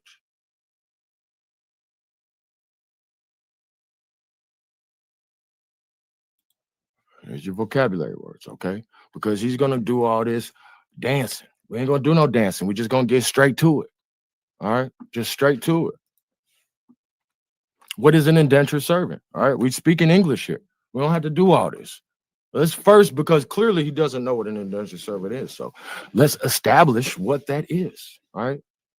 A person who signs and is bound by indentures to work for another for a specified time, especially in return for payment of travel, expenses, and maintenance. All right. You're correct about that. You got that right. Let's see some examples of it. All right. In a sentence, recent example, in every direction are street signs that bear the names of the town's 19th century settlers who were freeborn black citizens, the formerly enslaved and indentured servants. All right. Outline represents Grace Wishers, a free black child who was Pickersgill's indentured servant and apprentice. Okay. That's coming to us from Merriam Dictionary. We don't have to do nothing extra. Let's see what the synonyms are. All right. Oh, you don't know what a synonym is, apparently. A synonym is one of 2 or more words or expressions of the same language that have the same or nearly the same meaning in some or all senses. Okay, I didn't really think we had to go there, but I guess we do. A word or phrase that by association is held to embody something, such as a concept or quality. A tyrant whose name has become a synonym for oppression. All right, a tyrant and an oppression are synonymous. All right, the same. And yes, the English language, and we may presume many other languages, has both antonyms and synonyms. There are many more words with synonyms than there are words with antonyms, since many things exist which do not have an opposite. The word sandwich, for instance, may be said to have synonyms in the words hoagie, grinder, submarine, and many other words, but there is no opposite of sandwich. All right. Antonym is also a much more recent addition to the English language than synonym is. It first appeared in the 1860s, whereas synonym has been used for more than 500 years. All right, for 500 years, people have understood the concept of a synonym. All right. So we're just going to keep it basic. Now, what are the synonyms of indentured servant? A bond servant, a handmaid, a servant, a serf, a handmaiden, a domestic, a lackey, a bondsman, attendant, helot, bondswoman, bondwoman, drudge, slave, menial, bondman, chattel, thrall. What is a bondservant? One bound to service without wages. Also, a slave. All right, here we see another servant, which is also a slave. Well, what are the synonyms of bondservant? Maybe that'll give us a clue. A definition of bondservant as indentured servant? Yes, that, robots. Well, indentured servant, handmaid, servant, serf, domestic, handmaid, lackey, bondsman, helot, attendant, bondswoman, bondwoman, drudge, slave, menial, bondwoman, chattel. And of course, this is from Merriam-Webster dictionary and thesaurus, just regular shit, bro. All right. What are antonyms? Maybe that'll give us a clue. All right. Maybe I'm going over your head. What is the opposite of an indentured servant? A free man is the opposite of an indentured servant. A slave driver is the opposite of an indentured servant. A freed man is the opposite of an indentured servant. A slaveholder, a master. So if master is the opposite of indentured servant, what does that tell you? All right. The opposite of a servant is a freeman or a master. So what is the opposite of my slave? All right. What is a synonym of slave? As in servant, a person who is considered the property of another person. Many American slaves reached freedom in the North through the network known as the Underground Railroad. Synonyms and similar words: servant, bondsman, chattel, thrall. All right. Slave, to devote serious and sustained effort. This is the verb of slave. And then you have the synonyms. All right. But he wants you to fag through life. He wants you to devote serious and sustained effort. He wants you to struggle. Did you know that fag was synonymous with slave? That may explain a lot with you guys. All right. It explains your struggle. Another synonym is serf. Maybe that'll give us some guidance. A member of a servile feudal class bound to the land and subject to the will of its owner. A servant or a laborer of olden times who was treated as part of the land, worked on and went along with the land as if, if it was sold. From French serf, a slave bound to a certain piece of land. From early French, from Latin, service, slave, servant. Related to servant, see word history at slave. I mean, what are we doing here, bro? Slaves. Someone captured, sold, or born into chattel slavery. Now, there's three forms of the noun slave. Someone such as a factory worker or domestic worker who is coerced, often under the threat of violence, to work for little or no pay.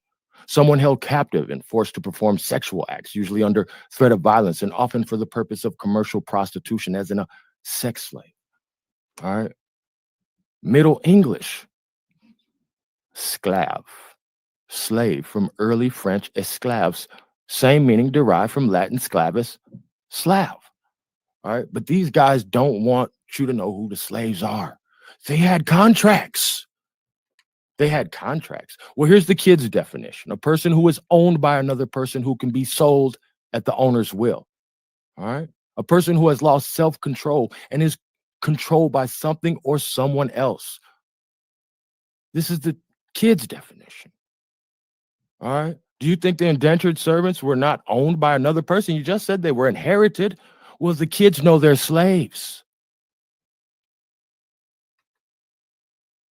But you want to hide the factory workers, slaves.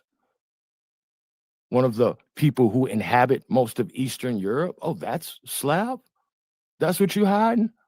Oh, you just gonna do the etymology and try. Well, Yugoslavia actually means South Slavia. South Slavia.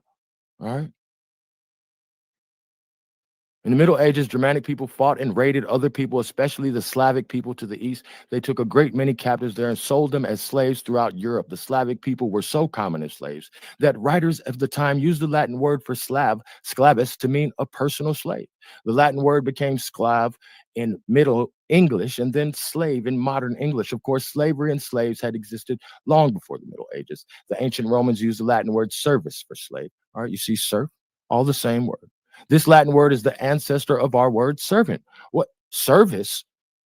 Latin for slave is the ancestor of the word servant? Oh, you didn't know slave was the ancestor of the word servant? 12 Maybe minutes. 12 minutes. That's why you don't understand that America is the ancestor of all of these other nations, all right? In French, service became serf and was used for a slave who belonged to a piece of land rather than to an individual serf. Has continued to mean this in both French and English, although serfs themselves no longer exist. All right. He wants to say, oh, Poles, the Slavs, they're just going to try to slay the Slavs. And well, what does this marker say? This historical marker. It says the first Poles arrived. Huh? Skilled craftsmen of Polish origin recruited by the Virginia Company began arriving in Jamestown aboard the Mary and Margaret about the 1st of October, 1605. Poles contributed to the development of a glass factory and the production of potash, naval stores, and wood products. Soon, samples of their work were shipped back to England. The workers were so highly prized that they were assigned apprentices so that their skills shall not die with them. Captain John Smith praised their work ethic in his writings. Court records indicate that as a result of a labor dispute, Poles were granted full voting rights on the 21st of July, 1619. All right, so they probably had to fight for them because they didn't come from a Christian nation. So they would be slaves, all right, of or pertaining to Poland, all right, Polish, in case you didn't know who the Poles were, my nigga. In case you don't know where they're from, Eastern Europe. You see it? I zoomed in for you. I even kept the time right for you. Talking about the 1700, the Poles. Well, you recruited them. Well, how you recruit some motherfuckers in the middle of the Caucasus Mountains? Oh, I see how you recruited them. Oh, those are Arabs on the screen. Yeah, the Arabs niggas hate. Arab slave traders on the screen. Get a good look at those guys. So you have three types of slaves: those who are captured and sold, factory workers, and sex slaves. All right. There's a Dominican priest asking for the liberation of Christian slaves in Algiers. Oh, that's why the Christians can be free. All right. But you're going to free the little Circassians. You're so in love with them. All right. They were in bondage. Now let's make it more contemporary for something you can understand. I know you're a big fan of Prince. All right. Are indentured servants and slaves the same? Was Prince ever a slave? He's got books, Slave Trade by Prince, slave written all over his face. What does that mean? All right.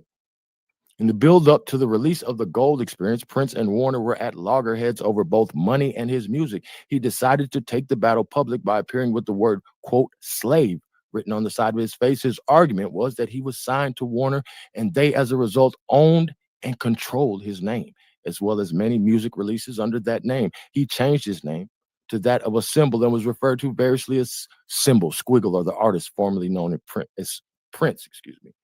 This coincided with George Michael's ill-fated attempt to get out of the contract with Sony, which he had termed, quote unquote, professional slavery, meaning the record label had serious PR battle on their hands that they could not afford to lose. Unable to break free completely, Prince fulfilled the term of his contract with a rapid run of albums, some of which were regarded as shameless purging of studio tapes and offcuts just to make up the numbers. So even in modern day times, people understand the concept of indentureship, all right, and that it is slavery, or should I say that it is the grandson of slavery. And again, I want to reiterate, the problem here is my opponent does not grasp the English language. And I'll land my plane there.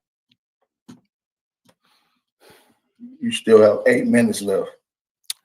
8 minutes. Well, how about this? I have something. We'll do something a little entertaining for you.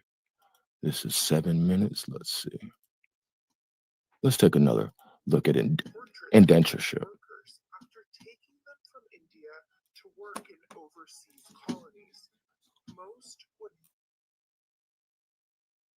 We don't hear anything if you're playing audio.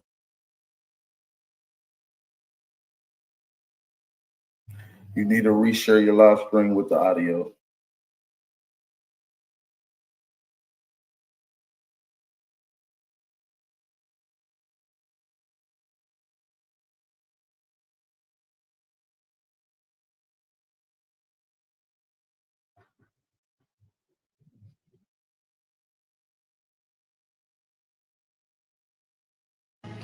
Have a look at this record of Indian immigrants. These are the names of Indians who signed an indenture contract and boarded a ship from Calcutta on December 2nd, 1903. It's an agreement between you and your employer that you will work for a particular number of years. As soon as they signed that contract, the indentured worker lost much of their freedom. They were treated like human cargo, shipped around the world and bound to their employer for the time period of their contract. They were bought, sold, overworked, and abused in ways far too similar to slavery. Here's how it all went down. By the end of the 1800s, the British Empire was growing to the biggest the world had ever seen. And the natural resources of the colonies, like sugar and cotton, earned the colonizers a lot of money. But labor costs the world had ever seen.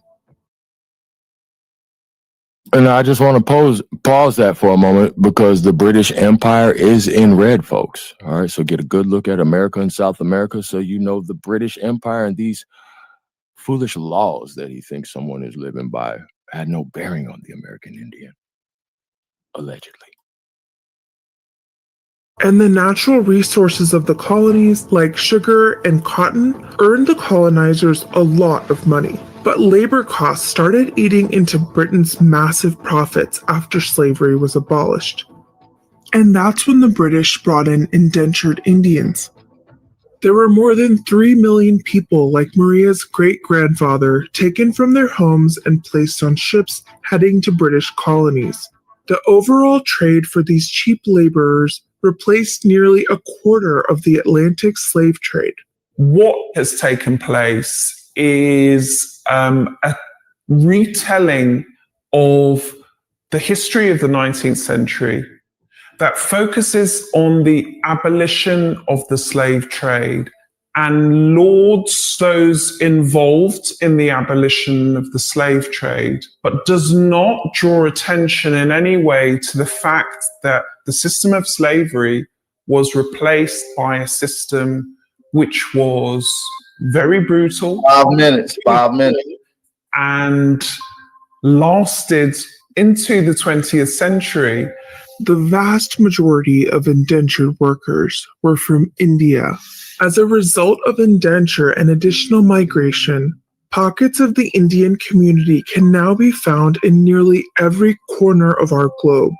Over 32 million people of Indian origin live outside of India today, the world's largest diaspora. India might actually be a kind of replacement for Africa. Think of this from the planter's point of view. They can't imagine a world that will deny them a source of labor, cheap, malleable labor. In 1838, the first Indian indentured laborers arrived in Guyana. 32 million people of Indian origin live outside of India today. 32 million people of Indian origin live outside of India today. The world's largest diaspora. India frequently lied about what the terms of the indenture contract were, the distance of the place that people were traveling to, and the nature of the work that they would have to perform. You can't read or write, but they tell you the contract provides round-trip passage to Calcutta, India, where you... Wait a minute. Not a coincidence. Think these people honoring contracts with some illiterate motherfuckers? Wait, this is different? So these illiterate people they're just putting a finger on a contract, my nigga. They're slaves, bro. They're chattel. Put in light labor in exchange for great wealth to bring back to your family. Like more than 2 million other Indians, you stamp your finger and take the deal. In 1886, my great-grandfather was recruited in Gonda. He was taken to Faizabad. From then, he was taken to Calcutta as an indentured laborer. What they didn't tell you is you're not really going to Calcutta. You're transferred from depots to shipyards. Perhaps told your final destination would be Sri Lanka. But your ocean voyage keeps going and going. The ship itself is rancid, and you are crowded alongside parcels of rice, wheat, and hundreds of other laborers deep within the cargo deck. Your voyage could have been one that was fraught with deaths from cholera, for example, typhoid, dysentery. It would have been quite traumatic for the immigrants. You are lucky to survive the diseases that kill roughly 1 in 5 of your fellow passengers. Your peers bond over the shared trauma and call themselves the Jahajibai, or Brotherhood of the Boat. 3 months later, you arrive in an unfamiliar land, and someone tells you it is known as British Guyana, a British colony thousands of miles away from home. He left Calcutta for Guyana, and he indentured for 2 periods of 5 years on 2 estates in Demerara. This arrival story is way too familiar for the tens of millions of descendants of Indian indenture. Hundreds of thousands of people were taken from China, Japan, and Polynesia as well, forming an extracted community known as coolies, a term that's now an offensive slur. The laborers were shipped across 19 of Britain's colonies, namely in the Caribbean and South Africa. The Dutch and French also took advantage of the cheap labor for their own plantations. Indentured labor was used to cultivate sugar, cotton, and tea, as well as endless train tracks. Black cigars, we smoking purple, make a wish upon a red star. And there's an incredible excitement about you. Something very powerful.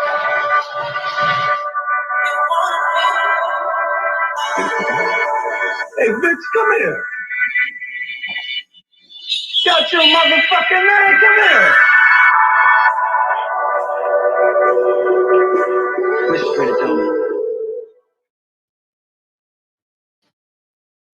Tribe.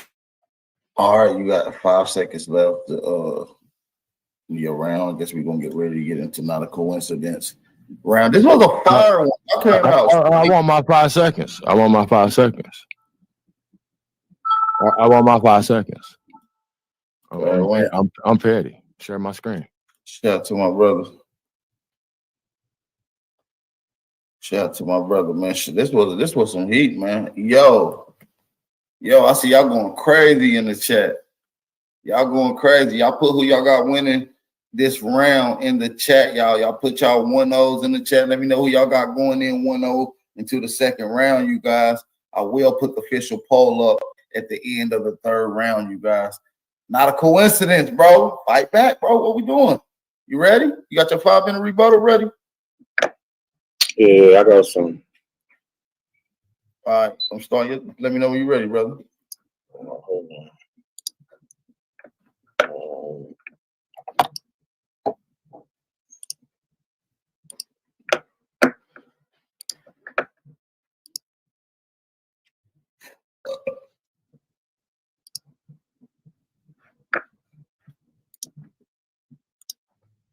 You on the screen?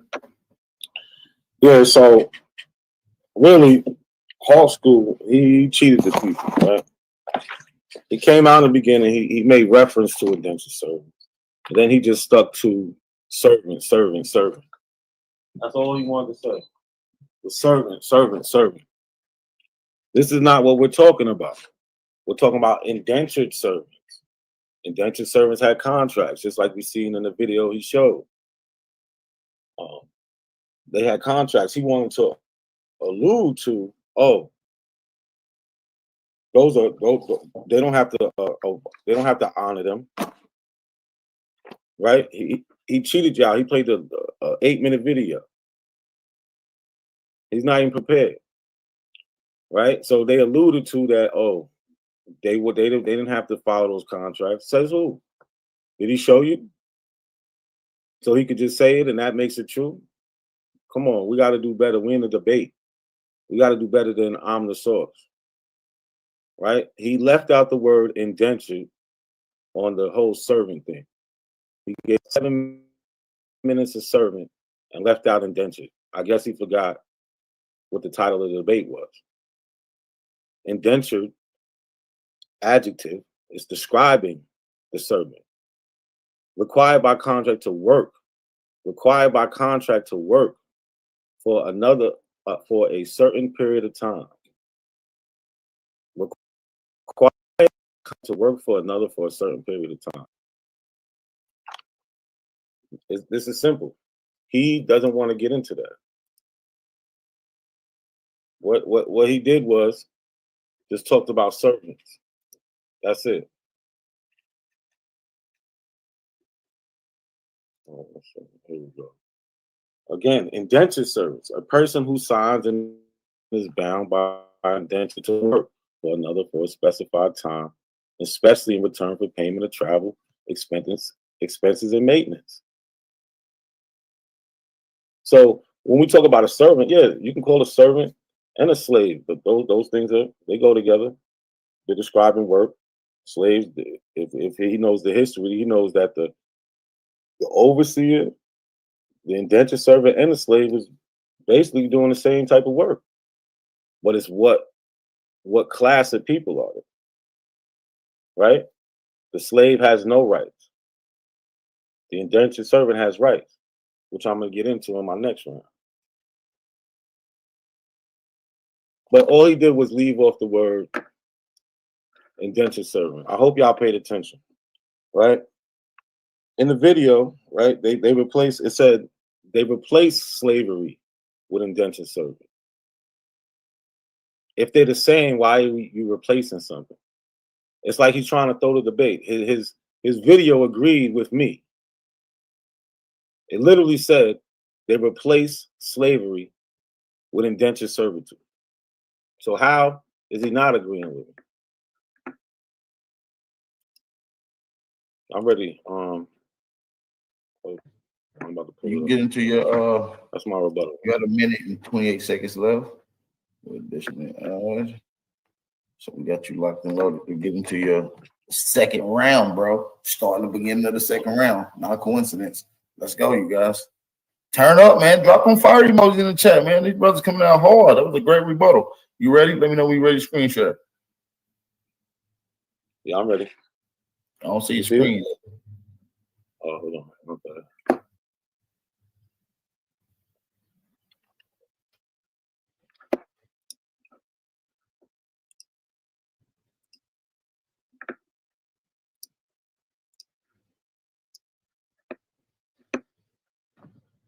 All right, you put up on the screen.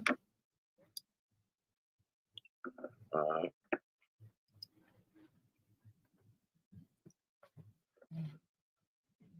I'm ready? Yeah, it's on the screen. Ready to go. Here we go. So again, there's distinctions with these things, right? We're going to go over a couple things, right? Let's see,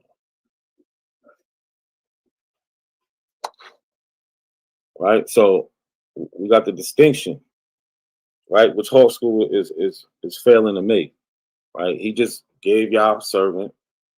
So the act of perceiving someone or something as being not the same and often treated as separate or different. So that's what we're going to get into. Like I showed you just recently, the differences, right? These people coming in Christian without indenture, they get the contract, they serve 5 years. These people coming in not from Christian places, they become slaves, right? The 1705 Act concerning slaves. What did Hawk School show y'all? Nothing. He showed y'all a video for 8 minutes. And before that, he just tried to do the runaround with words. But didn't give you no real examples. I showed you indentured servant contracts where they talk about, where they specifically say, listen, this is an agreement. I want to see these slave agreements. And don't try to say he did like he tries to try to pull with his video. The video literally said they replaced slavery with indentured servant. So the question is, how is that the same? It can't be the same. They're talking about they replaced it. So this is another part of the act concerning servants and slaves, 1705. Like we talk about law. Law is real, not the screenshots he showed you of Prince, right? Trying to say, what are you trying to say? Prince was a slave, right? Get out of here. That man was touring the world, living his life, right? He didn't like his record label contract, as much money he was making for people, so he did things in his own way. So, Act concerning servants and slaves, 1705. This is number 7. So here we're going to get into these distinctions of how a servant and a slave is not the same, because in laws they make this distinction, just like the title, servants and slaves. Just like his video said, they replace slavery with indentured servitude. How is it the same, Hawks? This is number 7 said that all masters and owners of servants, now you hear it, the word servants, shall find and provide their servants wholesome and competent diet, clothing, and lodging by discretion of the county court, and shall not at any time give immoderate correction. Right? So you can't be excessive with them. Right? You might be able to slap them on the side of the head, but you can't do nothing that's going to cause any harm. Right? This is a distinction. Right? We see that this is different treatment. This is differential treatment right here. Shall not give immoderate correction. Neither shall at any time whip a Christian white servant naked. It make sure to tell you, white servant naked, without any order from the justice of the peace. By this act provided for servant complaints to be heard, provided complaint be made within 6 months after such whipping. So these indentured servants, remember, I just showed you in Act 1. I mean, was it? I just showed you here. Let's go. Right? Act 1, it tells you these servants who coming in, if they don't got an indenture, give them one. So we already know that when they talking about servants, they're talking about indentured servants, because they talk about it in Act 1. This is the same thing. Right? So you can't, first it tells you, look, you got to give them wholesome and competent diet. You just can't feed them. Don't give them anything. Give them what you're going to eat. Wholesome and competent diet, clothing, and lodging. Right? And the court is gonna say what is good. We're not gonna leave that up to you. Right? By the discretion of the county court. And shall not at any time give immoderate correction. We're gonna see when they talk about slaves, how they talk about dealing with them. These are these distinctions that we're talking about. Hawk School can't show you that because in the Hawk School's world, it doesn't exist. Right? In the 1700s, guess what? Everything was hard labor. Everybody needed to work. There was no y'all like to think there was electricity. I don't know what y'all think, what was going on back then, but it was manual labor. Right? What does number 8 say? That all servants not being slaves. We can just pause right there. Debate should be over. This is in law. Yeah, this is in Virginia, because this is what we're talking about, America. See, he's a Moor, right? But he's one of those, he thinks that he's from North African Moor on the low, but then tries to put it over here. Listen, we're talking about America. Right? Number 8, that all servants not being slaves, whether imported or become servants of their own accord. So we're talking about people who's doing this on their own will. They're agreeing to do this here or bound by any court or church wardens shall have their complaints received by a justice of peace. So these indentured servants, if they're not getting treated right or their contracts are not being upheld, what can happen? They can go to the justice of peace and get their things heard. Paul School try to slide in. Oh, nobody's saying that those contracts are honored. Well, if they're not, guess what? They have a pursuit for justice for that. They have a way about going about that. Again, this is in the Act concerning servants and slaves. This is in number 34. Right? Hawk Schools, you're not showing you any law. He showed you Prince with him writing slave on his face. Showed you an 8-minute video of them admitting that slavery and indentured servitude is not the same. because they said one replaced the other. Number 34, if any slave resists his master or owner or other person. Now, why come they're not using the word servant? Because indentured servant and slave is not the same. That's why. This is law. These people know what they're talking about. Or owner or other person by his or her order correcting such slave shall happen to be killed in such correction. It shall not be accounted a felony. But the master, owner, and every such other person so given correction shall be free and acquit of all punishment and accusation for the same, as if such incident had never happened. Now, what we see over here, if a servant get whipped right here, what can they do? They can go to the court. They got up to 6 months. They got 6 months to go to the court and make their complaints. Look, the act of concerning servants, if he just happens to get killed, why you correcting him? Oh well, just act like it never happened. So is Hawk School really trying to say that this is the same? How is this the same treatment?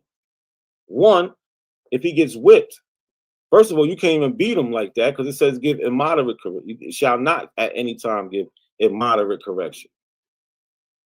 At any time give immoderate correction. But here, if you happen to kill him, and this is in the same act where they're making these distinctions. That's why I started off with the definition, distinction. Right? We started here. The act of perceiving someone or something as being not the same, and often treating as separate or different. And what are we seeing here? Differential treatment. Right? One, you can come in here. You don't got a contract, we'll give you one. You do your 5 years, and you go about being a good citizen. The other, if you come from a non-Christian place, no, you're going to be a slave. Why are they not being a servant? Why? Because it's not the same thing. Here, servants, 1705, Act concerning servants and slaves. The title gives a distinction. That's why I started off with distinction. Here, you can't even beat them. Here, you can kill them. Act like nothing happened. Here, their complaints will be received. It says, shall have their complaints received by a justice of peace. Here, nobody cares. Slaves. Indentured servant, two different things. 10 minutes, brother. 10 minutes. Again, this is an act about the casual killing of slaves. 1669. This dude, he's over here showing you stuff from now, trying to act like this is the same. This is the same conversation. Meanwhile, we had the conversation about, he said, time frame. He asked me, told him 1865 and before. Cool. What does he do? He shows you prints. He shows you this coolie Indian indentured servant trade, which in the video they admit themselves. You can't overlook these things. His own source killed him. So it says, be it enacted and declared by his grand assembly that if any slave resists his master, don't say servant, any slave resists his master, or other by his master's order correcting him, and by the extremity of the correction shall chance to die, that his death shall not be accompanied of felony. Again, if something happens to a slave, oh well, you're not going to get in trouble for it. We can act like it never happened. But you touch one of them indentured servants, you're going to court. And you're going to have to pay if you're found guilty. Shall not be accompanied of felony, but the master or that other person appointed by the master to punish him be acquitted from molestation, since it cannot be presumed that prepense malice, which alone makes murder felony, should induce any man to destroy his own estate. Remember, I told you, slavery was property, chattel slavery, property of another. What did they say here in 1669? If you happen to kill him, oh well, we know you didn't do it on purpose, because who would destroy his own property? This is the difference between indentured servants and slaves.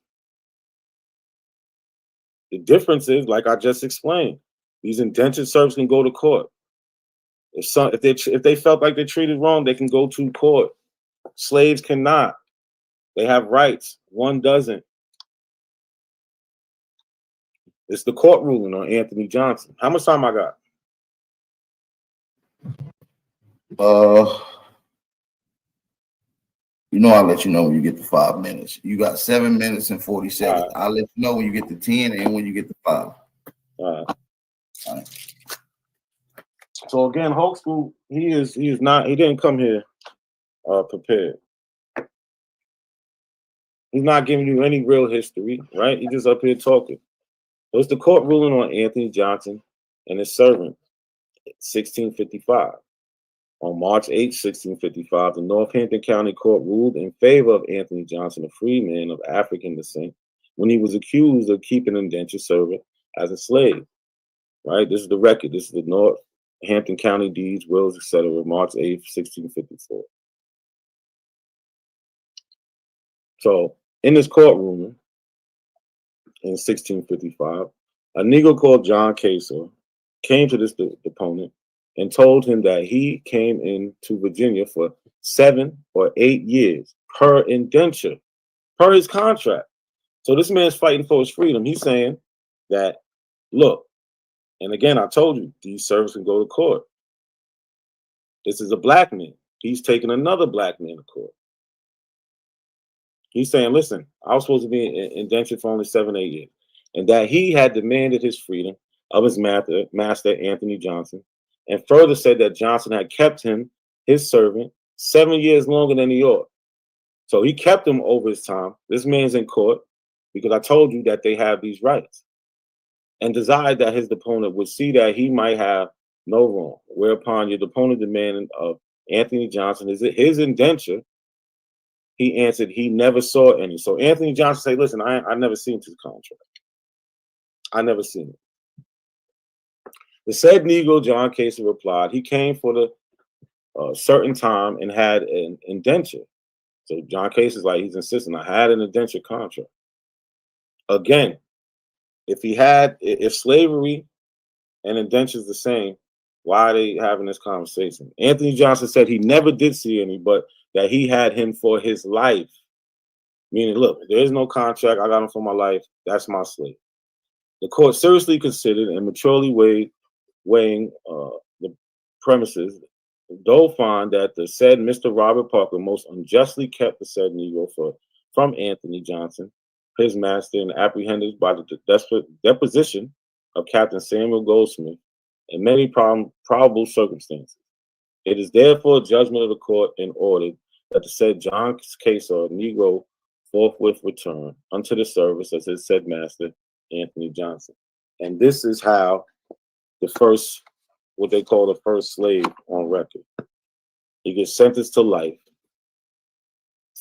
He doesn't have an indenture. He becomes a slave. But the key here is what? He had a chance to go to court. The rights that they had. How much time I got? You got 4 minutes and 30 seconds. All right.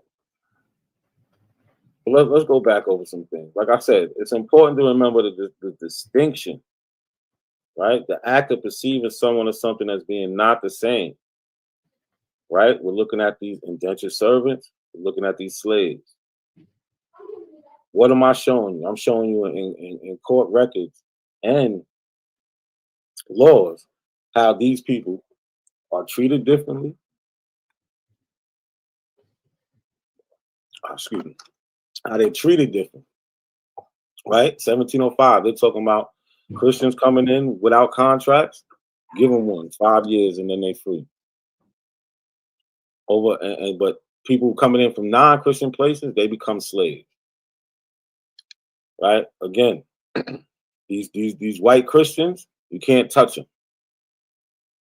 Definitely can't beat them. If they're not getting food, if they're not getting housed right, if they're not getting treated right, they can go up to court. They can go to court. Right? They tell you that all servants, not being slaves, which may give you the distinction right there. Servants and slaves is not the same. This is in law. He wants to give you these today definitions, we ain't dealing with today. Also here, we see they use the word slave. This is number 34 in an act concerning servants and slaves. What does it say? Any slave is this. They don't say servant, or they don't say any slave, any servant, and then like they said over here, not being slave. So we understand the distinction. They're talking about slaves here. You can kill these slaves. You can't touch these servants. Just like his video said, they replaced slavery with indentured servitude, meaning it's not the same. Who's he trying to fool?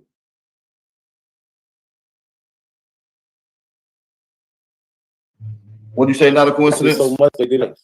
They got. Oh, you cut out like 30. You cut out like a couple seconds. Oh shit. Well, what I was saying was the distinction made is clear here. We got the white Christians can't be touched. The white Christian servants can't be touched.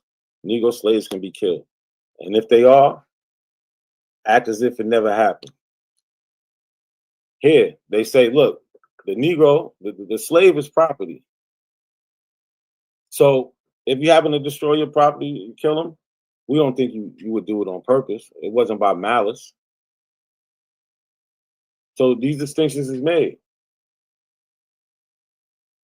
Right? Even with the court case. Anthony Johnson was accused of keeping an indentured servant as a slave. That was the accusation in the court. The guy got to go, John Kasor got to go to court. He got ruled against him, but he got to go to court. He becomes a slave. But his argument was he had an indenture, meaning he had a contract, meaning he can get free at some point in time. These are the distinctions. Word, I'm gonna end my round right there. All right, you got 45 seconds left. It was a good round, man. Shout out to Not a Coincidence. Coming in solid, man, for a second round, man. That was some heat. Not a coincidence. Hawk School, fight back. You got a rebuttal. 5-minute rebuttal going into it right now. This is a dope ass debate. A lot of information, y'all. Hopefully it ain't going over your heads. Make sure y'all take some time to observe the information. We're about to get ready to get into Hawk School rebuttal, then get into his 20-minute round, second round. After the second round, we'll take a quick break for you guys to use the bathroom. Hawk School, you ready for your 5-minute rebuttal? Tribe. All right. Well, you know, he keeps talking about these laws, all right? And we'll bring the map up again and let you know that this is not the world, all right? But again, he seems to just overlook the fact that it says, neither shall at any time whip a Christian white servant naked, all right? Without an order from justice of the peace. They got to do some paperwork, not a coincidence, all right? They're not safe from getting a naked Christian white ass beat. They just got to have an order. They got to go get an order. You acting like they so motherfucking safe, my nigga. But they ain't safe. You know what I'm talking about? They ain't no safer than nobody else. And we know that to be a fact. They can't even go anywhere. All right. And you want to, like I said, this isn't the world. This is a small little colony. And you talking about the laws and what they can do. Bro, look at this map. You know where Virginia is? That wasn't the only system. Yeah, it was an alcalde system. All right. The word alcalde originally was used for simple judges in Andalusian Arabic, only later was implied to the presiding municipal magistrate. All right, because these starving ass clampets you talking about can't have no court. This nigga got 2 pots of dirt to send back to London. He is begging for them to send him some draws, my nigga. Where he having court at? All right. This early use continued to be reflected in other uses, such as alcaldes del crimen, the judges in the audiences, alcaldes de la casas. All right. And these are the constables. These are the mayors, the judges. This is where the mayoral system in America that we have now comes from. Who are the alcaldes? They're the Mayans. That's not real and what. Bro, come on. What did you show? A slide that you Africans have been passing around to each other for God knows how long? All right. It says that all servants imported and brought into this country by sea and land who were not Christian in their native countries. All right. So yeah, they signed an indenture back in England or wherever the fuck. But if they wasn't Christian in their native country, guess what? Well, you a slave as soon as you touch down. All right, because it's the same shit. We ain't got no contract. And how the fuck is they gonna honor a contract, or you gonna know if they honor a contract when these motherfuckers can't even read or write? They're illiterate, bro. They're illiterate. All right, let's look, and this will go into my second round in just a second, but we're gonna look into some of these sources that he say we don't have. I learned from one of my fellow servants. All right, this is a first-hand account. All right, his fellow servants. He was wretched. For I had no object of a rational desire. I was a slave. All right. And the laws held out no prospect of emancipation. He refers to himself as a servant and a slave. All right. Who is this? Well, they don't have any sources. They don't have any real sources. What are you talking about, bro? I read the whole book.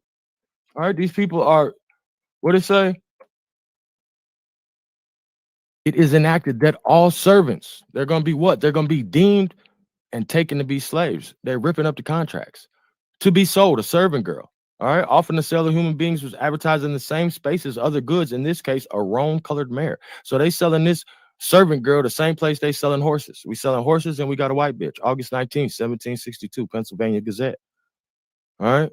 Again, I'm gonna reiterate: all servants imported and brought into this country. That means when a nigga come out Indian country and come into Virginia, well, you a slave now, nigga. All right, because this is a racist colony. Just arrived in York, the brilliant Captain Miller from London with a cargo of choice, healthy, indentured servants for sale. Bro, these people are not chattel. They're for sale, bro. Virginia Gazette, May 19th, 1774. Just arrived in York, the brilliant captain. All right. That's what we just read, just in case you wanted to know where it came from. All right. It's courtesy of the Colonial Williamsburg Foundation, available online from the Smithsonian Institute. All right. They're on sale. Fresh, choice, healthy. We got them. All right. We got them for cheap. We selling them. Be sold at Newcastle. A number of English and Irish men and women servants. All right. They're for sale. They're on the block. Pennsylvania Journal, July 3rd, 1766. All right. So you keep singing a sad song for these slaves, but you can't save them. And we're going to get more into it. All right, you got 5 seconds left. You ready to get into your second round? Yeah, I'm ready. All right, you guys, here we go. Bottom of the second, man. Closing out the second. Getting into the third. Here go Hall Schools. Second round. Whenever you start, I'm hitting the time. Yeah, I'm ready. All right, so here we're still going round and round. Well, they have a contract, bro. Ain't nobody respecting these people contracts. All right, it's written about. Let's again. We're gonna review this letter because I think it went over your head. All right, I think it really went over your head when we just read the letter and told you how they was living. All right, you just don't want these people to be the cotton pickers. All right, you don't want them to be the ones picking cotton. Is that what it is? Is that the problem? You have a problem with them in the field picking cotton?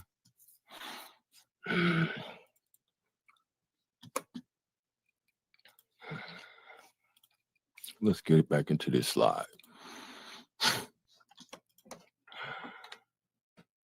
Servants for sale. Servants, indentured servants. All right, they're for sale. When you talking about these contracts, where is their end of the contract? All right, where is their end of the contract? And the reason I showed that is so you can see how it was ripped to show, that's how the indentured contracts were made. All right, because one person was supposed to have the other end. But this is a negotiation with England, bro. All right, we're not in England, bro. Niggas ain't living in motherfucking England. Niggas ain't under Britain, as I already showed and proved with the map. All right, European claims in America 1700. You talking about up here? Look at all these Indians all over here. We just saw the Mayan alcaldes. Where these niggas got to go to court? What is he talking about? Who enslaving them? Because they're the magistrates. So what is he talking about? All right, we're gonna get back into one of these poor ass letters. All right, because I don't think you heard how my nigga was living, and just to show and prove that it is just his condition. All right, because you talking about, oh, they have to live a certain way, and they're giving this and they're giving that. You know, and just for the record, the coolies is from 1838 when they first started sending them in. All right, and his statute. Oh yeah, see, because they can't go anywhere. An act prohibiting servants to go abroad without a license. All right, so again, they have to have a license to leave, just like their owner, their overseer, has to have a license to whip they naked Christian white ass, which you just saw. All right, and this is from Memoirs of a Fugitive Slave. I mean, where's his highlight? Let's get his highlight up here. His highlight moment. All right. At this time, I prided myself upon my color as much as any other Virginian of them all. And although I had found by a bitter experience that a slave, whether white or black, is still a slave, and that their master, heedless of his victim's complexion, handles the whip with perfect impartiality, still, like my poor mother, I thought myself of a superior caste. So he thinks he's better than niggas because he's white. Not a coincidence told him, you're white, you're better than everybody. And he was believing it. All right. And how would have felt it a degradation to put myself on a level with those a few shades darker than myself? The silly pride had kept me from forming intimacies with the other slaves? No, with the other servants. Oh, they're different. They're not the same. What the fuck this nigga just said in his own words? All right. The White Slave, or Memoirs of a Fugitive, a story of slave life in Virginia. All right. Oh, they don't have no. Well, Harvard. Let's get to Harvard. Knowing a primary source when you see one, not a coincidence. Primary source provide firsthand testimony and direct evidence concerning a topic under investigation, not those old slideshows you're showing us that somebody retyped. All right. You haven't shown us any primary sources at all, actually. All right. Often these sources are created at the time when the events or conditions are occurring. All right. Like these books that we got that have been actually printed in these times. They have copyright dates in them. All right. For instance, the history of Virginia in 4 parts. This is 1855. All right. See, these are primary sources, according to Harvard, not according to me.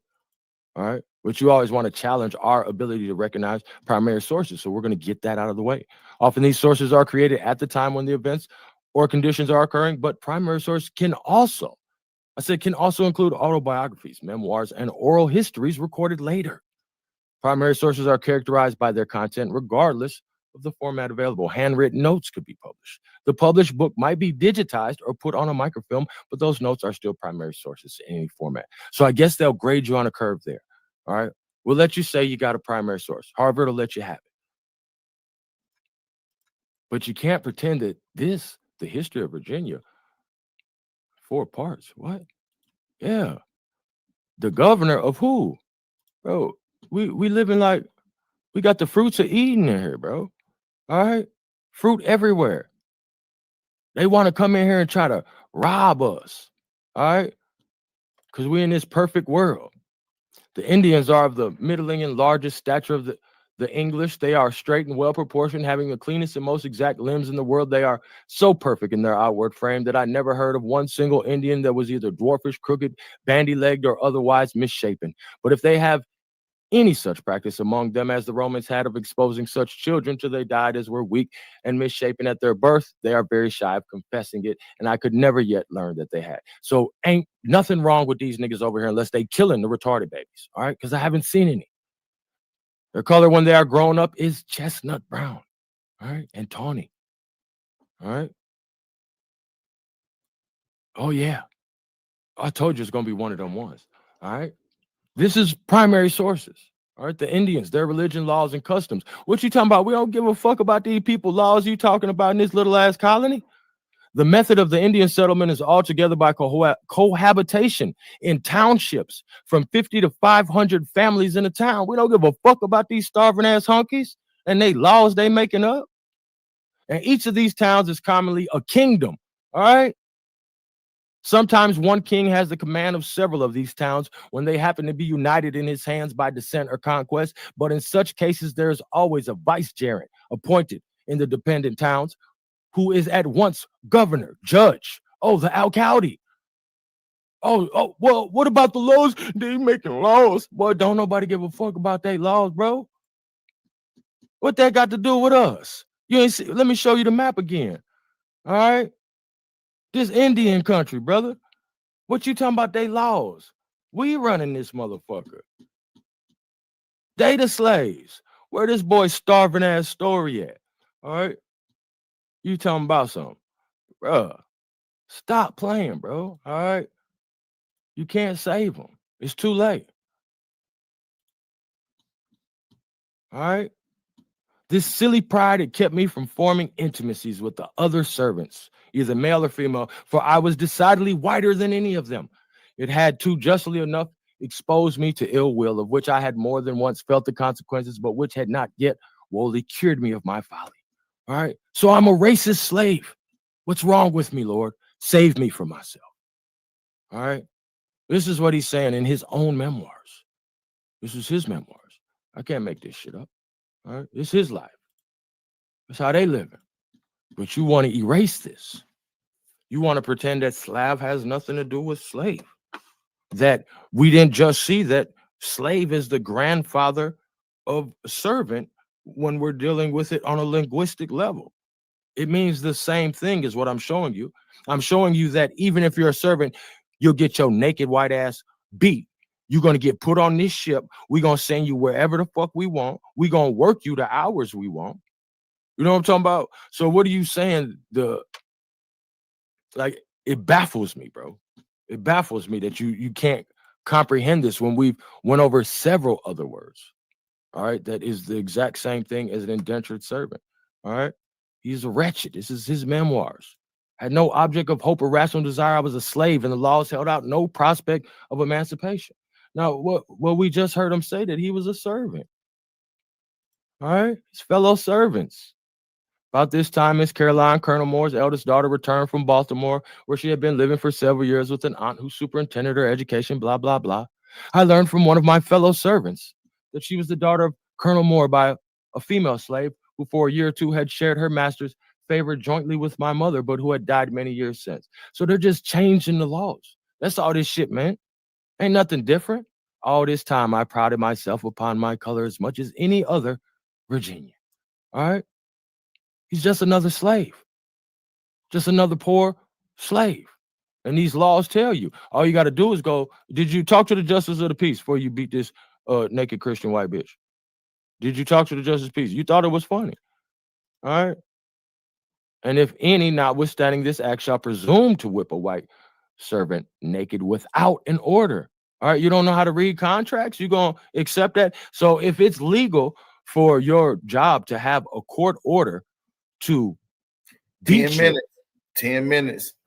If it's legal for them to have a court order to beat you, are you going to just keep your job? You're not a slave. And I brought Prince to let you know that these people still think they're enslaved by contract. All right? They still think they're enslaved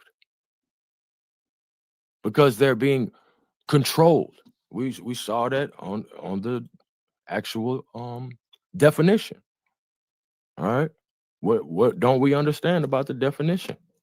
Do we have to go back? A person was considered the property of another person. You just said that they're inherited.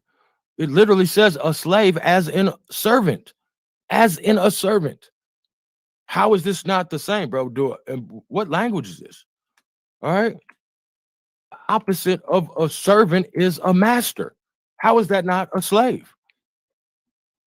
Do I not know how to speak English?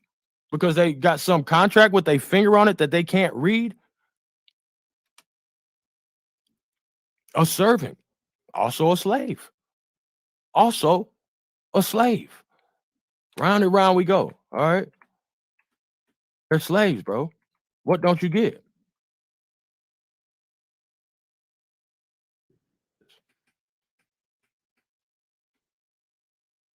You want to ignore it.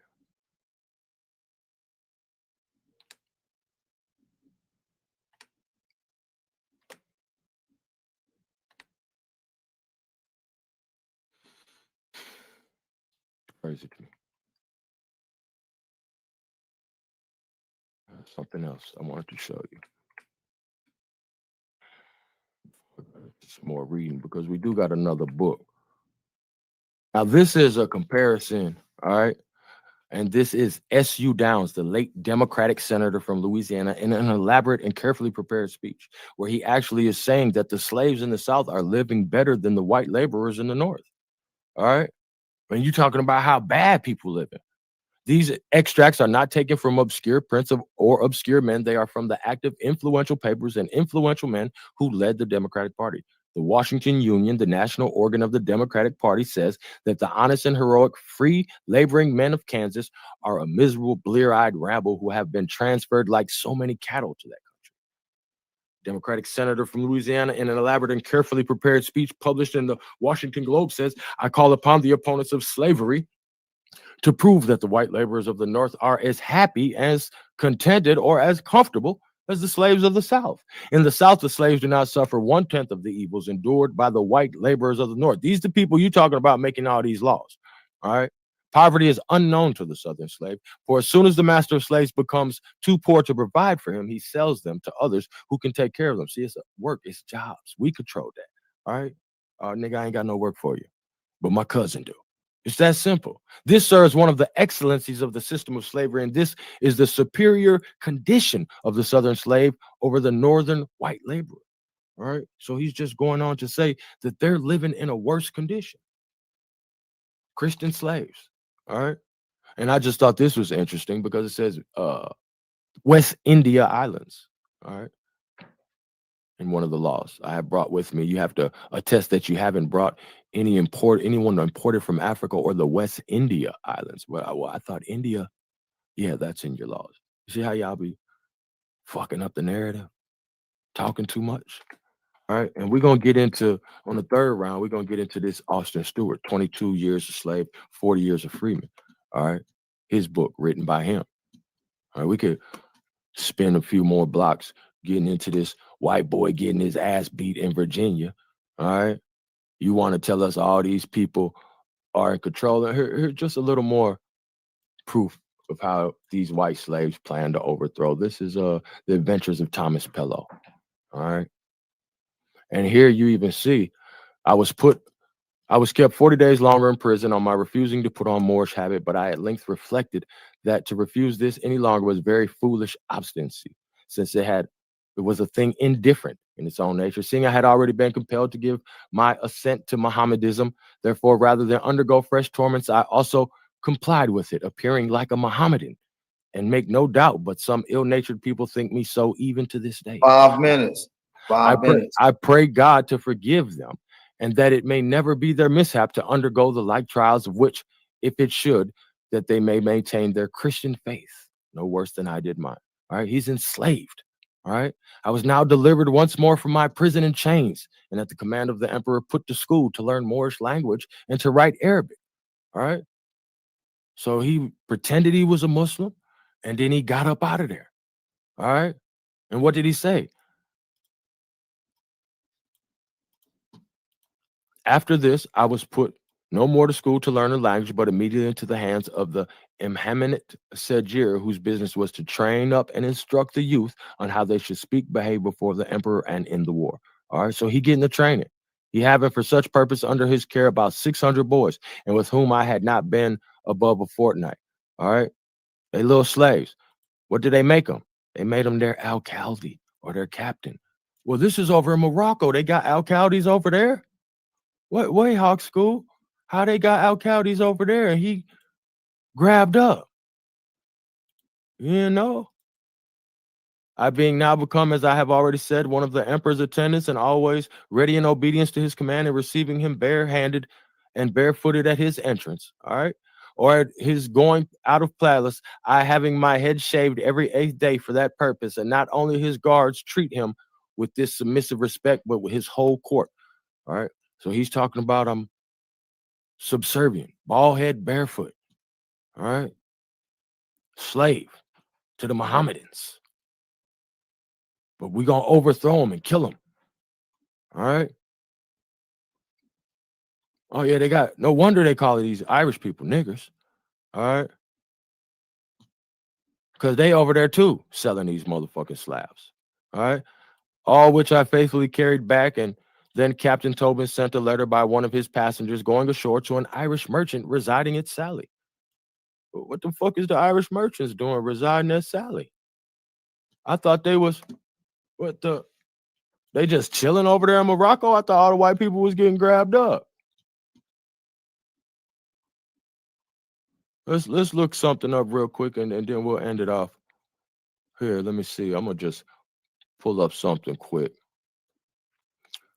If I can, because he said something very interesting. And maybe I might have to cover it in my third round when we get into some more of these books. And he's gonna say, oh, he went out into the time period talking about Prince. No, nigga, they still know being in a contract where a motherfucker control you is a slave. All right. And he talking about the fact, he talking about factory workers. All right. And now we're gonna talk about the white slave traffic. All right. Here we see again, Philadelphia made a slave in the dives of this city by a giant Mexican Negro, a pretty 23-year-old white girl who came here from Williamsport 2 years ago. Early today, plunged a pair of scissors into the Negro's heart, and he is dying in the hospital. According to the story told by the young woman when she was arraigned, the stabbing followed her being taunted by the Negro with what he had brought her into, before a gathering of Negro men and women, and him telling them that he owned her. She is being held without bail to await the results of the Negro's injury. Mr. Harry Parkins, Assistant U.S. District Attorney in Chicago. All right, white people still being enslaved. Oh, well, that's not the same thing. He talking about factory workers. He's talking about, bro, I'm talking about indentureship, bro. We're talking about slavery. We just identified that slave was broken down into 3 forms as a noun, right? Those who were taken and captured, right? Factory workers and sex slaves. So we just identified all of those, all right? From then to now. Literally. Now, once again, I'll end on the kids definition according to Webster. A person who is owned by another person and can be sold at the owner's will. A person who has lost self-control and is controlled by something or someone else. All right. That would be the contract. I land my plane. Peace to the tribes. Hey y'all, we going into the third round. That was a fire ass round, you guys. Shout out to my brother Hawk Saloon. You right on time. You got 28 seconds left too, brother. You was right on time. Shout out to you, man. This is one of the ones, man. I don't know if y'all feeling this. Drop them fire emojis in the chat, man. This is one of the ones. This is one of the ones. We're gonna take a quick break. Y'all can go get y'all something to drink, use the bathroom. I know y'all want to miss nothing. We'll be right back. And let's just say 3 minutes. We'll be right back in 2-3 minutes. We'll be right back. See you guys in a second. Put your hands to the fist. Put your hands to the fist. Put your hands to the fist. Right about now. What's up? Put your hands to the ride. For the international head buster that what's up? Let's scrap it. Let's scrap it. See you me click. Please for you. I'm not sure. Oh yeah.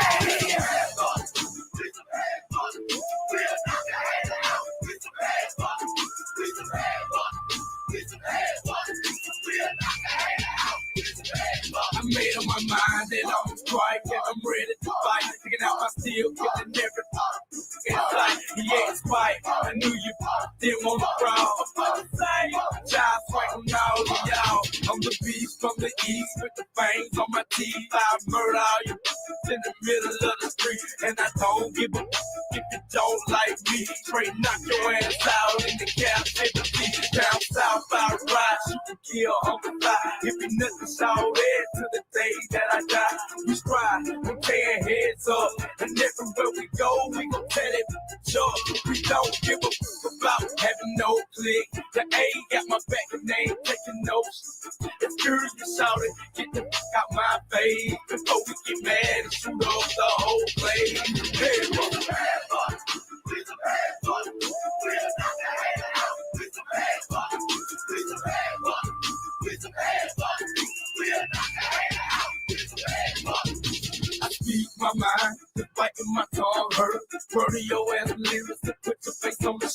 I'm a mother. Right, cause I thought y'all knew. And I ain't working nothing, even niggas 20 to do. I think there's plenty of you that really want to shout it dead. But what you said, look, shout it, I'm making bread. Now y'all born haters with the hatred blood to man. I long hang with us, I run with G's and gas. And shout it, matter of fact, these real G's and dubs. We ain't talking behind your back and we ain't scared to bust. I'm by myself, but being alone makes you strong. I still talking for the dogs, so shout it, I've been grown.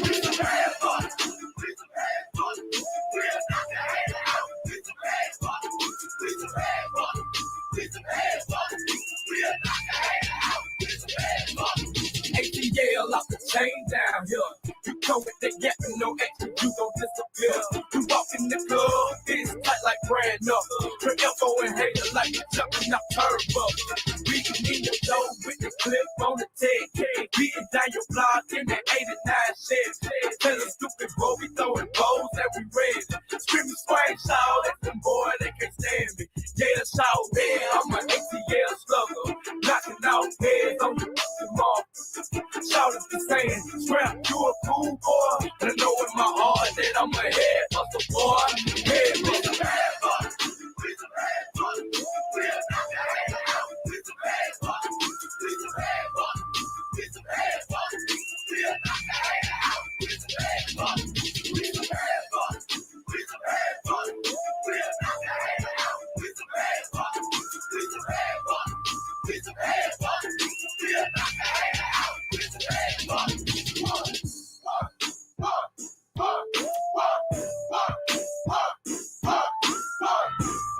Yeah. Got some fire emojis in the chat, man. This is a hell of a debate, man. They in here really busting heads, man. Shout out to the two brothers. Not a coincidence in Hawk School, man. This is one of them motherfucking ones, man. Hey, I can't even lie, man. This is one of the ones. Shout out to everybody in the building. If you are enjoying this, drop those fire emojis in the chat. Drop those fire emojis in the chat. Also, man, I put a poll in the chat asking you guys, are you enjoying it? Make sure you hit that poll. 2% people said no, they're not enjoying it. 98% of the people said that they are enjoying it. We do appreciate the brothers and sisters. Hey, man, y'all can always tip the host. They do the most. Goddamn, we always bringing you the news you can use. You feel what I'm saying? The information, they keep the shit elevated. Goddamn, make sure y'all support the channel, nigga. Y'all already know what's going on. Peace to the goddesses and the guys in the building. Hopefully y'all enjoying it. I appreciate y'all. Let's get right back into it, man. We got the brothers in the building, man. We getting into Not a Coincidence third round. He got a 5-minute rebuttal. Let's make sure everybody's mic is good. Mic check.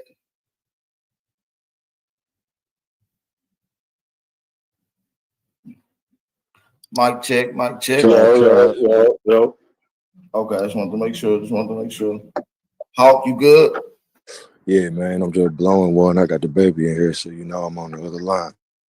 All right, for sure. We can make sure you're paying attention. You about to get into his 5-minute rebuttal and get into his round. Let me know when you're ready. Not a coincidence. Are you screen sharing for your 5-minute rebuttal, brother?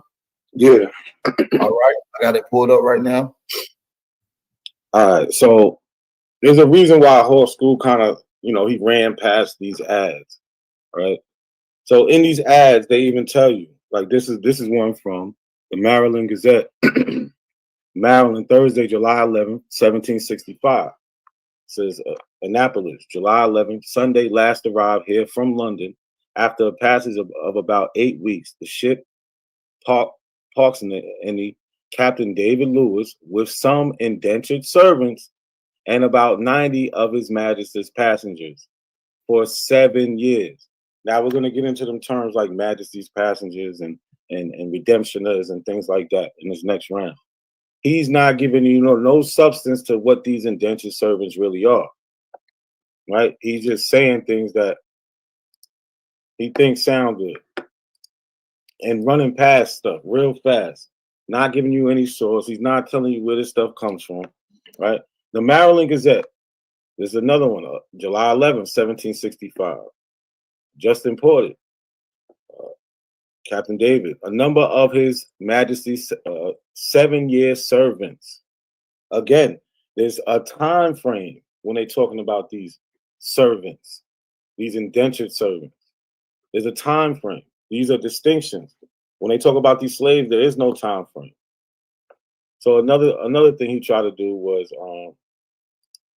he went to this book, The White Slave, Memoirs of a Fugitive, right? And he conveniently leaves things out. He conveniently leaves things out. Like in chapter 2, right? This is chapter 2 of his book. Had I been allowed to choose my own paternity, could I possibly have selected a more desirable father? But by the laws and customs of Virginia, it is not the father but the mother whose rank and condition determine that of the child. And alas, my mother was a concubine and a slave. Yet those who beheld her for the first time would hardly have imagined or willingly have forgotten that she was connected with an ignoble and degraded race. Humble as her station might be, she could at least boast possession of the most brilliant beauty, the trace of African blood. This is his book, The Trace of African Blood. So, like we're going to see in this third round, how does somebody become a slave? How does somebody become a servant? Right? He's falling right into it. This is perfect teaching stuff, right? So one of these ways a person could become a slave is if, like I said, what I showed you earlier, if you come from a non-Christian place, well, most of Africa was non-Christian, especially these West African places. So this white slave is saying that his mother had traces of African blood, by which her veins was contaminated and was distinctly visible, right? Her mother was a mulatto. She's mixed. She probably had sex with another white man, which made her son even whiter and look whiter, right? She's already mixed. But because she comes from an African woman someday down the line, that's the reason for enslavement. And we're going to get into that. How much time I got left? You got 1 minute and 20 seconds. All right. And again, he ran through he ran through his news clippings, because most of them are going to tell you how many years they are these indentured servants are going to have on their contract. He keeps leaving out the word indenture, right? And that's really it. I mean, you just got to pay attention. You ready to get into the third? Yeah, hold on. Let me reshare. All right, man. Drop them fire emojis, y'all. The poll will be coming up at the end of Hawk School round, right before they get into the question and answering round. Make sure y'all lock in. Support the channel, man. Tip the host. Y'all know what's going on, man. Support your brother. Hit that like button, thumb up the video, support the channel, man. Make sure y'all hit that like button, because we in here today, even though some of y'all ain't supposed to be, goddamn. Yeah, I'm ready. All right. It's pulled up. All right. So let's do a quick recap, right? We see contracts with these indentured servants. They get into these agreements, like this guy James Bracken did, right? Just like this guy William Buckland did. He promises 4 years. Just like John Reed Jr. did. He promised himself for 5 years. These are agreements. These are agreements. There's distinctions, right? Remember my second round, I started off with the word distinction. The act of perceiving someone or something as being not the same and often treating as separate or different. I've been showing you nothing but these people being treated different. So how does one become an indentured servant? We're going to talk about the different ways you can become a indentured servant and the differences between that and a slave. 3 different types of indentured servant agreements existed in the 18th century. Free willers, king's passengers, and redemptionists. Remember, I just showed you that news article that said it was indentured servants and 90 king's passengers, 7 years. Right? Free willing indentured servants decided to come to America on their own merit and willingly signed a contract before departing England. King's passengers, also known as convict servants, so these are the criminals, were criminals who were sent to America to serve a term of 7 or 14 years, depending on the crime they committed. Finally, redemptionists were passengers who were given 2 weeks to redeem the price of their voyage once they got to America. So these people were coming 3 different ways, right? You got the people who were coming on their own merit, willingly signing a contract. These are these indentured servants. Then you got these criminals, right? People committing crimes, and they would get a certain amount of time, usually 7 or 14 years. And then you got the redeemers, the people who said, yo, I ain't got nothing now. I don't got a contract yet, but I'll go over there and find one and I'll pay you back. So here goes another contract, right? Something Hawk School's not showing. He's not showing you any paperwork. He's just floating around the internet taking screenshots, right? This is from Patrick Burke, July 28th, 1739. Be it remembered that Patrick Burke of Dublin, in the Kingdom of Ireland, bookkeeper, his father and mother being dead, did by indenture bearing like date herewith, agree to serve Joseph Wilton. Agreed to serve Joseph Wilton of London, Chapman, or his assignment for 4 years in Jamaica in the employment of a bookkeeper at 30 per annual current money of Jamaica, and did declare himself to be then of the age of 18 years of age. A single person, no apprentice, nor covenant, or contract servant to any other persons or person. They're making sure he don't got a contract with nobody else because he agreed to do this with this man.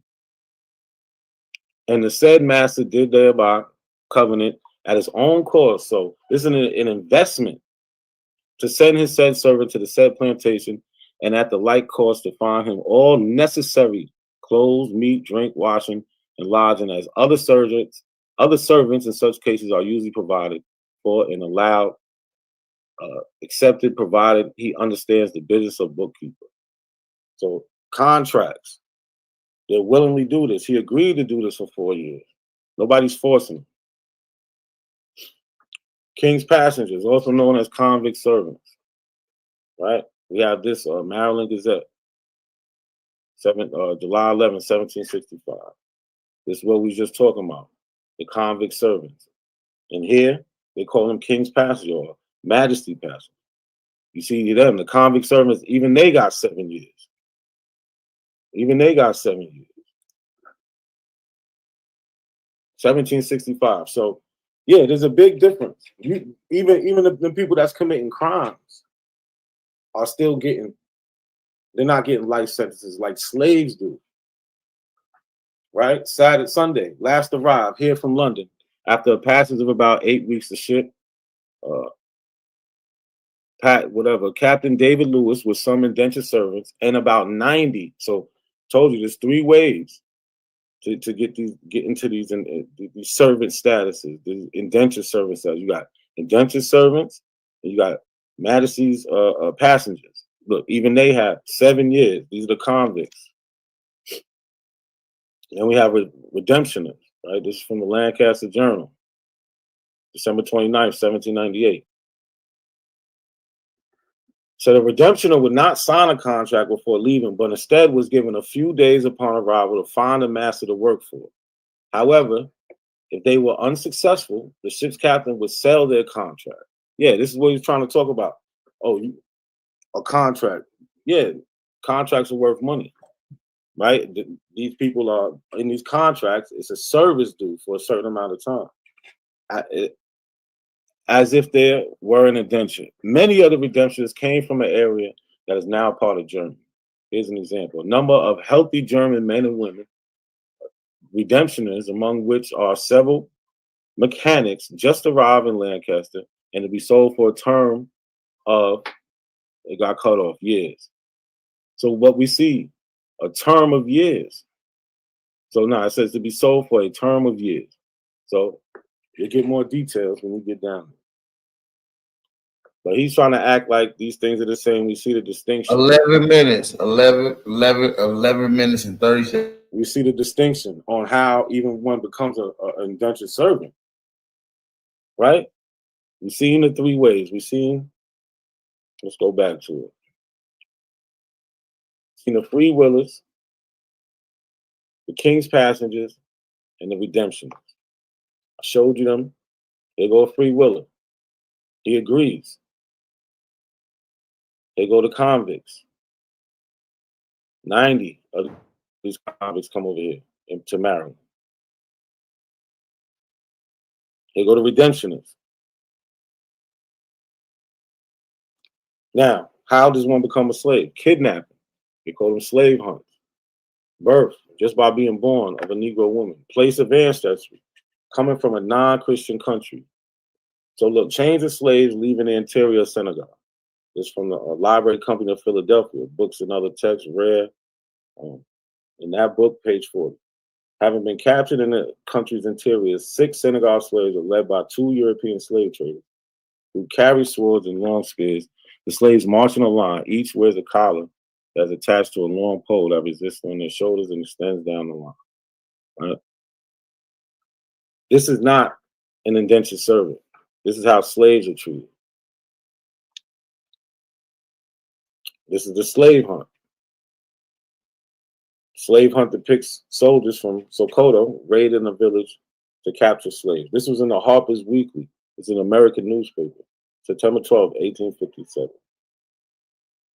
Right? So there's different ways that you see how you become a servant. You either commit a crime or you willingly come over here. Slaves, they're snatching you up. Negro women's children to serve according to the condition of the mother. 1662. In the act, Negro women children to serve according to the condition of the mother. We just seen how they're kidnapping them, bringing them over here. Serve according to the condition of the mother. Passed the General Assembly in the session of December 1662. Virginia's colonial government attempted to better define the conditions by which people were enslaved or free. This was a reversal of the usual common law presumption. The status of a child was determined by the father. The act enabled the reproduction of one's own labor force. So now, if we, like we showed, if you're coming from a non-Christian place, you can just look at a map and just think about all the non-Christian places, especially back then in the 14, 15, 1600, 1700, 1800. It's going to be America, it's going to be Africa. They're taking people from Africa, bringing them over here, making sure by law that as long as you're born through a woman, just like Hawk School's book show, as long as you're born through a African woman, by blood, you're going to be a slave. They start changing these laws as it goes. Right? So freedom suits. Freedom suits are lawsuits initiated by enslaved people seeking to gain their freedom. They record enslaved people's arguments for freedom, how the individuals came to be enslaved, ancestry of the enslaved person, and relationship between enslaved individuals and slavers. Enslaved men and women sued for emancipation and freedom suits based on the following. They were descendants of a free woman, sometimes either a white or Native American woman, failure of enslavers to abide by the 1778 Slave Non-Importation Act, or they claim to have been freed by their enslavers by deed of emancipation or last will and testament. So these are different freedom suits that they went through. One was saying that they didn't come through a Negro woman, that they came through a free woman, because the status was you come through your mom. The other was, and they like to say that she was white or Native American, Indian. They say my mom is Indian. Maybe that's where y'all get that from. Here goes a freedom suit. This is from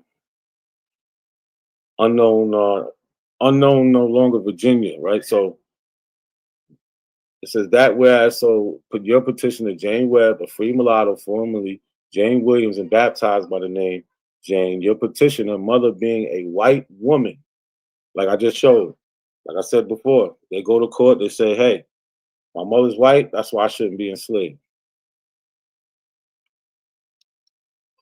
And this is in 1711, right? At the request of Thomas Savage, by this letter, Diana Webb, Daniel Webb, and Francis Webb, these are all these women's children.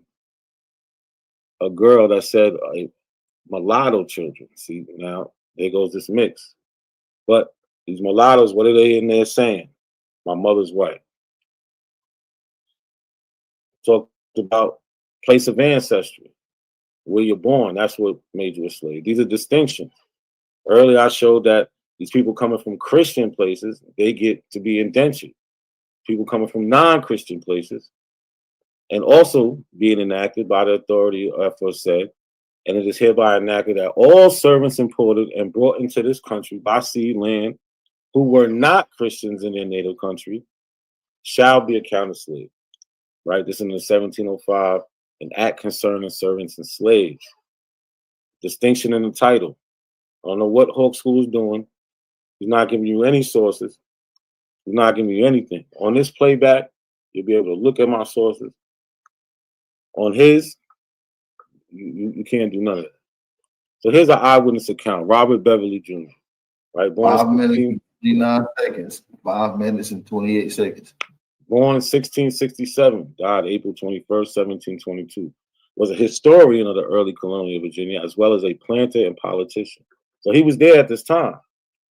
Beverly had immigrated to Virginia colony from Hull in Yorkshire, England, and became the clerk of the House of Burgesses, in which several of his descendants were served. Thus, Major Beverly founded one of the first families of Virginia during the colonial era.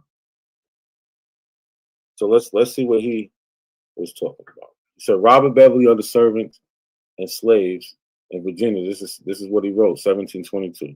You can find this on Robert Beverly, The History of Virginia, Part 4, Chapter 10. Sufficient distinctions is also made between the female servants and slaves. Here, distinction right there.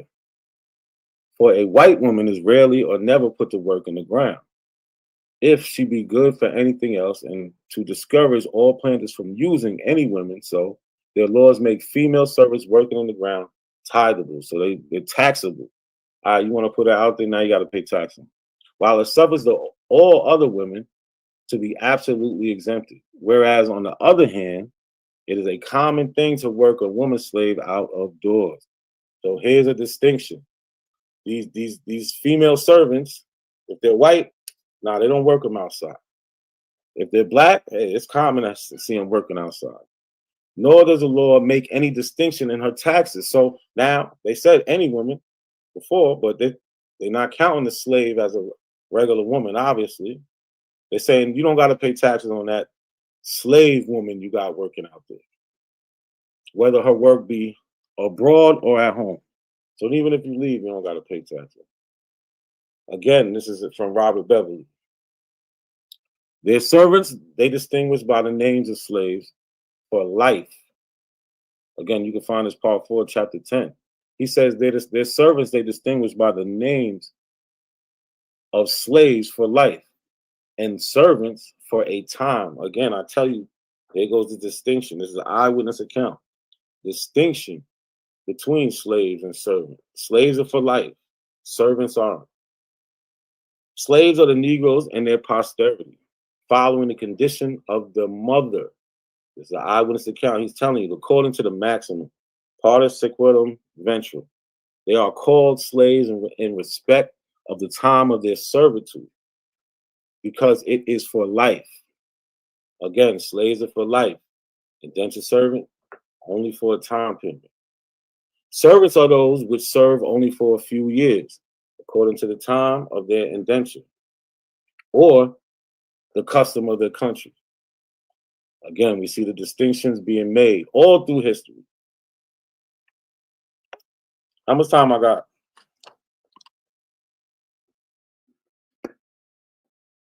You got 2 minutes, brother. 2 minutes. All right. So again, we got the indentured servant contract, real life contract. You can look them up. Look up James Bracken, who agreed to serve. Look at John Reed, who agreed. Right? We got these deeds where I tell you, slaves, like I said, slaves are chattel property. We got these deeds where they're passed by through in property, and they're named and called slaves, and their children is passed on.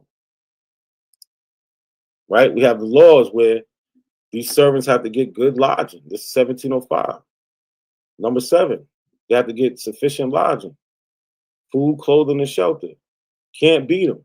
And he wanted to point out, without order, justice of the peace. Cool.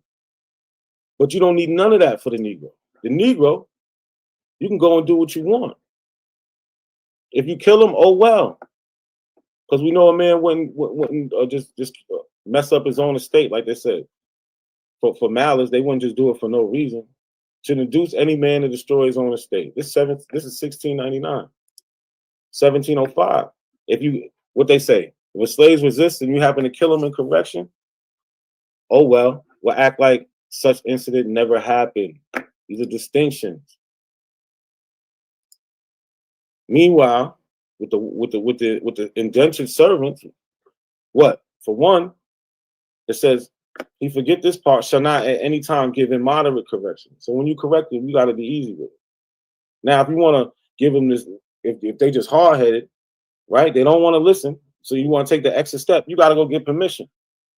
With the slave, what they said, hey, if any of them resist within correcting, such slave shall happen to be killed in such correction, right? It should not be accounted a felony. And guess what? We'll act like it never happened. So he can't get past these distinctions. I don't know what he's trying to do. And that I guess that's it, man.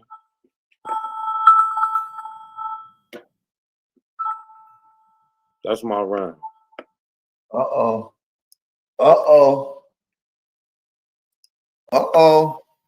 Not a coincidence, this came with some heat, y'all. Make sure y'all drop them fire emojis for your brother. Not a coincidence, y'all. For those who's came in here for the brother and came for the information. And for those that, hey, show him some love. We got my brother Hawk School going in here for his 5-minute rebuttal into the 3rd round, man. The 3rd round. Everybody put the big 3s up in the chat. Here we go. Brother Hawk School, let me know when you're ready, brother. Yeah, I don't see. Did you X me out of the other screen? Oh, it ain't on here. Yeah, your screen ain't on here, brother.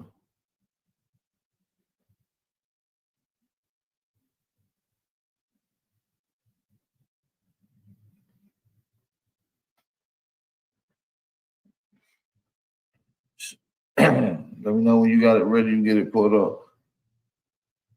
Shout out to everybody in the building, man. Let's put some heat. All right, I see it. Let's get it. Peace. All right, let me see. It went away. It went away again. It went away again for some reason. I don't know why. No, this the one right here. Oh, okay. Just let me know when you're ready.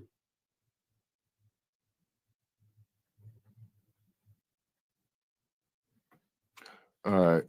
Yeah, I think I'll just go ahead and just read this letter as my rebuttal, because he keeps wanting to talk about these laws, and we'll get into that a little later, because this is the Virginia colony. Like, how many times do I have to tell you, bro? This is one little corner in the world. It don't have nothing to do with all these American Indians that you see on the screen. We already established that. All right, all these tribes, the Viceroyalty of New Spain, everywhere you know niggas to be. Are you talking about up here in these 13 colonies, these raggedy, bummy colonies, these starving colonies? All right, starving, bro. All right, but you want to act like, oh, they could do this. Here, man, let me show you what they could do. All right. It's a racist colony, bro. What don't you get? It's kind of troubling to hear you say we have laws, okay? It's not America, bro. It's the Virginia colony, my nigga. It's one little city's laws, bro. And you acting like this is what niggas was living under. All right. It's straight from their site of service as slaves, like you said. All right. Even when they go catch them, they're the servant and slave catchers, my nigga. All right. The only difference is they're called slaves in respect of their time of servitude. And you talking about his mama having African blood, bro? She's white. Yeah, she does have African blood. You can't say that she white, bro. They white. He said it. All right. They're called slaves in respect of the time of their servitude because it is for life. Servants are those which serve only for a few years, according to their time of indenture or the custom of the country. All right. But the custom of the country takes place upon such as have no indenture. Do you know what that means? So if the country says this nigga's a slave, then he's a slave. And the country is the colony, bro. All right. You keep talking about they got non-Christians in Africa, nigga. They got non-Christians in North Carolina. The fuck is you talking about? And what you're being forced to understand is that these so-called slaves that are indentured with no contract for life are prisoners of war. Yeah, they're just grabbing them up. Yes, it's illegal. They're prisoners of war, bro.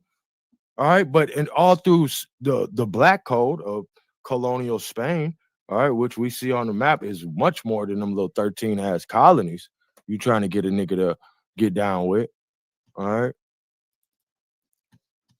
We see that.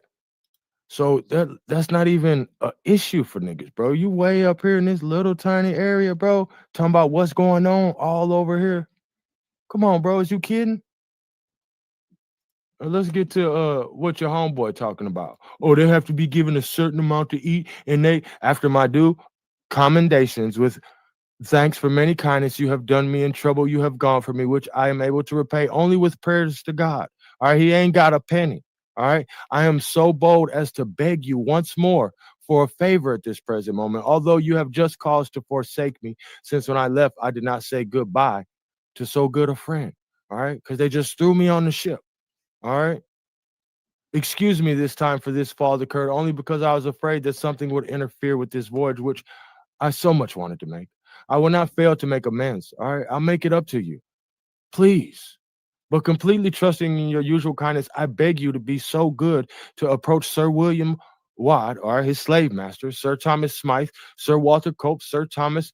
All right, these is all the bosses way in London. They don't even touch down. He's sending a letter. Please to have me appointed one of the council here in Virginia, not only as an honor to me, but also to enable me to better pay my debts. All right, because this is a prison colony. They're getting paid in tobacco, cigarettes, nigga.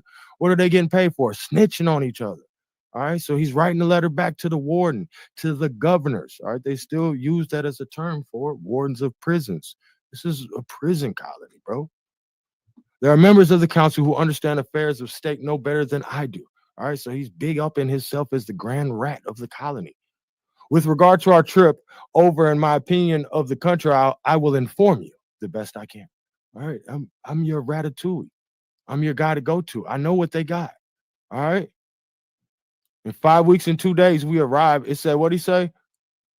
Thursday, we stayed until Monday, and since the wind was not favorable, we had to put in at Falmouth, where we rode out a great storm until Friday, after which we continued our voyage, and in 5 weeks and 2 days arrived at the island of Santo Domingo, which is in the West Indies. We spent the whole day there trading with the savages, who came aboard naked, bringing us potatoes, bananas, pineapples, which are very delicious, bread they call cassandra, made of certain roots, parrots, cocks, and hens, linen, and other things which they give us in exchange for iron hatchets, saws, knives, rosaries, little bells. No, you're giving them trinkles because you're starving to death. All right. And so skirting on the other islands. That's time. I'm about to get ready to get into your 20-minute round. That was your 5-minute rebuttal. Let's get into the round. Yeah, shout out to everybody in the building, man. We'll just go ahead and continue. You can start my time, and I'm gonna continue this because I want to paint a picture of these people that he is claiming are making these laws and they just killing niggas. All right. The following Thursday, the ship which accompanied us was called the Phoenix, lost us in dense fog, which came up when we were not more than 10 or 12 leagues from the entrance to the port, and we have had no further news of it since. All right, so they lost the whole ship. They don't know what the fuck they're doing out here. This is straight from the Virginia Archives, a letter from Francis Perkin in Jamestown to a friend in England, March 28, 1608. This is a primary source, sir, according to Harvard. We already established that. All right. This ship called the John and Francis with Captain Christopher Newport arrived at Jamestown on the 2nd of January. The river is very wide, but full of shoals. Just big snitching, just reporting. The neighboring region had a great abundance of swans, herons, cranes, geese, wild ducks, mallards. They got everything. These niggas is balling. All right. After we disembarked, which was on Monday, the following Thursday, there was a fire that spread so that all the houses in the fort were burned down.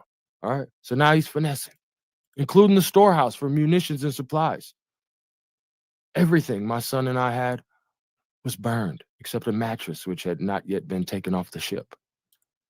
Thanks to God, we are at peace with all the inhabitants of the surrounding country, trading for corn and supplies. All right. So in this colony, this little poor ass colony with these rules, he want to pretend like niggas got to live by. No, it's niggas actually outside the fence that's eating. All right. What the fuck y'all got going on in this weird motherfucker? Here, man, here goes some corn and some supplies. All right.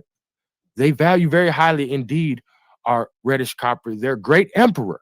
What the fuck why you think we care about these niggas' laws? We over here eating with our own emperor. And you talking about the Negro slaves and what they gonna do to you? Bro, we don't even want to go over there, bro. We don't want to go over there with them weirdos. They starving and shit, packing dirt to send back to London. All right, the great emperor of Werowance, which is the name of their kings. All right, so there's multiple kings according to Francis Perkins in Jamestown. All right, as he writes to his friend in England in 1608. It's quite a time ago for these Indians to have kings and emperors. Why his poor ass don't even have no draws. And you talking about he's making laws? Well, stop playing. All right. Which is the name of their kings, has sent some of his people to show us how to plant the native wheat corn. All right, we're going to show you how to survive. All right, so this is Turtle Doves and them family. They feeling bad for these clampers. They want to fuck on one of these little pale faces. All right, and they're going to help them make some gear and show them how to fish. All right, and surely, for all we can guess, it is very probable that the land will prove very fertile and good. See, they're racist because they were just enslaved by niggas, bro. All right, so they making up these old weird ass laws under Britain. All right, because there's some.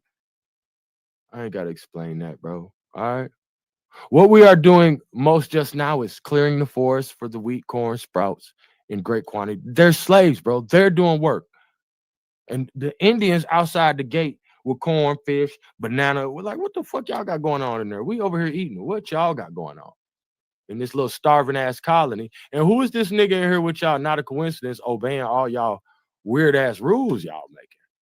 Oh, he a Quaker. I have sent my lady, your wife, a pair of turtle doves. He sent this bitch some pigeons. Not a coincidence, bro. I could go get 2 pigeons off the shell lot, my nigga. He's shipping them back like he done goddamn caught a motherfucking turkey or something. All right, he gonna send this bitch 2 pigeons back. That's all he got to get his bitch, and he gonna send her an ear of corn, one nigga.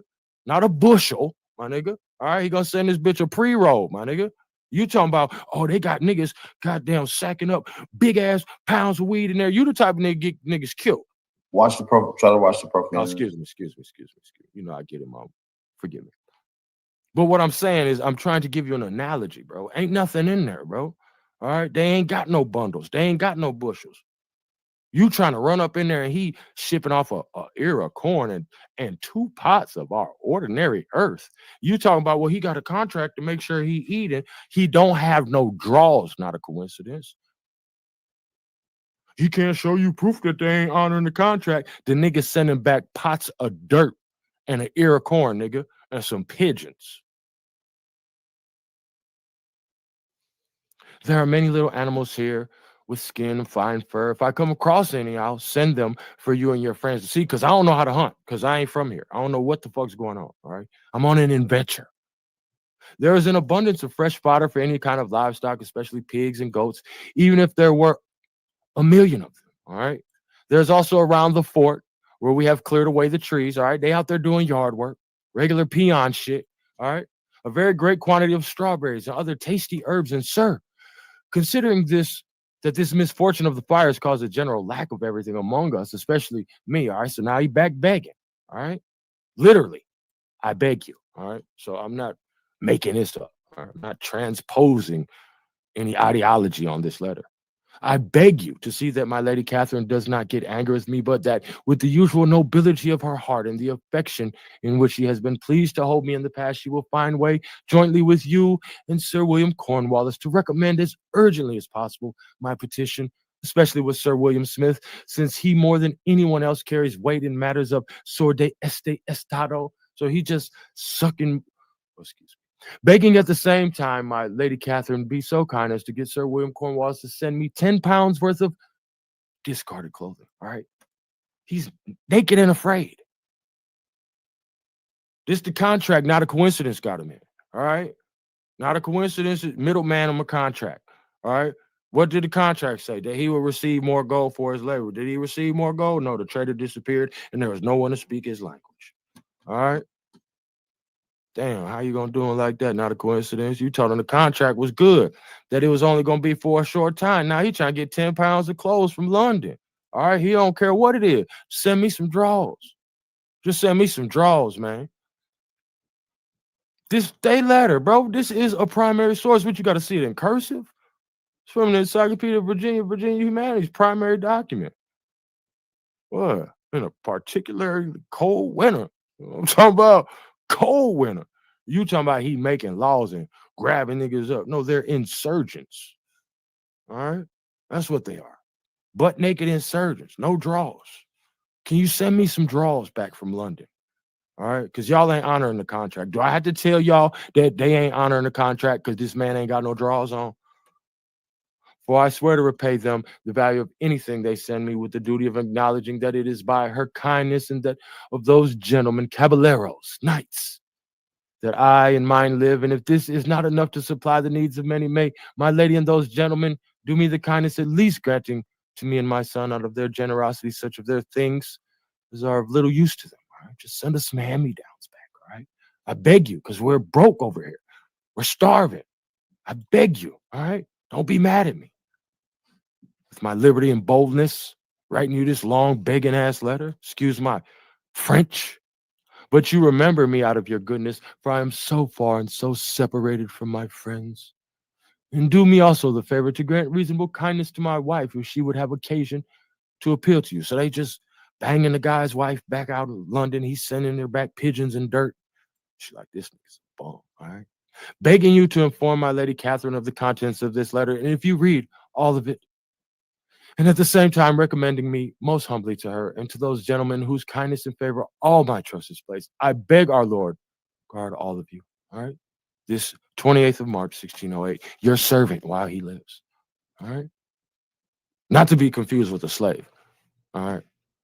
Because he's a servant. All right. But then you got slaves like Anna Kingsley. All right. And we'll even let her be African for entertainment's sake, even though we've already did a live build on this and the archaeology has shown that there was absolutely no traces of Africanism found on the Kingsley plantation. It was done in 1980. All right. But we didn't come to talk about archaeology. Came to talk about slaves and servants. So there we have a servant, an indenture. All right. Now let's see what these slaves are doing. All right. Since they're so different. In the early years of the 19th century, the population of Spanish Florida was small but diverse. Americans and Europeans came seeking wealth and obtaining land and establishing plantations. Furthermore, the forced labor of enslaved Africans secured that wealth. Those Africans who were freed by their owners or who purchased their own freedom became farmers, tradesmen, or black militiamen. All right, now there's going to be a lot of hijacking in here. We're not here to get into all the hijacking. You know, this is from the Prussian school system. It's an actual school lesson. So that's what he likes to do. It says right here that she has African blood. Yes, bro, but everybody's white. It didn't say anything about anybody being mulatto. 10 minutes, brother. 10 minutes. So you're going to have to do a lot more reading. All right. So let's fast forward a bit to when Anna Kingsley was a free woman. All right. On the first day of March, 1811, all right, in the Spanish province of East Florida. Well, everybody's slaves. The white man said he gonna beat us. Well, in 1811, during slavery times in the province of East Florida, white plantation owner Zephaniah Kingsley put his signature on a document that forever changed the life of a young African woman, allegedly. All right. And the document was a manumission paper which ensured her legal freedom. Now, to give you a little insight, if you weren't a slave, you couldn't get manumission papers. All right, so this is how they finessing niggas with these documents, and they gonna keep arguing and telling y'all, oh, he used to be a slave. He used to be a slave. He had to finesse to get his paperwork. All right. The document was a manumission paper which ensured her legal freedom. The young woman, a native of Senegal, allegedly, all right, whom Kingsley had purchased in a slave market in Havana, Cuba. And this is why I say allegedly, all right, because she was purchased in Cuba. All right. And even as we'll read more, I'm going to go ahead and read her story because she's an important person to remember. Whatever narrative you want to take from it, I want her name to be remembered. Like I'm that tied to the people and that tied to the land that I want her name to be remembered no matter what you label her. You know what I'm talking about? And I digress. She was his 18-year-old wife and the mother of his 3 children. All right. That paper not only marked the beginning of the young woman's freedom in the New World, it was also the beginning of the written record of a remarkable life. So that's the beginning of the written record. All right. So all this Africa is going to be pretty hard to stick to her. All right. A free woman, Anna Kingsley, petitioned the Spanish government for land. Oh, well, she's a slave. Oh, you can't do nothing. Oh, she petitioned the Spanish government for land, and the land grant records show that in 1813 she was granted title to 5 acres on the St. Johns River. Not a coincidence. This is from LatinAmericanStudies.org. All right, all these links I'd be more than happy to provide anyone with. We have nothing to hide. All right, the truth needs no support. So while he wants to tell you that you being beat, no, the naked white Christians are being beat long as we fill out some papers. Well, in Virginia. All right. Meanwhile, in Florida, I showed you that big map you remember in those first rounds, right? Meanwhile, the free woman, Anna Kingsley, petitioned the Spanish government for land, and the land grant records show that in 1813, she was granted title to 5 acres on the St. Johns River. All right. So life's a little different for us that aren't at the little weird colony with you guys. All right. That's whatever floats your boat. If you like eating dirt and sending corn to London, do your thing. All right. We down south living a little different. The property was located across the river from her husband's plantation, Laurel Grove, south of today's Jacksonville. Anna purchased goods and livestock to begin a business, and she purchased slaves. Not a coincidence. All right. Well, the indentured servant, he living like SHIT. What are you talking about? They're not the same. Okay. The slaves is living better than. Make it make sense. Because they're employed by righteous people. See the difference? All right. Anna purchased goods and livestock to begin a business, and she purchased slaves. All right. She became one of significant numbers of free people. And of course, they got to throw African in because it's Prussian schooling. All right. They don't want us to know who it is. She's one of the free people of African descent in East Florida. All right. One of, because there's many free people. All right. You keep talking about these slaves. Slaves, everybody slaves. Bro, free Negro registers from Virginia, untold, now available. All right, they're available now. 1793, Virginia Assembly passed a law requiring that all free blacks and multiracial individuals of black descent in the state of Virginia be registered in a book recording various details about their identity, physical appearance, free status, a snitch book. All right, these individuals were declared free on paper. In fact, their lives were surveilled and recorded by white officials, all right? Like y'all doing us now, surveilling us, all right? Not all, but many of these register books have survived. The Library of Virginia has 39 5 minutes, brother. 5 minutes. 39 physical volumes from 17 Virginia localities. Why don't you look into these records? All right, the Register of Free Negroes and Mulattoes, 1819 to 1833, Petersburg City. Why don't you look into those Virginia records? Not a coincidence. Why don't you look into the register from Petersburg City, 1831, 1839? All right. Free Negroes everywhere. Registers marked with an asterisk. They're also available as of 3:30. All right. So this is old news. This is from 2022. How you don't know? Y'all so African and black. Free Negroes everywhere. Arnalia, what is that? Amelia County, Free Negro Register, 1804, 1835, 1865. All right. 1822, Bedford County, 1803. Well, who are all these free Negroes that's signing up all these registers in every county? All these counties where he say you slaves? Let's get back to Miss Kingsley, Ma'am Anna, as they refer to her throughout history. All right. Let's talk about her slaves and some of these free African descent people. All right. They included farmers, craftsmen, and members of black militia. Some of these people, like Anna, owned slaves. Although slavery was supported, Spanish race policies encouraged manumission and self-purchase, and slavery was not necessarily considered a permanent condition. Well, that's quite contrary to what Not a Coincidence wants you to believe America was like. He wants you to live in a world where everyone's in bondage. He wants you to live on a little naked colony with the dirt-eating corn distributors. All right. But that's not our life. The free black population held certain rights and privileges, and they had opportunities to take an active part in the economic development of the colony. All right. Anna Kingsley was determined to be an independent businesswoman, selling goods and poultry to neighboring settlers. All right. So she's selling she's selling chicken plates. All right. She got chicken plates. Meanwhile, they catching doves out the park and sending dirt back to London, begging for a pair of drawers. You can't see through this. Her blossoming business lasted only months. During an effort to wrest East Florida from the Spanish, armed American forces entered the province. Oh, that's how. Let me show you how you become slaves. This how you become slaves and get taken somewhere where they'd have made a whole bunch of laws and say, oh, these niggas slaves for life in this country. All right.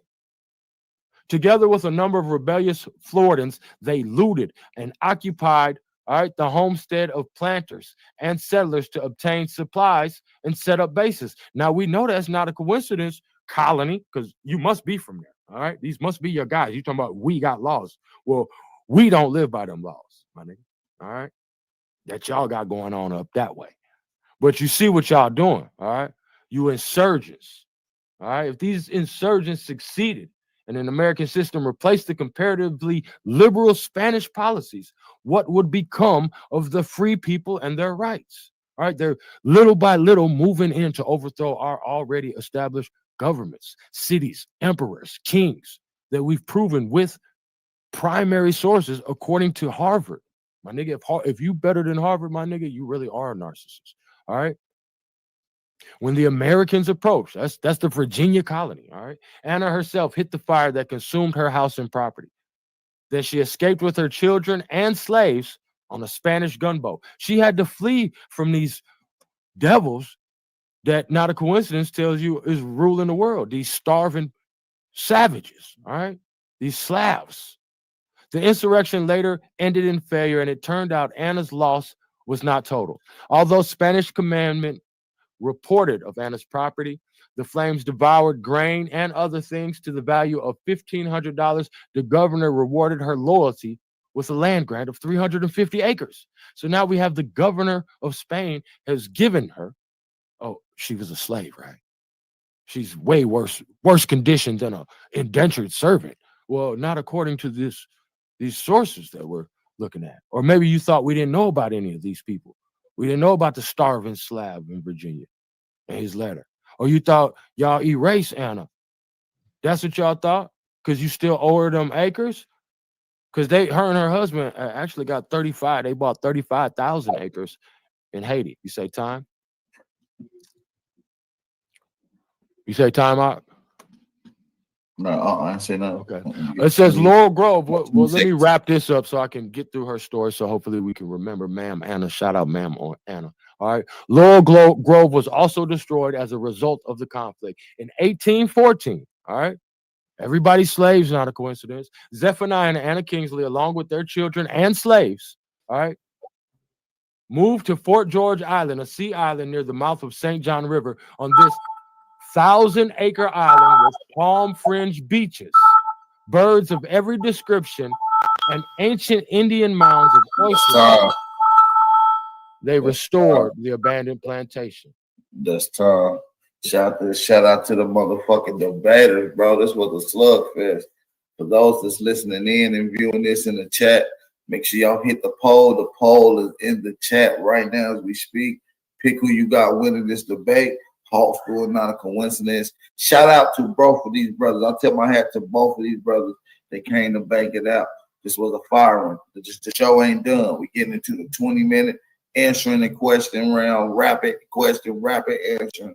So let's get right into it. I'm gonna allow y'all to ask 2 questions apiece, and then allow the next person to ask 2 questions apiece. Okay, so let's get right into it. Not a coincidence. What's the word? I'm here. Can you hear me? Yep, you get to ask your first 2 questions, then High School get to go right after you, brother. Go ahead.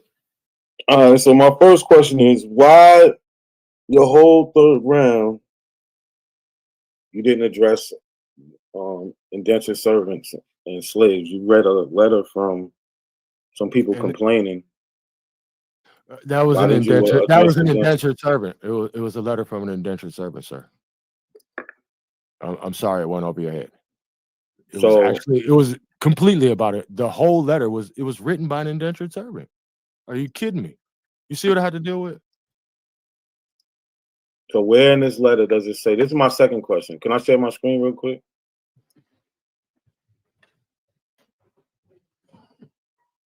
You got 60 Wow. seconds. Yeah. Wow. So where in this letter does it say that he's a indentured servant? Use the context clues, bro. No, it doesn't. There's no context clues. It doesn't say anything like that. You're making that up. I'm done. He made that up. Bro, I read the whole letter. So everybody is smart enough to know these are the letters from the Virginia. This is about the Virginia colony. The whole website is about the Virginia colony, the Virginia laws, and the Virginia indentured servants. He is one of the planters at the Virginia colony who's eating dirt, my nigga. Is you mad he eating dirt and don't got no draws? I can care less. So who do you think he is? You think he the governor? This is 2 years in. This is 2 years in. They're not I'm even just asking, important. who do you think he is? The nigga who eating dirt with no draws. Who you think he is based on what you learned? All right, so the letter doesn't say Hold on. Go ahead, Hawk. You got 2 questions. Go ahead. I want to know who he think this dude is. I want to know who he thinks he is. All right. And why does he want to ignore the fact that that Virginia is one little city, bro? That these laws did not apply to everybody. We just saw that you weren't even in perpetual slavery in the slave codes under the Spanish law. You could be manumitted. You could buy yourself out of slavery. You want to act like all these free slaves came from Africa? No, they came out the Spanish colony, my nigga. You know what I'm saying? Like, so you tell me, who is this nigga with the letter? I have one question only. Who is this then? You tell me who he is. Go ahead. He is a colonist. He's a planter. He is not an indentured servant. There's nothing in this letter says he is. He isn't. Go ahead, Hawk. You gotta say, you get your second question in. Go ahead. I mean, if that's all you got, bro. If that's all you got, you know what I mean? I mean, it is what it is, bro. I can't break it down no more. I can't make it more minuscule for you. Bro, I done brought you the letters. I brought you the white slaves. I brought you these people being sold. Slave is literally in 3 forms. I showed you all 3 forms of slavery, bro. Like, So I don't know what else questions? you need, what bro. are we doing? We doing questions or what, man? Here, matter of fact, here. Yeah, you got another question, Hot School. What's your next question? Well, you know, I don't really have any questions because I know it's a done deal. But here you can see the Lewiston Mills regulations, and I'll send this to you. And this is 1867. This is after slavery. All right. These are the regulations to be observed by all persons employed in the Lewiston Mill. All right. And they have an overseer. And these are factory workers, which we know is another form of slavery, according to the definition. Whereas this is. Hold on, Hawk. You passed your 60 seconds. It's not a coincidence. It's time to ask the question. Go ahead. You got 2 questions, not a coincidence. So, all right, can you share my screen? So, Hall School, Anna Kinsley, when she wrote the Spanish government, was she free or enslaved? Because you said both things. She was freed in 1811. At age 18 by her husband, her and her. I didn't ask you kids. that. I didn't ask you that. So you're not answering the question. 1811. I said she was freed in 1811. You check the date. You're not answering the question. You're not answering the question. The question it don't is, matter when she was free. She was free during. You can't even follow simple rules. The question is, when she wrote the Spanish government for land, was she free or enslaved? Because you tried to make the point that how is a slave writing the government? Was she free or enslaved? I was showing you that slaves were living better than indentured The question servants. was she free owned or slaves. enslaved? Hold on, not going to answer. You ask your question loud in the answer. You got She owned slaves, lived on a 1,000-acre plantation, and everybody was balling in better condition than them indentured servants that was eating dirt in Virginia who can't control the world. All right, she's on a resort. She's living a resort life with her slaves, while this indentured servant is in the woods eating dirt. All right. So if you want to pretend they different, you can't say it's because somebody, oh, well, they're eating dirt and getting whipped only with a court order. Bro, what is you talking about? She lives on an island, bro, and runs a retail store. All right. Not coincidence. You got another question, brother. Yeah, so my question is, so obviously you don't understand what you was reading. So the question prior was she free or enslaved? So she got the freedom. Hold on, stop. She was freed in Hold on, 1811. No, you have to stop. She was free. Why? He has. Stay What's muted while he's asking this question. Go ahead, Dr. Coincidence. Terrible. He has no decorum and he can't even answer the question, right? So yes, she was freed in 1811, but she wrote the Spanish. She petitioned the Spanish government in 1813. She petitioned it in 1813. So at the time that she petitioned it, she was free. So Hawk School, why are you trying to act like a slave was right? She owned slaves, bro. Spanish government. That's the question. No, the question is because you're saying everybody was enslaved. It's 1813. I never You're said saying everybody was everyone is enslaved. You're told saying you Negroes is everybody being wasn't. beat. They can't live their life. They don't have no freedom. That's they not get what I said. grabbed up. I just made a And I distinction showed you the between exact indentured opposite servants of and that. slaves. So obviously everybody isn't Go a ahead. slave. You just twitching at this point, bro. I gave you. It's 1813. Slavery isn't abolished. So Slavery isn't abolished. It don't matter what's going on. Hold on. Two questions he didn't answer. All right, Hawk, do you have two questions for not a coincidence? If the law allowed your boss to beat you naked with a court order, would you keep your job? And if so, why or why not? No, because I wouldn't have a job where anybody could put hands on me. Right. Why? Because you're not a slave, right? Well, they can beat the indentured servants with paperwork, all right? So remember that. Be careful what contracts you sign. That's it. So what can they do to the slaves? There's nothing to say. It's This is 1813. It's 1813. She owns acres of land. Where's the question? Store. You're supposed to be asking a question. Her slaves. He don't got a question. He don't got a question. Ask your last question. I already asked him who was the guy that was eating dirt in Virginia that's begging. Go ahead. I'm not going to answer that. I told you already. He was a colonist. After that, y'all can just have a back and forth after this. Y'all have 10 minutes to go back and forth. He was a colonist and he was not indentured. Nothing in the letter says he has an indenture. Nothing in it. Okay. Nothing in it. The letter doesn't have to say you got to do research to know who he is. You don't. So, okay, this is a debate.